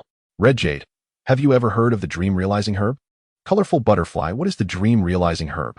Red Jade explained. It is a wondrous herb that grants the ability to fulfill one's dreams, and I am its spirit incarnate. Colorful butterfly, and then? Red Jade, I can assist you in realizing your deepest desire and help you meet the person you long to see the most. Colorful butterfly's heart stirred. In her youth, her dearest friend had perished in a massive spider's web while gathering nectar in the woods, devoured by a swarm of spiders. The memory haunted her, and she yearned to see her again. Colorful butterfly, I have a friend I miss dearly. If you can help me reunite with her, I will be eternally grateful. Red Jade, then release us, and I shall help you realize your dream. Colorful butterfly hesitated momentarily, but her longing to see her friend prevailed. She recited an incantation, unlocking the 8 immortals flower. Nezha and the others finally emerged from the magical artifact. Colorful Butterfly implored Red Jade. Colorful Butterfly, Red Jade, please help me fulfill my dream. Red Jade, do not rush. It will be done shortly. With that, Red Jade poured a blue elixir from her small vial and handed it to Colorful Butterfly. Red Jade, this is the dream pill crafted from the dream-realizing herb. Swallow it quickly. Eagerly, Colorful Butterfly accepted the dream pill and swallowed it whole. However, shortly after, her legs buckled, and she wavered before collapsing to the ground. Her eyes slowly closing as she succumbed to unconsciousness. Nezha and Crab Little Treasure were startled, fearing Colorful Butterfly had perished. Red Jade, do not worry. She merely fainted temporarily. What she consumed was not the dream pill, but rather a drug to ensnare the mind. Chapter 58. Winning a battle to stealthily return to school at that moment. The Bee King and Queen, having departed only briefly, retraced their steps. Concerned that Colorful Butterfly might hesitate to carry out her orders to eliminate Nezha and the others, they decided to return covertly for a check. To their astonishment, they found Colorful Butterfly unconscious, while Nezha and Sun Wukong had escaped from the magical artifact. Queen Bee. In fury, Nezha, your transgressions are unforgivable. You have destroyed my hive and dare to harm the butterflies. Nezha, defiantly, honey is meant for others to enjoy. The hive may be damaged, but we are willing to help you rebuild it. Yet, you conspired with the butterflies to capture us and sought to take our lives. Is that not excessively cruel? Queen Bee, when it comes to cruelty, you are unparalleled. Sun Wukong's temper has been simmering for quite some time. He is ready to strike. Sun Wukong, bellowing, Queen Bee, prepare to meet your fate. The Queen and King Bee soared into the air, with Sun Wukong swiftly pursuing them. Nezha and Hong Yu, exasperated, decided to find a spot to rest. Nezha, who knows how long this battle will last? I might as well take a nap here until they call for me. Comedic sound effect. With that, Nezha settled onto a soft patch of grass beside Crab Xiaobao. Hong Yu could only intervene. Hong Yu, shouting, Sun Wukong, cease your pursuit. Come back quickly, or we will miss tomorrow's early class at the original academy. The Queen and King Bee were already weary from flying and turned to plead with Sun Wukong. Queen Bee, Monkey King, let us spare each other. If we continue this chase, we shall exhaust ourselves. Comedic sound effect. Sun Wukong was also panting heavily. Sun Wukong, you must stop. Queen Bee, with a quivering voice, we dare not. Sun Wukong, I shall count to 3. We shall all halt simultaneously. Queen Bee and King Bee agreed. Thus, Sun Wukong paused and returned to Nezha's side. Sun Wukong, these two can only fly. How dull. Nezha, lazily. Your forte is combat, while theirs is flight. If you cannot catch them, it is merely a reflection of your own inadequacies. Sun Wukong, incensed, had never been told he lacked capability. Sun Wukong, wait and see how I will capture them. With that, he shot back into the sky. The Queen and King Bee, caught off guard, were seized by Sun Wukong. He brought them back to the ground. Sun Wukong, triumphantly, huh? What do you say now, Nezha? I have indeed captured them. Nezha, what do you intend to do with them? Hong Yu Wukong, mercy is a virtue. We were the ones who initially disturbed their hive. We are at fault here. Queen Bee, alas, this lovely young lady speaks with fairness. King Bee, if you release us, I promise to send honey to you every year. What do you think? Upon hearing this, Sun Wukong found it agreeable. He could avoid the risk of getting stung by bees while enjoying honey. Thus, he loosened his grip. Sun Wukong, you must uphold your promise, or I shall chase you to the ends of the earth. Comedic sound effect. Queen Bee and King Bee, we promise, we promise. Sun Wukong, let us depart. Thus, the Queen Bee and the King Bee departed to find another abode.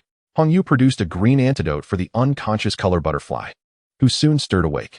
Upon opening her eyes and seeing Hong Yu, she excitedly embraced her neck. Thank you, Hong Yu. Thanks to your dream wish elixir. I encountered my deceased dear friend in my dreams.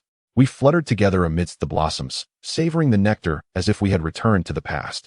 We even bid farewell in our dreams, and it filled me with joy. As Color Butterfly spoke, tears of emotion streamed down her face. Hong Yu and Nezha exchanged glances, both amused and bewildered. Unexpectedly, although Color Butterfly had not consumed the dream wish elixir, she still experienced a delightful dream. This indeed fulfilled her aspiration of seeing the person she longed for. After bidding farewell to Color Butterfly, Nezha and his companions hurried back to the Primordial Academy, where all the teachers and students were lost in slumber, the surroundings enveloped in silence. As Nezha and his friends tiptoed, attempting to sneak back to their dormitory, they unexpectedly collided with another person upon entering, resulting in startled cries from all 4 boys. Upon focusing, they realized they had bumped into their senior brother, Tu Xingsuan. who was there to check on their dormitory. Greetings, senior brother. Nezha, Sun Wukong, Crab Xiaobao, why are you three here again? Speak. Where have you been at this late hour? The three exchanged glances, and ultimately, Nezha pushed Sun Wukong forward to speak. With no other choice, Sun Wukong fabricated an excuse. It transpired like this. We three had indulged too much at dinner, so we decided to digest it. However, while practicing the art of cloud riding, we accidentally flew too far and ended up lost in the sky. By the time we found our way back, it was already quite late. Tu Xingxuan eyed them skeptically. Is that truly the case? Sensing Tu Xingxuan's doubt, Nezha quickly interjected, Indeed. We didn't even have dinner and are quite famished. Senior brother, do you have anything to eat? What do you think I have? Hurry back to sleep, and you can have breakfast in the morning. All right. Farewell, senior brother. After managing to deceive him, the three hastily returned to their dormitory and buried themselves in sleep. The following day, the first lesson was a class on ethics and etiquette taught by Jiangxia. The teacher stood before the class, hands clasped behind his back, delivering his lecture. The principle of impartiality dictates that we must stand firmly on the side of justice and morality, rather than favor those with whom we have personal ties. Should everyone act in such a manner, the world would descend into chaos, devoid of fairness and order. After finishing his statement, Jiangxia surveyed the class, discovering Nezha, Sun Wukong, and Crab Xiaobao yawning incessantly. Sun Wukong promptly slumped onto his desk and fell fast asleep. A willow branch from his wrist sprang forth on its own, hovering above Sun Wukong, and then playfully brushed against his nose with its leaves. The classmates stifled their laughter, turning to witness the spectacle. Sun Wukong, deeply immersed in slumber, suddenly felt an unbearable itch on his nose and instinctively reached out to grasp the willow branch. Boldly, he exclaimed, Who dares to disturb your grandfather's son's slumber? It is I, replied Jiangxia, eliciting laughter from the audience. As he slowly opened his eyes and realized he was still holding the willow branch, he was met with the amused gazes of his classmates, who erupted into laughter. Sun Wukong, feeling somewhat embarrassed, scratched his head and immediately stood upright. Greetings, Grandfather Jiangxia. Chapter 59. Ingeniously resolving the beauty pill incident after enduring the long-awaited etiquette class. As soon as the bell rang, Nezha and Sun Wukong rushed towards their dormitory, eager to indulge in a deep slumber. However, just as they were about to sprint away, their collars were yanked back by Hongyu, nearly causing them to stumble. Nezha, Sun Wukong, Crab Xiaobao, do not return just yet. I have something splendid to show you, Hongyu declared. Intrigued by Hongyu's words, the three boys perked up. What splendid thing? Nezha queried eagerly. Wait until you see it, Hongyu replied mysteriously. Come on, Hongyu, stop playing coy. If you don't tell us, we won't go, Sun Wukong insisted. Just spill it, Hongyu. Otherwise, we'll head back to our dorm to sleep. Crab Xiaobao added with a yawn. Reluctantly, Hongyu decided to reveal the truth. All right. I'll tell you. This morning, when I arrived for class, I heard that Brother Lu from Kunlun Academy concocted a beauty pill, and I wanted to see it. Hongyu, you are already quite beautiful. There's no need to seek out a beauty pill, Nezha remarked. But I want to enhance my beauty even more. Look.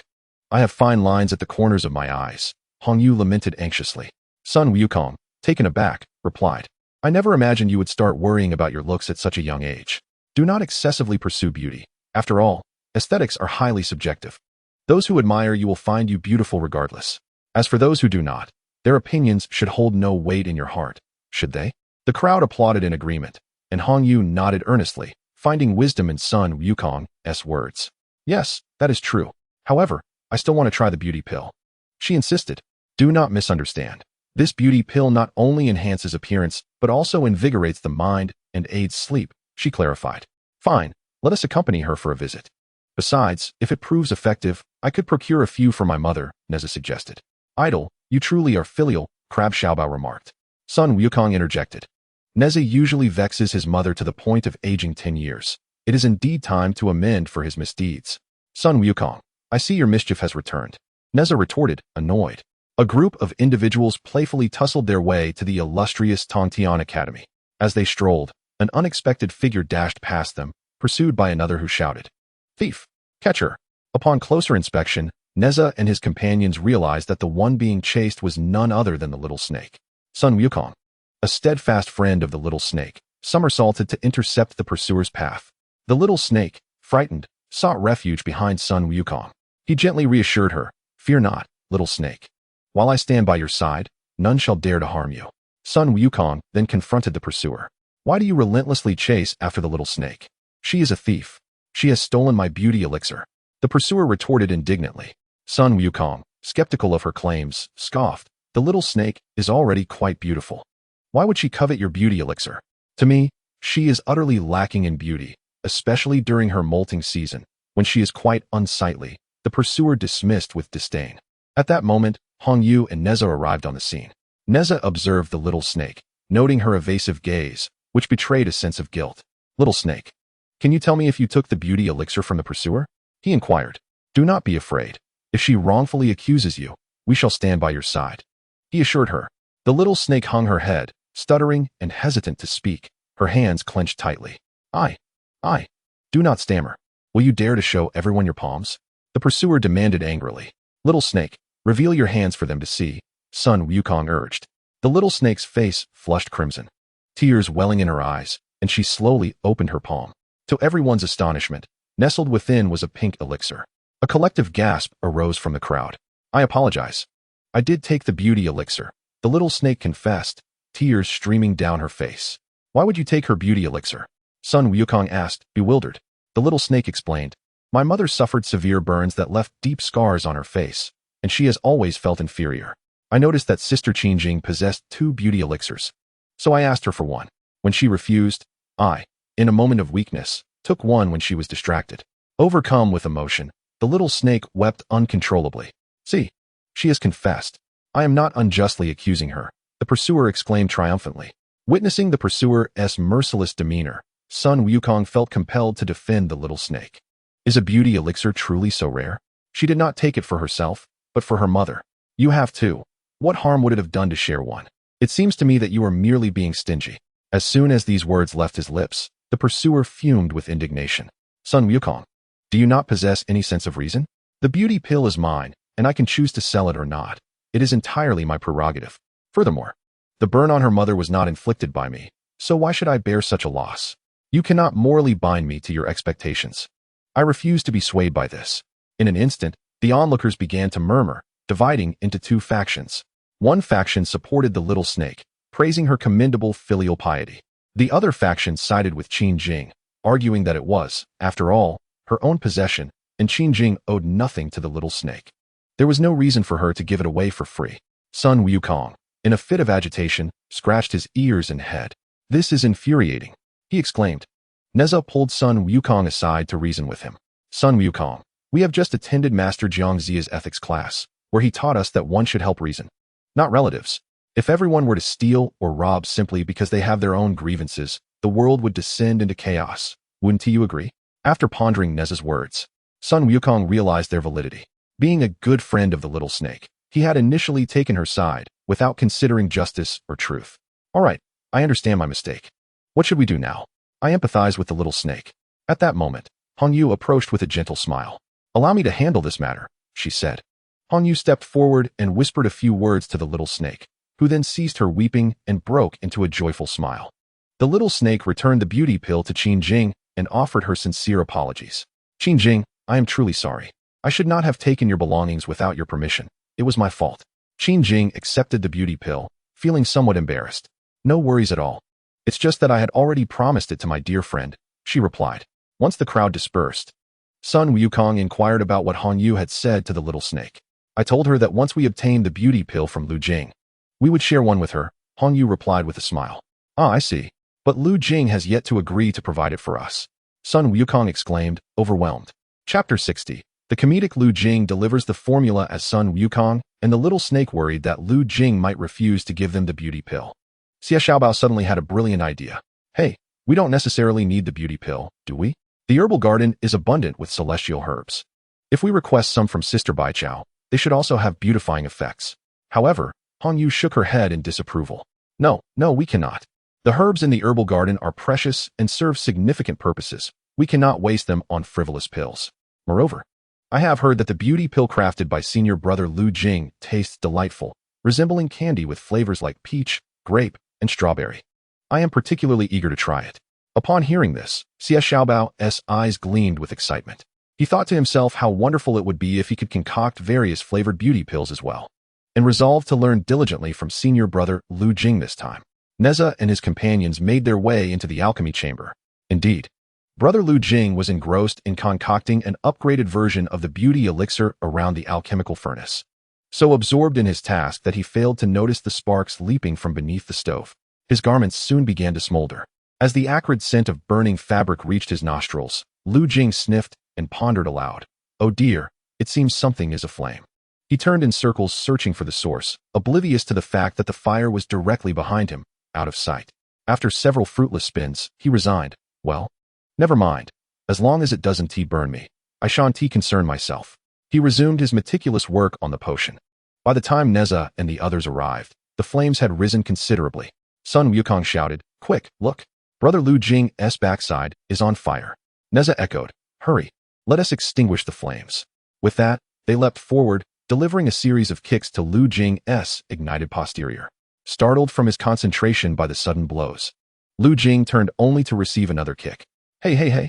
Oh! He cried out as he fell to the ground. Nezha and Sun Wukong continued their frantic assault for over 100 kicks, ultimately extinguishing the fire. Exhausted and gasping, Lu Jing managed to rise, and after a moment, weakly uttered, "Cough, cough, I thank you." "No need for formality," Nezha replied. "It was but a trifling effort." "I thank your ancestors," Lu Jing retorted. "You nearly kicked me to death." Red Jade and Crab Little Treasure quickly approached to apologize and clarify their intentions. "Brother Lu," Red Jade said respectfully, "we have heard of your successful creation of the beauty elixir, and we have come to observe and learn."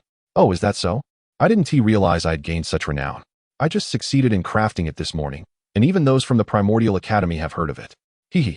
I truly am remarkable." Sun Wukong and Nezha exchanged amused glances, surprised by Lu Jing's sunny disposition and confidence. Crab Little Treasure humbly inquired, "Brother Lu, how did you manage to create such a variety of flavors?" With pride, Lu Jing responded, "I utilized high-quality ingredients and added an assortment of dried fruits to achieve the different flavors." "Ah, what a clever method. I shall certainly try this in the future," Crab Little Treasure remarked. The group enjoyed a lively conversation, and sensing the opportune moment, Red Jade inquired, "Brother Lu, do you have any beauty elixirs left? I would like to try one." "Of course. I would be delighted to offer you a sample. After using it, please provide me with your feedback, and I shall continue to enhance it." As he spoke, Lu Jing retrieved a small vial from his pocket, pouring out a pink pill which he then handed to Red Jade. "Oh dear, there is just one last beauty pill left. I shall give it to you." As the little snake beheld that only a single beauty pill remained, her eyes reddened with emotion. Hong Yu, noticing the little snake's distressed expression, felt a pang of sympathy. Despite her own desire for the precious pill, she remembered her promise to the little snake and, without hesitation, handed over the last beauty pill. "Little snake, do not be sad. This pill is for you. Quickly give it to your mother," Hong Yu urged. The little snake stared at Hong Yu in astonishment. Although she regarded Hong Yu as a friend, she never anticipated such kindness, and tears of gratitude welled up in her eyes. She embraced Hong Yu tightly, her voice quivering with emotion. "Hong Yu, thank you." Moved by the bond of friendship between the girls, Lu Jing felt a surge of warmth, her own eyes glistening with tears. "Hong Yu, little snake, please do not cry. I will ensure you have an abundance of beauty pills in the future. Hong Yu, await my next upgraded batch, it will be ready shortly." Just as she spoke, the lid of the alchemical furnace was lifted by a plume of steam, yet what emerged was a thick cloud of black smoke. "Quickly, everyone hide!" Nezha and Sun Wukong shouted, sensing the impending disaster. "Oh no, it's going to explode." Before they could escape, the alchemical furnace erupted, scattering debris in every direction. Each of them emerged with faces coated in soot, their mouths exhaling puffs of smoke, and their hair standing on end. They exchanged glances, unable to contain their laughter at each other's disheveled appearances. "Ha!" Lu Jing wiped the soot from her face and sheepishly addressed Hong Yu. "Hong Yu, your beauty pill has exploded. Cough. Cough. It's all right, I can wait," Hong Yu replied, half amused, half exasperated. "No, we will not be able to wait for a while," Lu Jing declared. "Why not?" Nezha inquired anxiously. "The beauty pill requires not only herbs, but also a vital ingredient, pearls formed from the tears of a mermaid." This was the first time Nezha and Sun Wukong had heard of such a thing. Hong Yu then elaborated. "Mermaids are creatures of the deep sea, possessing the upper body of a human and the lower body of a fish. They are often referred to as merfolk. Half human, half fish? Oh, I understand now. Is it that the left side is human and the right side is fish?" Nezha mused curiously. "Huh, idle, by your description, they sound like monsters," Crab Xiaobao retorted. Mermaids have the upper body of a human and the lower body of a fish. Oh, I see. Nezha admitted, a hint of embarrassment coloring his cheeks. Hongyu continued. Legend has it that mermaid tears are exceedingly precious, for they only shed tears in moments of profound emotion. Generally, they do not weep easily, making the pearls exceedingly rare. Sun Wukong, upon hearing this, remained skeptical. Sun Wukong, hee, what's so difficult about this? Old Sun will give them a good beating. I wonder if they'll cry. Sound of laughter. Children, will Sun Wukong and his companions successfully obtain the tears of the Jingwei? To discover the answer, hurry and open the next episode. Nezha and the others are waiting for you. Chapter 61. The adventure begins. Seeking the Jingwei in the South Sea. Sun Wukong's declaration to beat the Jingwei was met with fierce opposition from Hongyu and Lu Jing. Hongyu, Sun Wukong, do not engage in such reprehensible actions. If you do, I would rather forego the beauty elixir. Lu Jing, my pearls are acquired at a high price from others, not obtained through illicit means. Sun Wukong, concealing his intent. Humph, I was merely jesting. How could I actually harm anyone? Nezha, not wanting to disappoint Hongyu, inquired. Nezha, Brother Lu, could you share where you purchased them? We would also like to acquire some for you to refine into beauty elixirs. Lu Jing, I stumbled upon them in a small fishing village by the South Sea. It is said that encountering the Jingwei has become quite rare. Upon hearing Lu Jing's words, Nezha and Sun Wukong became even more intrigued. It seemed an exhilarating adventure was beckoning them, igniting their spirits. Thus, Sun Wukong promptly resolved. Sun Wukong, no matter, we shall set off at once to seek the Jingwei in the South Sea. Rest assured, we will bring back their tears. Sun Wukong voiced the collective sentiment, and Hongyu and Crab Xiaobao expressed their desire to join as well. After departing from Lu Jing's alchemy chamber, the little snake, having obtained the beauty elixir, hurried to find its mother, while Nezha, Sun Wukong, Hongyu, and Crab Xiaobao began to deliberate on their quest for the Jingwei. The four gathered around a grand tree, sitting in a circle, with Nezha being the first to articulate his thoughts. Nezha, since everyone wishes to go to the South Sea, we should meticulously plan our time. The South Sea is too far from Kunlun Mountain. A round trip will require at least 2 days and 2 nights, and upon arrival, we must search for the Jingwei as well. It will take no less than 10 days. Sound of crying, Crab Xiaobao, upon hearing this, was taken aback and hesitated. Crab Xiaobao, huh? Will it really take that long? We still have classes to attend. Hongyu. Indeed, thus we must first seek leave from our teachers. TAIBAIJINXING and Hunlong. Otherwise, it would be truancy. Sun Wukong. Humph, from my perspective, it shouldn't take that long.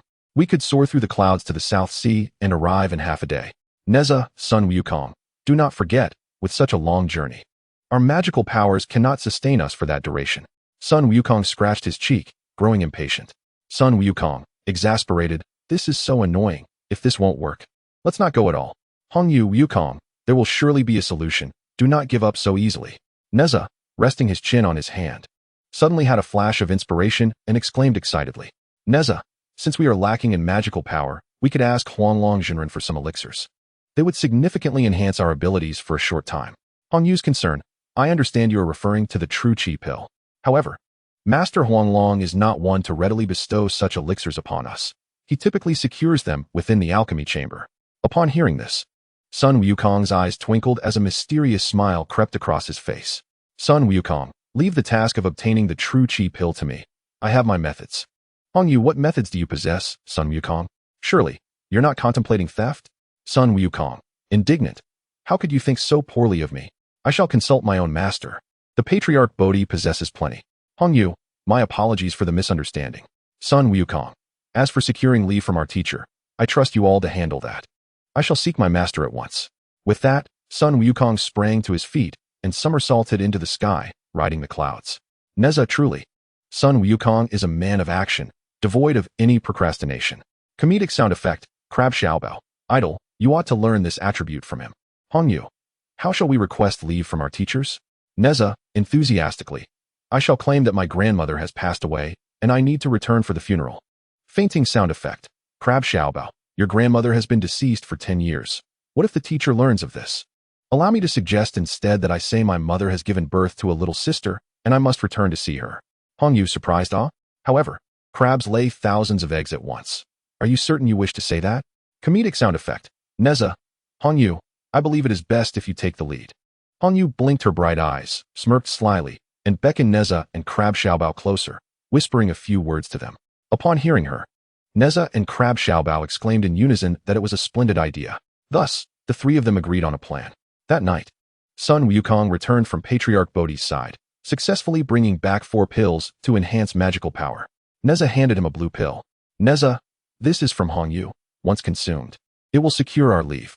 Sun Wukong, puzzled, are you certain this is not poison? As he spoke, Sun Wukong tossed the blue pill into his mouth. Nezha, what does it feel like? After consuming it, Wukong began to itch all over, soon breaking into numerous red spots. Sun Wukong, shouting, what is happening? Are you trying to harm me? Nezha, of course not. We have some as well. With that, Nezha and Crab Xiaobao each consumed a pill. And soon they too began to break out in spots. The three of them scratched at their itching skin while conversing. Nezha, this is Hongyu's herbal concoction. It induces an allergic reaction that mimics the symptoms of leprosy. Sun Wukong, are you serious? This is your grand plan. Crab Xiaobao, I find this plan to be quite clever. Leprosy is contagious, and our teacher will surely isolate us. At that point, we can sneak away without anyone being the wiser. Sun Wukong's concern. Yet surely there will be someone to bring us food and drink, which would surely betray us. Nezha, rest assured, Hongyu has already entrusted a little snake to fetch our meals. Soon, the news of their leprosy reached TAIBAIJINXING, who, upon taking stock of his students, discovered only the 4 of them. Consequently, they were temporarily isolated in a dwelling on the rear side of Kunlun Mountain. The 4 consumed the elixirs obtained from Patriarch Bodhi, and under the cover of night, they soared through the clouds towards the South Sea. Indeed, the elixirs proved formidable. The 4 reveled in their flight, seemingly able to pluck stars from the high heavens. Before dawn, they arrived at a small fishing village by the South Sea. This was Sun Wukong's first visit, and he was filled with excitement as he explored the surroundings. Sun Wukong, I only knew that Guanyin Bodhisattva resides in the South Sea. It is my first realization that the merfolk also dwell here. At that moment, as the first light of dawn broke, stone houses emerged from the morning mist. Sound of waves. The waves crashed against the shore, accompanied by the calls of seabirds overhead. Sound of seabirds. Just then, Nezha suddenly heard a heart-wrenching wail. Merfolk offspring, huh? Mama, save me. Chapter 62. The Lizard Transformation to Rescue the Merfolk. This sorrowful cry immediately captured the attention of Nezha and the others. They listened intently and finally located the source of the sound within a dimly lit room. 2 villagers stood guard at the entrance, preventing their approach. Sun Wukong, Hongyu. Xia Xiaobao, you wait behind the house. Nezha and I will investigate the situation. Hongyu, but are you really going to force your way in? Sun Wukong, certainly not. Nezha, Sun Wukong possesses the ability to change forms. Last time at the meeting with several of Hongjuan's ancestors, he transformed both of us into lizards. No sooner had Nezha spoken than Sun Wukong called out to transform, and upon opening their eyes, they had indeed become 2 lizards. They exchanged glances and promptly scurried along the wall into the room. Inside, they beheld 2 merfolk confined within cages, a female merfolk and her child. Standing beside the iron bars were 2 fierce-looking men, one of whom, Zhao Si, wielded a long whip, mercilessly lashing it upon the small merfolk. Zhao Si, fierce cry out. Scream. Let us see if your mother cares. Sun Wukong could no longer bear to watch. Just as he was about to act, Nezha restrained him. Nezha's thoughts, do not act rashly. They will not kill him yet. Let us first ascertain the situation. Sun Wukong's thoughts, indignant. This infuriates me. They are far too cruel. Sun Wukong crawled a bit closer, clearly seeing the small merfolk's body marred with whip marks, indicating they had been imprisoned for several days. Despite the cries of the small merfolk, he did not weep.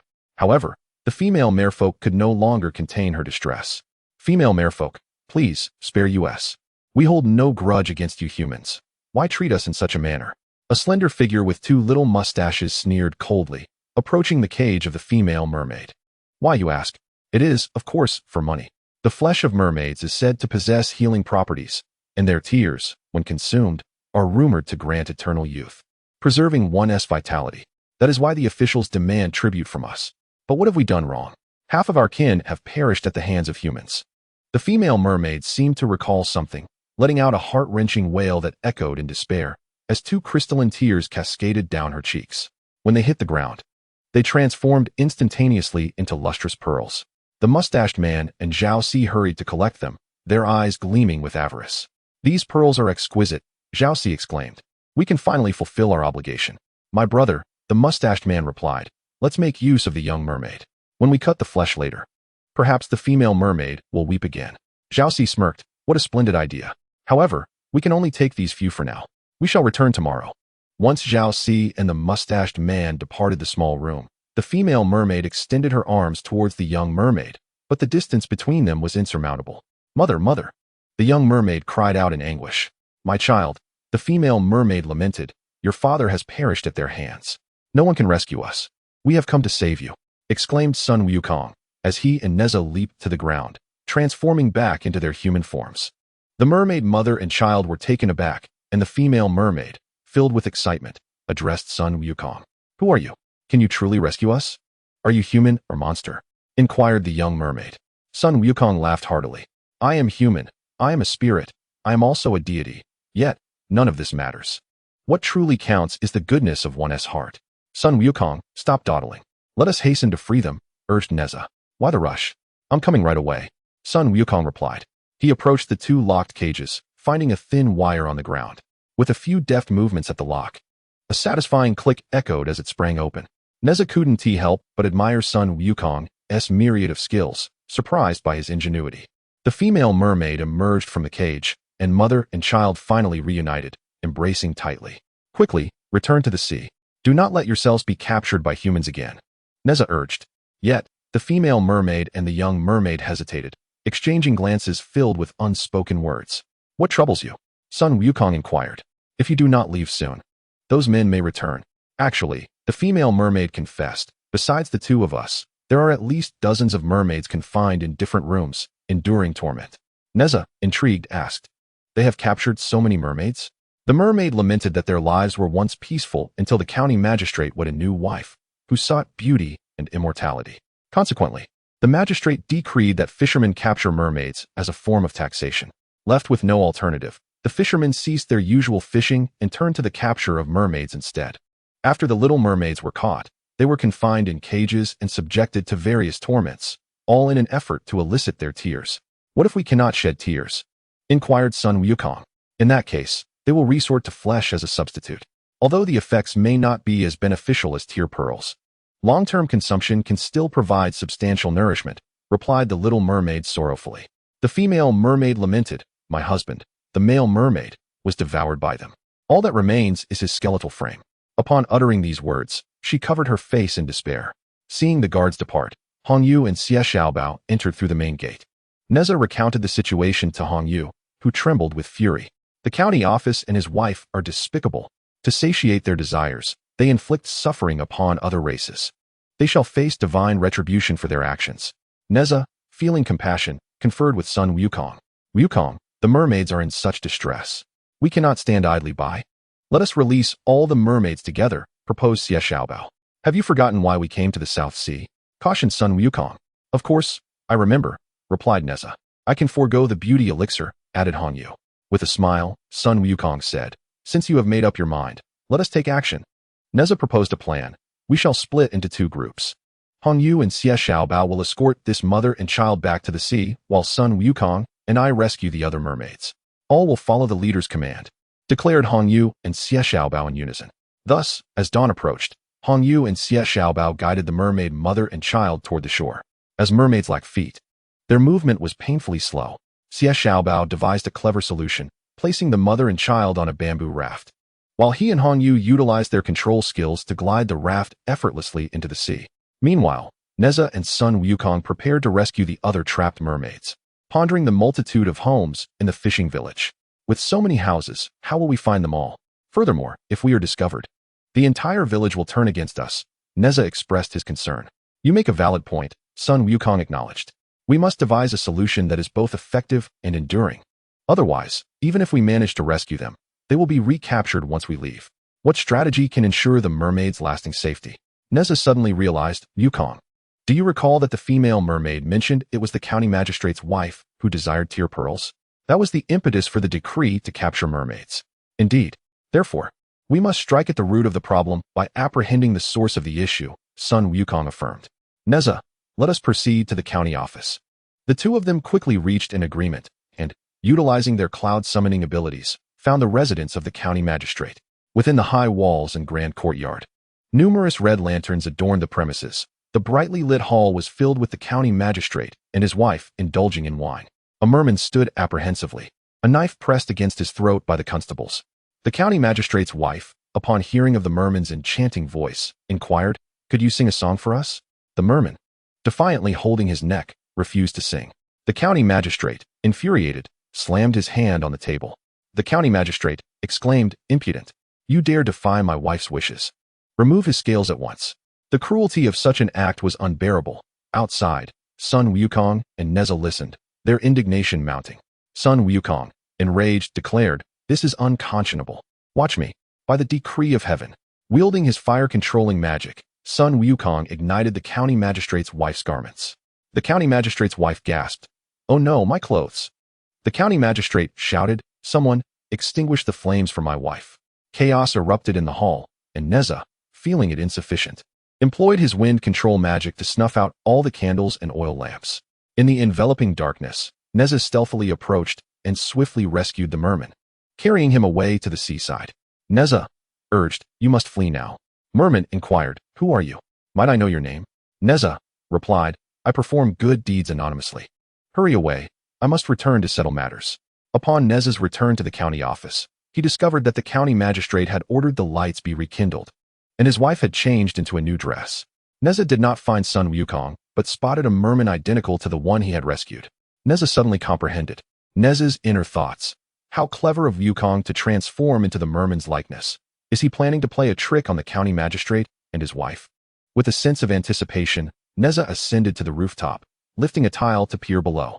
The county magistrate's wife, still shaken from earlier, was now even more irate. Directing her fury at the merman, the county magistrate's wife, venomously, exclaimed, "This ill-fated merman has brought calamity upon us. Bring forth someone to deliver a severe beating. I refuse to believe he won't cry." Two constables, each wielding a wooden plank, positioned themselves on either side of Sun Wukong and raised their weapons to strike. Nezha, unable to watch, instinctively closed his eyes. Unexpectedly, Sun Wukong called out to halt the proceedings. Sun Wukong, imitating the merman's voice, commanded, "Wait." The county magistrate and his wife were taken aback. The county magistrate smugly retorted, "Ah, afraid are we?" Sun Wukong suggested, "You seek pearls, do you not? There is no need for tears. Laughter can also yield tears." The county magistrate and his wife exchanged glances, finding merit in the merman's words. For many can indeed shed tears of joy. Thus, the county magistrate's wife asked him. The county magistrate's wife demanded, "Then I command you to laugh until you cry. I must acquire pearls tonight." Sun Wukong cheerfully responded, "Very well, I shall laugh. I shall laugh." Sun Wukong laughed heartily, "Ha ha ha ha." After a moment of laughter, he realized that no tears were shed, and thus, with a sense of resignation, addressed the county magistrate and his wife. "Sun Wukong, there is nothing truly amusing. My laughter is futile, for I cannot weep. How about this? Madam, you might try slapping the magistrate twice. Perhaps that will amuse me." Sound of laughter. The onlookers were incredulous as they turned to Sun Wukong, astonished by his audacity. Who would dare to strike the magistrate?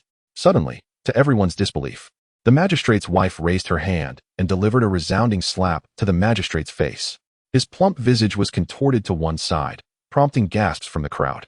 Sound of gasps. The magistrate, covering his face and feeling humiliated, was met with an eruption of laughter from Sun Wukong. Sun Wukong laughed. "Ha ha ha, this is hilarious." "Well done, madam. Continue to pummel him." Sound of laughter. The magistrate's face was nearly swollen from the blows, yet he feared his wife too much to retaliate. Sun Wukong laughed until tears streamed down his cheeks. Seizing the moment, he discreetly used a transformation technique to turn 2 pills into small pearls. One of the constables spotted this and immediately exclaimed.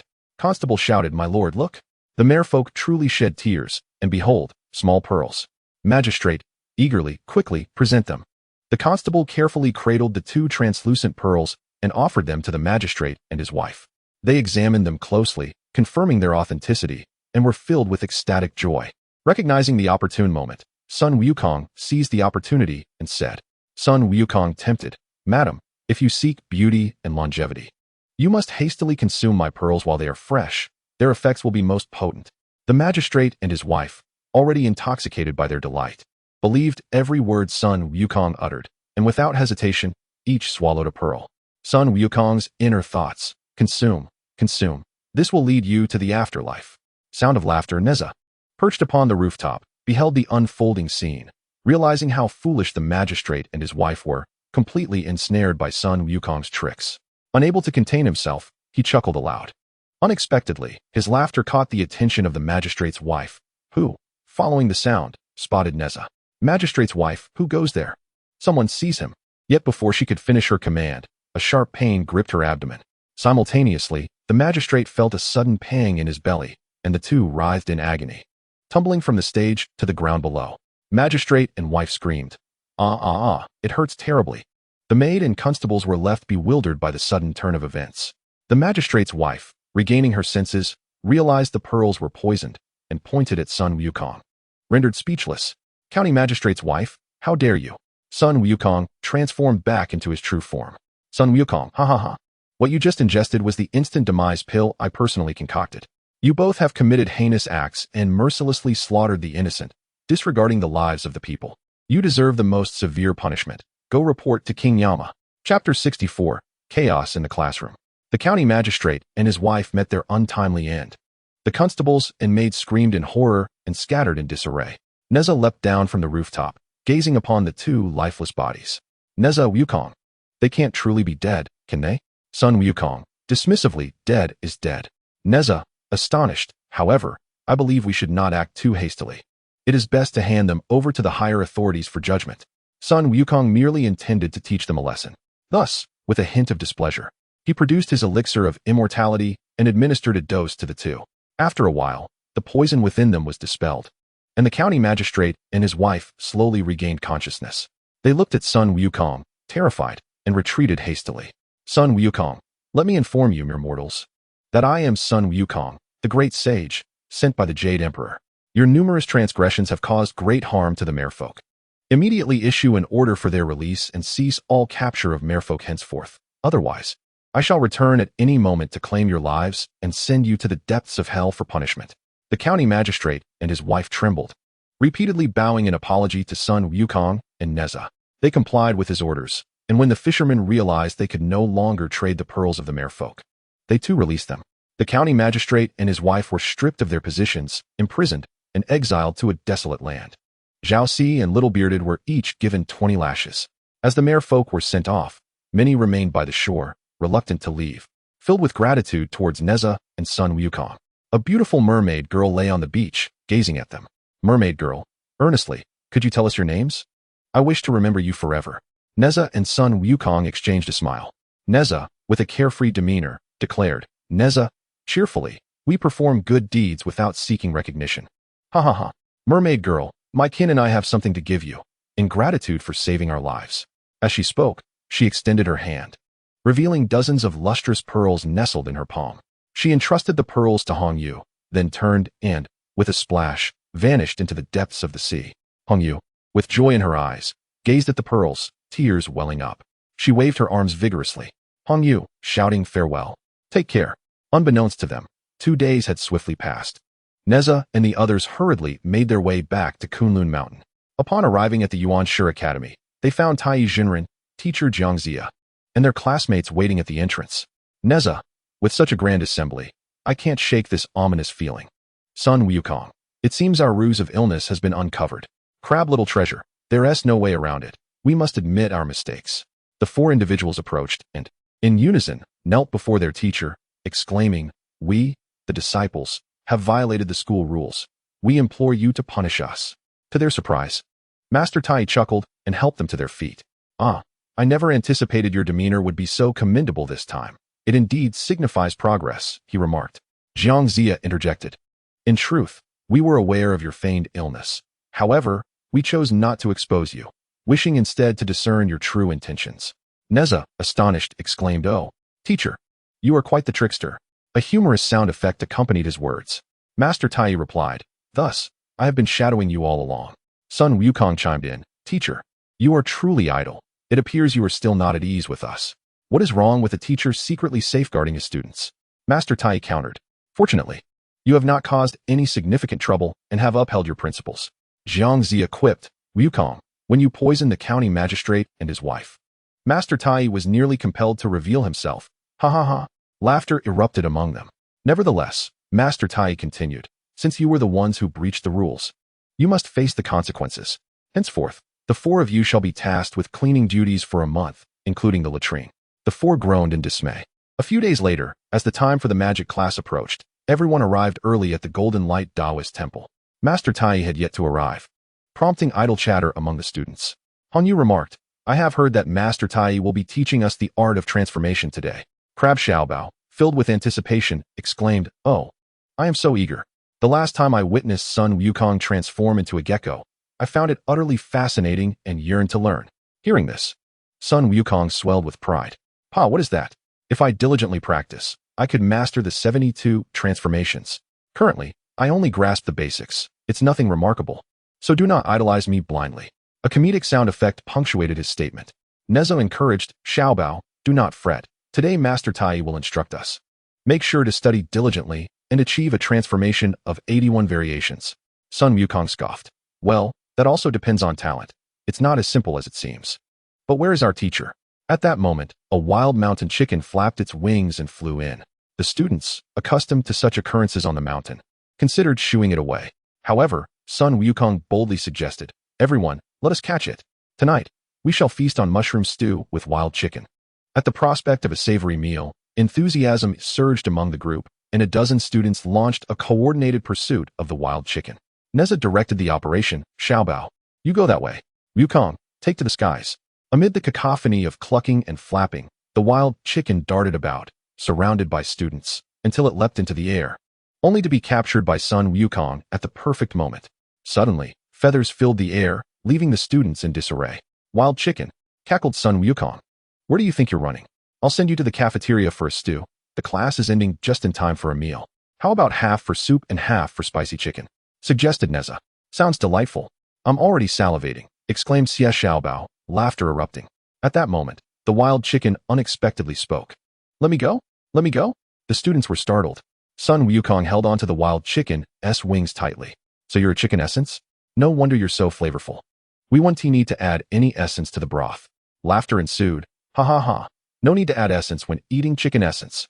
Suddenly, Sun Wukong felt a sharp pain in his palm. The wild chicken in his grasp transformed into a hedgehog. He quickly released it, and the hedgehog fell to the ground, prompting Nezha to kick it. I'll step on it. Hedgehogs can be roasted too. You gluttons can't think of anything but food. Came the voice of TAIBAIJINXING from nowhere.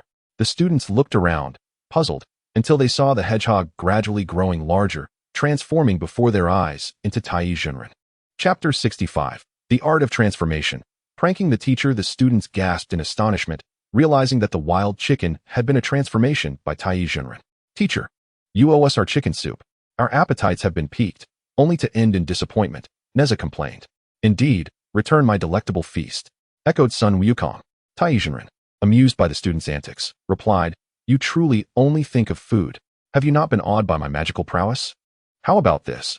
I shall teach you the art of transformation in this lesson. Whoever scores 100 will be rewarded with a chicken leg. It's a deal then. Nezha exclaimed. Old Sun wants a chicken leg too. Once everyone was settled, TAIBAIJINXING waved his wand, and from his empty palm appeared a peach. With another wave, the peach transformed into a chirping sparrow, which flitted up into the sky. Did you see that? The art of transformation can be divided into 2 types. One is self-transformation.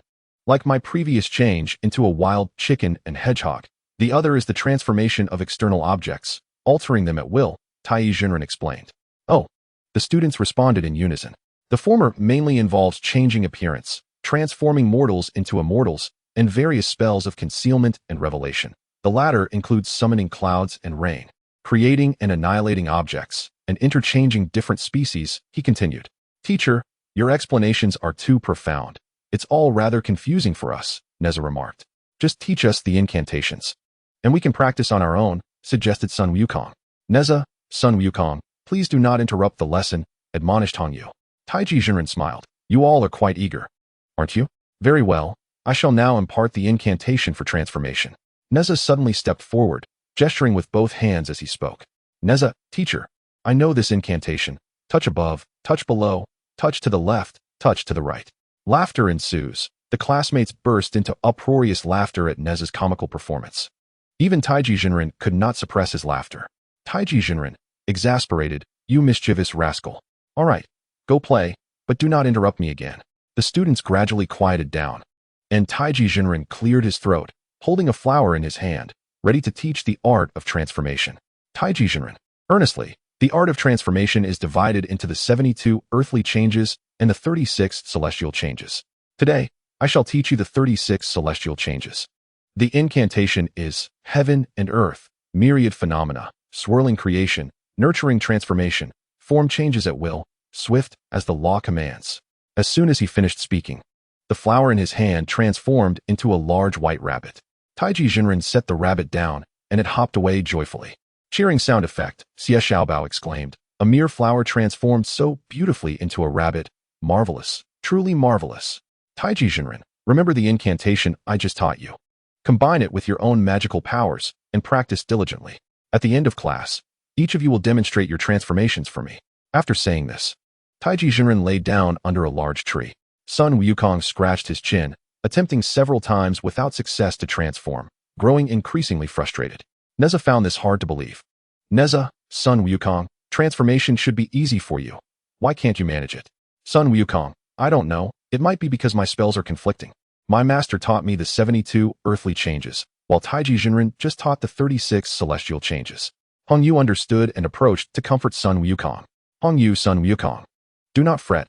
Mastering your 72 changes is already quite impressive. Nezha, yes, keep it up. With the encouragement of his peers, Sun Wukong finally adopted a calm mindset. With so many spells to learn, rather than hastily absorbing them all, it would be more beneficial to master a few to perfection. Observing the other classmates, many had memorized the incantation, yet the transformations they produced were far from satisfactory. The silverfish spirit attempted to transform into a great shark, but ended up as a loach. Comedic sound effect. The catfish spirit aimed to become a white swan, but instead turned into a black duck. Crying sound effect. And Xie Xiaobao wished to morph into a dragon capable of soaring through the clouds, only to become a worm. Angered, his crab claws emerged. Xie Xiaobao, fuming, what on earth is this? The desired transformations and the results are worlds apart. Unlike them, Nezha transformed directly into the likeness of Sun Wukong. Nezha, why have you taken on my appearance? Unexpectedly, Nezha responded in the same tone. Who is Nezha? You are Nezha. Stop being mischievous and change back. Xie Xiaobao and Hongyu stared at the two identical Sun Wukongs before them, momentarily unable to discern which was genuine and which was an imitation. Other classmates soon gathered around, bombarding them with numerous questions, yet both were able to respond adeptly. This commotion attracted the attention of TAIBAIJINXING, who set aside his sunflower seeds and approached with a smile. Let me see what is going on here. Upon observing Nezha transformed into Sun Wukong, he burst into laughter and remarked, Nezha, quite impressive. You have reached a level where the imitation is nearly indistinguishable from the original. Seeing that TAIBAIJINXING could identify the real Sun Wukong at a glance, the classmates eagerly inquired how he was able to do so. TAIBAIJINXING stroked his beard and explained, every transformation technique, to some degree, bears flaws. Although Nezha appears identical to Sun Wukong at first glance, he overlooked the details. Look. Following TAIBAIJINXING's gaze, they noticed that the fake Sun Wukong was wearing an inconspicuous collar around his neck. Ah, so this is the flaw, Hongyu exclaimed. Nezha changed his appearance, but neglected to alter his magical artifact. Nezha sighed and reverted to his original form, looking somewhat dejected. After class, TAIBAIJINXING kept Nezha behind for a private conversation. Teacher, do you think I did not perform well enough? Nezha asked, lacking confidence. TAIBAIJINXING erupted into laughter. On the contrary, I believe you possess exceptional talent and are a promising candidate for cultivation. Really? Nezha replied, astonished. I have no time to deceive you. In all my years, I have yet to find a truly compatible disciple, but after witnessing your performance today, I wish to take you as my true disciple. What do you think? At these words, Nezha's eyes sparkled with excitement. This was a monumental surprise for him, and he couldn't help but leap with joy. That's wonderful, teacher. Does this mean I can learn more powerful spells in the future? Indeed, not only spells, but I also have several magical treasures to bestow upon you. However, to become my true disciple, you must not only pass the advancement examination, but also secure first place in the quarterly assessment. Chapter 66. Braving the 100 Poisons Forest. TAIBAIJINXING's expectations for Nezha were high, particularly with the requirement to achieve first place in the quarterly assessment. Nevertheless, Nezha was undeterred. As long as there was hope of becoming TAIBAIJINXING's true disciple, he would gladly strive for first place every year. Upon returning to his room, Nezha could not contain his excitement and shared the splendid news with his companions. Idol, you truly live up to your reputation. You've so swiftly encountered your mentor. If you can become TAIBAIJINXING's true disciple, I will share in your glory. Ah, it seems that learning is but a common endeavor. My primary curiosity lies in the treasures he possesses. What will he ultimately bestow upon me? As Sun Wukong observed that Nezha had begun to drift into slumber, he decided to interrupt him. Nezha, Sun Wukong queried, what if, during the quarterly assessment, you were to secure the second position? Would Master Tai still accept you? After all, I too aspire to claim the top spot. Nezha, undeterred, replied, fear not. I shall embrace any challenge that comes my way. Well said. Let us engage in fair competition. Sun Wukong affirmed. Idle, you shall triumph.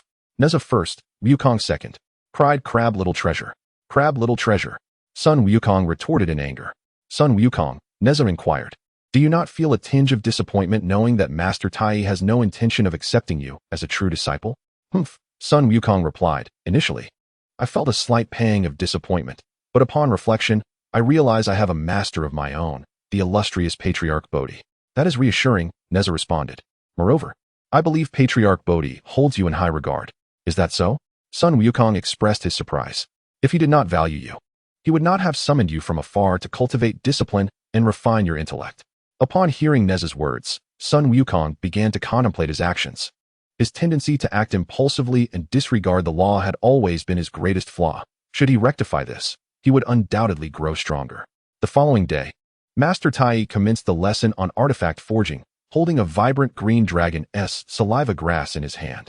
Can anyone guess what this herb is? Master Tai inquired mystically. Many students, encountering it for the first time, began to speculate. By process of elimination, it is clearly neither dandelion nor mimosa. Next student, please, Nezha stated. Sound of laughter. Certainly not dogtail grass, and even less so a sunflower. Who shall take the floor next? Sun Wukong added. There are countless grasses in this world. When shall we exhaust our guesses? Perhaps we should let the knowledgeable class monitor enlighten us, Crab Little Treasure proposed. At once, all eyes turned to Hong Yu, who approached Master Tai, accepting the dragon's saliva grass from his hands. Behold, Hong Yu explained, this herb is known as dragon's saliva grass, possessing miraculous properties that transform a single dragon's droppings into a dragon's steed. When consumed, horses can gallop 1,000 miles in a day, making dragon's saliva grass the finest material for forging artifacts. Applause sound effect. Indeed, Hong Yu is correct, Master Tai affirmed. This dragon's saliva grass is a precious herb, found only in the 100 Poisons forest, guarded by the deadly birds, rendering it exceedingly rare to harvest. Upon hearing this, Nezha and Sun Wukong instantly grew excited. Their eyes met, and they began to communicate through silent thoughts. Shall we venture forth together? Nezha inquired silently. The 100 Poisons forest is perilous, teeming with all manner of toxins. It is particularly terrifying, Sun Wukong warned. Where are these toxins? Nezha questioned. Sun Wukong's inner voice. Poisonous scorpions, venomous spiders, toxic bees, deadly snakes, and various other poisonous creatures. Few who venture inside return alive. Sound of crying. Nezha's anxious voice. Is it that terrifying? I, the young master, still wish to live a few more years, so I shall refrain from courting death. Just as Nezha and Sun Wukong resolved to abandon their quest for the 100 Poisons forest, Hong Yu approached them. Hong Yu excitedly, Nezha, Sun Wukong, Crab Xiaobao. Could the three of you accompany me to the 100 Poisons forest? Nezha and his companions stepped back in fear. Nezha, please, do not lead us to our doom. What if we all perish there? Sound of laughter. Sun Wukong. Hong Yu, what is your purpose in venturing to the 100 Poisons forest? Hong Yu, to be candid, the functionality of the 1,000-pound shoes I crafted from gold and stone has diminished somewhat. I wish to upgrade them, and dragon-scented grass may prove useful. Nezha, how did I not think of this? My invincible whirlwind ring also requires an upgrade. Why do we not journey together to the 100 Poisons forest in search of dragon-scented grass? Crab Xiaobao, excellent. Prior to our departure, I shall concoct more detoxification pills. Then we need not fear those toxic creatures. Hong Yu cheerfully, Xiaobao, you are indeed thoughtful. It is settled then. I shall return to prepare and bring some provisions. Nezha, Crab Xiaobao, I will accompany you to the alchemy chamber to brew the detoxification pills. Crab Xiaobao, splendid. But what of Sun Wukong? With nothing to prepare. Sun Wukong reclined against a tree, leisurely devouring peaches. Sun Wukong, I have naught to prepare. Simply call upon me when the time comes. My sense of direction is quite keen. Having me along is akin to possessing a compass. Sound of cheers. The following morning, at the appointed hour, Nezha, Sun Wukong, Crab Xiaobao, and Hong Yu convened at the entrance of Kunlun Academy. filled with excitement. They employed the art of cloud riding to traverse 1,000 miles to the 100 Poisons forest. The forest lay in eerie silence, occasionally disturbed by the strange calls of birds, enveloped in mist that suggested lurking dangers. Sound of birds. Crab Xiaobao produced detoxification pills from his pocket, distributing them to everyone. Crab Xiaobao, due to the haste of our journey, each person receives but one detoxification pill, so be sure to keep them safe and do not lose them. Everyone received. Thank you, Xiaobao. Thus, Nezha, with great pomp, set forth into the 100 Poisons forest. Upon entering, the light immediately dimmed. Towering trees obscured the sun, making it difficult for rays to penetrate. Nezha cautiously, watch your step, everyone. Be wary of poisonous scorpions and venomous ants. Sun Wukong, fear not. My shoes will protect me from the stings of scorpions. Hongyu, Wukong, the poisonous scorpions in the 100 Poisons forest are unlike ordinary ones. Sun Wukong, confused, how so? Are they simply larger? Hongyu, their size is but one aspect. More importantly, their stingers are as long as fingers and once stung. One may foam at the mouth and convulse to death in a short span of time. Sound of crying. Nezha, so poisonous? I like it. Let me catch one to raise and play with. Sound of laughter. However, before Nezha could finish speaking, a gigantic poisonous scorpion appeared, raising its tail as it crawled towards Crab Xiaobao's feet. Nezha shouted, Poisonous scorpion. Poisonous scorpion. Chapter 67. Crab Xiaobao is struck by ghostly poison. Nezha's shout startled Sun Wukong, Crab Xiaobao, and Hongyu, causing them to jump up in alarm. Sun Wukong grabbed a dry branch as a weapon and swiftly flicked the poisonous scorpion away. Swish sound. Sun Wukong proudly. Nezha, there's no need to overreact. This was easily resolved. Yet, scarcely had Sun Wukong finished speaking when countless scorpions surged in from all directions. Their pincers raised, tails poised with venom, ready to attack. The four of them immediately stood back to back. Nezha teased Sun Wukong. Can you still handle these hundreds of scorpions with ease? Sun Wukong stubbornly. Humph, of course I can, though it may take too long. We have more pressing matters to attend to. There's no need to waste time on this. Sound of laughter. Hongyu, Sun Wukong is right. The poisonous forest is filled with toxic creatures. We cannot battle all of them. Our primary goal is to find the dragon's saliva grass. Crab Xiaobao suggested idle. Scorpions fear fire. Let us burn a path through. Nezha, I was just thinking the same. Watch me. As Nezha spoke, he ignited the probing stick in his hand with fire control magic, and everyone followed suit, crafting their own torches. Indeed, upon seeing the flames, the poisonous scorpions retreated a bit. Nezha led the group, waving their torches as they advanced. After walking approximately 2 miles, the scorpions did not pursue them. The four of them finally breathed a sigh of relief. Nezha, in relief. Thankfully, these poisonous scorpions did not come after us. Sun Wukong, after all, we did not harm them. Otherwise, it would have been a battle to the death. Hongyu glanced around, noting that they had yet to reach the heart of the poisonous forest, and shared some water from her gourd with everyone. Hongyu, let us go. Onward we shall march. In the early morning, the mist in the forest was still dense, thickening as they ventured deeper, making it impossible to see one's hand in front of their face. Sun Wukong, everyone, hold on. The fog is too thick. If we proceed, we might get lost. Hongyu, but we only have half a day. Nezha agreed, indeed. The key is not knowing when the fog will lift. Waiting idly would be a waste of time. Sun Wukong hee. I, Sun Wukong, did not suggest waiting idly. My proposal is for us to collectively use wind control magic to disperse the fog. Nezha, that's a splendid idea. Let us do it together. The four of them in unison, wind, clouds, thunder, and lightning, rise swiftly, as commanded. As the words left their mouths, the branches swayed, and a powerful gust of wind descended from above, scattering the thick fog. Sound of wind blowing. However, the miasma in the poisonous forest was exceedingly dense. After the wind blew for a considerable time, the fog dissipated significantly, yet it did not completely vanish. Hongyu reassured everyone. Hongyu, it's all right. It's much better now than before. At least we can see the path. Nezha, great, let us proceed. The four continued their journey, and as they walked, a magnificent flowering tree came into view. Its needles were a vibrant green, and its blossoms resembled tiny purple-pink bells, strikingly beautiful. Hongyu could not resist pausing to gaze upwards in admiration. Hongyu exclaimed, my goodness. Do you know what kind of tree this is? It is simply stunning. Xie Xiaobao closed his eyes and took a deep breath. Xie Xiaobao, wow, it smells wonderful. Just inhaling it lifts one's spirits. As he stretched lazily, upon opening his eyes, he realized he was utterly alone. Nezha and the others had vanished, leaving behind an eerie silence. Panic began to set in for Xie Xiaobao, but he quickly regained his composure. Xie Xiaobao shouted, "Idols, Sun Wukong, Hong Yu, are you playing hide and seek with me? I'm coming to find you." He searched beneath the flowering tree, among its branches, and even behind other trees, but found not a single trace of his companions. Fear began to creep in. Xie Xiaobao, with a quavering voice, "Idols, please don't scare me. Come out, will you?"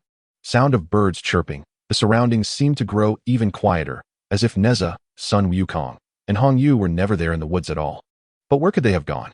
Xie Xiaobao had no choice but to move forward. To his surprise, not far ahead, he spotted Nezha. Overjoyed, he rushed forward and tapped Nezha on the shoulder. Xie Xiaobao, excitedly idle. "What are you doing here?" Before he could finish, he noticed Nezha's head had rotated a full circle.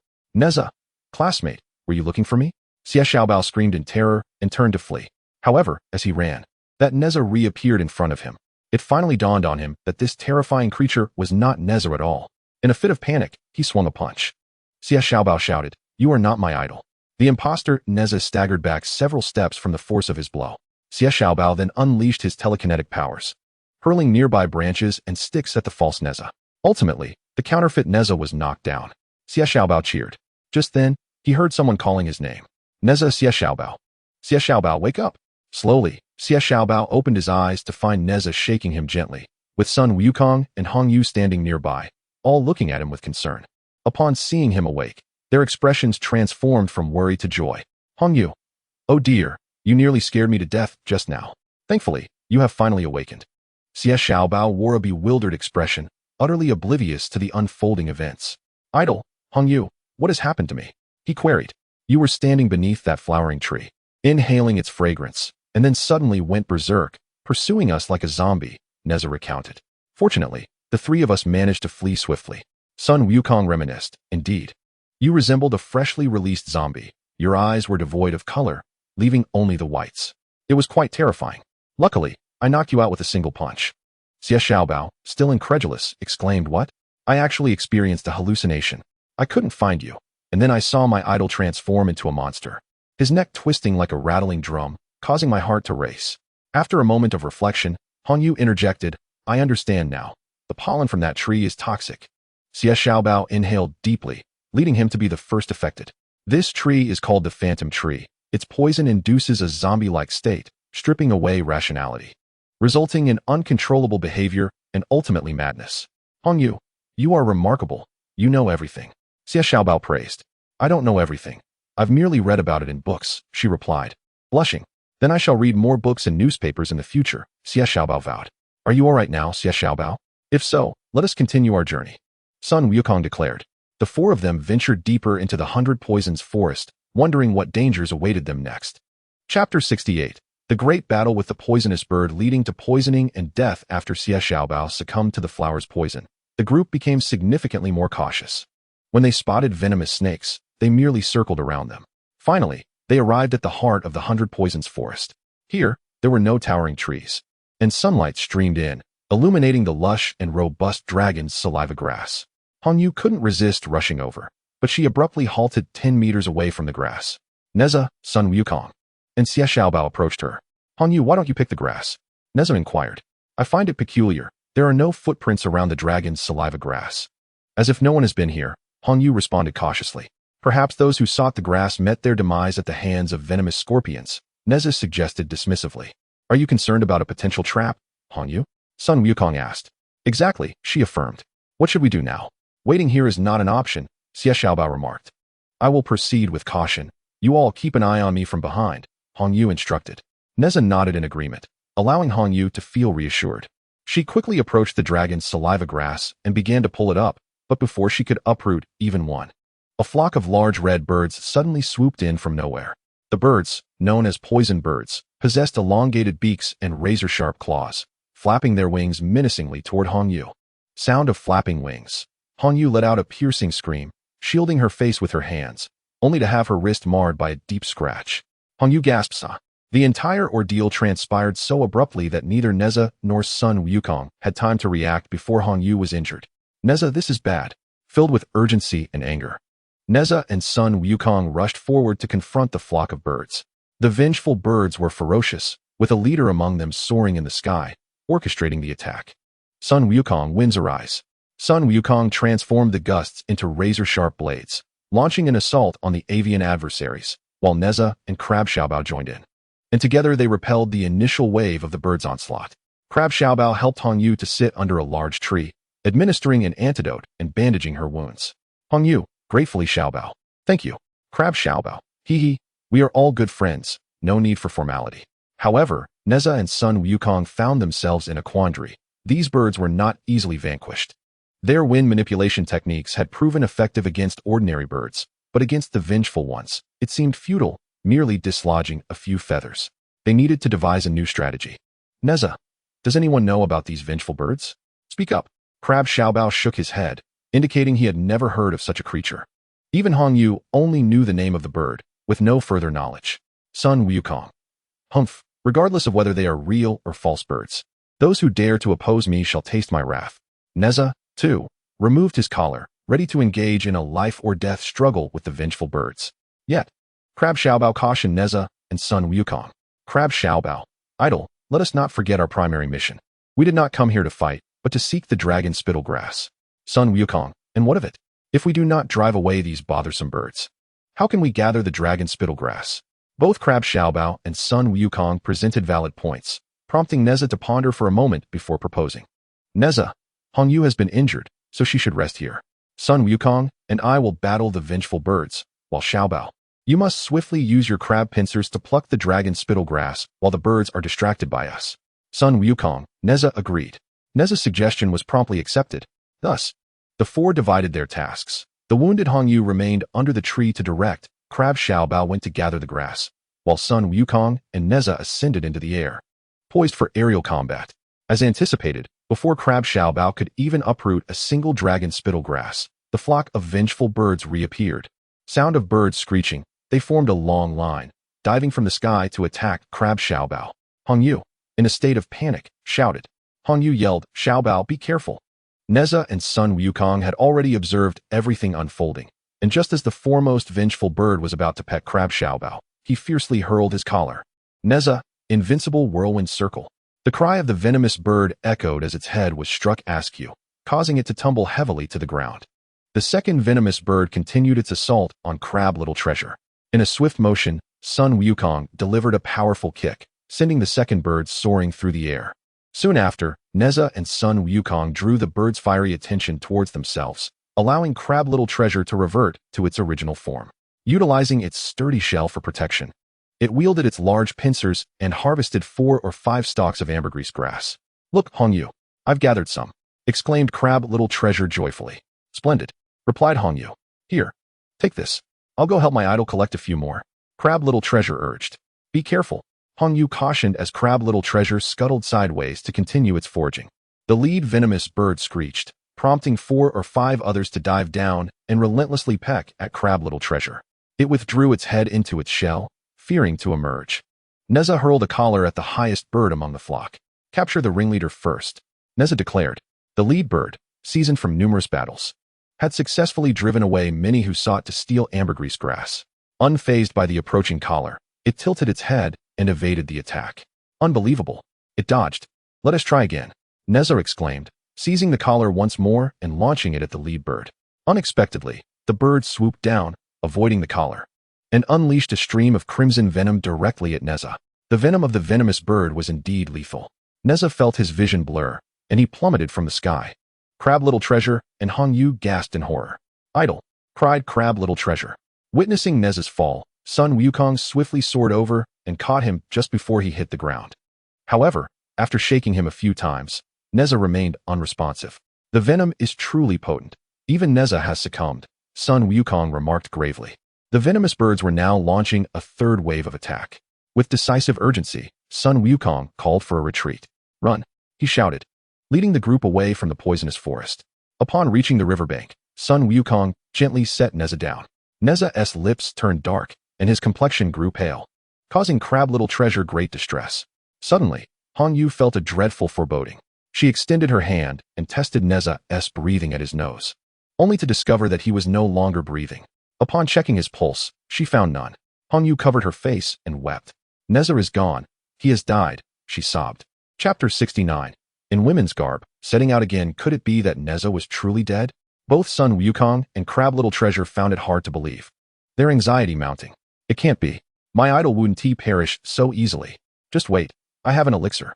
Crab Little Treasure insisted. Quickly, let us try it on him. Sun Wukong urged.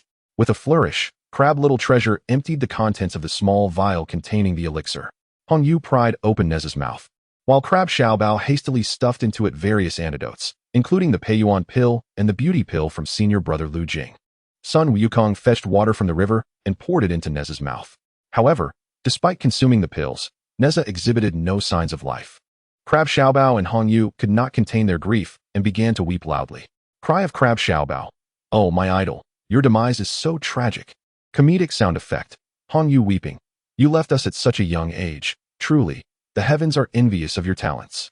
Suddenly, Sun Wukong remembered something and began rummaging through Nezha's belongings, ultimately discovering the prize he had received from the monthly assessment, the herb of immortality. Sun Wukong, could you both refrain from crying for just a moment? Quickly, feed him the herb of immortality. If we delay any longer, his body will grow cold. Comedic sound effect. Hong Yu took the herb, formed it into a small ball in her palm, and placed it into Nezha's mouth. Hong Yu, half convinced, is this herb truly effective? Although it is said to grant resurrection, I have yet to witness anyone actually return to life. Sun Wukong, regardless of its efficacy. We must treat this as a desperate measure. Comedic sound effect. No sooner had Sun Wukong spoken than a radiant golden light emanated from Nezha's body. Crab Xiaobao's mouth fell open in astonishment. Crab Xiaobao, what? Why is he glowing? Could it be that my idol's body is turning to gold? Comedic sound effect. Sun Wukong, jestingly. Crab Xiaobao, when did I discover you to be such a gold digger? Hong Yu, fixated on Nezha's lifeless form, suddenly noticed a finger twitch. Overcome with excitement, she stammered. Hong Yu, look. Nezha's finger moved. Oh, his foot is moving too. At that moment, Nezha abruptly opened his eyes and sat up, bewilderedly gazing at Sun Wukong and the others. Nezha, perplexed, why am I here? Wasn't I battling the poisonous bird? Sun Wukong, ah, don't mention it. You were struck by a lethal poison from the lead bird and perished. Nezha, what? I died. Then how have I returned to life? Hong Yu, because we fed you the herb of immortality. Crab Xiaobao idol, I knew you wouldn't perish. Nezha, I, the young master, must have a great fortune after escaping death. Hong Yu, feeling guilty, I am so sorry. It was my quest for the dragon's saliva herb that caused so much trouble and led to your poisoning. Nezha waved his hand dismissively, speaking with nonchalance. Nezha, it's nothing. This experience of dying and coming back to life is rare, and I take pride in it. Comedic sound effect. Nezha, however, this incident teaches us that to achieve success, one must prepare adequately in advance. Our hasty expedition to the 100 Poisons Forest was unwise. Sun Wukong. Indeed, let us hope we do not act so recklessly next time. Crab Xiaobao and Hong Yu agreed. We shall learn from this experience. At the stroke of noon, the mist in the poisonous forest dissipated. After enjoying a few grilled fish by the riverside, Nezha and his companions regained their strength. Hong Yu retrieved the dragon's saliva grass she had previously picked, intending to share it with everyone, only to discover that it had all turned yellow and withered. Hong Yu, astonished, what happened? Why is this so? Nezha picked up the dried dragon's saliva grass to examine it closely and soon grasped the underlying truth. Nezha, the dragon's saliva grass that Master Tai showed us had vibrant white roots, whereas the ones we hastily uprooted today were severed at the roots, leading to their complete desiccation. Xia Xiaobao, is there any use for the dried dragon's saliva grass? Nezha, fool, of course, it's useless. Sun Wukong, feeling indignant, had long been dissatisfied. They had exerted themselves for naught, and Nezha had even been poisoned by that lead bird. Thus, he abruptly stood up. Sun Wukong, irate, this enrages me. It's a profound humiliation. Just wait. I shall seek vengeance on that dim-witted bird. Unexpectedly, Xia Xiaobao and Hong Yu seized Sun Wukong. Xia Xiaobao, Sun Wukong, don't act impulsively. What if you go and still cannot win? Hong Yu Xiaobao is right, and besides, I no longer desire it. After all, the dragon's saliva grass does not rightfully belong to us. It would be better to return. Sun Wukong, outraged, what? Are you suggesting we return empty-handed? Nezha, what are your plans? Nezha, truthfully, I am also reluctant to give up so easily. However, if we go again, we must be adequately prepared. After contemplating, Hong Yu suddenly conceived an excellent idea. Hong Yu, I've got it. Nezha, if we are to go again, you must wear my neon attire. Nezha, what? You want me to wear a girl's floral dress? You might as well put me to death. Sound of laughter. Xie Xiaobao, persuading. Idle, which is more important? Face or life? Nezha, without hesitation, of course, life is paramount. But without face, I would rather be dead. My classmates would surely mock me. Sun Wukong, laughing heartily, huh? Yes, just imagining Nezha in a dress is utterly hilarious. Sound of thunder. Seeing Sun Wukong in such a state, Nezha was even less inclined to wear it. Thus, Hongyu stated, Hongyu, Nezha, if you refuse to wear the neon attire, you shall not go. Nezha, I want to go, but I want to wear it. As the two stalemated, Sun Wukong's eyes twinkled with a clever idea that would satisfy both. Sun Wukong, how simple. Hongyu, lend me your neon attire. Consequently, Hongyu removed her outer garment and handed it to Sun Wukong. With a snap of his fingers, Sun Wukong transformed the colorful attire into a man's azure coat. Sound of transformation. Hongyu and Xie Xiaobao's eyes instantly brightened. Hongyu gazed intently at the transformed neon attire, confirming that despite its altered appearance, its practical utility remained unchanged, capable of withstanding harm and toxic substances. She couldn't help but exclaim, Sun Wukong, your wit is truly remarkable. With this, Nezha shall no longer be the subject of ridicule. Nezha glanced at the azure garment and deemed it acceptable, promptly donning it. However, he insisted, do not disclose this to our classmates. I would prefer they remain oblivious to my wearing feminine attire. Understood, replied Sun Wukong, let us be off. After a brief deliberation, the four of them made their way back to the 100 Poisons forest. Children, will Nezha and his companions successfully procure the dragon's spittle herb and exact their vengeance this time? Chapter 70. Handshake and reconciliation for the precious herb. As the lead vulture perched atop the treetops, it reflected upon the recent skirmish with Nezha and his companions. The leader had long since attained a level of intelligence, having concealed its true prowess during the previous encounters. In our recent defense of the dragon's spittle herb, we have achieved a significant victory, having even poisoned one of their formidable generals. It proclaimed earnestly, followed by applause. Should they dare to return, I shall be prepared to confront them to the end. However, before it could finish its proclamation, an unusual noise emanated from the vicinity of the dragon's spittle herb. Parting the leaves, it was none other than Nezha and his companions. How can this be? The leader vulture mused in confusion. I distinctly poisoned that individual. How could he ever turn to life? This is absurd. This time, Nezha and his allies refrained from acting rashly, opting instead to address the vultures. I shall speak only once, Nezha declared. Listen well. I have been poisoned by you once, and thus, I demand 10 dragon spittle herbs as compensation. The leader vulture could no longer contain its fury, flapping down from the treetop. What audacity you possess! Who do you think you are to demand compensation? This is preposterous. Then it appears negotiations have failed. Very well, let us engage in battle, proclaimed Sun Wukong. Invincible whirlwind circle, Nezha shouted, unleashing his attack. The leader vulture evaded the assault, but retaliated by spewing venom at Nezha. To its astonishment, the toxic substance was entirely deflected by the neon attire, splattering back onto the vulture's own visage, which elicited a pained cry. Seizing the opportunity, Nezha ensnared the vulture with a collar, while Sun Wukong swiftly mounted it, vigorously pulling at its feathers until they were thoroughly plucked. Huh, consider it a complimentary haircut, Sun Wukong jested, eliciting laughter from his companions. Devoid of their commander, the remaining vultures floundered like headless flies, proving no match for Xie Xiaobao and Hongyu. In no time, Nezha and Sun Wukong successfully subdued the leader vulture, pinning it to the ground. Ouch, ouch, ouch. You little rascals, could you possibly be a tad gentler? The leader vulture pleaded. Sun Wukong, no, your venom is too formidable. Keeping you alive would only invite calamity. It is better to end this once and for all. Nezha interjects, Sun Wukong, must you always resort to killing? Although the leader of the birds is despicable, his crimes do not warrant death. Sun Wukong, but did he not just poison you? Seeing the tension rise between the two, Hongyu stepped forward to mediate. Hongyu, Wukong, the poison birds do not attack indiscriminately. They are merely fulfilling their duty to protect the dragon's saliva grass. Without them, this precious grass might have been stolen long ago. Upon hearing Hongyu's words, the leader bird could not help but weep. Leader bird, dramatically, woe is me. After countless years, finally someone has spoken a word of justice for us poison birds. You are truly a benevolent soul, a charming fairy with a kind heart. Hongyu, blushing, oh, it's nothing much. Crab Xiaobao, haha, Hongyu is indeed a wonderful girl. Observing this, Nezha and Sun Wukong released the leader bird. Nezha, let us put our grievances aside. We were the ones who sought to steal the grass, and for that, we apologize. Sun Wukong, ah, Consider today a minor adventure. The game is over, and it is time to return home. However, I shall not compensate you for the feathers you lost. Sound of laughter. The leader bird patted his bald head and chuckled. Leader bird, no worries. I was destined to go bald anyway. Better to adjust sooner. Sound of laughter. Everyone burst into laughter. Haha, it turns out you have quite the sense of humor. As the day waned, Nezha and his companions bid farewell to the poison birds. However, just as they took a few steps, the leader bird called out to them once more. Nezha, impatient, what now, my friend? The leader bird hurriedly approached, cradling a large dragon's saliva grass in his hands.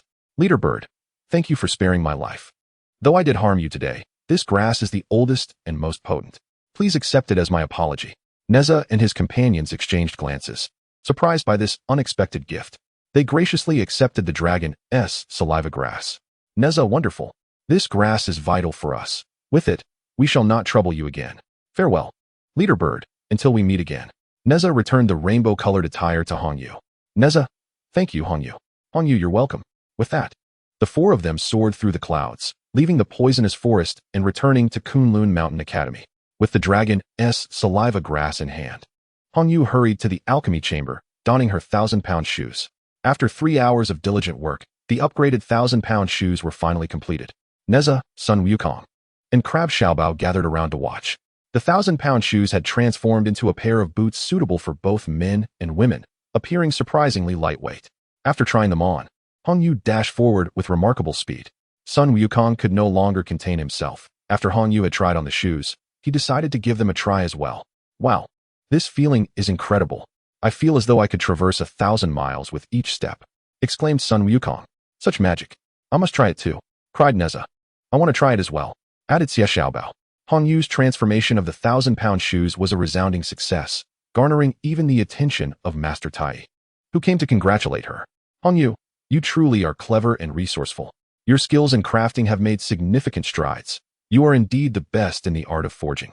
Remain humble and keep striving to create even more formidable magical artifacts. Praised Master Tai. Thank you for your kind words, Master.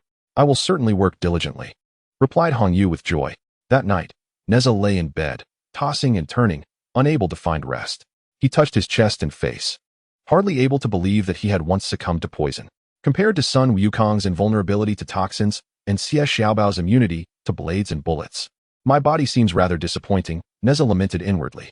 Moreover, I lack the talent for crafting treasures like Hongyu. I cannot continue like this. I must commit to rigorous training if I wish to be worthy of being a true disciple of Master Tai, he resolved with determination. All right, starting tomorrow, I shall rise early. I will greet the dawn with vigor. With these thoughts occupying his mind, Nezha soon drifted off to sleep. Unbeknownst to him, morning arrived, heralded by the crowing of a rooster. Nezha pulled the covers over his head. Where did that rooster come from? It's so loud, disturbing my sleep. I ought to stew it, he grumbled irritably. Chapter 71. The trickery of invisibility. A new day dawned, and before commencing the lesson, Master Tai decided to have everyone run a few laps around the training ground. Nezha, as the class leader, led your classmates in running 3 laps, instructed Master Tai. Upon hearing this, the students erupted in cries of dismay. Teacher, running is too exhausting. Can we skip it? Nezha protested. Indeed, why must we run? We can already ride the clouds, chimed in Sun Wukong. Oh dear, you are once again bargaining with your teacher. Very well. If you do not wish to run 3 laps, then we shall run 10, replied Master Tai, exasperated. No, the students wailed in unison. Teacher, we are willing to run 3 laps. Nezha quickly added. Without comparison, you would not recognize the kindness of your teacher. Now run well, Master Tai said with a smirk. Teacher, why don't you run with us? Sun Wukong quipped. Yes, look at you. With your current girth, it's easy to see how you might develop high blood pressure. Nezha chimed in. Idol, what are the 3 highs? Asked Xie Xiaobao curiously. The 3 highs refer to high blood pressure, high blood lipids, and high blood sugar, Nezha explained. Humph, your teacher would never suffer from such ailments. I shall run along with you, Master Tai retorted. That's more like it. Teacher, just keep behind us, Nezha encouraged. All right, classmates, let us get moving. As the rhythmic chant of 121, 121 echoed through the air, Nezha led his classmates in a spirited run around the training ground, while Master Tai trailed behind, panting heavily. Sun Wukong and Crab Little Treasure could not suppress their laughter. Hongyu shook her head, advising them not to mock their teacher. Master Tai's plumpness is quite endearing, Hongyu remarked. If he wishes to shed some weight, it's not exceedingly difficult. Merely running 20 laps each day and reducing his meals by half should suffice. Sun Wukong interjected. That might very well be the end of our teacher. As he glanced back, he discovered that Master Tai had mysteriously vanished. This is bad. Our teacher has taken a break, Sun Wukong exclaimed. Impossible. I just saw him. Nezha replied, bewildered. With a mischievous glint in his eye, Sun Wukong said. I've figured it out. He must be napping. I have a trick to coax him out. What trick? Nezha inquired, intrigued. Just watch. Sun Wukong shouted to the classmates still running. Everyone please pause. Due to health concerns, Master Tai will not be teaching this class. Class dismissed. A chorus of astonished gasps erupted from the group. Wow, that is fantastic. Let us go out and play. They exclaimed, eager to exit the training ground. Nezha, dumbfounded, turned to Sun Wukong. Sun Wukong, what are you doing? Are we really dismissing class like this? Suddenly, Master Tai reappeared, flustered and hurrying to retrieve the departing students. Silverfish Spirit, Catfish Spirit, and Crab Little Treasure returned to class at once. He called out. Reluctantly, the students returned to the training ground.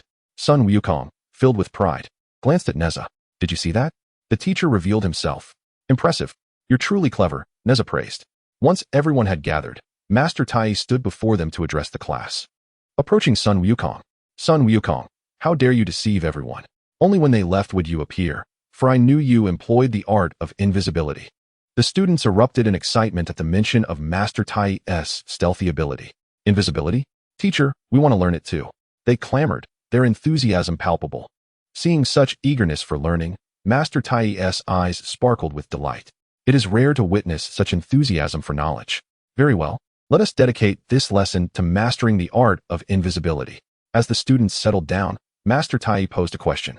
Can anyone tell me the purpose of invisibility? With fervor, the students eagerly raised their hands, vying to answer the question. Sun Wukong was the first to arrive. The purpose of Sun Wukong's invisibility technique was to stealthily pluck and enjoy peaches without anyone noticing. Laughter sound effect, TAIBAIJINXING Wukong. Learning magic is not meant for mischief. Nezha eagerly. Teacher, I know how to solve this problem. The invisibility technique allows me to hide when my parents chase after me. With invisibility, they won't be able to find me. Laughter sound effect, TAIBAIJINXING. What Nezha described is a form of self-protection, which is indeed correct. Next student. Crab Little Treasure cleverly.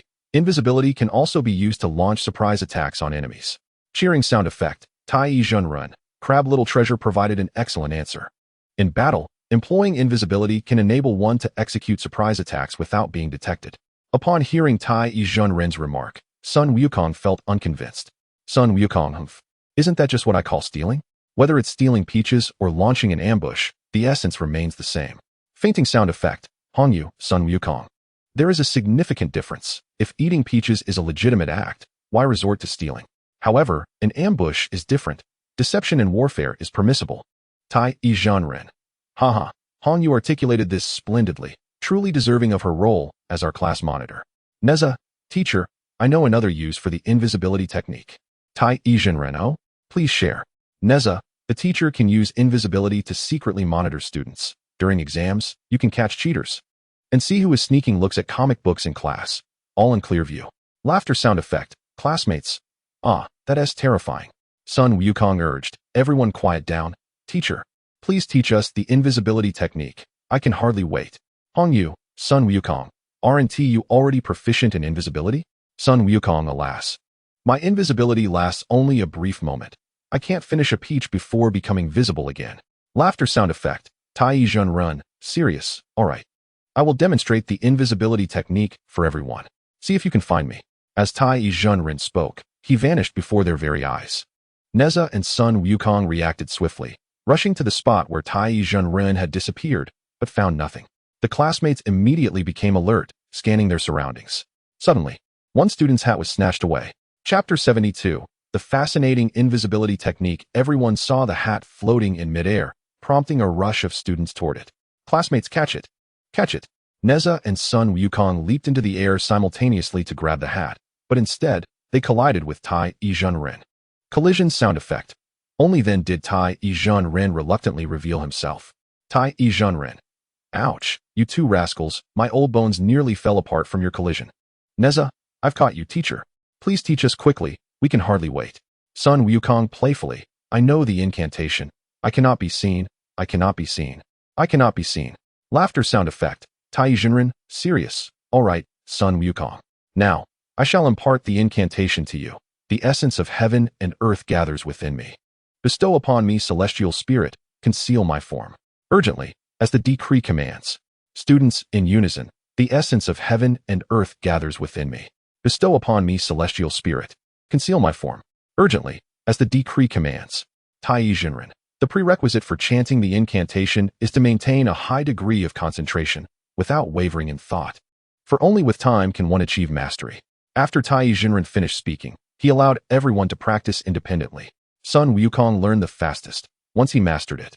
He began to dart between his classmates, causing chaos, and no one could catch him, resulting in a raucous classroom atmosphere. Ultimately, it was TAIBAIJINXING who apprehended him.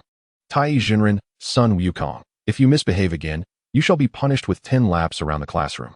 Sun Wukong pleading, I'll behave. Please let me go. Nezha, possessing remarkable learning abilities, successfully concealed himself just before class ended. Crab Little Treasure initially succeeded, believing himself unseen, and danced carefree. However, midway, his invisibility spell faltered, revealing him performing a comical dance that had his classmates roaring with laughter. Laughter sound effect. Nezha, Little Treasure, who knew you were so talented? You must perform for us sometime. Crab Little Treasure's face turned crimson as he hid behind his backpack. Crab Little Treasure, shy no, that's too embarrassing. Hongyu, it's not embarrassing. You dance splendidly. Sun Wukong splendid? It was more like a spasm. I can do it too. As he spoke, Sun Wukong spread his arms and began to flail about randomly, eliciting peals of laughter. TAIBAIJINXING, exasperated with Sun Wukong, waved his hand and reluctantly invoked the silence command. TAIBAIJINXING, silence command. Suddenly, Sun Wukong could not open his mouth, only able to emit muffled sounds, and he quickly settled down. Hongyu's invisibility technique could now last for the duration of an incense stick. Before class concluded, TAIBAIJINXING instructed them to practice diligently, as he would inspect each of them in the next lesson. After class, as TAIBAIJINXING walked ahead, Sun Wukong anxiously circled around him, pointing at his mouth and making muffled noises, hoping to have the silence command lifted. Sun Wukong, MMM. TAIBAIJINXING, earnestly, Sun Wukong. You possess extraordinary talent and will achieve great things in the future, thus you must be more disciplined and refrain from disrupting the order of the classroom. Sun Wukong nodded vigorously. Seeing his positive attitude, TAIBAIJINXING lifted the silence command. Finally able to speak, Sun Wukong leaped joyfully into the air. Sun Wukong, thank you, teacher. I promise I will not disrupt your class again. What does it mean to cause a disturbance in my classroom? It is to refrain from causing disruption in any teacher's classroom. Admonished TAIBAIJINXING. Sun Wukong, feigning compliance, replied, I shall remember my master's teachings. Farewell. I am off. With that, he hastily made his exit.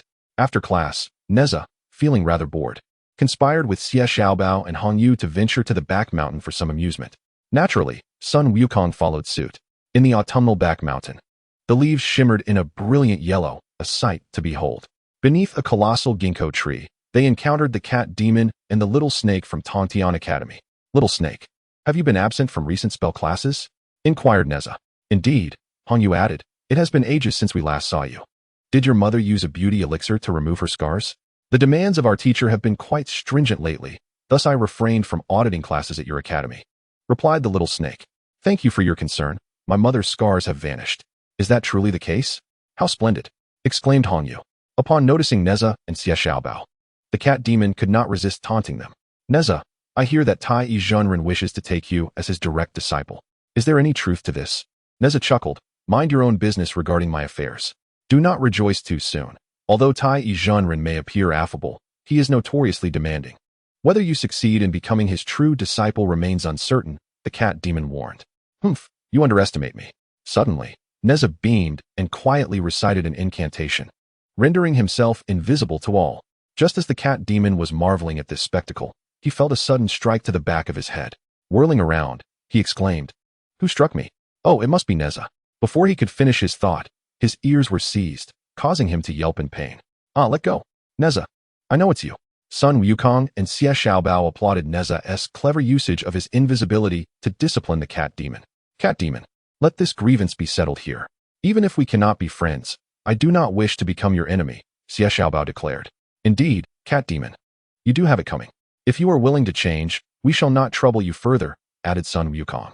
At that moment, Nezha revealed himself, grinning triumphantly. Cat demon, did you see? My magic surpasses yours, and Xie Xiaobao eclipses you as well. You are woefully unqualified to be our rival. Irritated by Nezha's remarks, the cat demon retorted. Just wait. One day I shall surpass you.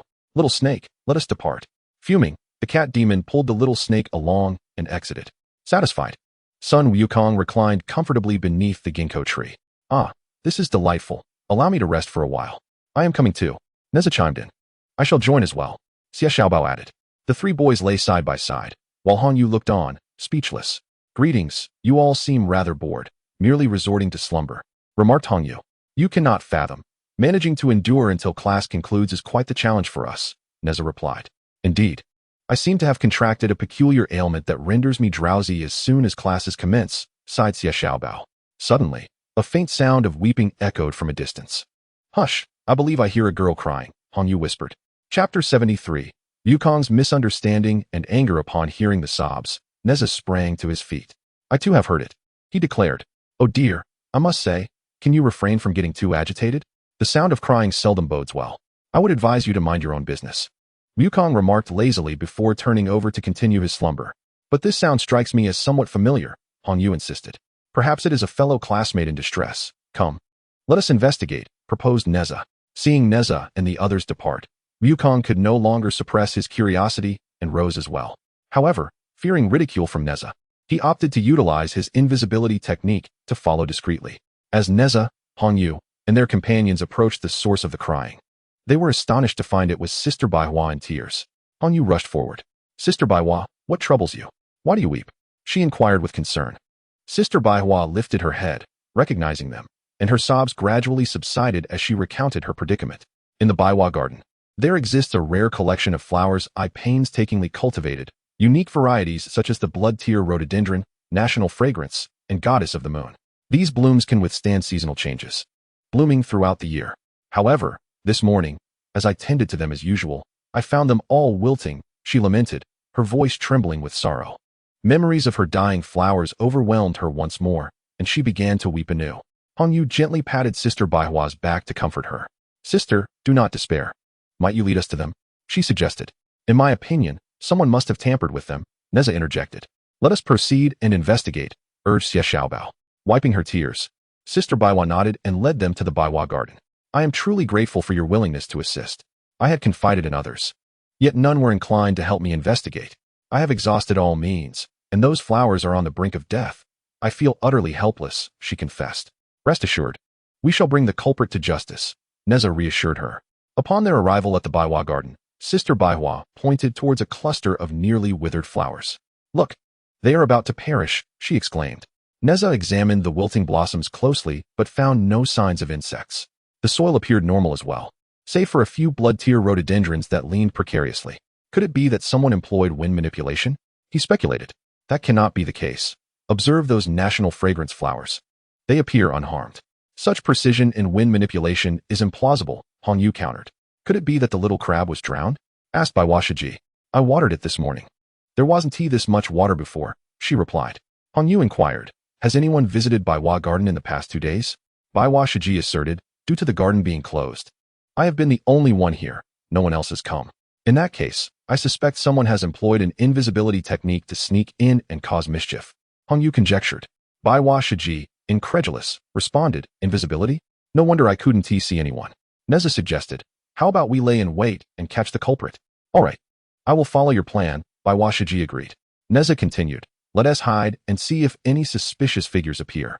Thus, they all concealed themselves behind a lush tree. However, after waiting for what felt like an eternity with no one in sight, just as they were about to give up, a figure appeared. Nezha squinted and exclaimed, oh dear. Isn't that Sun Wukong? As Sun Wukong's invisibility faded, he revealed himself, having overheard the conversation, and couldn't resist plucking a wilting, blood-crying azalea. Nezha and the little crab were taken aback and immediately jumped down from the tree. Stop right there.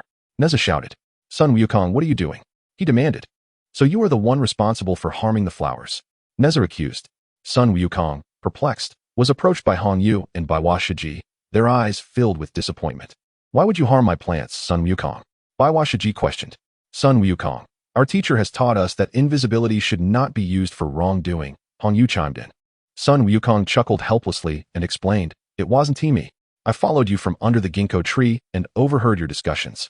You were analyzing the situation but couldn't grasp the essence, so I couldn't help but reveal myself to assist you. Nezha probed. But why did you pluck a blood-crying azalea upon appearing? Isn't that a clear case of being caught red-handed? Sun Wukong responded innocently, humph. I see you all do not trust me at all. He tossed the azalea onto the ground, looking rather dejected. I should never have meddled. He fumed. As tensions rose between Nezha and Sun Wukong, Hong Yu quickly intervened, separating them. Nezha, Sun Wukong, can't you both calm down? She urged. Idle. Perhaps we should let Sun Wukong explain what happened, suggested the little crab. Nezha, think about it. Sun Wukong has been with us the entire time. He had no opportunity to commit the crime, Hong Yu reasoned. Sun Wukong added. Humph, I had no motive either. Why would I randomly destroy these flowers? I'm not deranged. Baiwa Shiji began to see the validity in Sun Wukong's words. I place my trust in you, but why did you uproot my flower? Questioned Sister Baiwa. Naturally. I must examine its roots, replied Sun Wukong, as he once again picked up the blood-red rhododendron, scrutinizing its base. Suddenly, he noticed something peculiar about its roots. They appeared to be damaged. Behold, the roots of the rhododendron are compromised, he exclaimed. The others gathered closer to inspect, revealing that half of the roots were indeed ruined. Sister Baiwa gasped in astonishment. What could have caused this? Nezha approached the freshly dug hole, where the rhododendron had been uprooted, and began to sift through the soil, only to discover that it was entirely dry. Digging further, he uncovered an underground void. Quickly look. Beneath this land lies emptiness, he announced. Sister Baiwa hastily removed other flowers, such as the national beauty and the goddess of the moon, only to find more cavities below. Goodness, how could this be? Surely the ground cannot be hollow. No wonder my flowers have perished, she lamented. Could there be something beneath the surface?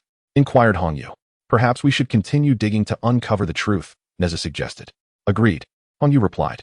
Chapter 74. The culprit, the pangolin. With that, Sister Baiwa distributed a few small shovels among the group, and they began to excavate the underground cavities. As they dug deeper, they found nothing. After observing for a while, Sun Wukong proposed, since we are in search of subterranean treasures, there is someone who may be more adept at this. Nezha's eyes lit up with realization. I know. Let us seek out Brother Tuhong's son. Idol, you are brilliant, exclaimed Crab Xiaobao excitedly. Brother Tuhong's son is the master of digging. He is undoubtedly the right choice. Sun Wukong scoffed. Humph. It is only due to my suggestion that you all have come to this conclusion. Otherwise, you would still be toiling away in the dirt. But I am not well acquainted with Tuhong Sunday. Would you be so kind as to fetch him for me? Once this matter is resolved, I shall treat everyone to flowers, tea, and pastries, Sister Baiwa offered. Upon hearing this, the group suddenly perked up. I am closest to Brother Tuhong's son. I shall go invite him, Nezha declared. Idol, I will accompany you, added Crab Xiaobao. Let us go, Nezha urged. Using their cloud summoning technique, Nezha and Crab Xiaobao swiftly arrived at Tuhong's son's residence. However, they found no sign of him and inquired with his classmates. Excuse me, do you happen to know where Brother Tuhong's son has gone? Nezha asked. Oh, you mean Tuhong's son? He has gone to the back mountain to practice his skills, replied a fellow student. Nezha, curious, inquired, what skills is he practicing? It can't be iron head technique, can it? Humorous sound effect. Haha, I believe it must be the drilling technique, since he is digging. Crab Xiaobao chimed in. Humorous sound effect. Let us proceed to the back mountain, Nezha decided. Upon reaching the back mountain, they soon located Tuhong's son, as there were numerous holes scattered across the ground. Brother Tuhong's son, are you there? Nezha shouted. Who calls for me? Came Tuhong's son's muffled response. In a nearby cave, Tu Xing's son peeked out his head, and, upon seeing Nezha, swiftly burrowed beneath their feet, emerging from the ground. Senior brother Nezha, we require your assistance with a matter, he said. What is it? I am rather occupied at the moment, and may not have the time, Tu Xing's son replied. It's not troublesome at all. Just half an hour will suffice, interjected Xie Xiaobao. Indeed, it's at the 100 Flowers Garden. Sister Baiwa and Hong Yu are awaiting us, Nezha added. Upon hearing the name Baiwa, Tu Xing's son's eyes sparkled with admiration. Baiwa. Wow, her flowers are exceptionally beautiful, blooming year-round, many of which are exclusive to the heavenly court. I have always wanted to ask her for a plant to cultivate in my courtyard, but I have been too shy to speak up, he confessed. Senior brother, once you accomplish your task, I shall assist you in requesting a flower from Sister Baiwa, Nezha offered. Very well, it's a promise, Tu Xing's son responded with delight. Indeed, a promise, Nezha affirmed. As Sun Wukong and the others grew anxious, Nezha and Xie Xiaobao returned with Tu Xing Sunday. Upon sighting Baiwa, Tu Xing Sun bashfully hid behind Nezha, who playfully pushed him forward. Sister Baiwa, this is Tu Xing Sun, Nezha introduced. Hello, Tu Xing Sun, Baiwa greeted warmly. Bi Baiwa, hello? It is a pleasure to meet you, Tu Xing Sun stammered shyly. Senior brother, come see. The soil beneath these flowers is all hollow. Hong Yu exclaimed. Tu Xing Sun knelt to inspect, discovering numerous holes that had damaged the roots of the plants. You all wait here. I will go down and take a look, he instructed. With that, Tu Xing Sun activated his earth-burrowing technique, swiftly spinning into the ground, disappearing from sight. Xie Xiaobao clapped with excitement. What a sight! Tu Xing Sun has reached a new level of handsomeness today. His speed surpasses that of before. Ha ha ha. It must be because Sister Baiwa is watching. He wants to make a good impression, Nezha teased. Oh dear, what are you all talking about? I don't understand, Baiwa remarked. I'll tell you. Senior brother Tu Xing Sun has longed to ask you for a flower, yet he struggles to find the words, Nezha explained. Ah, I see, Baiwa responded, realization dawning. Meanwhile, as Tu Xing Sun tunneled underground, he followed the direction of the void, and suddenly, the space before him opened up. He found himself in a large cavern, where a pangolin lay fast asleep on a bed of stone. This pangolin was the culprit responsible for the destruction of the 100 Flowers Garden. Stepping forward, Tu Xing Sun placed his foot firmly on the pangolin's back and bellowed, You audacious pangolin, you have ravaged the 100 Flowers Garden. Return with me to face your reckoning. Startled from its slumber, the pangolin trembled in fear. Who are you? Why do you come to my lair to show off? It stammered. I am Tu Xing Sun of the Primordial Academy. And who might you be, fiend? The pangolin. I am the pangolin of Tongtian Academy. And we bear no animosity towards each other, do we? Earthwalker, do you not realize that while you were burrowing, you ravaged the roots of the flowers in the Garden of Hundreds, resulting in the demise of numerous exquisite blooms? The pangolin, ah? I was unaware. I merely excavated below, oblivious to what thrived above. Earthwalker, spare me the trivialities. Come. We shall confront the owner of the garden and elucidate the matter. The pangolin rose from the bed and, in the blink of an eye, transformed into human form.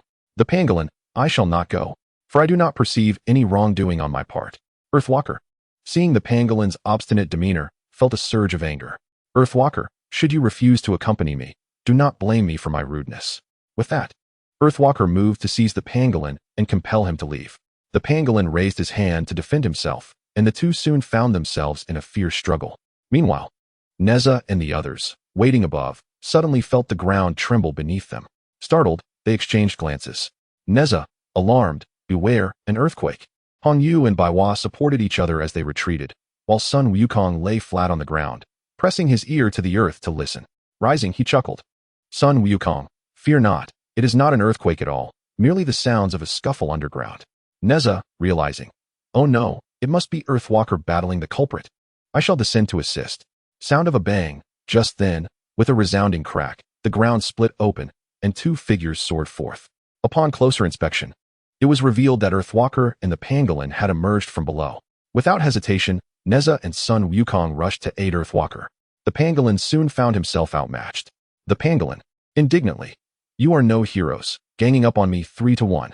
Earthwalker, humph, we had no intention of fighting you. It was your refusal to apologize that prompted this. The pangolin, I shall not apologize. Nezha, pangolin, behold the consequences of your actions. These once beautiful flowers have perished due to your negligence. The pangolin cast a glance at the wilted blooms, and his expression softened. The pangolin, stubbornly, regardless, it was unintentional on my part. Chapter 75, The Resurrection of Flora. Sun Wukong, observing the pangolin's steadfastness, sought to reprimand him further. Sun Wukong, it is precisely because of your transgressions that I have been wronged by them. The pangolin, the ones who wronged you are they, not I. Since they are your friends, why do they not trust you? Surely, it is due to your poor reputation that suspicion has fallen upon you. Sun Wukong was incensed, his temper flaring. Sun Wukong, furious, you speak nonsense. My reputation is impeccable, and I require no judgment from you. With that, he attempted to confront the pangolin once more, only to be restrained by Nezha. Nezha, soothingly, Sun Wukong, we are here to resolve the issue, not to escalate tensions. Allow me to handle this. Sun Wukong, very well, if you believe you can manage. Sun Wukong stepped back a few paces, allowing Nezha to engage in dialogue with the pangolin. Dear brother, do you know for whom these flowers are cultivated? Nezha inquired. The pangolin cast a glance at the wilted blossoms, their heads drooping and devoid of luster, seemingly on the brink of death. For whom are they cultivated? The pangolin asked. For the Queen Mother and the Jade Emperor, Nezha replied. If they discover that someone has caused the demise of their beloved blood-red cuckoo and national beauty, do you believe you can evade the consequences? Panic washed over the pangolin. Then I am surely doomed. I have only recently taken form. I do not wish to perish. The pangolin finally grasped the gravity of the situation. He dared not offend the Queen Mother and the Jade Emperor.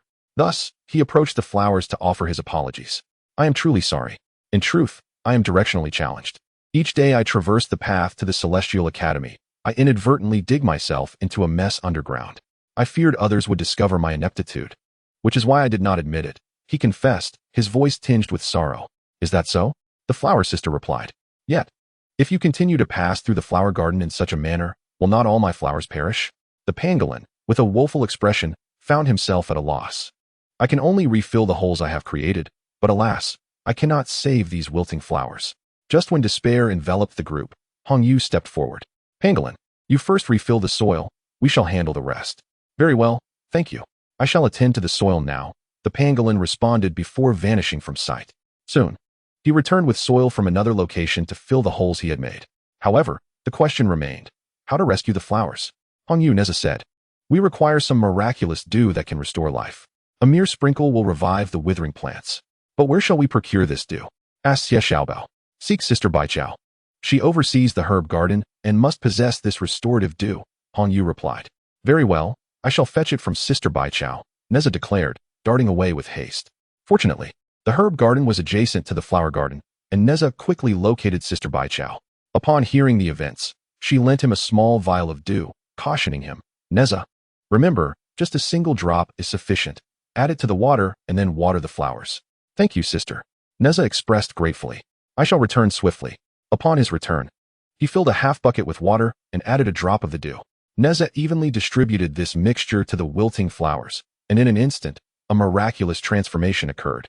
The dying flowers visibly revived, their stems stretching forth, leaves brimming with vitality, and petals regaining their vibrant hues. The crowd erupted in joyous applause. Wonderful. Amazing. The flowers have come back to life. Tu-Xing Sun, congratulations, Bai Hua. Bai Hua Shiji. Thank you for helping us identify the root of the problem. Tu-Xing Sun. Feeling shy, you are most welcome. Should you need assistance in the future, do not hesitate to ask. Nezha, by the way, Bai Hua Shiji. Could you gift Tu-Xing Sun a flower? Bai Hua Shiji, readily, of course. These are all new varieties I have cultivated. Feel free to choose. And I shall gladly present each of you with one. Upon hearing this, everyone was overjoyed and selected their favorites. Tu-Xing Sun chose a flower renowned for its exquisite beauty and returned home with satisfaction. Bai Hua Shiji treated Nezha and Hong Yu to delightful afternoon tea and delectable snacks. On their way back to the Yuanshu Academy, the four could not contain their myriad emotions. Sun Wukong, reflecting, this is truly delicious. It is a reward for our good deeds. Nezha indeed. One should strive to do good in life, for good people are rewarded. Hong Yu yet. I believe that doing good should not always be tied to the expectation of reward, as sometimes good deeds do not yield favorable outcomes. Crab Xiaobao yes. One might even face misunderstandings or injustices. Nezha. Nonetheless, such matters are of little importance. What matters is that one acts with a clear conscience. Sun Wukong. In any case, I, Sun Wukong, shall never allow anyone to wrong me or endure any humiliation. Sound of laughter. The group chatted and laughed all the way home. The following day, during the magic class, Sun Wukong noticed that the little snake had once again failed to attend. They had previously arranged for her to join the class. Sun Wukong. How strange. Why has the little snake missed class today? Nezha. She is probably attending a class at the Kunlun Academy. Hong Yu stop guessing. If you wish to know the answer, simply go and inquire with her directly. Sun Wukong, let us go now. The four immediately set forth, heading straight for the Kunlun Academy after class. They searched for a long time, but could not find the little snake. Sun Wukong grew increasingly anxious and decided to ask Bai Yushu for information. Bai Yushu, the little snake has not attended class for 3 days. I thought she had taken leave to return home. Just then, the cat demon appeared, strutting arrogantly before Nezha and tauntingly remarked, Cat demon. Mocking. Aren't you supposed to be good friends? Good friends should show more concern for one another. Don't you think your friendship is rather superficial? Sun Wukong, known for his fiery temper, strode over and kicked the cat demon away. Sound of soaring into the sky. Sun Wukong. Enough of this noise, it's unbearable. Cat demon. Shrieking. Ah, Sun Wukong, just you wait. I will continue to mock you. Nezha, let us go and check on the little snake's residence. Crab Xiaobao. Worried. I have had a foreboding feeling these past few days. Could something have happened to the little snake? Sun Wukong, Crab Xiaobao, do not speak such ominous words. The little snake is surely fine. Nezha. Well, I think it would be best if the little snake simply transferred to our Yuan Academy. That way, we would not have to search for her so often. Hongyu. This is a splendid idea, but will the primordial sage of the Yuan Academy accept her? Sun Wukong. There are always exceptions. Allow me to devise a plan. An idea gradually formed in Sun Wukong's mind. The success of the little snake's transfer hinges on this moment. Chapter 76. Nezha and his companions arrived at the dormitory of Kunlun Academy. Before even entering, they were greeted by the pained groans of the little snake. Filled with concern, Hongyu knocked twice on the door and hastily pushed it open. Hongyu anxiously, little snake. Are you alright? As the little snake is a girl, Nezha, Sun Wukong, and Xia Xiaobao, the three young men, instinctively maintained their distance. Refraining from approaching the bed without permission, Nezha asked from afar. Nezha, with concern, little snake, are you unwell? Little snake, weakly, I'm not quite sure what's wrong. Hongyu approached the bedside and was taken aback to see that the little snake's face was devoid of color, pale as death, and her once bright, sparkling eyes now lacked luster, hanging lifelessly. Hongyu, astonished, little snake, how have you changed so drastically in just a few days? Have you seen a doctor? The little snake shook her head and struggled to prop herself up, prompting Hongyu to swiftly sit by her side for support. Little snake. Feebly, for the past 7 or 8 days, I have been unable to sleep well at night. Even when I finally manage to fall asleep, I am plagued by nightmares that leave me drenched in cold sweat. Nezha, startled, nightmares? Nezha and Sun Wukong exchanged glances, sensing something amiss. Sun Wukong, little snake. Do you recall those nightmares? Could you share them with us? Little snake, recalling I. Cough, cough. The little snake seemed utterly exhausted, lacking the strength to speak. Observing this, Xia Xiaobao suggested. Xia Xiaobao, I believe it would be best not to let little snake speak. She is already quite weak and has no extra energy for conversation. Sun Wukong. I understand, yet without knowing the content of her dreams, we cannot ascertain the underlying issue. Xia Xiaobao, perhaps little snake is simply suffering from insomnia. I have some calming pills, we could give them a try. With that, Xia Xiaobao rummaged through his pocket and produced a vial of medicine, handing it to Hongyu. Little snake, weakly cough, cough. Thank you, Xiaobao, but the calming pills are ineffective. Senior brother Lu Jing gave me a bottle a few days ago, and it did nothing at all. Xia Xiaobao, shocked. Oh, that sounds serious. Have you sought assistance from a teacher? Little snake, resigned. The teachers at Kunlun Academy have too many students to oversee and are inundated with tasks every day. Consequently, I have to take a number and wait in line. Xia Xiaobao, distressed. How can this be? Our teachers at Yuan Academy are far better. Hongyu, since the calming pills are of no use, what about trying the spirit fragrance herb, known as lavender? Its refreshing scent placed beside the pillow has a calming effect and can help one fall asleep swiftly. Little snake, it's pointless. I have already tried that as well. Crying sound effect. Nezha, as the saying goes, to treat an ailment one must identify its cause. I concur with Sun Wukong that we should seek clues from her nightmares. Hongyu, while that may be true, the little snake is too exhausted to recount her dreams, and prompting her to relive them could be a form of secondary trauma. Wouldn't you agree? This won't do. That won't do, Sun Wukong fretted, scratching his chin in distress until a light suddenly flickered in his eyes. Sun Wukong, wait. Is there a way for us to enter the little snake's dream and uncover what transpired? Upon hearing his words, both Nezha and Crab Xiaobao deemed it a splendid idea. But how could one enter another's dream? As they pondered this dilemma, Hongyu recalled someone. Hongyu, excited, Kalinzi. I have heard that Kalinzi possesses a spell that can connect the dreams of individuals. Let us seek him out. Nezha. Indeed, I have heard of this as well. Moreover, Kalinzi shares a special bond with us. He will surely assist us. Sun Wukong. Then what are we waiting for? Hongyu. You stay here to care for the little snake while Crab Xiaobao lends a hand. Nezha and I shall go find Kalinzi. Sun Wukong swiftly allocated their tasks, and they all sprang into action. Nezha and Sun Wukong soared through the clouds, arriving at the summit of Kunlun Mountain at the Laozi Academy. Wind sound effect. Within the dojo, they fortuitously encountered Kalinzi, who was practicing his magic, channeling the thunder and lightning of the sky onto himself and cleaving a massive boulder in two. Explosion sound effect. Nezha, envious. Kalinzi is truly impressive. When will I ever attain such strength? Sun Wukong, with your skills, you may have to wait a few more years. Humorous sound effect, hearing their banter. Kunlun retracted his powers and approached them with a smile. Kunlun, Nezha, Sun Wukong, what brings you here today? Nezha, to be frank, we have come seeking your assistance. Kunlun, curious, how may I be of service? Please, do not hesitate to ask. Sun Wukong, then I shall not be polite. Thus, Sun Wukong and Nezha recounted the little snake's plight in full to Kunlun. Upon hearing their tale, Kunlun's brow furrowed in concern. Kunlun, if that is the case, the little snake's situation is dire. While it is possible for you to enter her dream, doing so is fraught with peril. A moment's carelessness could leave your own souls trapped within. Gasped sound effect. Nezha, unconcerned. Fear not, we will be just fine. Kunlun, worried for those with a resolute will. It may pose no issue. However, those with a feeble spirit could easily succumb, finding it challenging to awaken. Sun Wukong, confident, huh?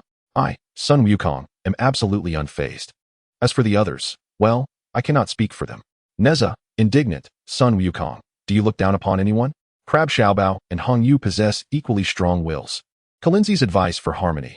You too, cease your quarrel for the moment. The optimal solution is to leave one person outside the dream realm, so that they may awaken you. Nezha, then let Crab Xiaobao stand guard. Kunlun agreed, it is settled.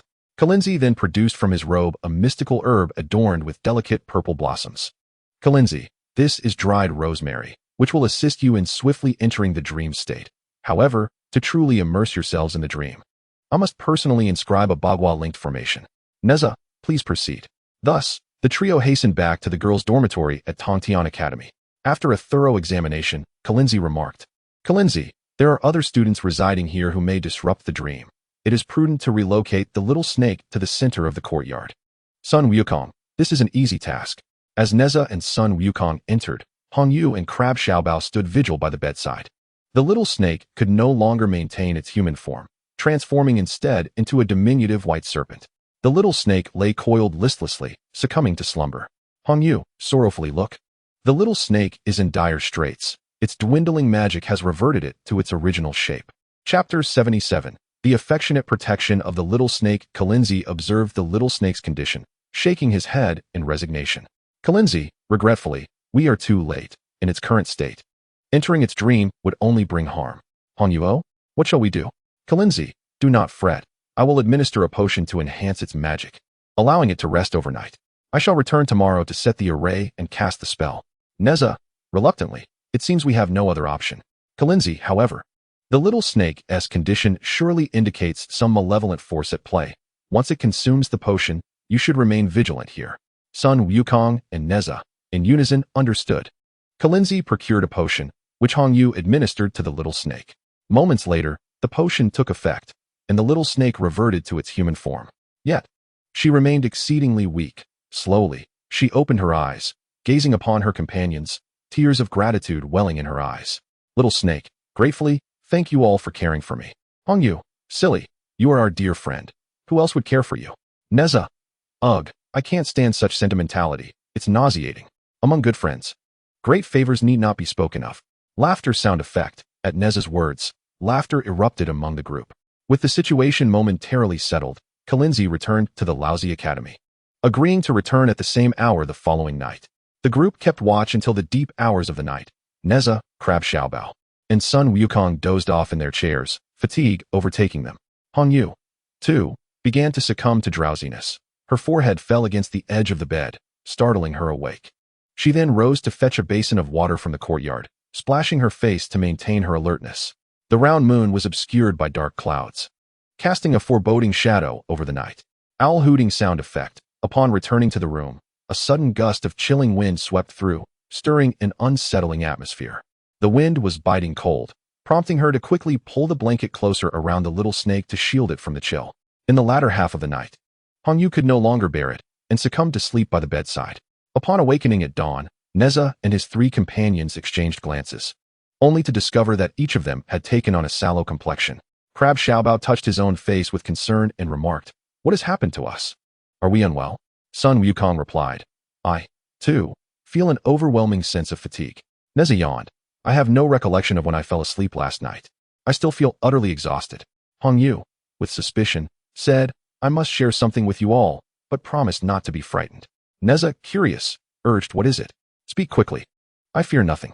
Hong Yu continued, While we were all asleep, I faintly sensed someone entering our room. Sun Wukong and Nezha screamed in unison. Ah, how terrifying. Crab Xiaobao cautioned. Hongyu, do not scare us. Hongyu insisted, I am not deceiving you. It is the truth. I wanted to awaken, but my body was unresponsive, and I could not rouse myself. Nezha suggested, you may have encountered a nightmare. Crab Xiaobao inquired, what is that? Is it truly so frightening? Nezha replied, I am not entirely certain, but once the Kalinzi sets up the formation tonight, we shall enter the little snake's dream, and the truth will be revealed. At that moment, the little snake made an effort to sit up and addressed everyone. Nezha, Hongyu, I feel slightly better now. It is almost time for class. You should go ahead. Hongyu protested, but the little snake reassured them. I am fine. Come back tonight. Nezha responded, then we shall return as soon as our class is over. Realizing they were running late, the four of them dashed off. As they sprinted, their voices mingled in conversation. Sun Wukong shouted, make way, make way. Old Sun is going to be late. Nezha asked, what class is it? Crab Xiaobao exclaimed, I know. It's the ethics and etiquette class. Hongyu added, we cannot be late for teacher Jiangzia's lesson. Sun Wukong warned, his willow branch of discipline punishes every tardy student. Nezha encouraged, let us go, charge. The four finally settled into their seats, just as teacher Jiangzia stepped into the classroom. They were utterly exhausted, panting like horses. Nezha exclaimed, I am completely worn out. Jiangzia surveyed the room before commencing the lesson. He announced, today's theme is camaraderie among peers. Our academy's students hail from all corners of the earth, alongside humans. There are many other transformed creatures. We must care for one another in our daily lives, refrain from jealousy, and learn to assist our less fortunate classmates in progressing together. As teacher Jiangzia spoke, he suddenly fell silent. The students followed his gaze to find Sun Wukong sprawled across his desk, fast asleep. Sound of snoring, laughter from classmates. Ha ha ha. Sun Wukong has fallen asleep again.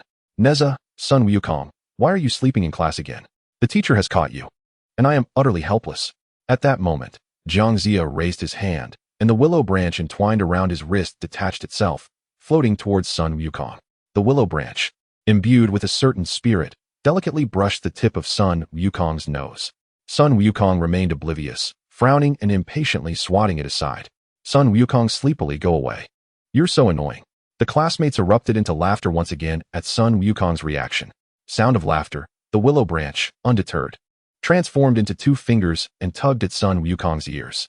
Sun Wukong, ouch, ouch, ouch. Startled by the pain, Sun Wukong jumped to his feet, finally awake. Sun Wukong, huh? Teacher. Jiangzia, Sun Wukong, where were you last night? Sun Wukong, I went to visit the little snake at Kunlun Academy. She was unwell, so we kept vigil all night, which is why I'm so drowsy in class today. Jiangzia, I see. Upon witnessing this, Hongyu immediately stood up to defend Sun Wukong. Hongyu, teacher, Sun Wukong's actions exemplify the spirit of camaraderie among peers. He sacrificed his own sleep to care for a classmate who couldn't get out of bed. I believe he deserves our encouragement. Sound of applause. Sun Wukong cast a grateful glance at Hongyu, silently mouthing a thank you. Jiangzia, indeed, Hongyu is correct. I want to punish you this time. But do not let this happen again. Sun Wukong, I shall heed your teachings, teacher. Finally, the class concluded, and before nightfall, Nezha and the others hurried to the little snake's chamber. Although the little snake still retained her human form, she appeared even more unwell, causing worry in both Nezha and Sun Wukong about her endurance. Sun Wukong, little snake, you must not perish. Sound of humor.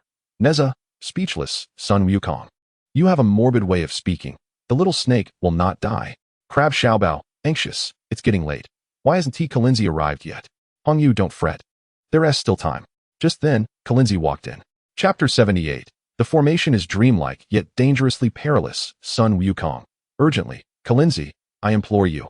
Set up the formation in the courtyard at once. Sun Wukong rushed forward, beseeching Kalinzi to commence the formation immediately. Kalinzi assessed the state of the little snake and realized there was no time to waste. Kalinzi, I will begin right away. After observing the celestial signs, Kalinzi proceeded to the courtyard, wielding his hand as a sword, reciting incantations, and inscribing an unfamiliar primordial bagua array on the ground. Each line of the bagua array radiated golden light. Hongyu and Crab Xiaobao carefully carried the little snake to the center of the bagua array. Kalinzi, little snake, you must first fall asleep. The little snake's dilemma. Yet I am not weary. What should I do? Chilinzi, there is a way. As Chilinzi spoke, he ignited a sprig of rosemary. Then, he gently blew a breath towards the white smoke of the rosemary, which wafted into the little snake's nostrils, causing her to slowly close her eyes. Once the little snake was asleep, Qilinzi addressed Nezha and the others, saying, Qilinzi, those who wish to enter the dream, follow me. Crab Xiaobao, I shall guard and awaken. Thus, Nezha, Sun Wukong, and Hong Yu cautiously stepped into the formation, taking their designated positions as indicated by Qilinzi. Nezha is in position. Sun Wukong, Old Sun, is in position. Hong Yu is in position. Qilinzi, solemnly, I shall reiterate once more, should anything appear amiss, immediately recite the Banish Nightmare incantation. Hong Yu, curiously, what is the Banish Nightmare incantation? Qilinzi, it is meant to dispel nightmares. It suffices for ordinary ones. Nezha, what if it is a particularly powerful nightmare? Qilinzi, if luck is not on your side, you may never awaken again. Sound of weeping, Qilinzi, remember. Simply repeat the name of the Great One of Salvation, Tai. Hong Yu, Sun Wukong, understood. Nezha, inwardly, how oddly reminiscent of the name of TAIBAIJINXING. Qilinzi raised 2 fingers to his chest, closed his eyes, and began to chant the incantation. Qilinzi, the heavens and earth are dark and yellow. The universe vast and primordial. The sun and moon wax and wane. The stars align and disperse. The constellations shift, and we share this dream. Transition sound effect into the dream realm, with a slight echo on the characters' voices, akin to their inner thoughts. Nezha and Sun Wukong felt a whirlwind spin them, and upon reopening their eyes, they found themselves in a different place. Yet none of the 3 could see one another. They could only behold the little snake. In her dream, she transformed into a mermaid, swimming in the inky depths of the ocean. Suddenly, from the abyss emerged a pack of formidable sharks, encircling the little snake and relentlessly assaulting her. Little snake, in fear with echo, stay away, I am not your prey. The little snake appeared minuscule before the leading shark, which glared at her menacingly. It twitched its head, and the other sharks began to attack her. Sound effect of shark growls, little snake, with echo no? The little snake attempted to flee, but her arm was seized, crimson blood instantly staining the waters. Nezha, filled with urgency, recognized that the little snake was dreaming. Yet her suffering felt all too real. Nezha, anxiously, little snake, run, fight them off. But the little snake seemed oblivious to Nezha's voice. In a moment of desperation, Nezha leaped into the ocean. The frigid waters filled his nose and mouth, but having grown up by the sea, he was not afraid of the depths. Nezha swam over, intent on rescuing the little snake, but to his dismay, a shark latched onto his leg. Invincible whirlwind circle. Nezha summoned his collar, which soared into the air and struck the shark's head, compelling it to release its grip. Hastily, Nezha grasped the little snake and swam towards the shore. However, as he focused solely on swimming, he felt an increasing weight. It dawned on him that something was amiss. Turning back, he was horrified to discover that he was not holding a little snake, but a massive shark. Sound of astonishment, in a panic.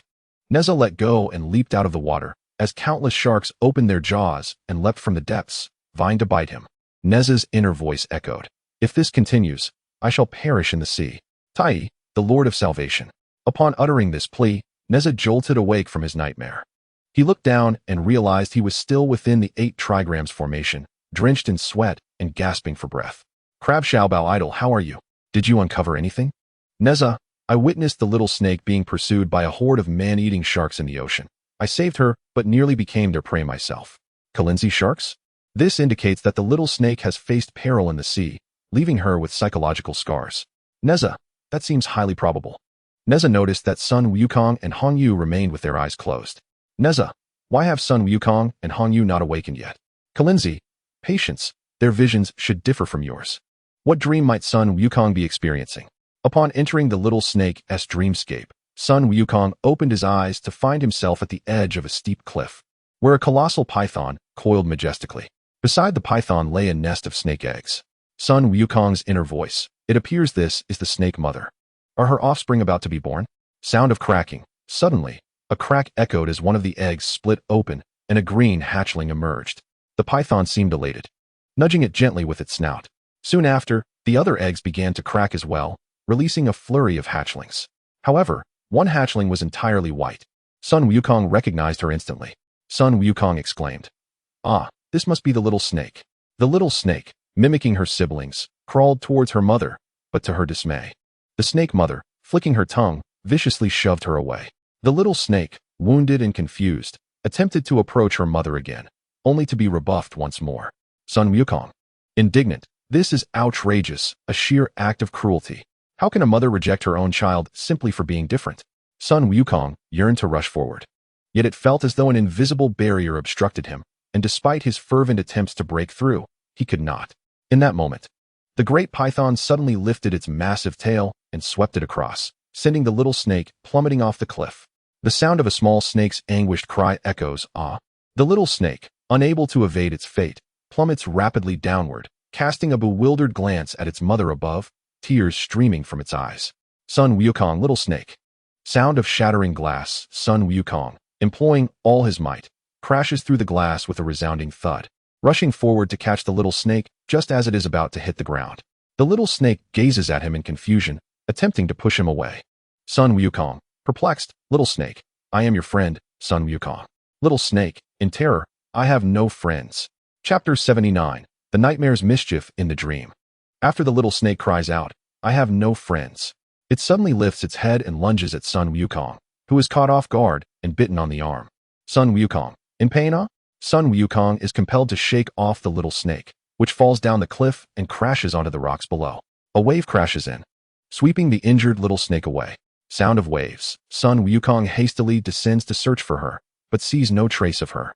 Just as he turns to leave, a colossal sea monster emerges from the depths. The sea monster, with the little snake in its mouth, drags her into the abyss. Sun Wukong, shouting little snake.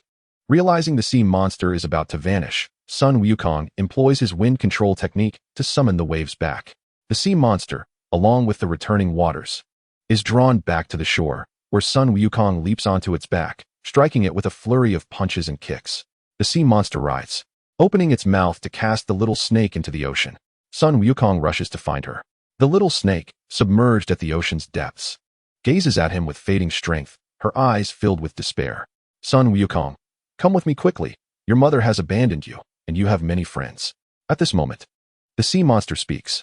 Sea monster, echoing mother snake? Ha ha ha, I am her true mother. Both the little snake and Sun Wukong are incredulous. Suddenly, Sun Wukong notices wings sprouting from either side of the little snake, and a second head emerging beside the first, ultimately culminating in 9 heads. It turns out the little snake is a 9-headed sea monster. Realizing this, Sun Wukong attempts to swim to the shore, but the 9-headed sea monster relentlessly pursues him, ensnaring him tightly. 9-headed sea monster, little snake, in a chilling echo, did you not claim to be my friend? Why do you flee? Are you afraid? Sun Wukong, echoing, release me. You are not the little snake. The coils tighten around him, and Sun Wukong finds it increasingly difficult to breathe, his face turning a deep shade of purple. After a brief struggle, he closes his eyes. Just as he teeters on the brink of death, he suddenly hears someone calling his name. Crab Xiaobao, faintly echoing, volume rising, Prajna Permitha, Sun Wukong, awaken quickly, Prajna Permitha, Sun Wukong, awaken now. Sun Wukong suddenly opens his eyes wide. Nezha, Sun Wukong, you have been ensnared by a nightmare, and no call could rouse you. As Sun Wukong's consciousness gradually returned, he found himself surrounded by Nezha, Crab Little Treasure, and Kalinzi. Sun Wukong, I beheld a small snake transform into a terrifying 9-headed sea monster, nearly suffocating me in the process. Crab Little Treasure, perplexed, suffocated you? Is the sea monster truly delectable? Sound of laughter. Sun Wukong, speechless, it ensnared me. Not in a culinary way. Nezha, Sun Wukong, the sea monster you speak of is merely an illusion conjured by a nightmare. It is false. The small snake is simply an ordinary white snake that has gained sentience, not some sea demon. Sun Wukong cast a glance at the small snake, who lay asleep within the Bagua formation, and anxiously inquired, Sun Wukong, are you certain she is merely an ordinary snake? This question left both Nezha and Crab Little Treasure momentarily speechless. In truth, they knew little about the small snake, although they had witnessed her transform into a white snake. What if she had deliberately concealed her true form? Ultimately, it was Kalinzi who broke the silence. Kalinzi, regardless of the small snake's true identity, as long as she does not engage in malevolent deeds, we shall feign ignorance. After all, her secrets are her own, as she has chosen not to disclose them to us. Crab Little Treasure nodded and shifted his gaze towards the third dreamer, Hongyu. Unlike the terror exhibited by Sun Wukong and Nezha, Hongyu remained blissfully asleep, a smile adorning her face, seemingly in a state of happiness. Crab Little Treasure attempted to rouse her. Crab Little Treasure, Hongyu, awaken. Prajna Permitha, Hongyu, arise. After multiple attempts, Hongyu still did not stir. prompting concern from Nezha and Sun Wukong. Nezha, Kalinzi, it seems Hong Yu has encountered a formidable nightmare. How can we awaken her? Kalinzi, let us wait and see. This requires her own effort. What transpired in Hong Yu's dream?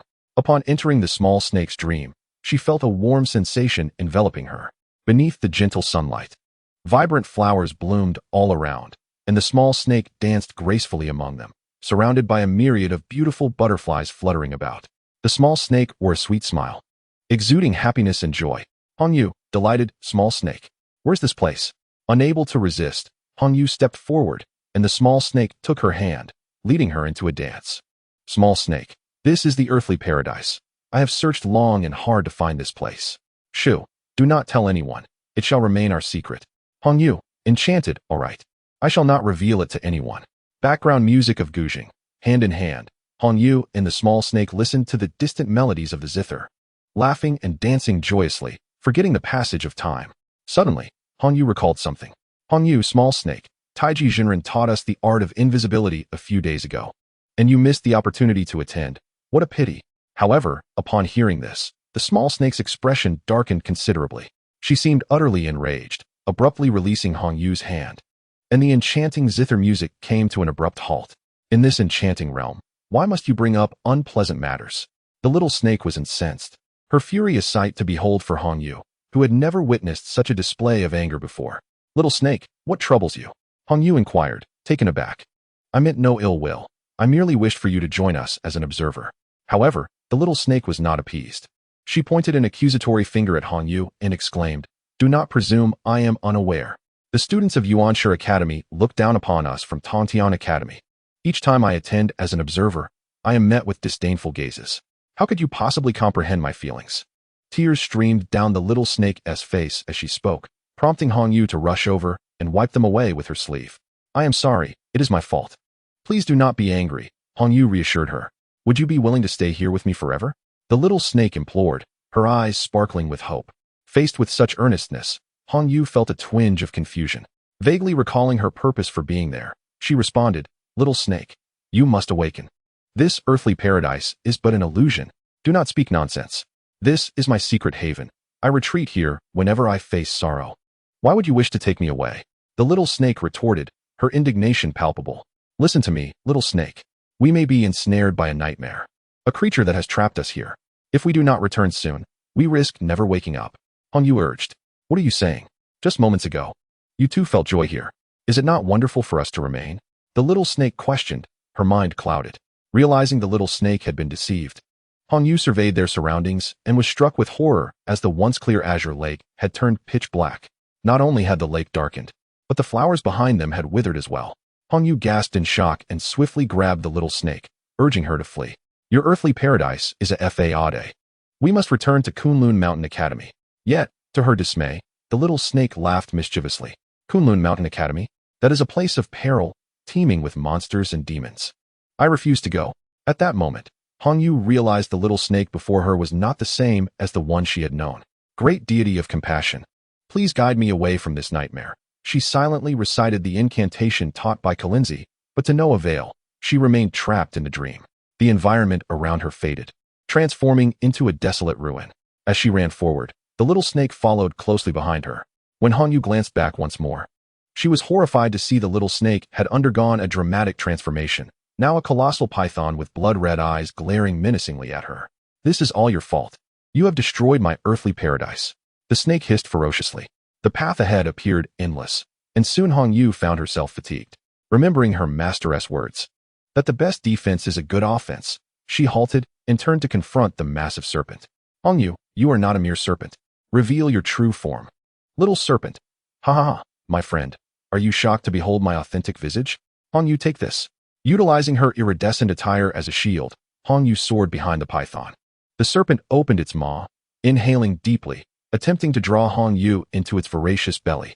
Sound of airflow. As Hong Yu felt herself faltering, she donned her enchanted shoes, finally anchoring herself in place. Hong Yu, the little serpent cannot harm me. You are the embodiment of nightmares. Winds of fire and thunder, arise. The winds, like blades, struck at the python, inflicting numerous wounds upon its body. Sound of the serpent's roar, the nightmare incarnate, unable to endure, reverted to its original form.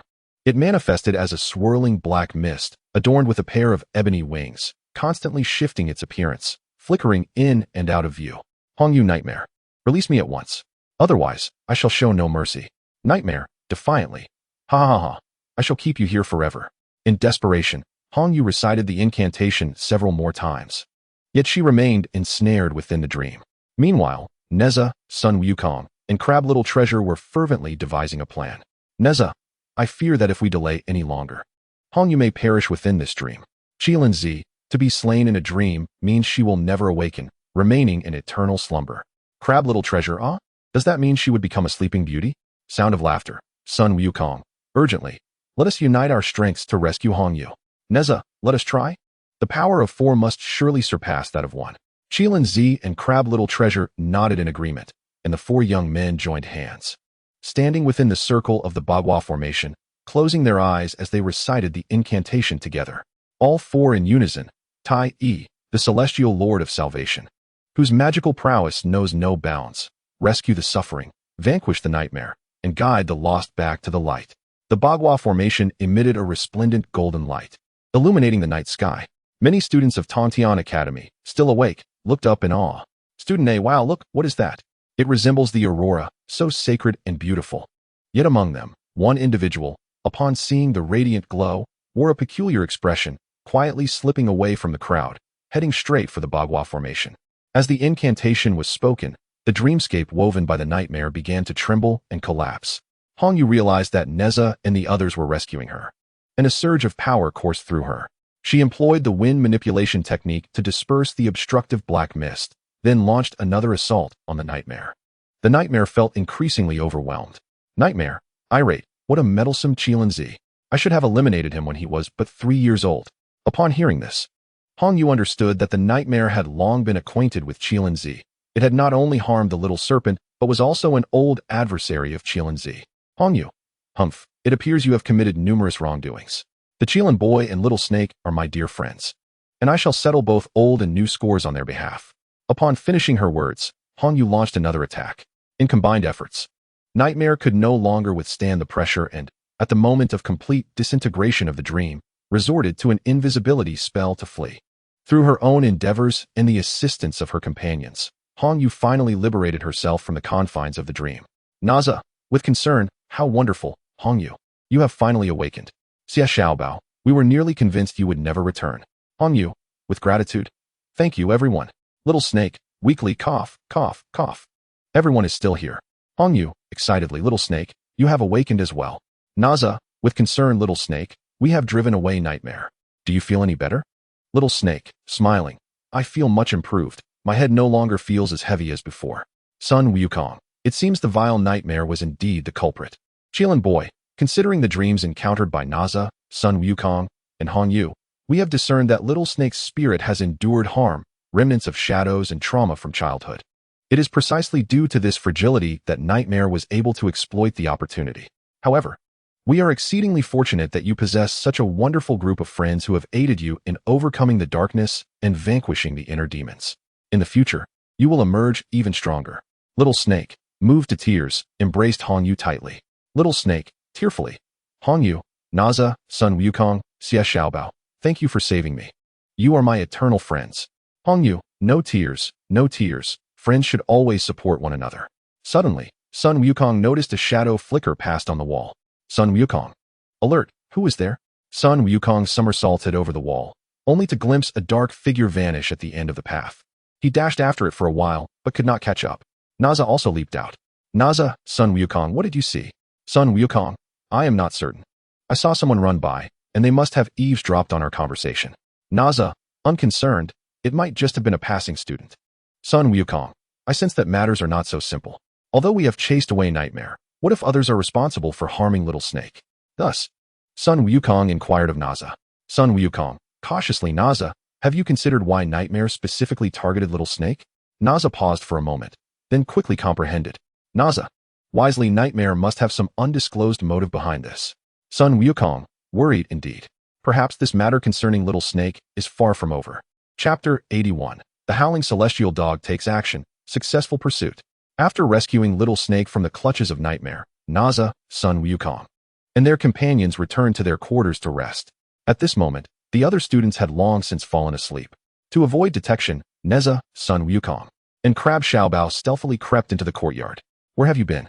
Suddenly, a commanding voice boomed, startling the three of them. They turned to see Yang Jian. Upon recognizing Yang Jian, Sun Wukong relaxed, grinning broadly as he spoke. Yang Jian, my senior brother, what a surprise to see you again. With an air of authority, Yang Jian replied, Tuxing Sun has been quite busy lately. Henceforth, it will be my duty to monitor the dormitory along with him. Crab Xiaobao quickly flattered, how wonderful. We shall often witness the grandeur of Master Yang Jian. It is truly a stroke of fortune to encounter you. Yang Jian, feeling somewhat bashful from the flattery, raised his gaze only to find Nezha attempting to sneak back to his room. He swiftly pulled Nezha back. Nezha, do you intend to escape? Are you up to your usual mischief? Yang Jian recalled the recent incident where they had fed the howling celestial dog laxatives. With a cheeky grin, Nezha replied, Senior brother Yang Jian, what are you saying? We three ventured to Kunlun Academy to visit the little snake trapped by nightmares. After a fierce battle, we successfully rescued the little serpent from the clutches of the nightmare. Surely, this cannot be deemed mischief. Indeed, we were merely performing a good deed. Sun Wukong chimed in. Today, teacher Zhang Zia even encouraged us to foster camaraderie among our classmates, and we have fulfilled that duty. Seeing that they did not appear to be lying, Yang Jian decided to let the matter rest. Very well, return to your rooms and rest. This shall not be repeated. Understood, we take our leave, Nezha responded. Farewell, Sun Wukong added. Once the three returned to their quarters, Yang Jian's patrol at Yuanshu Academy came to an end, and his next destination was Kunlun Academy. Beneath the inky night sky, only a few stars twinkled. The dormitory at Kunlun Academy was eerily silent. As Yang Jian observed that everyone had drifted into dreams and prepared to depart, a shadow suddenly darted past him from behind. Who goes there? Although Yang Jian moved with lightning speed, the shadow adeptly evaded him, seeming quite familiar with the terrain, making it difficult for him to capture the figure. At that moment, Nezha and Sun Wukong approached. Nezha, Sun Wukong, did you not retire to sleep? What brings you out again? Yang Jian inquired. Hee, senior brother Yang Jian. We are here on watch, Nezha replied. Yes, we have discovered that besides the nightmare, there is also a nefarious assailant, Sun Wukong added. Ah, I see. Then let us split up and pursue, Yang Jian declared, ready to chase the shadow, but Nezha held him back. Brother, this individual is particularly cunning. Given our unfamiliarity with the terrain of Kunlun Academy, it would be wiser to employ your howling celestial dog to track him down. Indeed, the howling celestial hound runs swiftly and possesses an acute sense of smell. It is certain to catch him. Yang Jian found their reasoning persuasive and let out a sharp whistle to summon his spiritual companion. The howling celestial hound, glowing in the darkness, leaped over walls and approached from a distance. Master, what is the matter? Inquired the hound. Track him down, replied Yang Jian. Understood. With two barks, the hound dashed off, followed closely by Nezha and Sun Wukong. The shadow, previously concealed around the corner, attempted to flee towards the back mountain upon being discovered by the hound. Nezha shouted, Sun Wukong, intercept him ahead. All right. Sun Wukong somersaulted forward, landing on the path where the figure was running. Upon spotting Sun Wukong ahead, the individual abruptly halted and turned back, but the hound leaped from the side. With a bark, it tackled the person to the ground, biting his arm. The mysterious figure struggled with the hound. At that moment, Yang Jian and the others arrived. Stand back, Yang Jian commanded. The hound promptly released its grip, and Yang Jian leaped to subdue the individual, followed closely by Nezha, with Sun Wukong positioned atop them. Overwhelmed by their combined weight, the mysterious figure nearly choked, pleading for mercy. I'm dying. Please get off. I surrender. Is that not enough? Will you run? Yang Jian pressed. I will not run anymore. If I do, I will become a little dog. Upon hearing this, the three of them finally climbed off him. To their surprise, they recognized him as a Yasha from the Kunlun Academy. Yang Jian seized the individual and began his interrogation. What were you sneaking around for? He demanded. I was not doing anything. Just getting up to use the restroom in the middle of the night, the Yasha stammered, his eyes darting, betraying his deceit. Nezha pulled out a truth pill from his pocket. Huh, you dare to lie in front of me? Open your mouth. Sun Wukong pinched the Yasha's chin, forcing him to open his mouth, and Nezha tossed the truth pill inside. Swallow it. As he ingested the truth pill, the Yasha could no longer restrain his tongue and was compelled to speak the truth. Now, we will ask a question, and you will answer, Yang Jian instructed. Go ahead. The Yasha replied. Who are you, and what were you doing awake at such an hour? I am a former student of the Kunlun Academy, a Yasha named Yasha-cha. What? Yasha-cha? Upon hearing his name, Sun Wukong and Nezha could not contain their laughter. Haha, what a hilarious name, they exclaimed. Yiksha, this name was conceived by my parents after 3 sleepless nights. Please do not mock me. Nezha, very well, Yiksha. I must inquire, was it you who was lurking on the wall, spying while we expelled the nightmares from the little snake? Yiksha, indeed, it was I. Sun Wukong, what is it that you truly desire? Yiksha, I seek to siphon the little snake's magical essence. Sound of thunder. Yang Jian, you wish to absorb another's cultivation? Yiksha, yes, my own path of cultivation is fraught with difficulty, yet I discovered a primordial power within the little snake, and thus, while she was ensnared by nightmares, I stealthily drained much of her magical energy. Sun Wukong, no wonder the little snake appeared so feeble. Nezha, rather than diligently cultivating, you resort to nefarious means. Yang Jian, with authority, I shall certainly deliver you to Master Jiangxia for judgment. Yiksha, must you inform the master? Sun Wukong and Nezha in unison, absolutely not. Chapter 82, Astonishment. The little snake is a 9-headed sea demon. The following day, Yang Jian, Nezha, and Sun Wukong accompanied Yiksha to find Jiangxia. Nezha recounted the events to Master Jiangxia, who listened intently and responded solemnly. Jiangxia, Yiksha, I recall this is not your first offense of devouring another's magical essence. Is it? Yiksha, master, what do you mean?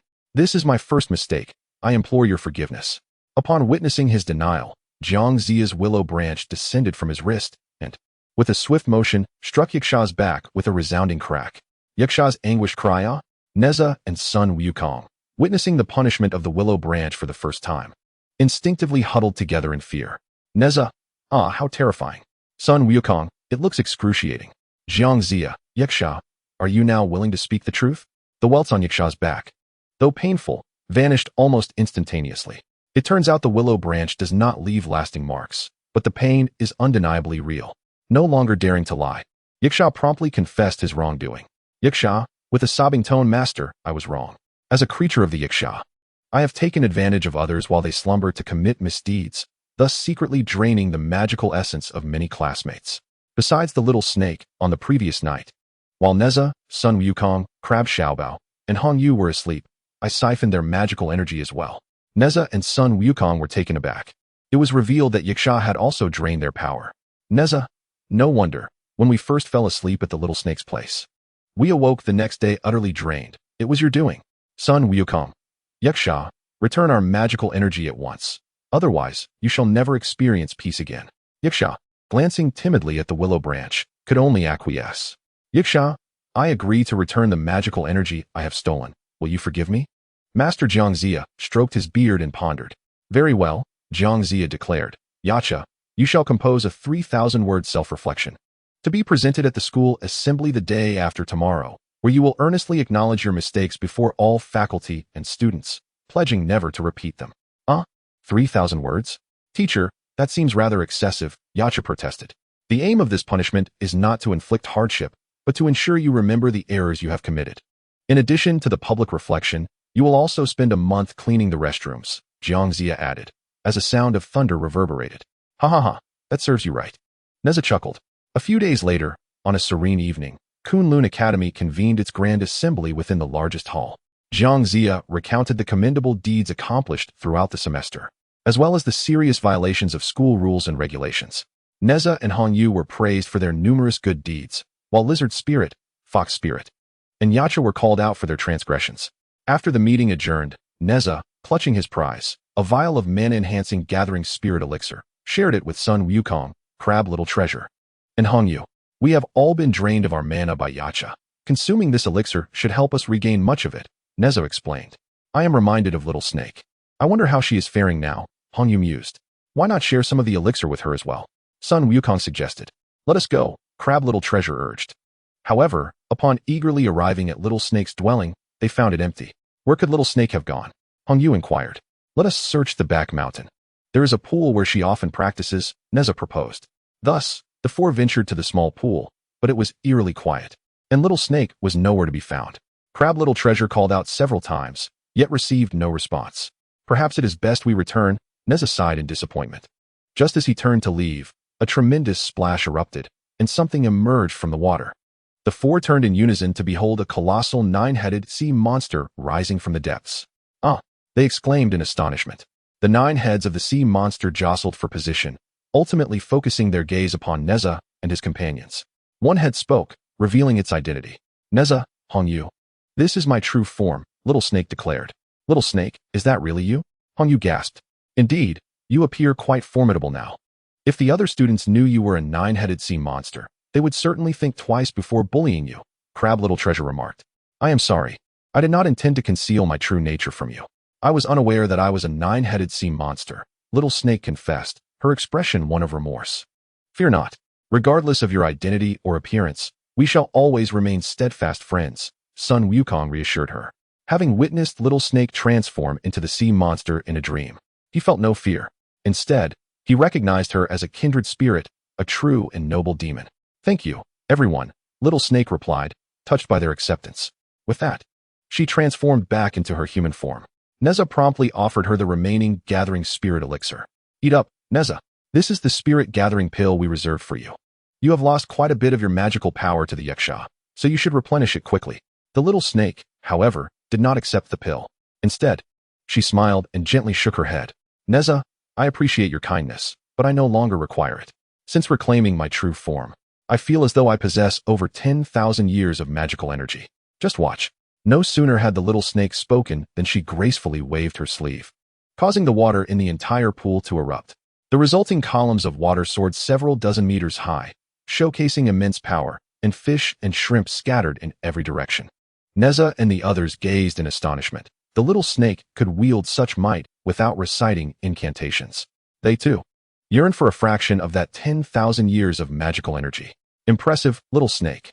From now on, we shall rely on you for protection," proclaimed Sun Wukong, eliciting laughter. "Fear not, I shall safeguard everyone," the little snake assured them. Nezha picked up a plump fish from the shore and announced, "To celebrate the little snake's return to her true self, let us hold a bonfire gathering tonight." "Yay, I want to have barbecue," exclaimed Crab Little Treasure, who immediately set off to gather fish and shrimp. "I will start the fire," shouted Hongyu excitedly. "I'll gather some firewood," added Sun Wukong. Thus, everyone had their roles clearly defined, and soon they had constructed a barbecue grill. They skewered the prepared fish and shrimp and placed them over the fire. As the fish sizzled and released savory oils, the delightful aroma wafted through the air, nearly causing Nezha to drool. "Nezha, control your saliva. If it drips onto the fish, it will ruin the flavor," teased Sun Wukong, inciting laughter once more. "How dare you, Sun Wukong? Are you looking for a fight?" Nezha retorted. "Come and bite me, then," Sun Wukong provoked, springing to his feet. Nezha rose to discipline him, and Sun Wukong darted away, with one chasing and the other pursued, their laughter echoing far and wide. Dear children, for now, the tale of the nightmare and the yaksha draws to a close. What thrilling adventures await Nezha and his friends next? Stay tuned.